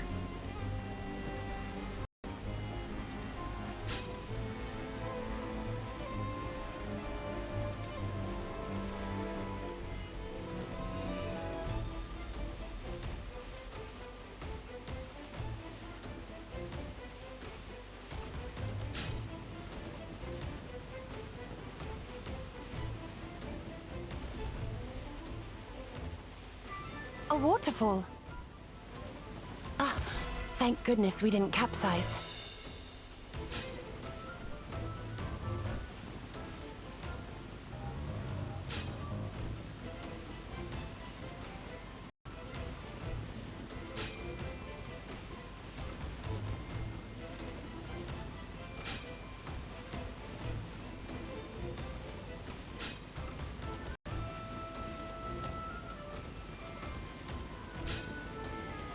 Dear passengers, welcome to Lugalon's coastal district. You're now looking at the famous landmark, Bridge of Laments, also known as Sunset Bridge.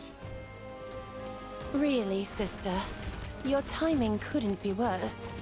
Let's turn this off for now. Focus, Marion. You cannot lose Sophie. After admiring Lugalon's gorgeous cityscape, are you curious about its history? As a seaside city, Lugalon experienced a devastating flood even before the descent. Beside you is the submerged ruins of the old district. Strange. I'm sure I turned it off. Why is it playing again?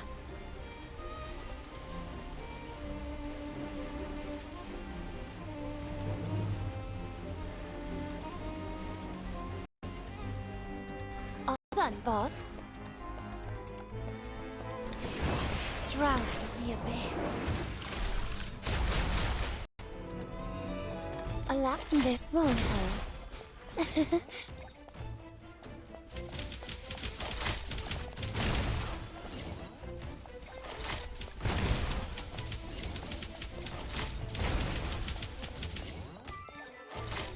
You look really hurt. Must have been fun. Would have been much faster if I used my main. I still want more.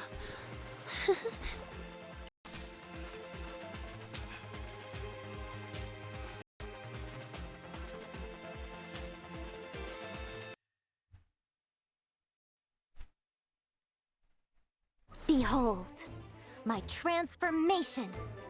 Adjutant, we've got to catch up to Marion quick. How about I take you to a shortcut? This way. Noob. Transphase core. Wax.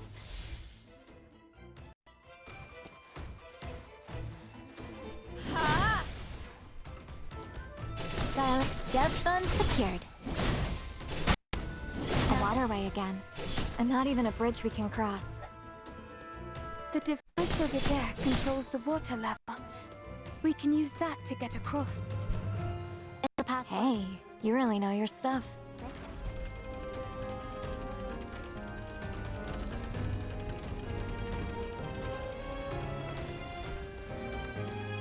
Special targets appearing. Pia!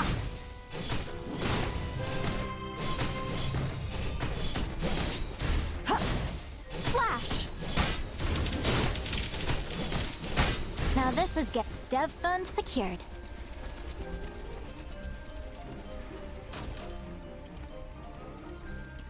HP fully restored.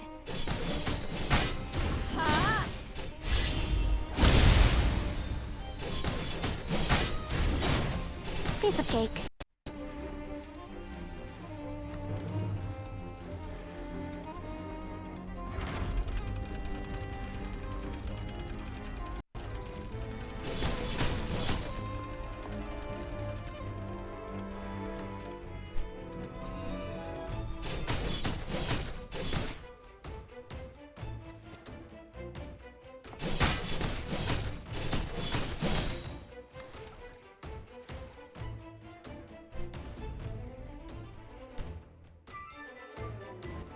Special target. Trans space. Huh. Slash.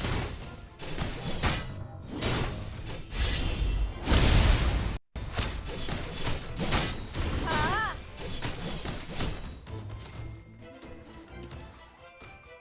Dev fund secured.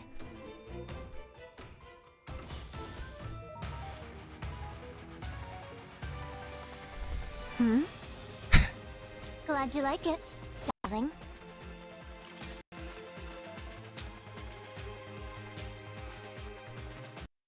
All right. Now it should be. Yep.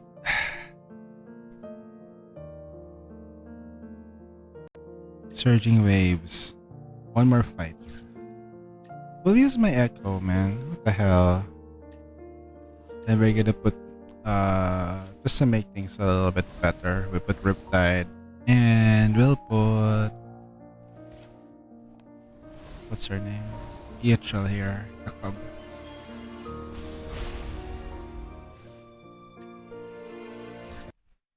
So I get the buffs. Get them buffs. Behold, my transformation. Adjutant, I found the beacons Marion left behind. She can't be that far away. Special targets appearing in mass outbreaks. Yeah. Transphase core. Wax. Waxing moon. Transphase. Huh?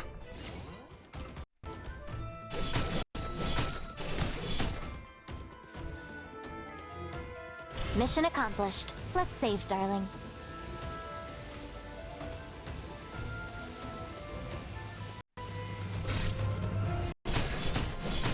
Transphase. Dev fund secured.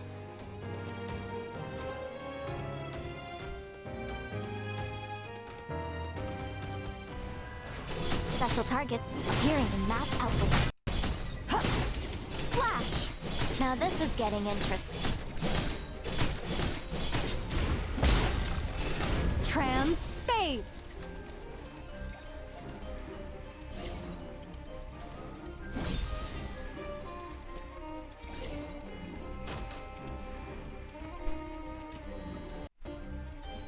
Darling, Pia!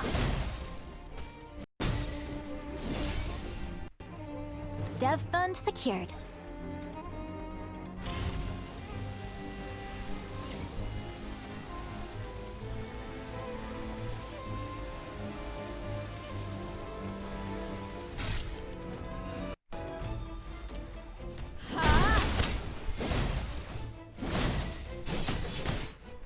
Now this is getting interesting. Noobs.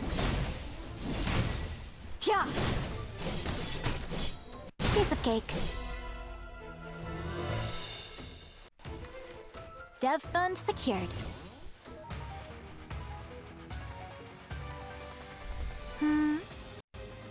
Why was there a machine gun there when we were using Akasha?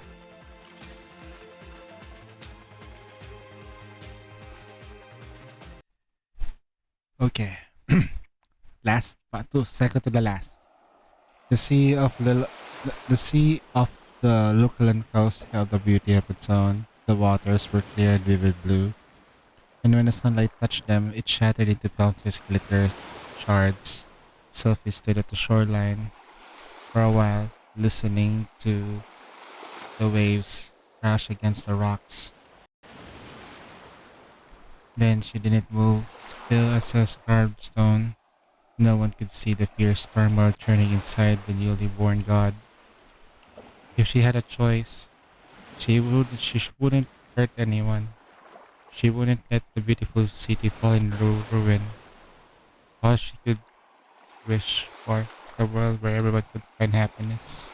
But now, no other path remained. To save the future of many, she would have to sacrifice the few. She pulled a small remote detonator in her pocket, her fingertips brushing over it again and again. With a single press, an orbital beam would glance down from the Misthalin station and unleash a massive surge of energy into the tranquil sea. So they're forcing a... Mr. Adjutant, please don't let me down. Let it all end quickly. She prayed silently that the adjutant would understand her and stand with her before it was too late. It was the only way to stop what was coming. By this point, there was no turning back for her. Trigger a massive flood in Lucalan. Plunge the people into deeper despair. And use your oracle to herd them toward Ulster's tree. Not bad at all. I didn't think you'd come up with something this creative. Then I'll grant you authorization for 2 orbital beams. They're easy enough to intercept. But my calculations show the seabed beneath Lucalan is laughably fragile. Sophie, do try not to disappoint me. The Skynet lolly. The Skynet lolly is making me wanna bonk it. Good thing we have an Ada that's a good Ada. Sapphire. The power to unleash the flood wasn't really a gift from Ada. It was the bargaining chip Sophie had won through deception. I need to set the groundwork for a new promised land before Beta catches on. Lost in her thoughts, she sensed a faint disturbance in the air behind her. Without turning, she spoke in a steady, quiet voice. Is that Miss Marion of the Heimdall Force? Did the adjutant not come with you? She stands on the wall. Marion froze. Even the riptide cloaking her so perfect, Sophie still spotted her. There's no need for alarm. I won't hurt you. My purpose has never changed. To show the adjutant just how powerless humanity is in the face of absolute catastrophe. And how desperately it needs salvation. No, not... Come on. So, is he nearby? It was just a simple greeting, yet Marian felt an intense pressure that was hard to explain. Her hairline slick, cold with sweat. No answer? That's alright. Your presence alone is answer enough. Very well. Let the prelude begin. Sophie pressed the button with a casual ease, as if she were waiting as a toy with trinket. Her gaze drifted past the horizon, distant and vacant, as if she were looking down on all humanity from a great height. Her eyes filled with pity and chilling detachment. Marian didn't know that the remote would trigger, but the cold offhand way of Sophie pressed it drew a panic cry from her. No! In 10 minutes, an orbital beam will strike Lucalan. Of course, I know cathode technology's capabilities. Stopping this single beam shouldn't be difficult. But I should warn you, the seafloor beneath Lucalan is extremely fragile. Even the slightest impact would be enough to trigger an undersea quake. Voice was quiet and steady. It sounded less like an announcing catastrophe, but more like a telling bedtime story. Miss Marion, I understand you've already become the head of House Andriotti. You must care deeply for the people of Lukalon, don't you? She tilted her head slightly. Her tattered robe fluttered in the wind. All her ragged appearance, she somehow looked gentle, almost merciful. Please, speak to the adjutant for me. Instead of letting these people suffer such a cruel fate, let me grant them release. And with that, Sophie vanished, too fast for Marion to follow. What the fuck? 10 minutes. She whispered the number itself over and over, while Sophie's indifferent expression as she pressed the remote replayed in her mind. She suffered, a sheer fury surging through her whole body, cold until the warm hands settled on her back, steady and reassuring. Are you alright? Adjutant, you're here. Sophie just said... I heard everything. Marion, contact your family, tell them to activate the emergency plan. Akasha with me. We're heading to the coast to monitor the situation. Cersei, your manifestation isn't suited for this. Get somewhere safe and stay Understood. Okay. Once I finished giving orders, the girls all sprang into action. By then, a blazing red beam was already striking across the sea. We're still too late. At least many civilians have already evacuated Localan. Our efforts aren't in vain. Judging by the scale of the orbital strike, there will be more than just a flood. Adjutant, what do you mean? Localan will be hit by a tsunami. At that, Marian's finger trembled and hovered over the terminal. Before she could even dial, the call from Miss Nurga came in. Sealing herself, Marian did her best to keep her voice steady. Marian, I heard a drone just spotted you and Sophie on the shoreline. Leave that area at once. I'm sending a helicopter to pick you up. That won't be necessary, Mother. Marian, this is no time to be stubborn. What good will staying there do? What matters is that you stay alive. In 7 minutes, an orbital beam from Misteltein Station will set off a tsunami. Both the family and Cathode Tech need someone on the front lines to take command. That's why I have to stay. She fixed her gaze on the red dot that's growing larger, bigger by the second. Its blazing trail tore through the clouds, hurtling towards the sea with devastating force.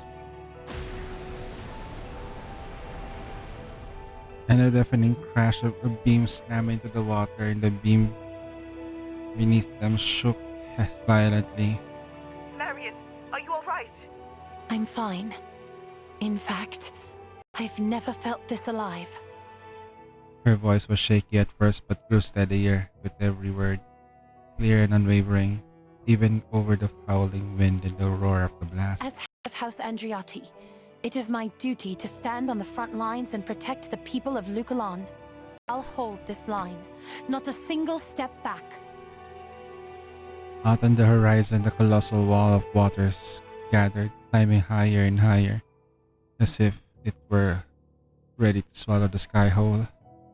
Finally, having spoken her mind, Marian felt as much in the place search of fierce desire, a desire to control and dominate everything. I know you and Father always wanted me to be a carefree young noblewoman, someone who could live her life safely and comfortably under your care. But the adjutant saw the defiance inside me, and he believes I can do this. I won't betray that trust. I have to see this through and become who I truly want to be. Marian. Mother, as the head of the house, I'm giving my first order to both the family and Cathode Tech. Activate every mobile floodgate. Hold that tsunami back with everything we've got. Now! Marian's roar reverberated in Miss chest. For the long as she remembered, the youngest daughter had never spoken with such force and absolute authority, and yet somehow she felt this was exactly who Mary was meant to be. How the Andriotti bloodline was meant to shine. Some asshole in the chat's trying to tell you to drink water. What's up, Pujin?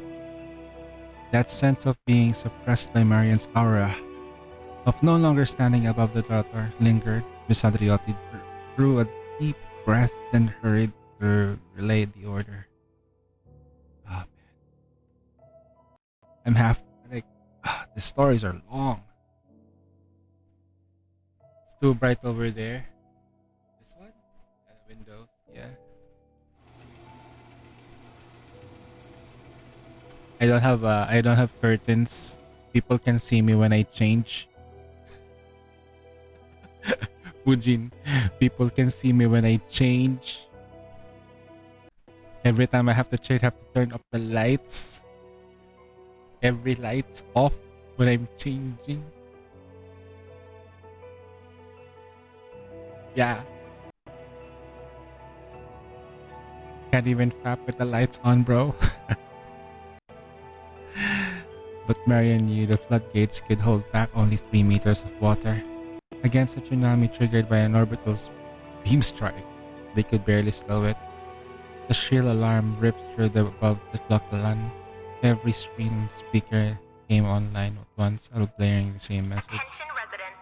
A life-threatening tsunami expected to reach 16 to 20 meters will strike the Lucalan coastline in 5 minutes. What? 60 to 20 meters? All residents must evacuate to higher ground immediately. This is a mandatory evacuation order. Repeat, this is a mandatory evacuation order. What the hell? Oh, I forgot to make the waiting for a reply for someone. The streets erupted into chaos. Screams, sobs, and desperate cries rise together into one overwhelming roar. But 5 minutes wasn't really nearly enough. Before most could even reach safety, the water wall was already towering the horizon, seeming to sink the sky. The mobile floodgates buckled instantly under the tsunami's force. Metal squeaking as it tore. Gate after gate shattered, crashing into the sea in heaps of twisted metal. Adjutant, what do we do now? We rise the wall with Titagen and hold the wave back. The moment I spoke, the incoming tsunami slammed into the massive Titagen barrier. Akasha and Marian stood in either side of me, channeling power the barrier to reinforce our final line of defense. The clash unleashed a massive shockwave, exploded skyward, shrouding the entire coastline in a blinding white haze. I could feel the Titagen inside me depleting rapidly. After nearly 5 minutes of standoff, the wave force finally began to ebb. As the Titan barrier forces towered the tower back, shattering into the countless smaller waves. There's another one. Did we Make it? make it? The two girls could barely stay on their feet. Akasha doubled over, gasping for breath, while Marian braced herself against the nearby trees to stay on her feet. Raising the wall big enough to protect the entire city had me drained as well. I only had about 40% of my Titagen left, but my instinct told me this was far from over. Truly impressive, Mr. Adjutant. I didn't expect you to hold back a tsunami by sheer will alone. As we caught our breath, Sophie quietly appeared behind us again, as if she'd been there the whole time. Sophie! Marian spun around, eyes blazing with fury, barely holding herself back from lunging at the woman who had nearly brought in her homeland to ruin. Please, compose yourself, Miss Marian. There is still so much left for you to face. What you just stopped was merely a prelude. Wait, Sophie, this cruelty, is this really the right way? Sophie froze. She fell silent for a moment, at last 2 tears lit her cheeks. In truth, I never wished for this tsunami, nor the ruin soon to come upon Lucalan. I shall mourn every life lost today. But to save the many, I must allow this to happen. Doesn't this disaster remind you of Juvosis, Mr. Adjutant? The only difference is how quickly its consequences come, and how plainly they show themselves. You've already done so much. The mass evacuation, using Titagen to stop the tsunami. Now, your hydrogen is nearly spent. Yes, you think you glimpsed hope, but what awaits you is the next orbital strike. Just as Balder Inhibitor was never the true cure for Javosis, you know you cannot stop it. And yet you let them go on struggling, leaving them to suffer in terror and despair. That is the real cruelty. If you choose to help me, they can be saved at this very moment under the guidance of a new god. They can be led toward a place where happiness is assured. What is this?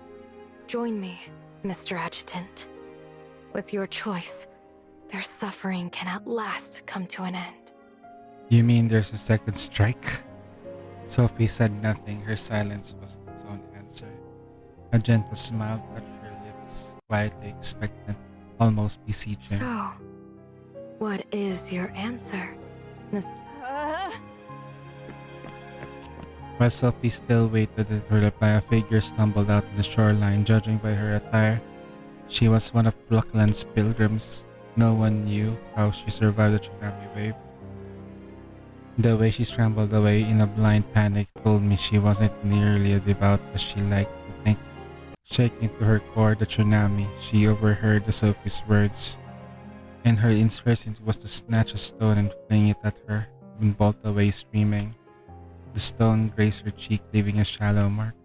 You see, when death is staring at them in the face, everyone fights to survive, even your followers.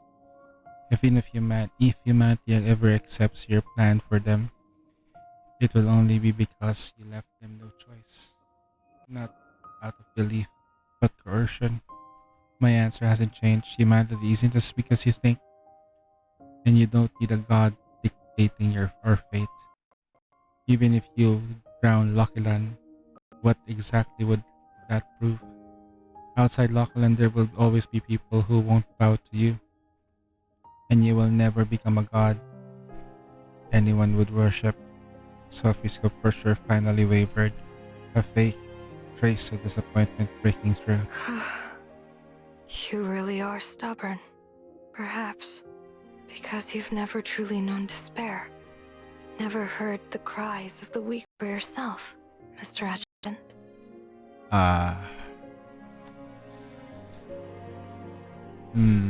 How about not hearing anything? How about not being able to be strong enough to save anyone? Then today, you will. In 30 minutes, the second orbital strike will launch. There is still time if you wish to reconsider. I hope you can look past your pride, as I have, and show mercy to every soul. I will not flee.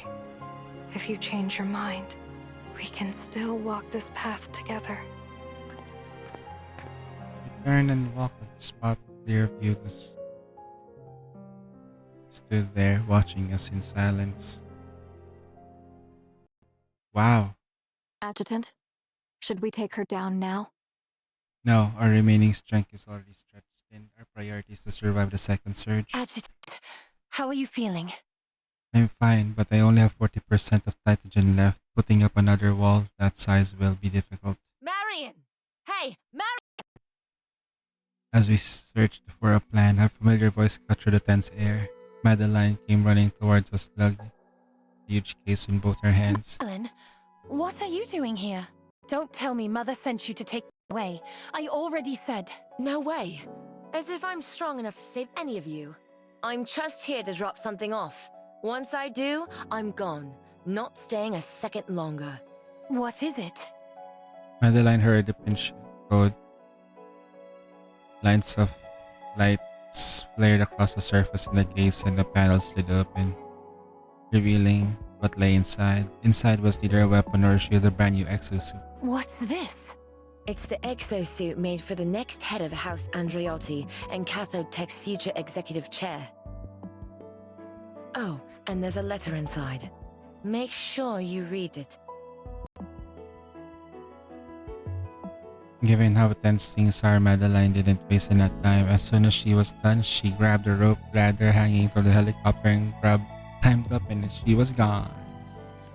Still confused, Marion tore open the envelope and screamed through the letter. Marion, as your father, I'm sorry that I must speak my heart this way, through a letter, rather than with the courage you deserve. This exosuit was built for the head of our family, outfitted with every cutting-edge system cathode technologies could offer. From the moment the idea took shape, I knew it would be yours one day.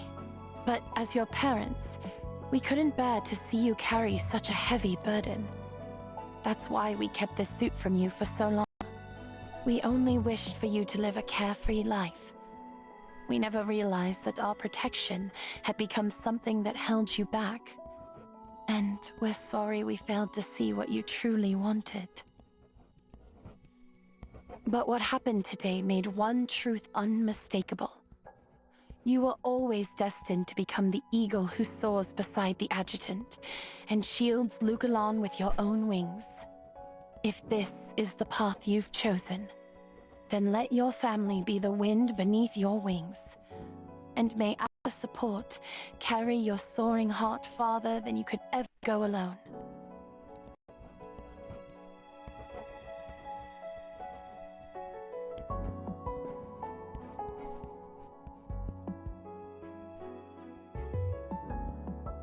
The letter ended with the family's former head's signature stamped on the red signet.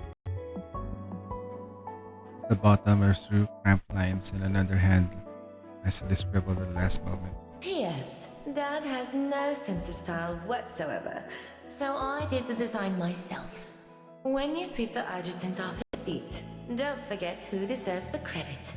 P.P.S. Turns out my real interest is only in tourism after all. So please hurry up and save the world already. My career depends on it.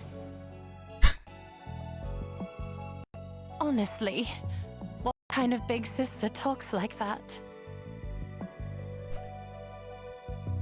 Marion grumbled under her breath, but her eyes was already misting.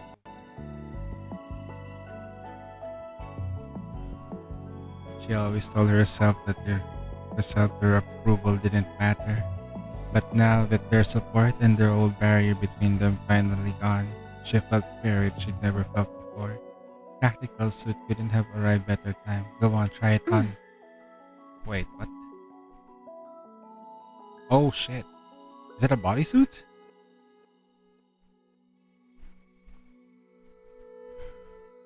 Once she has fully suited up behind the projected optical curtain, Marion realized that this is the armor part.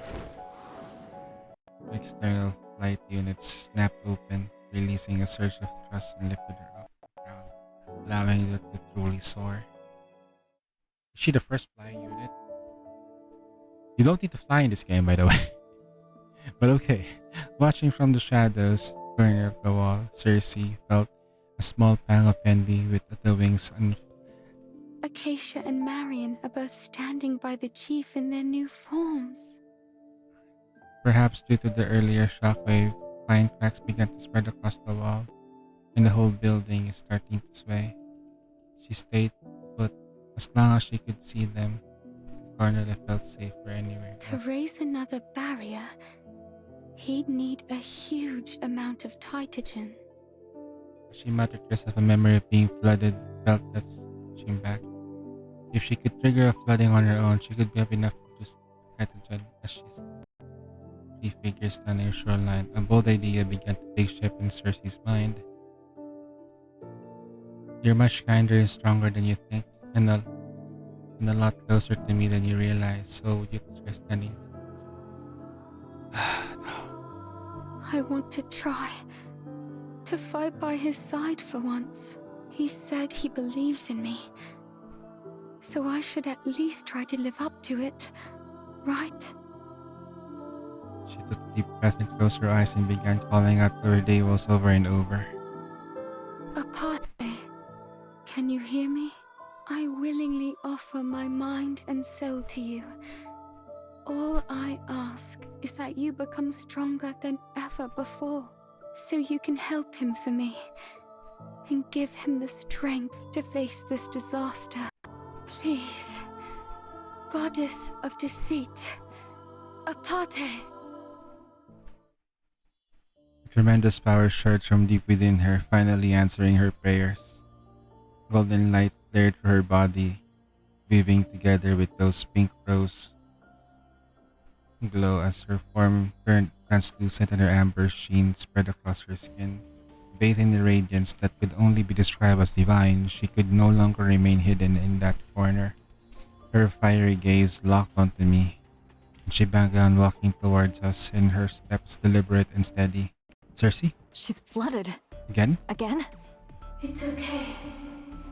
This time, the choice is mine.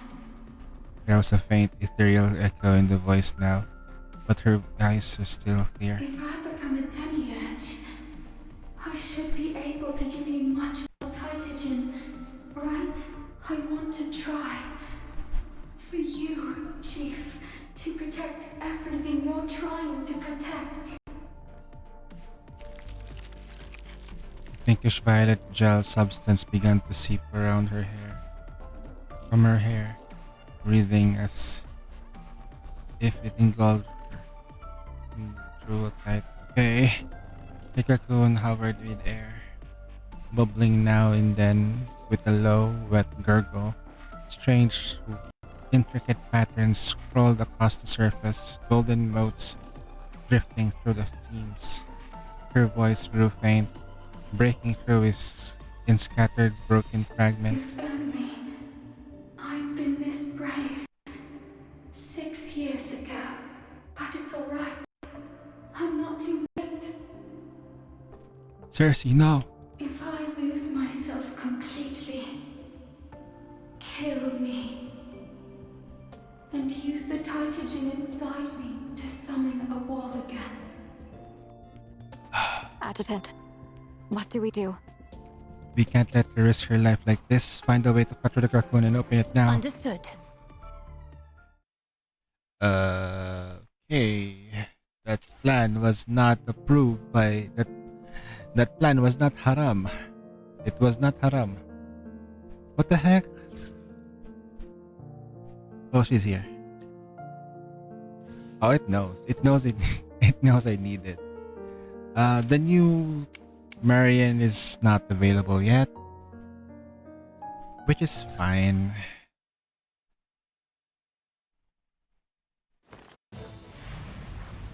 Cutscene.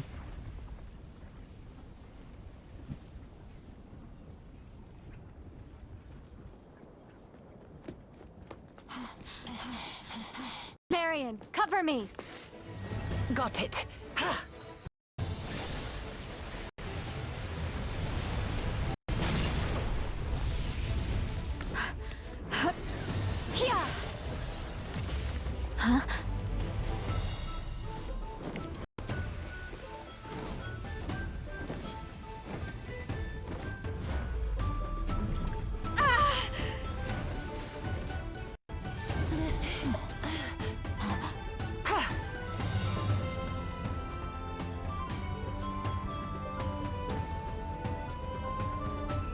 It's alright. As long as I can help. I don't regret it, Chief. Behold, my transformation.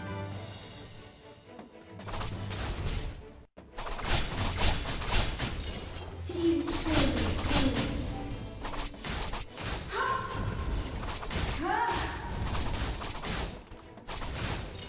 What you seek holds no Pass me the ammo, darling.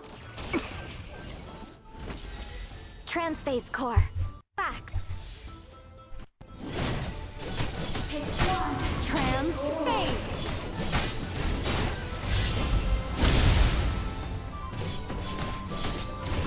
Yeah.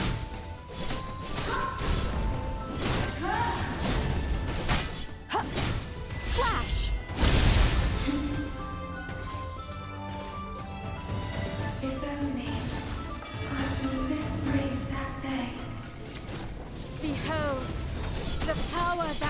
mortals pray. Stop, while I still allow it. No, this was not how it was meant to end. Yeah. Stop me, please.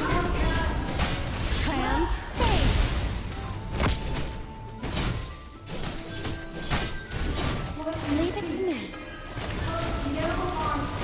Time for some exercise. Cease. Take flash. Trans-phase force. Crescent. Don't forget to save.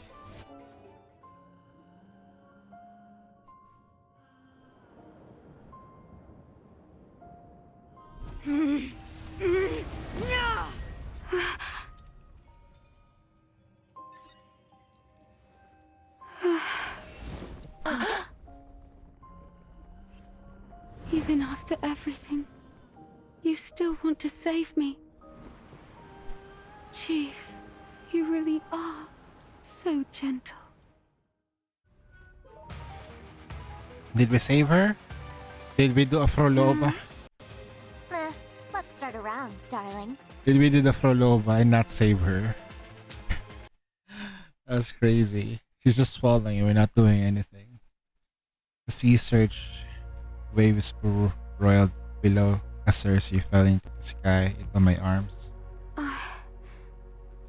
I'm not dead. Oh no, we're fine. She's not dead. She's not. Okay. I didn't lose my mind. All this Titagen. Is it enough? The faint murmurs faded in the breeze, then a soft, otherworldly hum drifted through the air. As a familiar melody rose around us, Cersei slowly closes her eyes. A tiny speck of light slips her cheeks. Cersei. Cersei. No matter how many times we called her name, the girl's arms didn't respond. Adjutant. Is she comatose? She's still breathing. Looks like she just is singing. It must have been Sophie. She must have done something to Cersei. She spoke the second beam through. The violet burst of energy rippled outward. The sea, calm only moments ago, rushed back at the terrifying speed, watering the black sea floor and its jagged reefs. Adjutant, it's an underwater landslide. The second tsunami will hit even harder. Get Cersei somewhere safe. Then I'll evacuate the civilians. Get them to the highest ground as you can. What about you? Trust me. I'll find a way. Remember that deal we had from the fox? She has not been activated yet. Akasha kept Cersei onto their shoulder and sprinted ahead, clearing the road towards the shelter and shared the speed force. Marian unfurled her wings, black wings, their full span, and swept the skies up the city, guiding the evacuation from the air. Once they disappeared from view, I turned back towards the horizon, where the wall of water, even higher than the last, was slowly rising into view. Howling winds drove curtains of spray across the coast. The air felt thick, heavy with the suffocating pressure. It was as if the whole world lay beneath the shadow of the towering wall of water. I'd sworn to them I'd find a way, but standing here now, it felt as if every option had slipped through my fingers. A 20-meter wave was more than enough to swallow the entire city, even the Titagen Cersei gave me. There was no way I could summon another barrier that could hold back such an enormous wave. Mobile floodgates, mass evacuations, cataclysmic freezing device. If none that worked, then what else could I do? Hundreds of simulations flashed through my mind in a rapid succession. Each would dismissed quickly. Is there really nothing I can do? 20 minutes earlier. From the moment the alarm began, the abacus outside the moonlit retreat had stopped clanking for a second. At a time like this, that steady monotonous rhythm offered a shred of comfort. Even so, the merchants outside the beaded curtain were far more from calm. Anyone could tell this deal was going to be a catastrophic loss, and the president of all people certainly understand that. Ma'am, we should take the helicopter and leave as soon as possible. This isn't a flood, it's a tsunami. Even if we deploy every gondola and every heat barrel we have, there's no way we can freeze the entire surface of the sea. Longyan's voice drifted out from behind the beaded curtain wall, soft and impossibly calm. How many gondolas can the chamber deploy? At most, maybe 7,800 units. 7,800. I see. Murmuring the number underneath her breath, Longyan shifted her gaze towards the hologram beside her. It was a live feed stream backed by a drone. The gale and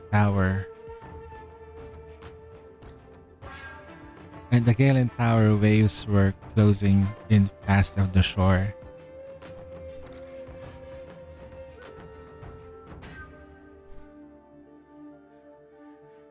And there stood the adjutant alone at the very front, refusing to yield. With the catastrophe of that scale looming over the city, his figure seemed almost insignificant. He wasn't just protecting Schlockland. He's standing guard over the homes of countless people, their past, present, and their future, watching the land that had raised and shaped her theater on the brink of destruction. A knot of grief and anger tightened in Longyan's chest. She couldn't just stand by and watch. The future of Lockland had to be defended by the people who called this place home. I've never had the heart to watch a hero brought low, or a gentle soul turned cold. Even if this ends a losing venture, it's one I'm willing to see through.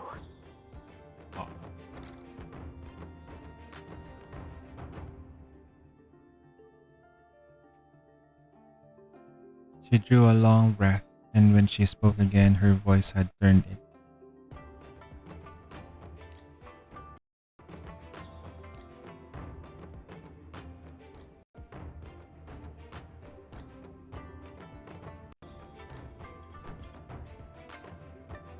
Fit every gondola the chamber owns with heat barrels.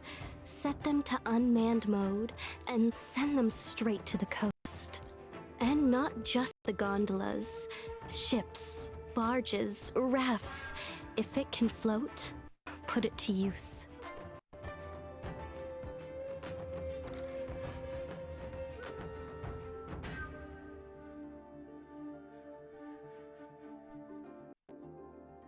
But that's the very foundation of the chamber.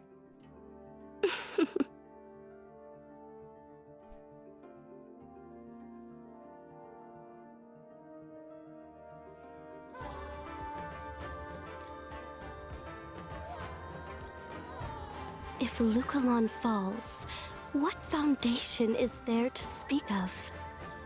Should we survive this calamity,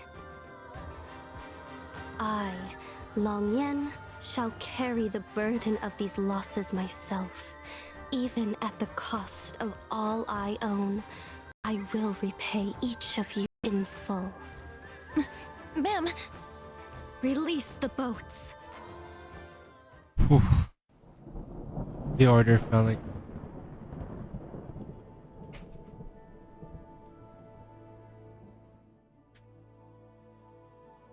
out of the sea. Before the colossal wave, small gondolas began appearing one after another. Then more and more. 1, 10, 1,000, 1,000, until they form a line of defense standing between Lockland and the oncoming water. At the same time, every cathode drone technologies took the air, releasing nanocrystal catalyst across the sea with the massive quantities.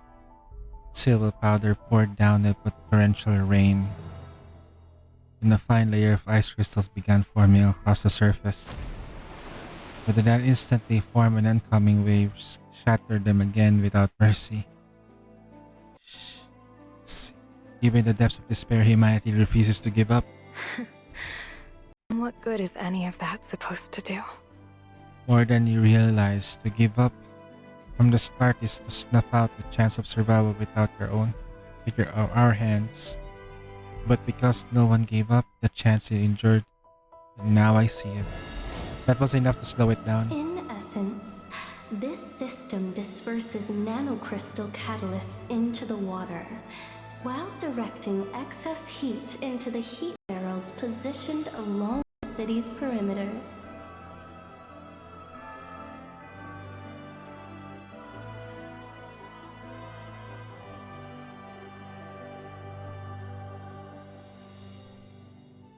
The barrels are ferried by boat, and once they have absorbed sufficient heat, they are dispatched into the open sea.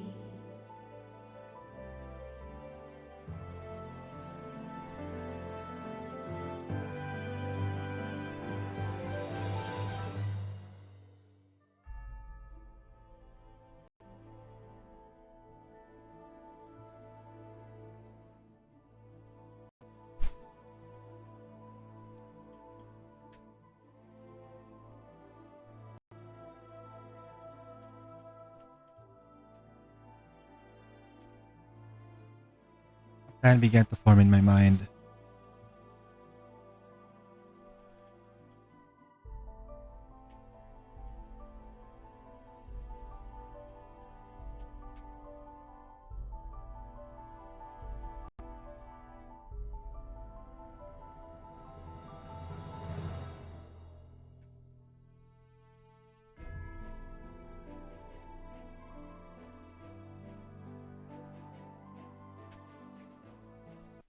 Mr. Adjutant, even now, at the very end, you still refuse to accept that I am right?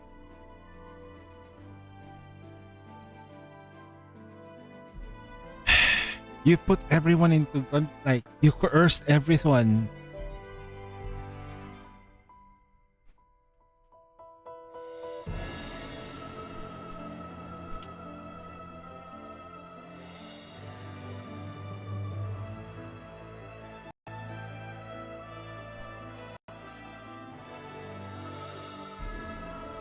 We will never compromise our happiness built on a lie.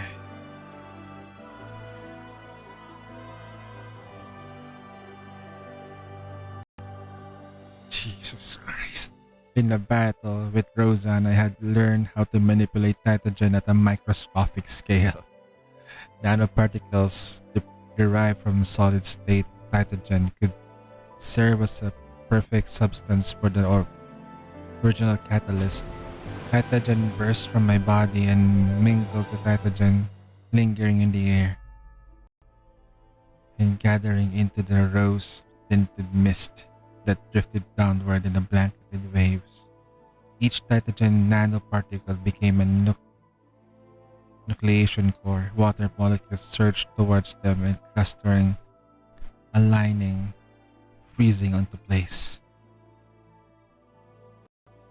Next, I need to convert every nanoparticle into the sea from matter to energy. And the sort. What is he doing, bro? Holy shit, he's technically just freezing everything and needs to release the heat somewhere. When you freeze something in a huge mass, you technically have to absorb the heat and it has to be released somewhere. As a nanoparticle shifted it, or rather, you take away the heat somewhere. So where does it go? And the air above the sea began to ripple in the start. What loomed before us wasn't air anymore. It was a giant hand poised to crash down, fueled by the wrath capable of shattering the world. People shut their eyes tight, holding their breath as they braced for the end. Yet even in that absolute despair, their hearts keep beating stubbornly, defiantly. In the very next instant,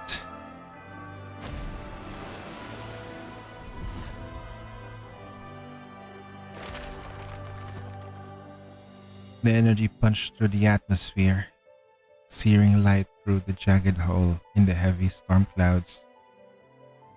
The sky itself turned like an oil painting set ablaze. The sea surface flashed white as ice raced up, freezing the towering wave in the mid-ocean, entrapping its form in crystal.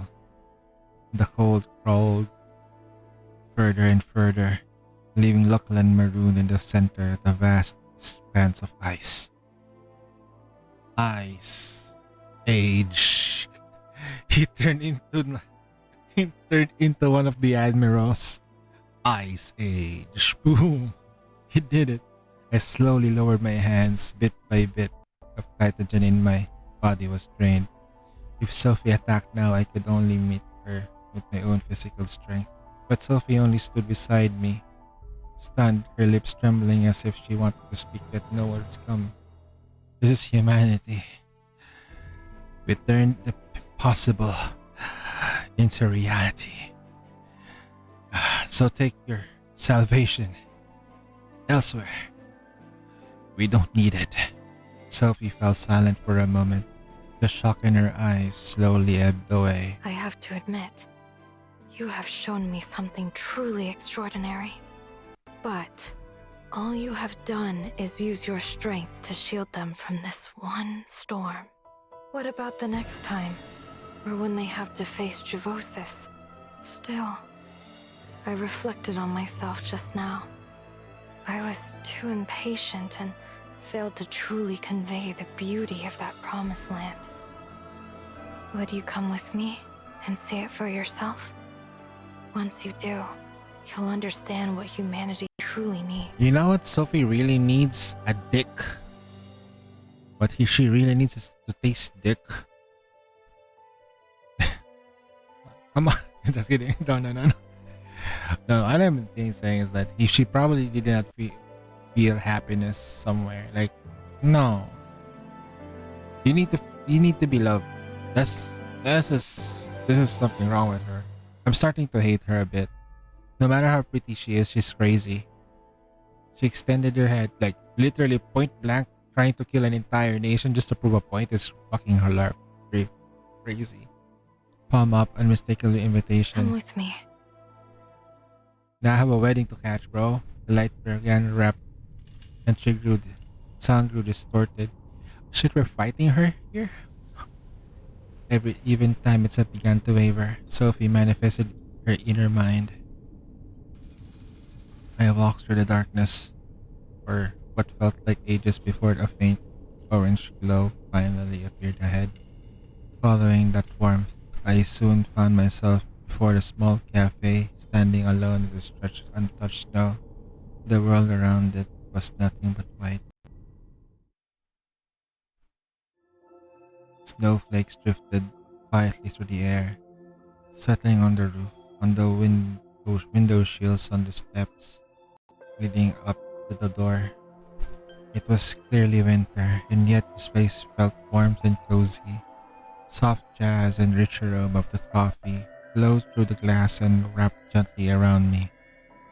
I had no memory of ever coming here, but for some reason the sight of it felt familiar. Sophie stood on the steps. Every time a drifting snow floated her way, it simply veered aside before touching her. The warm, golden light behind her cast a soft halo around her silhouette. Over here, Mr. Adjutant. As I approached, she said nothing more, just motioned for me to take a closer look inside the cafe. A girl with long rose pink hair sat at the table, both hands cupped around a warm mug of milk tea. A faint smile played across her face. Her gentle eyes rested on the window as if waiting for the wooden door to open. and I set the bell above it chiming once more. So that's where Cersei I won't wake up. You were holding her here. That wording feels rather inappropriate, Mr. Adjutant. Yeah, you kidnapped her, so. Cersei is my friend. Allowing her to become one of the first residents here is my way of offering her kindness. So this is your so-called promised land? Yes, I'm different from Edda.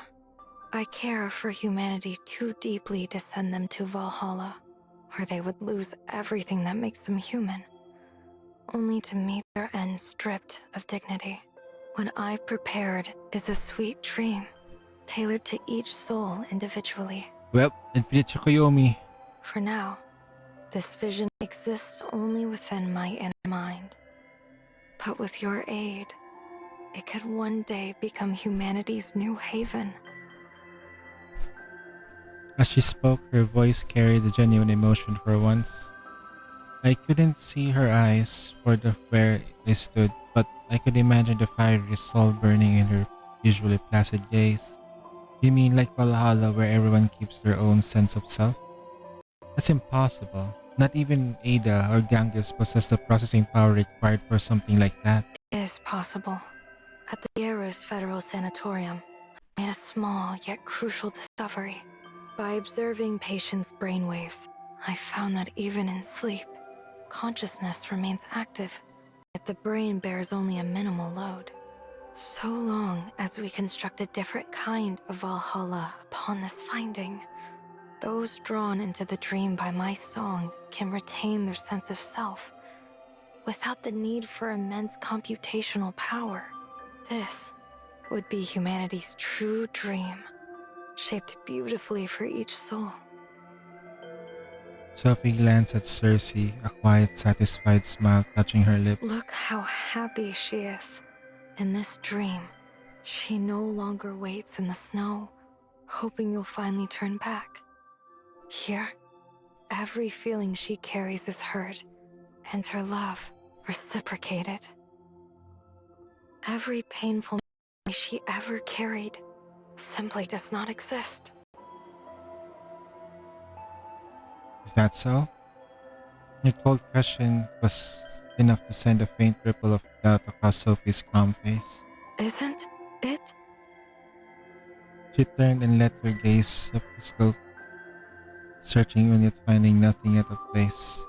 And that the little world behind the glass remained serene, perfect. Expect exactly as she wished it to be. It seems you truly cannot see the heart behind what I've tried to do. Then please, leave my inner mind, Mr. Adjutant. I sincerely hope that when you look back on this day, on the moment you turned away from a new world, you will not come to regret it too deeply. But by then, even if you wish to turn back, it will likely be far too late. Sophie let out a quiet sigh and a gentle wave cast me out of her inner mind. The dizziness began to ebb, my thoughts cleared. The smell of salt rushed back in my nose and Luckland's familiar and came into view once more.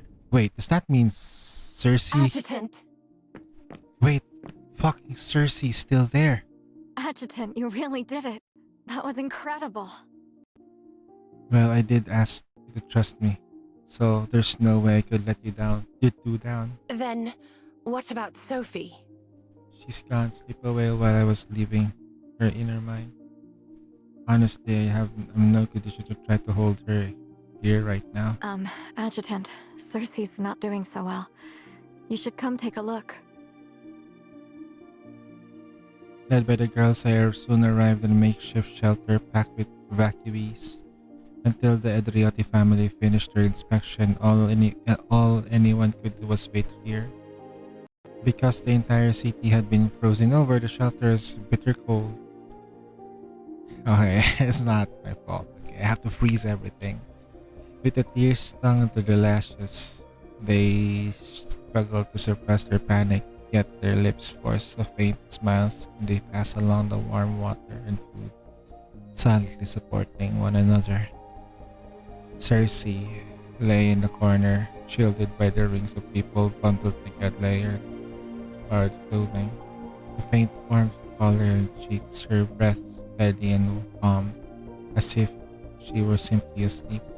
But I knew better. Cersei before me was only a shell. Her real self was trapped once again in that snow from years ago. Cersei, don't let Sophie's dream hold you. If you can wake up from it, I believe it. I know you can wake up from it. I believe in you. Back in the cafe, Cersei suddenly heard a faint, strange sound. But when she blinked and tried to focus, all she heard was again the soft, easy rise and fall of jazz. Hello, miss. May I take your order?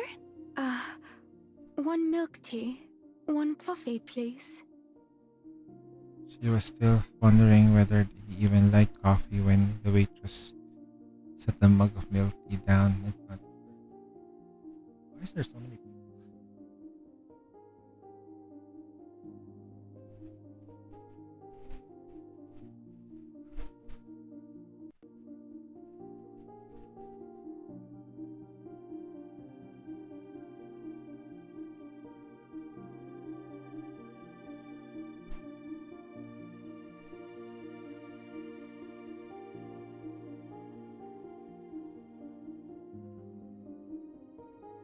She took the initiative and sip and her face fell at once. It's cold.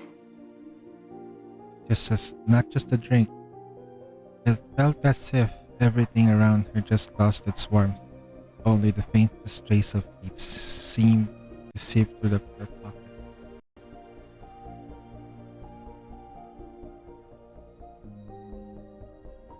An Osawachi. As she watched the soft ethereal snow drifting outside the window, realization dawned on her. She finished the milk tea in a quick gulp, rose from her seat and headed out the door.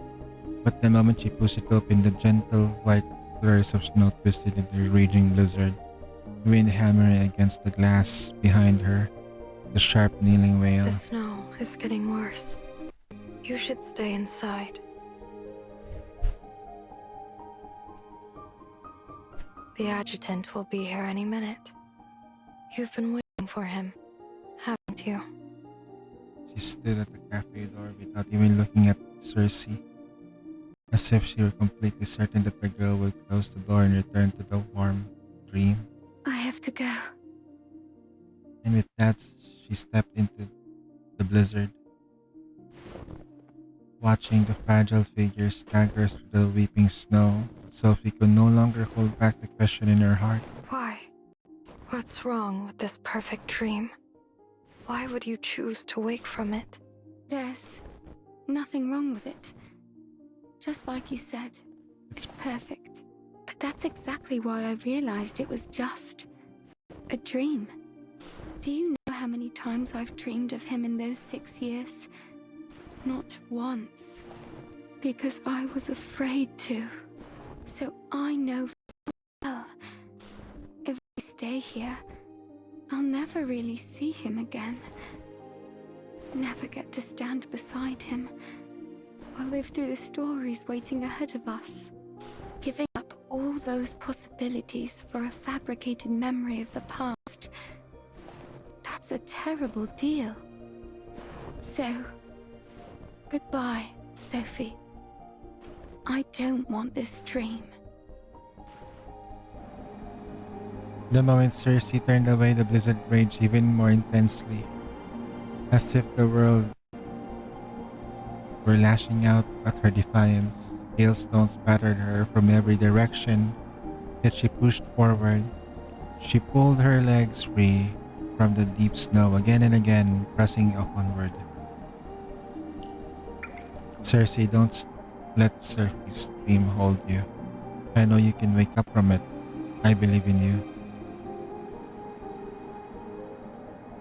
The further she walked from the cafe, the clearer the guiding voice became. She had no idea how long she'd been walking, blinding the white devoured her sight until the last hints of color began seeping through the void. The colors became clearer, took shape, and became the familiar faces of Kasha, Marian, and him. And when they realized she was waking up, smiles broke across their faces. Adjutant, she's awake. Damn.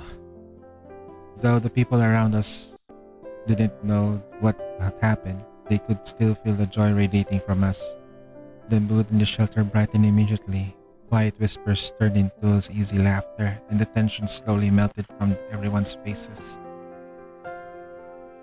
Right on cue, the broadcast crackled to life, announcing that the crisis had passed.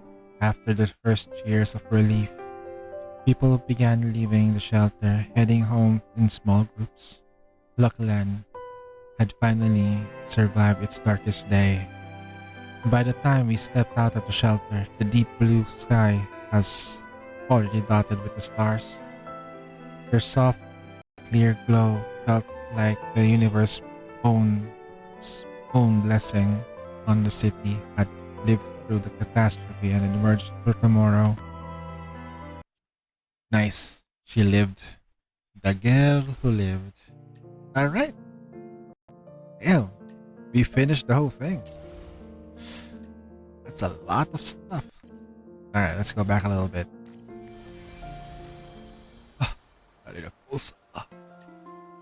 I might try to save for Sophie if she becomes a playable character. I save up for Sophie. I think she might become a playable character. She might. Okay, she might become a playable character. I like her. I like her journey. Her journey was, yeah, it's pretty nice. There's a lot of good vibes with that journey. Yeah.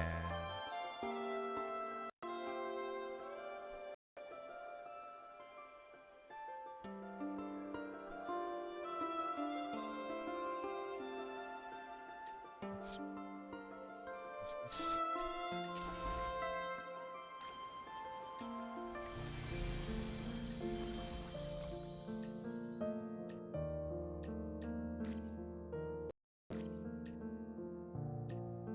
No. Wait, there's 5. There we go.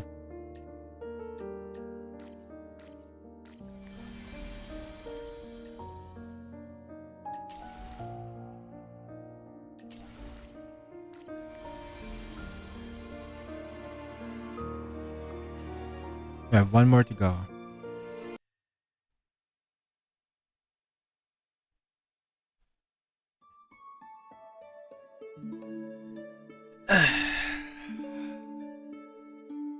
Everything that happened in Lockland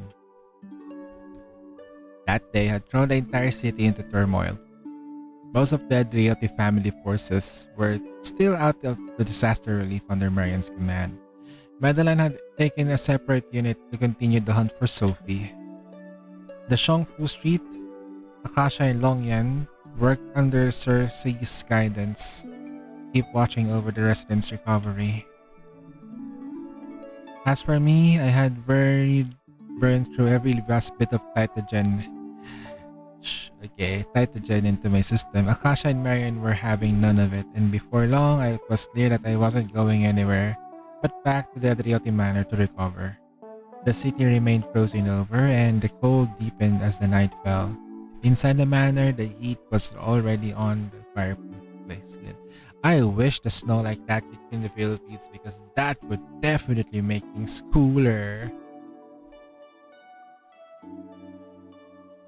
That's gonna be cool, bro.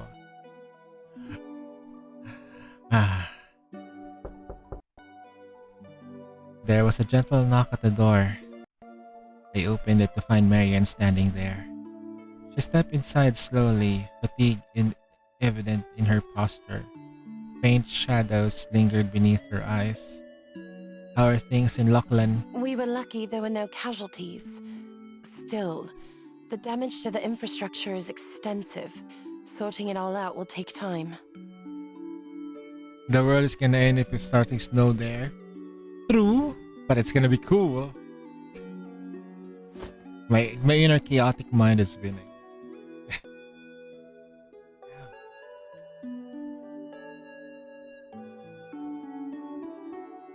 Sorry, Adjutant. It's been a long night. Could I recharge for a bit in your arms? Take your time, Marian. I'm not moving anywhere. We simply held each other in silence. The only sound in the room was the soft crackle of the fire. It was only well. It was a while before Marian lifted her head on my chest. Thank you, Adjutant. I feel a lot better now. A recharge that short won't do for a new head of the house. How about we turn in early tonight? But every time I close my eyes, my head fills up with all the things waiting for my sign-off as head. I don't think I'll be able to sleep. You're pushing yourself too hard. How about we take a short walk? Get some fresh air, clear your head a bit. I might help you sleep tonight. But are you sure you're alright? Don't worry, I just used up my Titan gel. That's all. I'm not sick or injured. If you're sure, then there's somewhere I'd like to go with you. Oh, they're gonna fuck tonight. Marian led me along the manor's garden paths until we reached the lake at its center. Isolated from the open sea, the lake remained unfrozen. Tiny star-shaped lights floated across the surface, glowing softly as they swayed with the ripples. The gondola waited quietly by the shore. It was clear that everything here had been arranged with care. You've never taken a gondola out at night before, have you, Adjutant? Would you like to give it a try? Would you like to make sure that there are no cameras in that gondola? Thank you. She smiled, a little shy. Even in the dim night light, the faint blush on her cheeks was easy to see. I had already guessed the most of what was in her mind. Still, I pretended not to notice and stepped onto the gondola with her. Why are they doing this pose? Like they're about to, like they're about to do something really bad.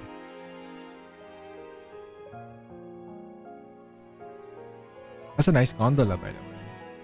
The boat drifted away from the shore, rocking gently as it carried us toward the center of the lake. When we reached the center, the manor's lights spread across the water in shimmering reflections, weaving together into something almost dreamlike. Marian rested quietly against my lap, turning her face to watch the golden lights wavering across the surface. Is there something on your mind, Marian? There really is nothing I can hide from you, Adjutant. All of this, I only finished arranging it about an hour ago. I meant to bring you here after you'd fully recovered, but I couldn't bring myself to wait any longer. There's something I just couldn't wait to tell you. She slowly sat up and took my small velvet box in her pocket, and her fingers trembled slightly as she opened it with deliberate care. Inside lay a silver ring set in jet black onyx, its color deeper than the snow. Wait, is she proposing to us? This is an heirloom of the Andreotti family, passed down from one head of the house to the next.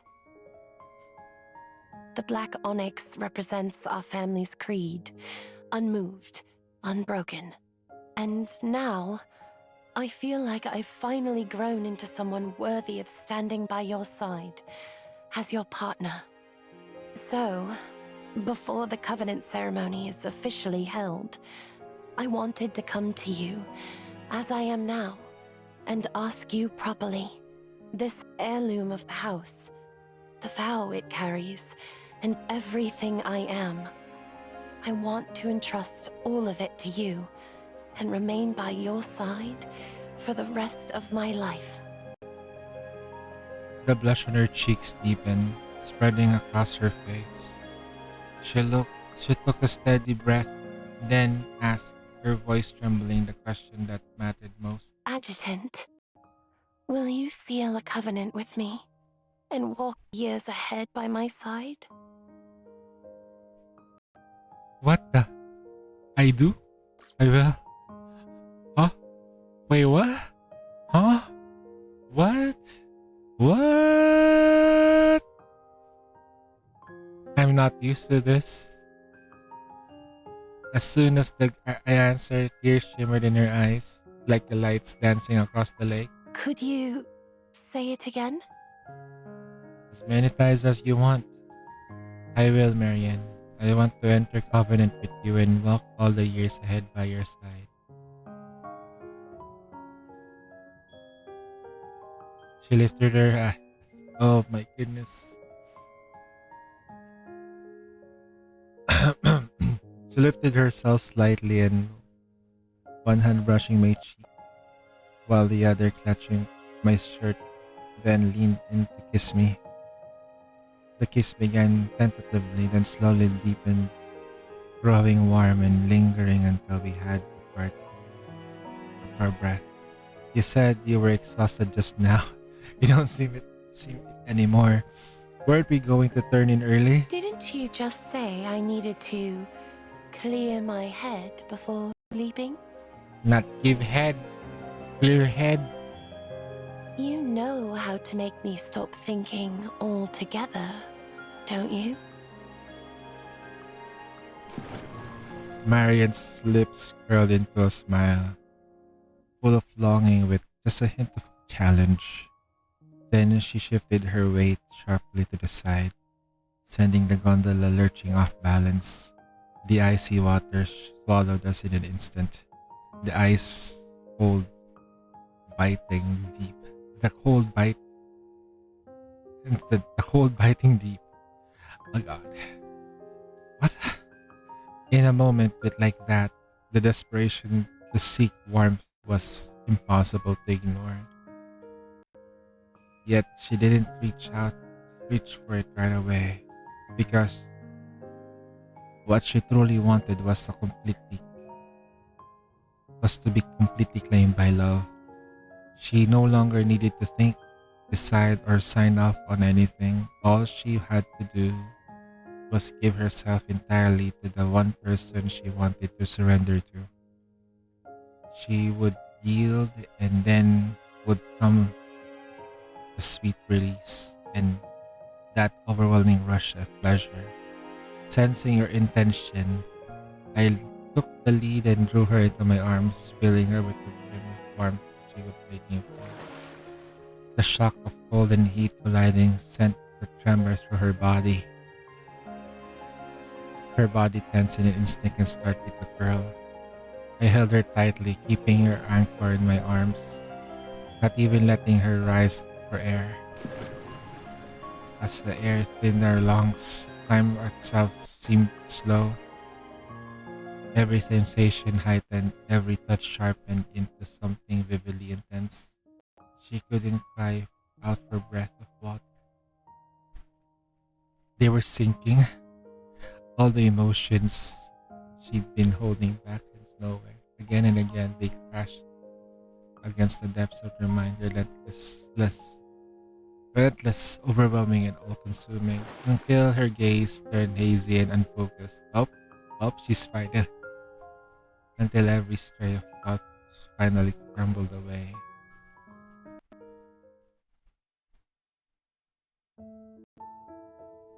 When we finally made it back to the room, dripping wet, Akasha was there staring at us in shock. What happened to you two? You look like a pair of drowned cats. Well, let's just say we might have fallen into the lake together. Akasha frowned, clearly unconvinced, especially after catching the smug, satisfied little smile in Marion, failing to hide. Still, Toad jumped into a freezing lake on purpose. In the end, she let it go and added a few more logs onto the fire. Here, Miss Longyan asked me to give you this letter. Oh shit, a favor. Calling it a letter was generous. It was more like hand it over. Thin sheet of paper, covered with Longyan's usually scratchy, barely legible scrawl. As the year wanes, night of the fall draw near. By the shade modest feast awaits this year. Is she inviting us to dinner? Seems like it. With everything happening in Lockland, I completely forgot tomorrow is Soju's Bedel Jai Festival.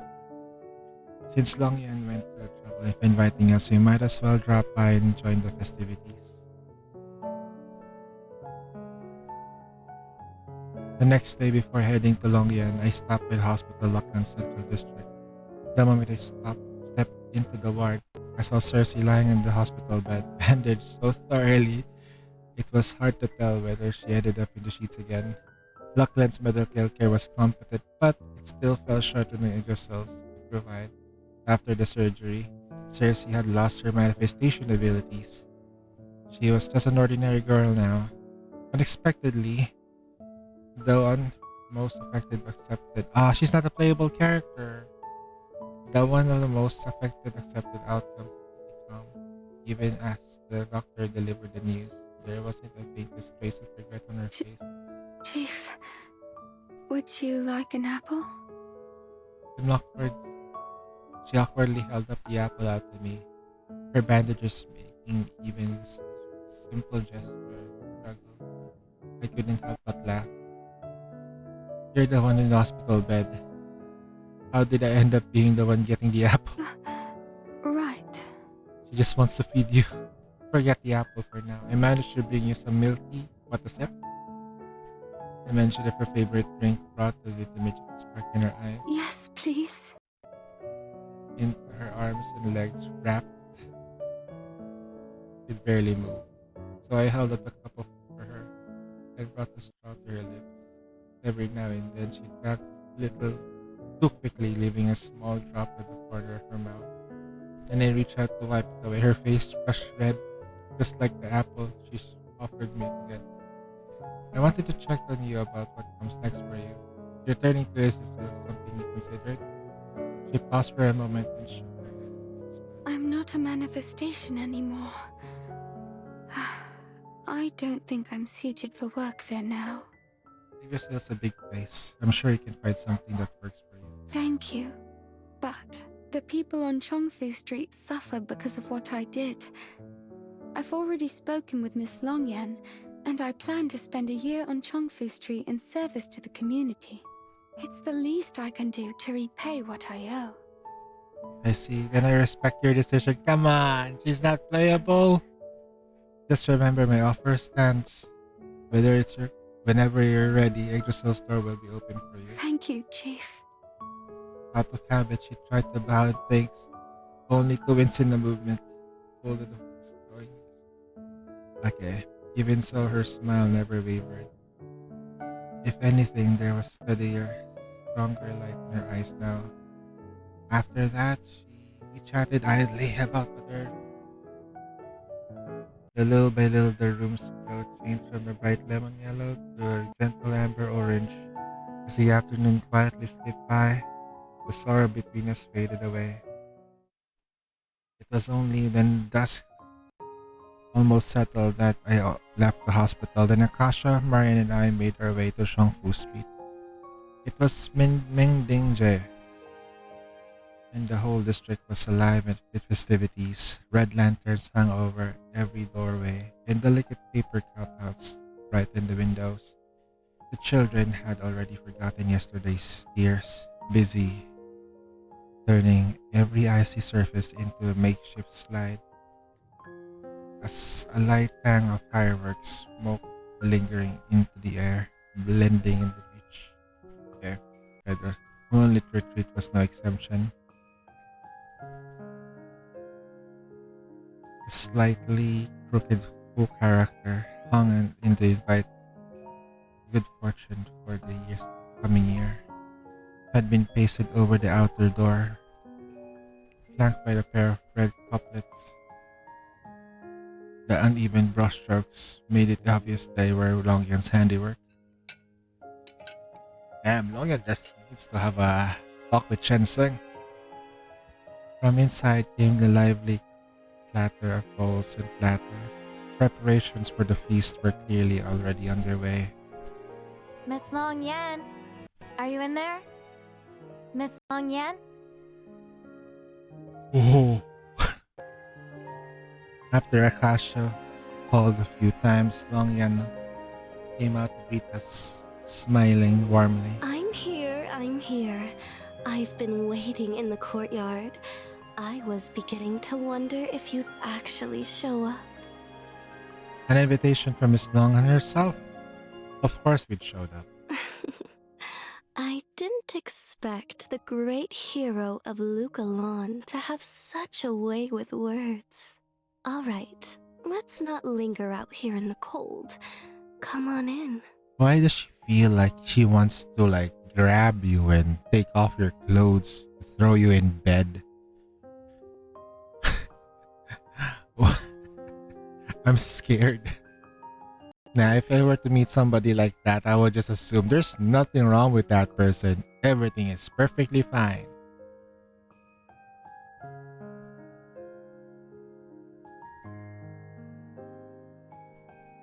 As soon as we stepped into the courtyard, a wave of warmth greeted us.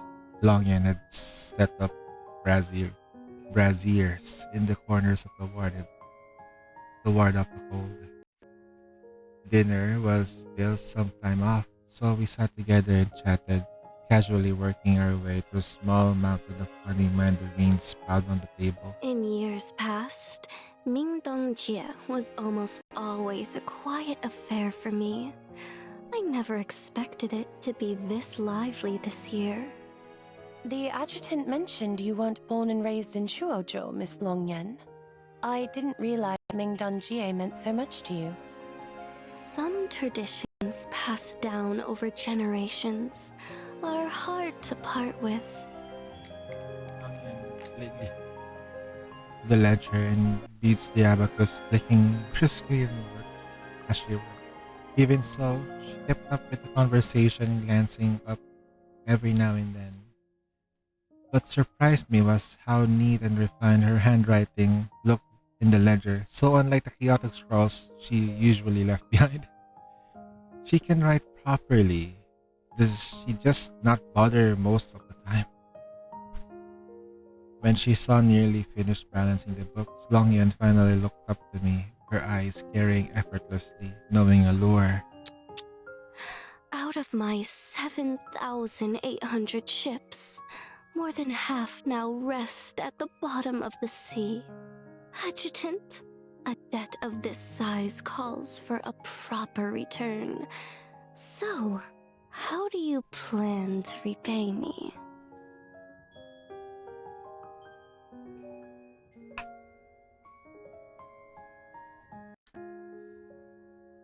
How much are we talking about? I knew it. There's a debt harder to repay than a favor. I could only imagine how Miss Longyan planned to make me pay for it in days ahead.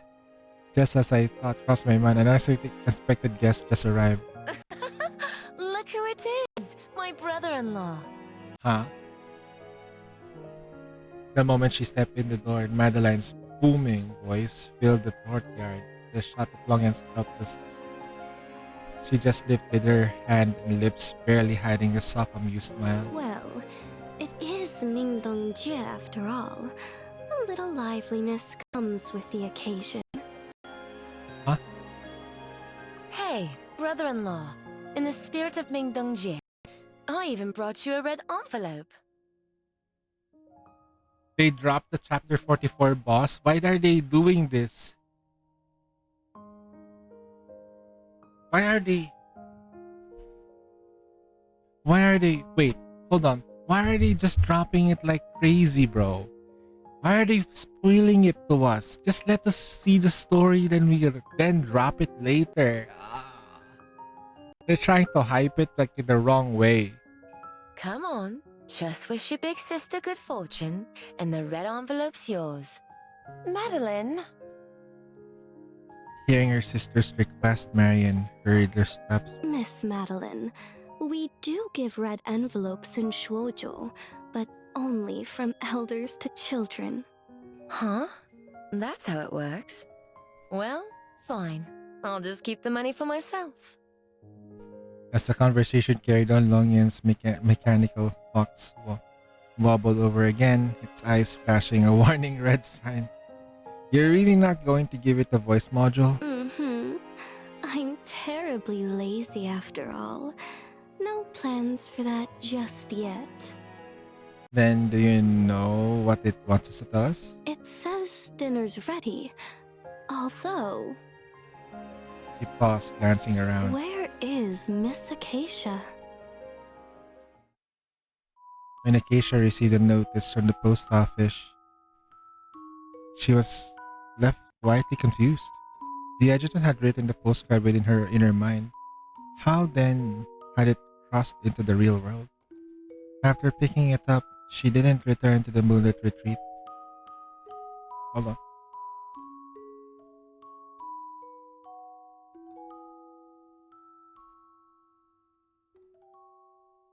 For reasons she couldn't quite explain, her heart was racing. She longed to see what was written in the other side, yet feared it might be the answer she was looking for. So she remained there, staring at the image at the front of the postcard, her fingers tracing the paper's edge, unable to turn it over. A cold wind swept along the street, leaving her nose and cheeks faintly red. Just then, a light snowy flakes began to drift down, one then another, catching her hair before melting into the tiny beads of cold against her skin. But the chill vanished almost as soon as it came. Hmm? She looked up in surprise.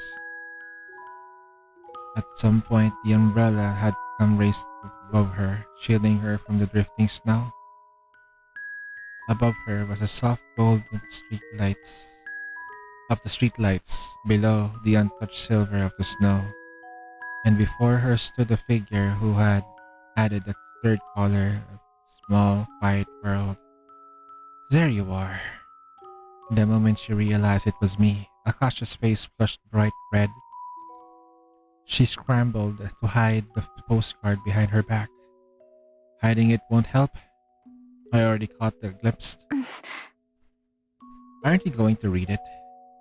I rewrote it for you after coming back to the real world. So that's why. For a moment there, I thought the world glitched or something. Then, I'll read it now. The two of us huddled beneath a single umbrella.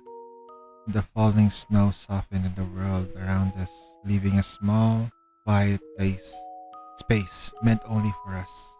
Akasha drew a deep breath. With hands trembling just a little, turned the postcard over. To Acacia of the future. Thank you for crossing all those years to reach me. From here on, I want us to run toward many more beautiful moments together. So, would you seal a covenant with me? Would you be my partner and walk with me into the next era, and the one after that, all the way to the end of time?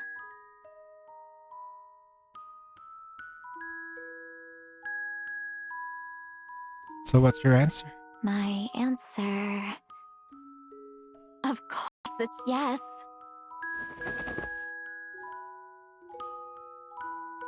I cup her face with both my hands, watching tears shimmer in her eyes, then leaned down to kiss her in the radiant smile. The kiss was cool and first a touch of by winter air, but warmth soon bloomed between us. When we finally parted, our breath pale in the mist curled and mingled between us as we tried to catch our breath. Snowflakes drifted down once more, settling on the flushed, soft, slightly swollen lips. Only for us to slip back into another deep, lingering kiss. By the time we returned to the moonlit retreat, the girls were already busy carrying dishes to the table, and Akasha hurried over, one cent in a hand. Let's see, what do we have here?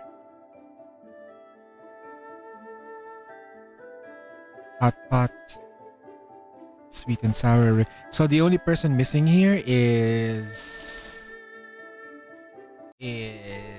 Cersei.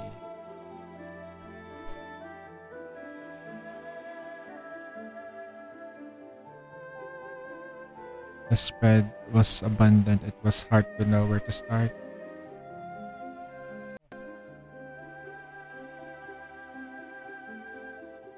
It's all simple home cooking, nothing special.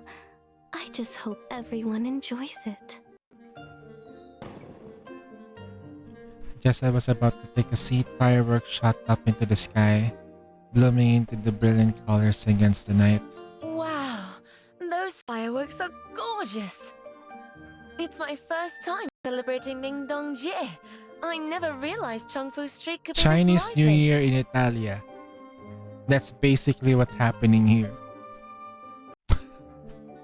Some of tonight's cheer comes from the festival, of course. But more than that, it's everyone celebrating that Lukalon made it through the disaster safely. How did they force Chinese New Year in Italy of all places? Huh? Tell me. You've got to write this down. And also, Akasha's sucking dick was hot. Not gonna lie, that was kinda hot though. It's like gamer sex. You want the tutorial mode or you gotta go straight to boss battle? Oh my god. On that note, allow me to raise a glass to you, Adjutant. Without you, Lukalon would not be enjoying a night like this. Technically speaking, we kinda owe her something, but I don't know what she'll take from us. You're too kind, Miss Longyan. The chamber played its part under your leadership, and the Adriati family did as well. All right. Let's stop passing the praise around. Then let's all raise a glass together. Come on. Cheers. Kampai. Glass clinked together, the clean chime echoing through the small courtyard. Marian took a sip of the peach blossom brew. The light sweetness made her eyes soften in a small, satisfied smile tugging at her lips. Miss Longyan, you wouldn't mind if a few more guests join us, would you?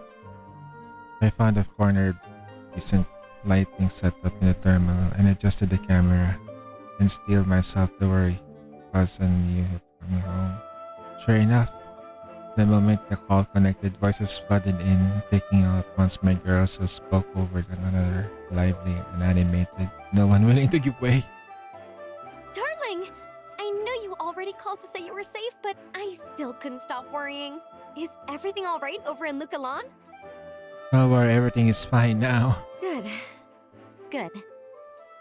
It's all Sophie's fault. That vile woman. If I ever get my hands on her, she won't get away so easily. Honey, that's enough. It's Mingdongjie, so let's not spoil the mood. Darling, everyone at the base put together a festive dinner too. We wanted to share it with you over comms, and we're just about to call you when you called us. Guess we were on the same wavelength. Prince, look. These are the dumplings we all made together. I made all the shepherd's purse dumplings myself. Didn't slack off even once, I swear. Ah! Ichil just knocked over the bag of flour! Oh, we can't make dumplings without wrappers. That's just meatballs at that point. Oh, Ichil, stop messing around. The video fish flashed white all at once and the flower began to settle. Haru stumbled into the frame, coughing. Sorry, Adjutant. We had a bit of a situation. I know Ichil knocked the flower over. Not just that. Mia tried a spoonful of Cherno's 5 blessings and passed out. Keep saying Cherno's cooking deserves a warning section all its own in the new staff handbook. Caroline's petite figure squeezed into the frame, giving the helpless little wave. Adjutant! I brought a whole bunch of special fireworks from back home. I was hoping we could set them off together. Sorry, Boo Boo, I'll make it up when I make back. But for now, why don't you tell everyone? Tell me what kinds you brought. There's a Gatling-style firework, and magic burst ones, and... Huh? Adjutant! They're lighting all my fireworks without me! Because it's a Gatling gun and a magic casting one.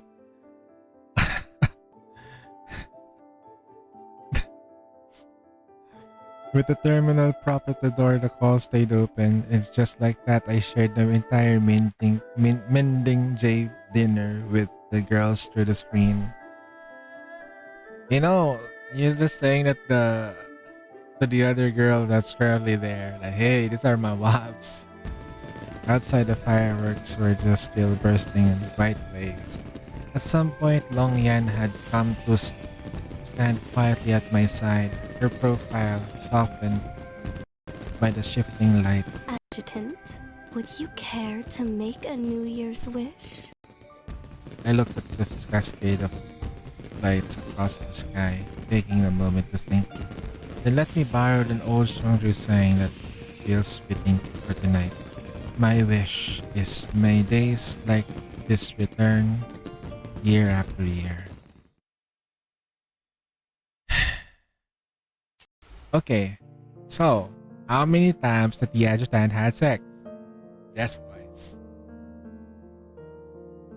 Yeah, just twice. One is obviously sex, and the other one is, can you have sex while drowning? That's a good question.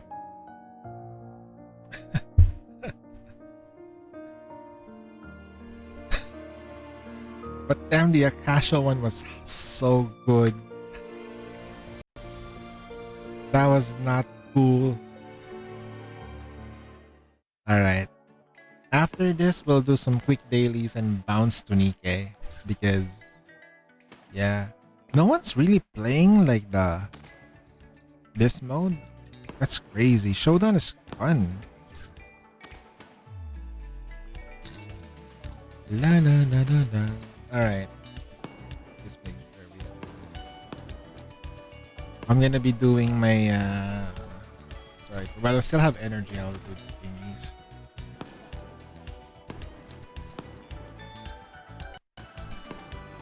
Still people.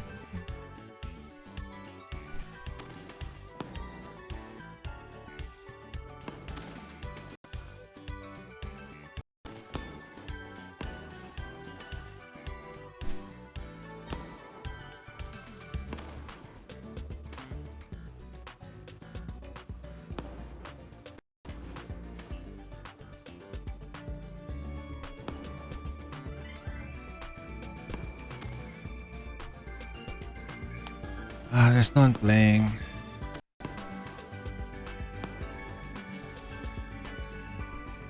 Huh?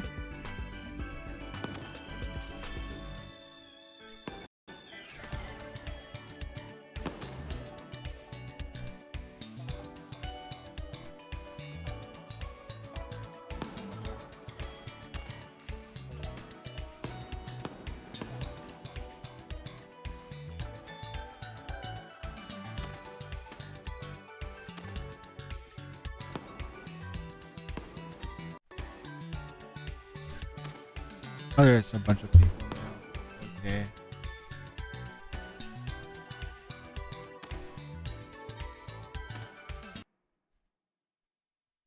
Let's do one and then we're gonna go back out.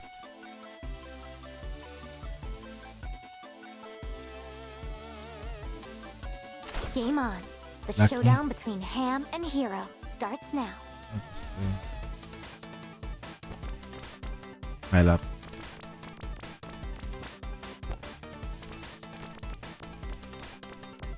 Alright team, let's secure another perfect clear.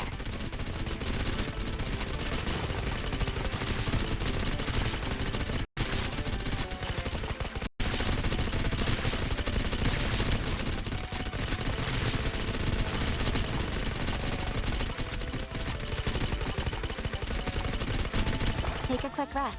You'll need it for the next round.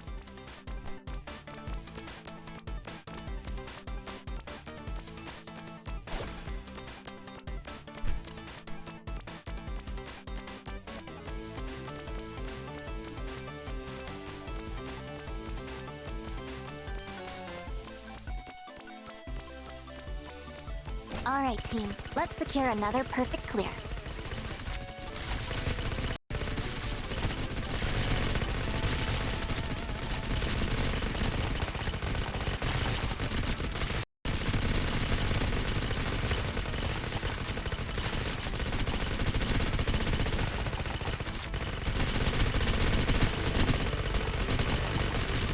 Take a quick rest. You'll need it for the next round. Bam! Loot drop. Grab it fast.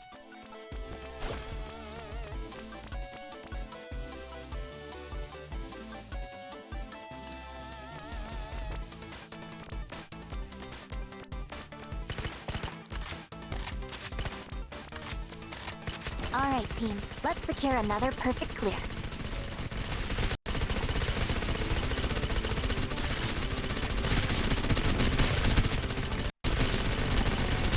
Nice damage.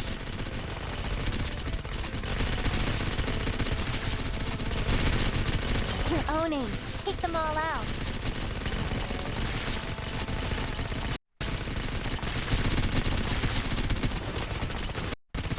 Take a quick rest. You'll need it for the next round. Drop some goodies for you, darling. Go gear up. Grenade launcher. Nice, we got grenade launcher.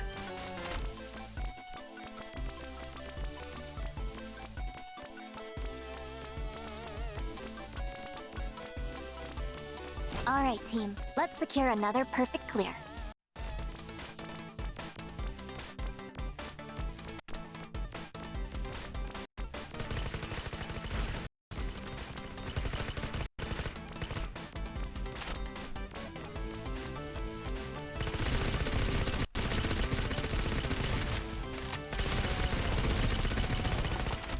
Nice damage. You're owning. Take them all out.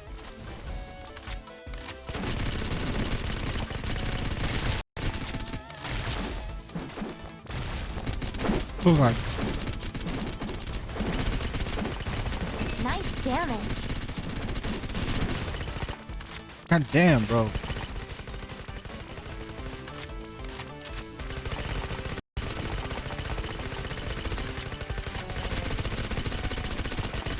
Take a quick rest.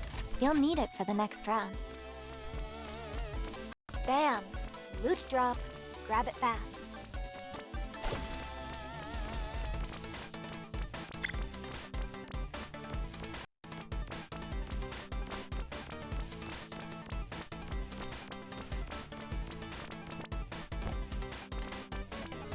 Reward round starting. Time to bring your A game.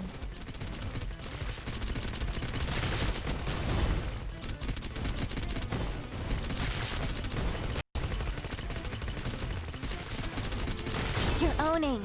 Take them all out.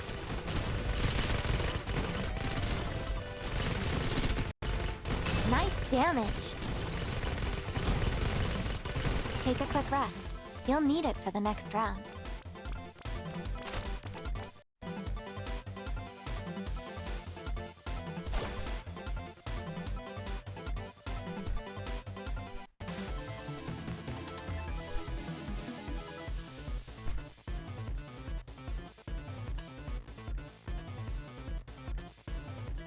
Alright team, let's secure another perfect clear.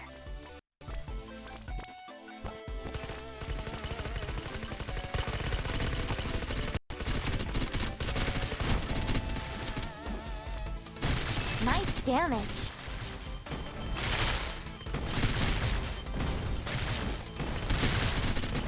Nice damage.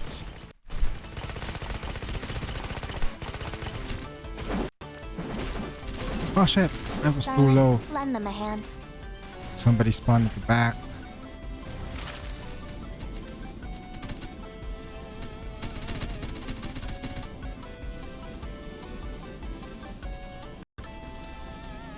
You.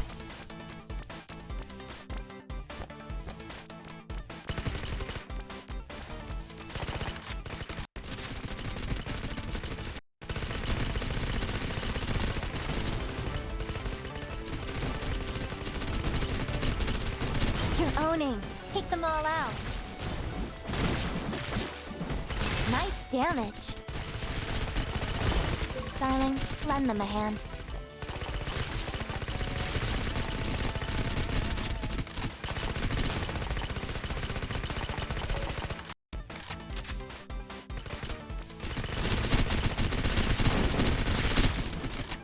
Nice. You're owning. Take them all out.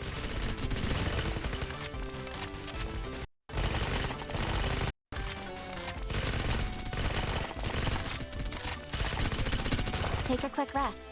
You'll need it for the next round. I'm losing HP every second. Drop some goodies for you, darling. Go gear up.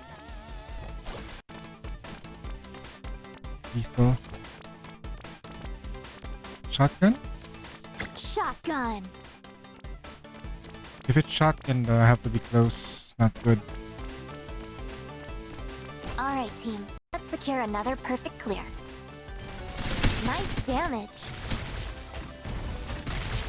You're owning. Take them all out.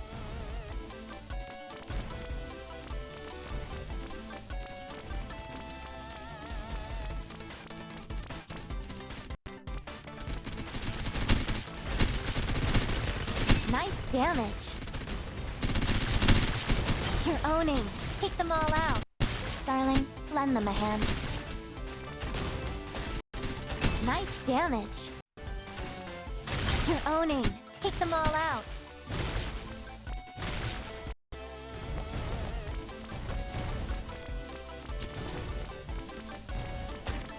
Darling, lend them a hand. Nice damage.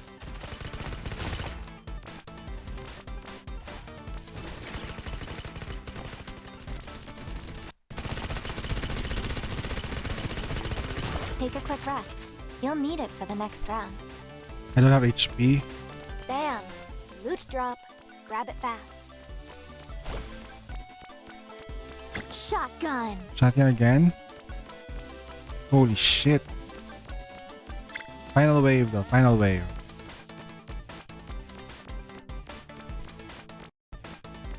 At last, the final showdown is upon us.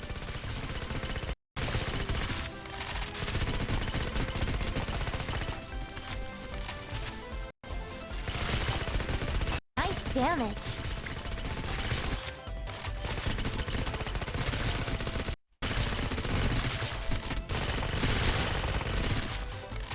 Big hit incoming. Darling, be careful.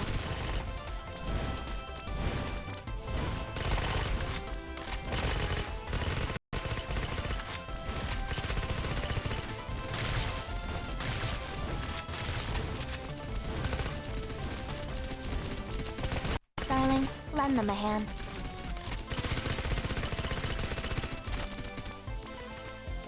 Nice damage.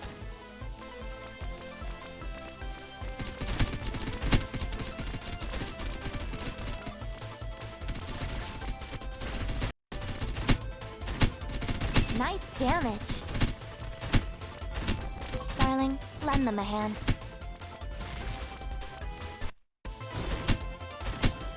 You're owning. Take them all out.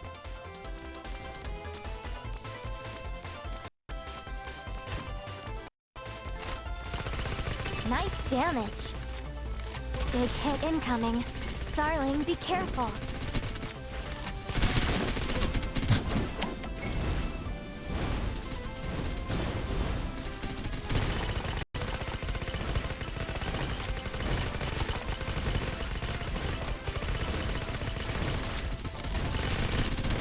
Nice damage.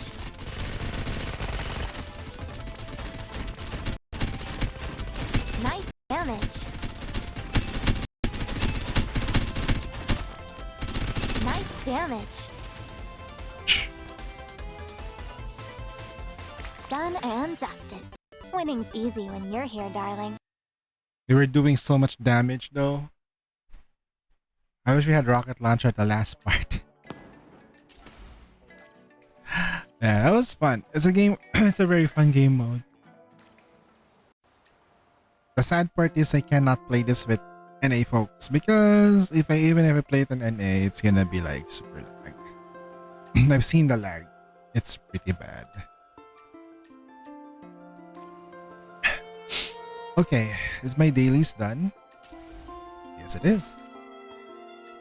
Oh, that's right. There's one more thing that I can do. I need to do. I want to do, actually. Remember remember Cersei? And we used when we used what's right now? We used we used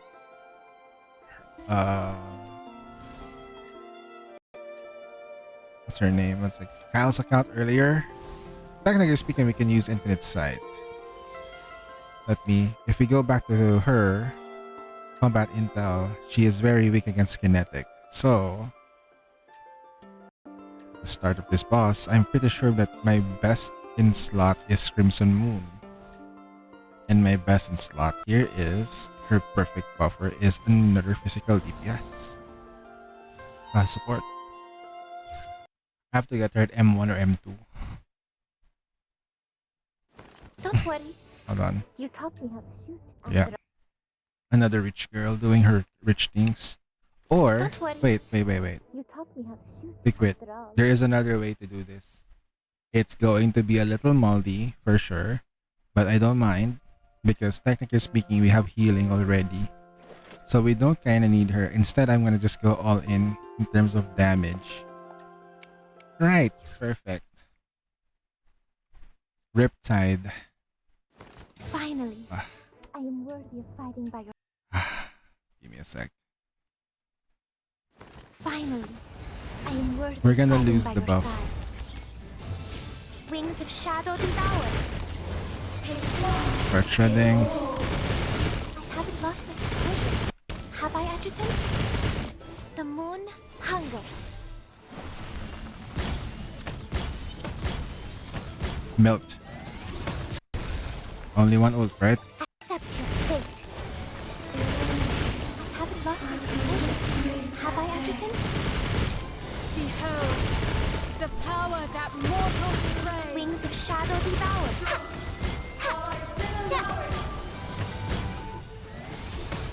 No, this was not how it was meant to end. Have I, Adjutant? Why do you make me do this? This trifle, leave it to me. I messed up the combo. But yeah, there's a huge difference between my account versus Kyle's. You taught me how to shoot, after all. One, I have a shredder. Wings of And I have Clarina. I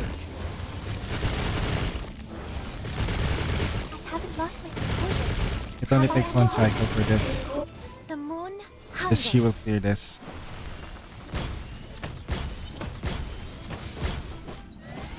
Wow. I haven't lost my composure. Have I, Adjutant? Behold, the power that mortals crave. The chill of truth cuts to the bone. The night bleeds new. It was meant to I haven't lost end. my composure. Have I, Adjutant? The truth is out. I haven't lost my Let's composure. start Have I, again. Adjutant? I haven't lost my composure. Have I, Adjutant?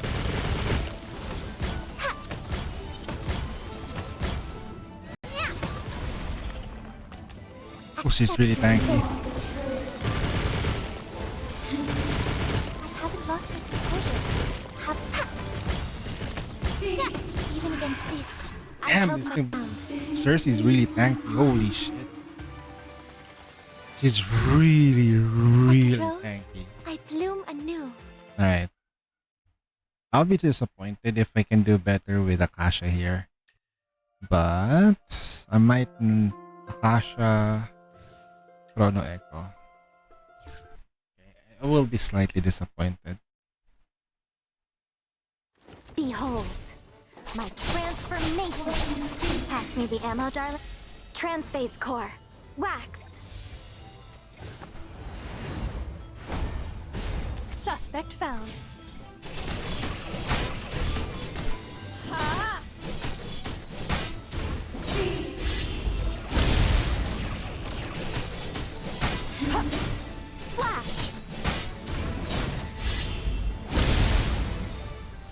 Transphase Force. Crescent.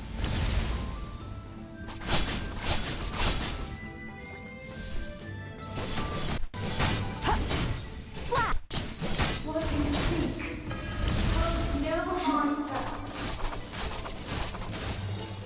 If only I can just bring that day. Behold, the power that mortals crave. Stop while I still allow it.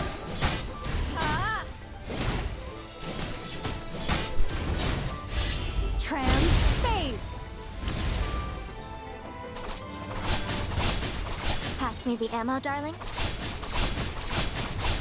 The chill of truth cuts to the bone. Yeah, it's already not fast. The damage output that my Clarina can do in a single target is higher compared to what she can provide. I'm not saying that she's bad, but I just built my Clarina that way. Single target Clarina. Unless someone literally outscales her. Yeah. They made Clarina way too strong. Just saying. And besides, my Clarina was very built.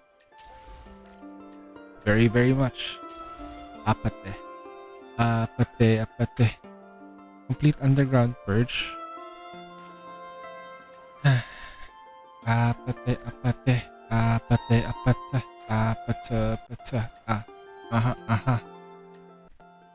That's the name of the boss. Apate.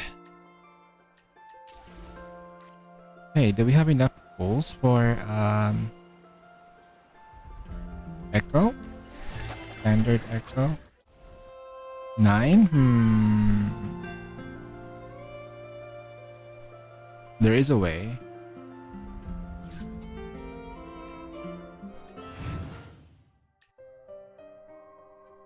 We just need to do this like 3 times. 3 or 2 times. That should be it.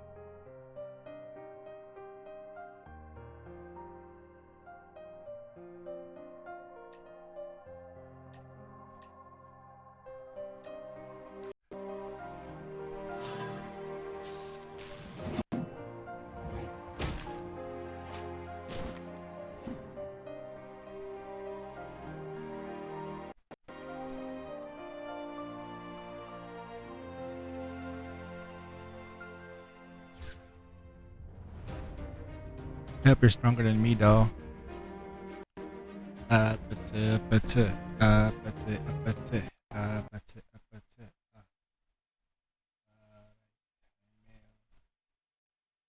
Game start. Comm stable. Begin operation. Purge all hydrogen contamination. Transphase Core. Wax.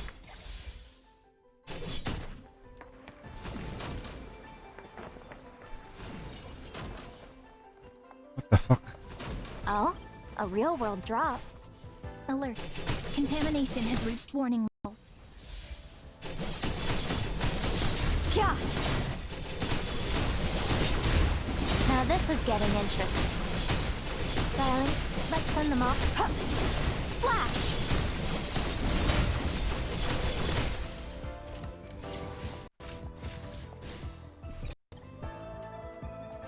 Alert. Contamination has risen to critical range. Contain it quickly. Piece of cake. Special targets appearing in mass outbreaks. Watch out. Contamination has peaked. Hydrogen activation detected. Alert for an anomaly. An anomaly has occurred. Stay mobile and watch for enemy ambushes. Getting interesting. Darling, let's send them all to Builder Island.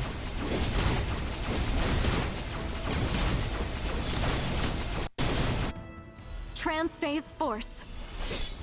Crescent. Anomaly contained. Tactical support deployed. Rewards for this mission will also be increased.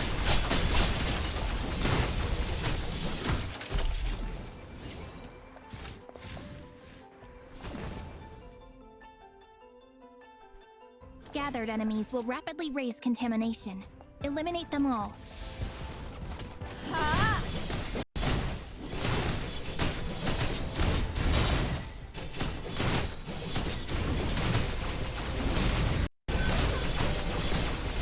Darling, let's send them all to Builder Island.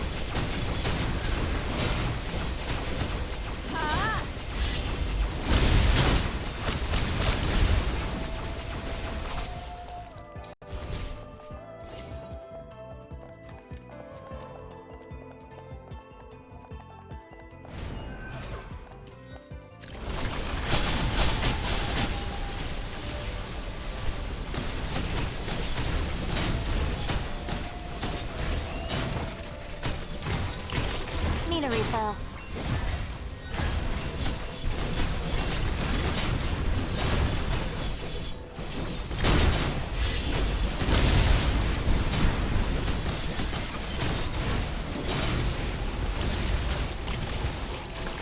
Contamination contained. The operation is a success. Good work, Adjutant. That's the name of the boss, eh? Apate, apate, apate, Glad you like apate. it, darling. Damn. Oh, my frame rate though. I'm leaking.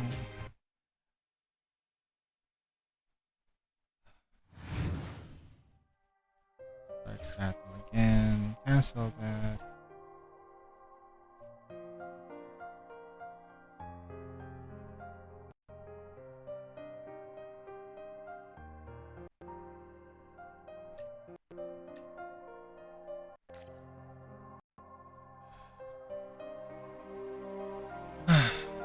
Alright, that will start. We'll just go do the thing that we need to do.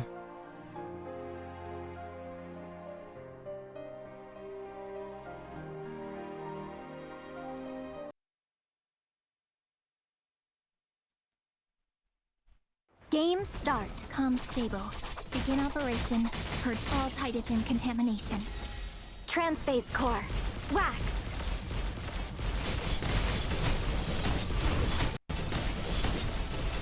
Alert. Contamination has reached warning level. Now this is getting interesting.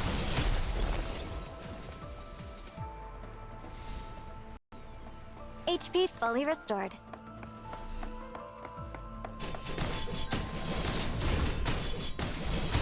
Alert.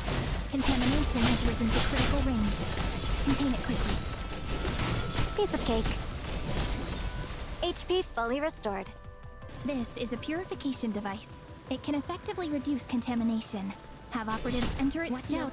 Contamination has peaked. Hydrogen activation detected. Stay alert for an anomaly. An anomaly has occurred. Stay mobile and watch for enemy ambushes. Noobs. Now this is getting interesting. Jump!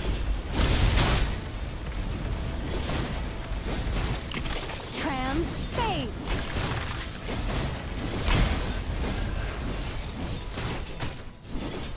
Transphase core. Wave.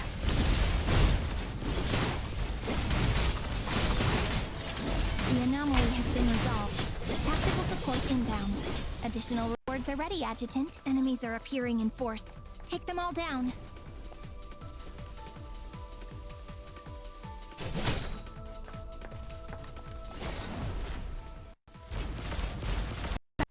Phase. Noobs.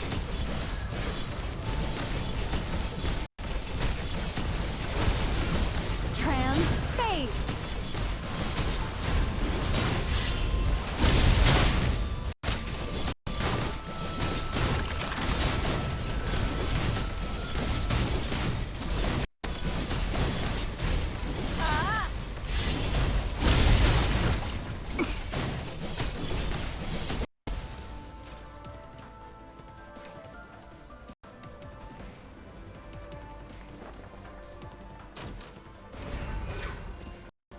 Darling, let's send them all to build.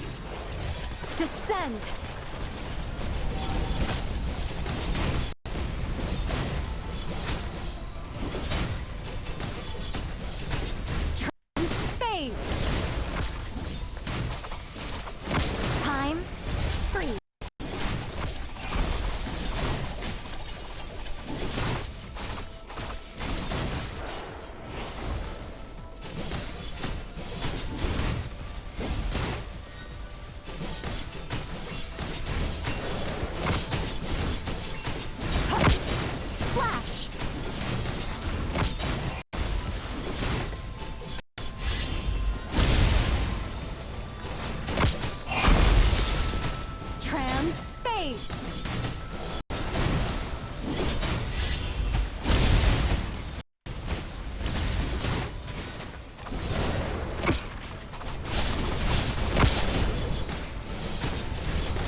Descend!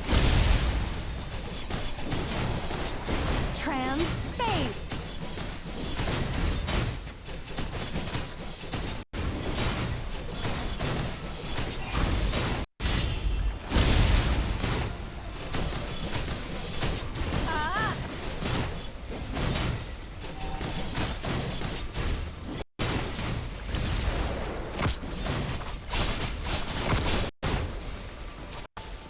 You think I can see the boss?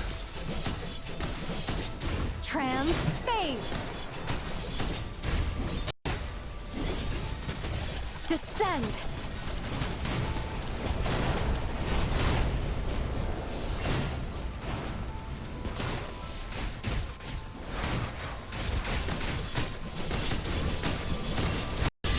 Trans-space!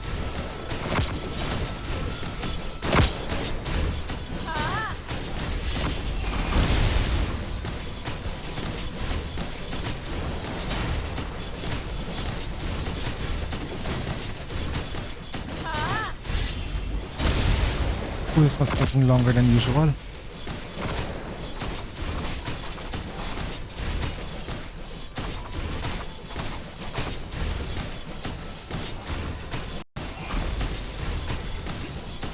Huh.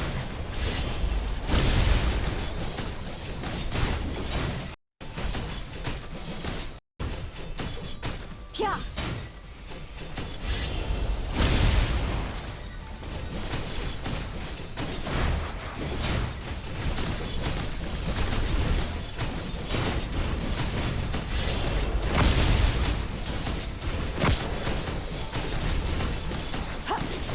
Flash!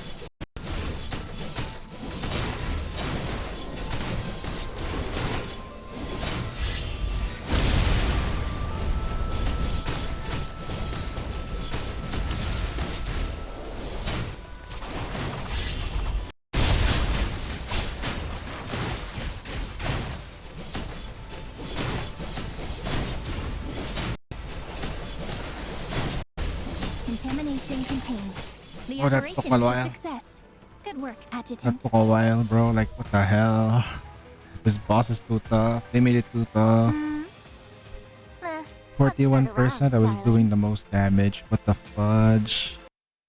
Yo, that's not cool, bros. That's a lot of work. Hey, at least we got the pull. Is it time? Is it time? We can echo. Perma echo. Yeah. Midgar. Perma echo pull. Let's go. Go. Ah, doubt. Ah, it is what it is.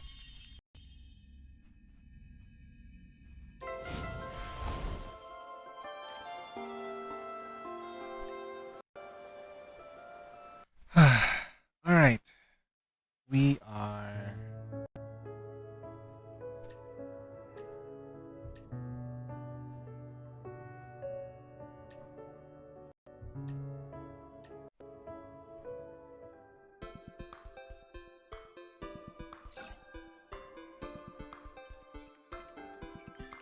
Did I just spend nearly 11 hours in Snowbreak?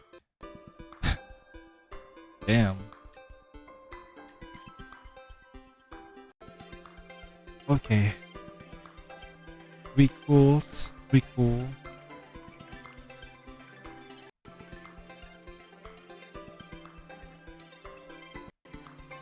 Alright.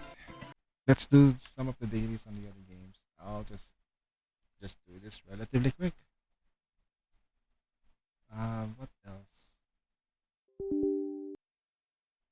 The Wuthering Waves dailies and then stuff. Alright. I'll just change the stream title for a bit.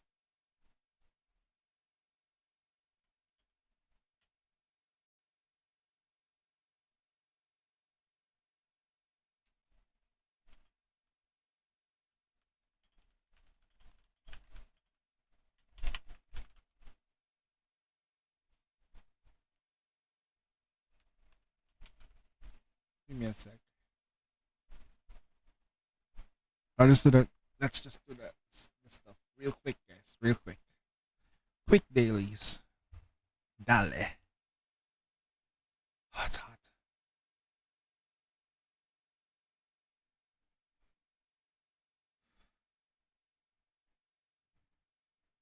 Don't you worry about you, baby. Don't you need you now? You know why it's hot right now where I am?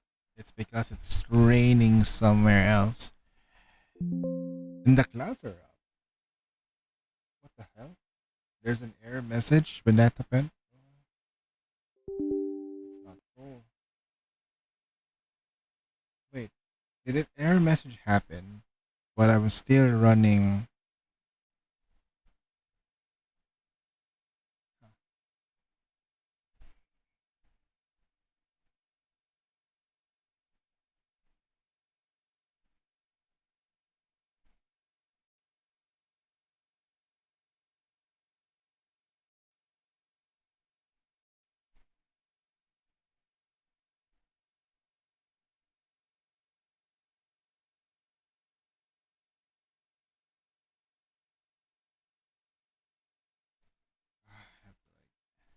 System task manager stuff this.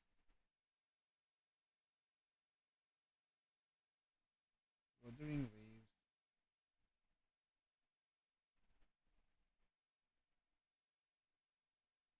And task.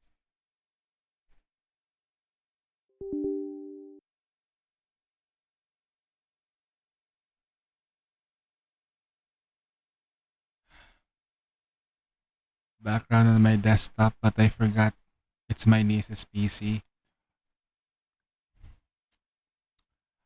What did you do? How about just put like very innocent girls there, like innocent, like Ray, Zoe, and detective running multiple instances. Huh? What do you mean? I'm running multiple instances of Wuthering Waves.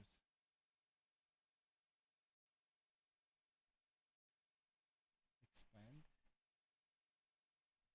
and task.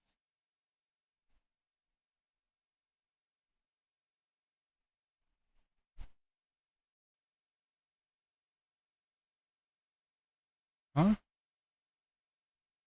What is that? Like, oh, there we go. I found it.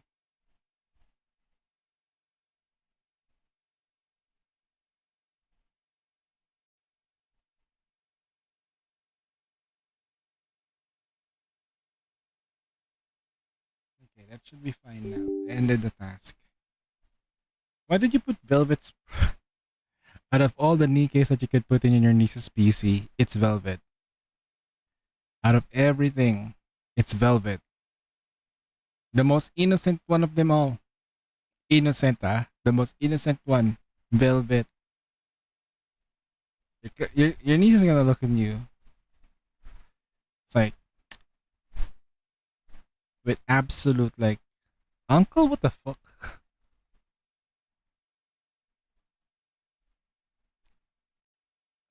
Man, it's so hot. Do you have any PC part suggestions, Mister? PC part suggestion? What do you mean? Like, you want to upgrade? It's always gonna be good to upgrade to a better parts. So whatever you're having right now, if you're thinking that it's not enough, you're gonna have to like invest on something a little bit more expensive, a little bit more of something. PC parts. Um. Oh, are you trying to upgrade? You're gonna get more RAM. That's another thing. Hold on for just a second, boys. I'll be just doing the dailies real quick.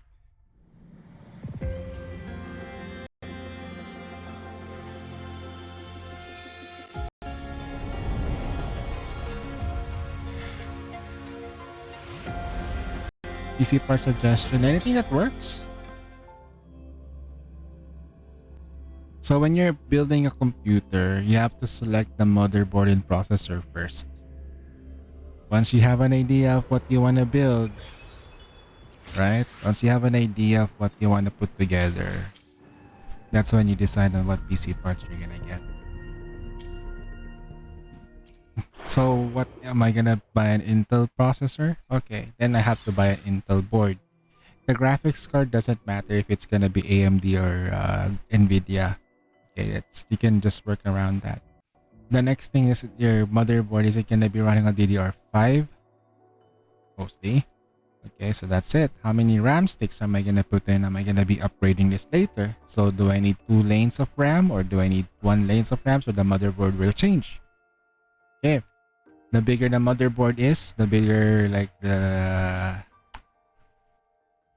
ATX type it would be, the more expensive it can be. Not necessarily the most expensive. When you buy a motherboard, what kind of features do you want it to have? Do you want it to have Wi-Fi? Do you want it to have Bluetooth? Do you want more USB ports? Okay. Do you want IO shielding? Do you want some extra SSD connection? Those things you have to keep in mind. Are you gonna be putting an SSD? An M.2 SSD? Okay. The brand for me isn't really something that you worry about because we live in I know you live in the Philippines. Whatever you get there, you get it.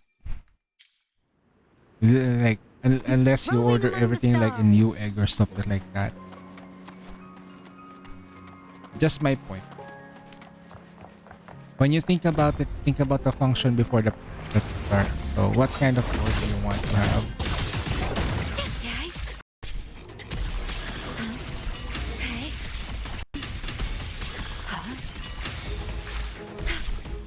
In war with time. Drive safe! Check this out. Huh? Mark! One more. Ha! Shake it up, tie a bow, and call that my signature. Ha! Whirling up! Feather drones assembled. Come on! Stars, light up tomorrow. Starfall. Say soul sing in harmony? To the Savior's victory! Light show of the finale! Fire! Order confirmed. Red! Light wings activated. Stars shine tonight! Okay, I can feel that one. From the sky!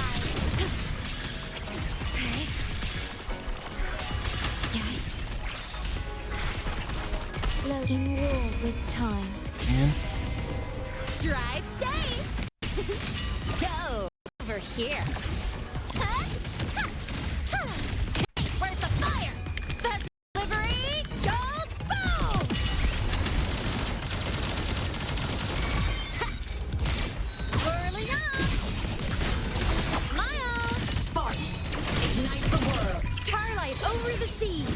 Scorch through the void! Projection!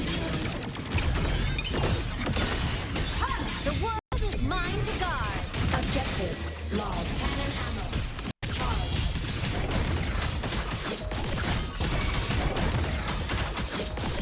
From the sky, feather drones.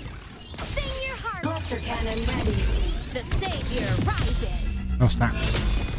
Yeah, no twin break. To me.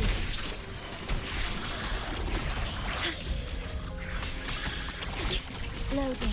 I engraft you new. Let's kill this. I don't have to do too much. Drive safe.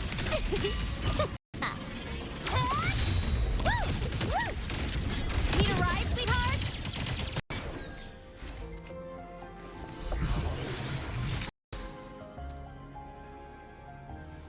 Roving among stars.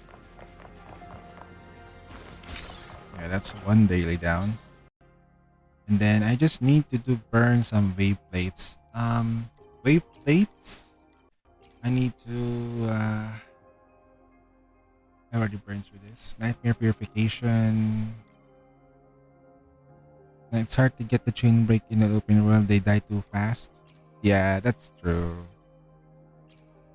How about we just do like acid suppression? Yeah, let's do this one. I want my I want some, what's the right word for it? I want some juice. You can count on me. So the maximum damage I can do is around 200 mil, 200k. Notice that's the maximum I can do. Truth, reach the cosmos. Heroes on. Lights up. Blindness, check. Hey. Smile. Sparks, ignite the world. Drive safe. Disruptor. The form of mech.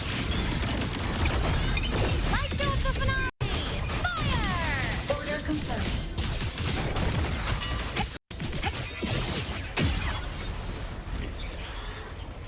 Roving among the stars.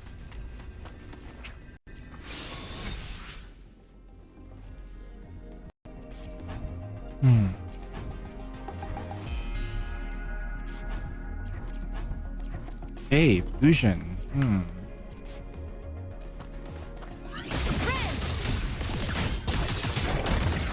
Hey.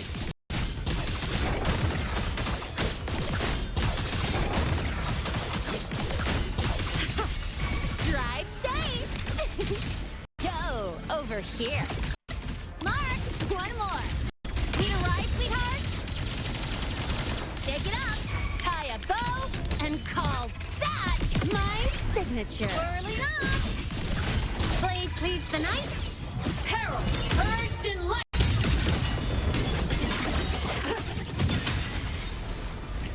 Cluster cannon ready. The savior rises.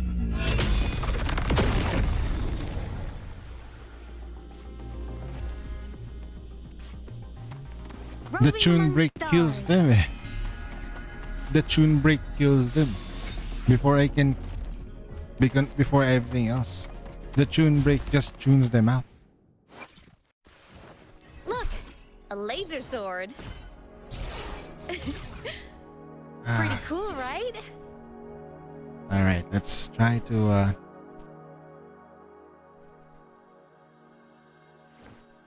they just released the boss info. I have no idea what you guys talking about.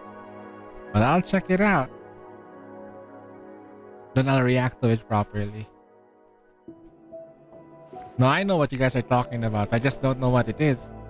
But I'll react to it properly once I get there. Trust. 10 hours later. Oh, I completely forgot about the whole thing. Oh, I think I'm apathetic with the update. I am here to serve your will. Am I being affected by the collab? I think Licorice Recoil with Nikkei. It feels like super duper underwhelming, but it makes sense. You know what I mean? Like, it makes sense thematically that because they are girls with guns, but it just doesn't have that impact. Because I have no freaking idea what Licorice Recoil really was when I was watching the anime. I know that Chisato was like somebody who's like a heart that's mechanical and that's why she's stone cold. But that's it. The Yuri shit, nothing happens. The relationship kinda weird.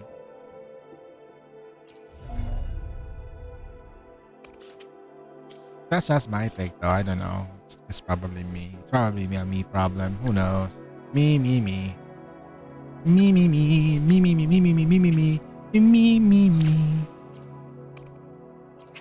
I'll just do this. Might as well level it up.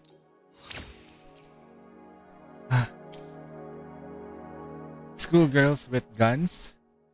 Yeah, but Eva was a completely different thing eh. You see the difference between the IP is huge. Licorice Recoil is not as big as Evangelion. If you're thinking about like an IP that's like collabing with you, what was the first thing that you want from your mind? Nier Automata, Evangelion, Bayonetta. In Japan, it's very big, but we're not in Japan.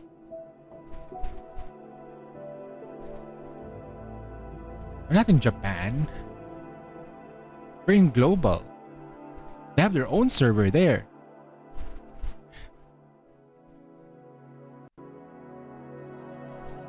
Why they chose licorice recoil? It's not really a massive problem. I just don't feel it, you know? I just don't feel it. Maybe the Yuri ship there is really strong. Maybe the Yuri ship there is just strong. Even when I'm watching the anime, I didn't feel the Yuri. The Yuri is not strong enough for me, sorry. Even the Yuri I was watching, where's the Yuri? Not enough Yuri. Not enough hot scenes for it to become Yuri. Just pure friendship and stuff. It's not even freaking. I'm just missing more friendship. They needed a part 2, by the way. Where's the part 2? Where's season 2 of Licorice Recoil? Need it. I guess they're gonna be using this as a platform to release season 2 of Licorice Recoil. I hate it when they do that to my favorite IP. They just lambast it. You know?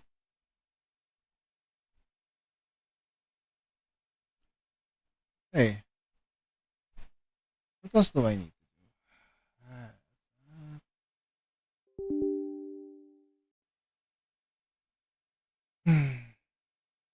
Guardians and less. How can I prefer? Oh, Genshin? That's a fine. Alright, it's time to play some Nike. Make a season 3. Damn, Freyren would be a better collab. Even it doesn't make sense. But you know what? ReZero had a collab with DK. It doesn't make sense, but they made it work. Right? They made it work.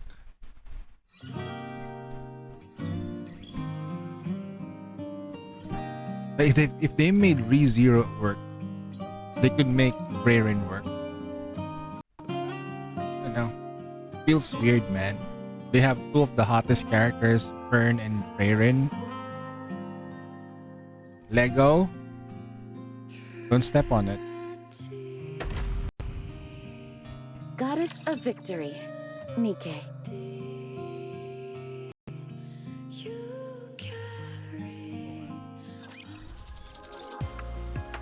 I look away for a bit, and you give update.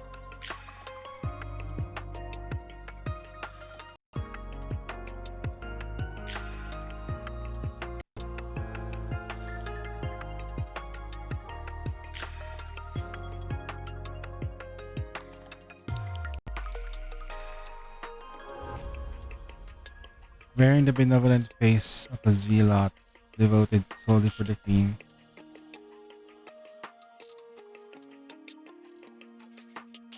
Wait.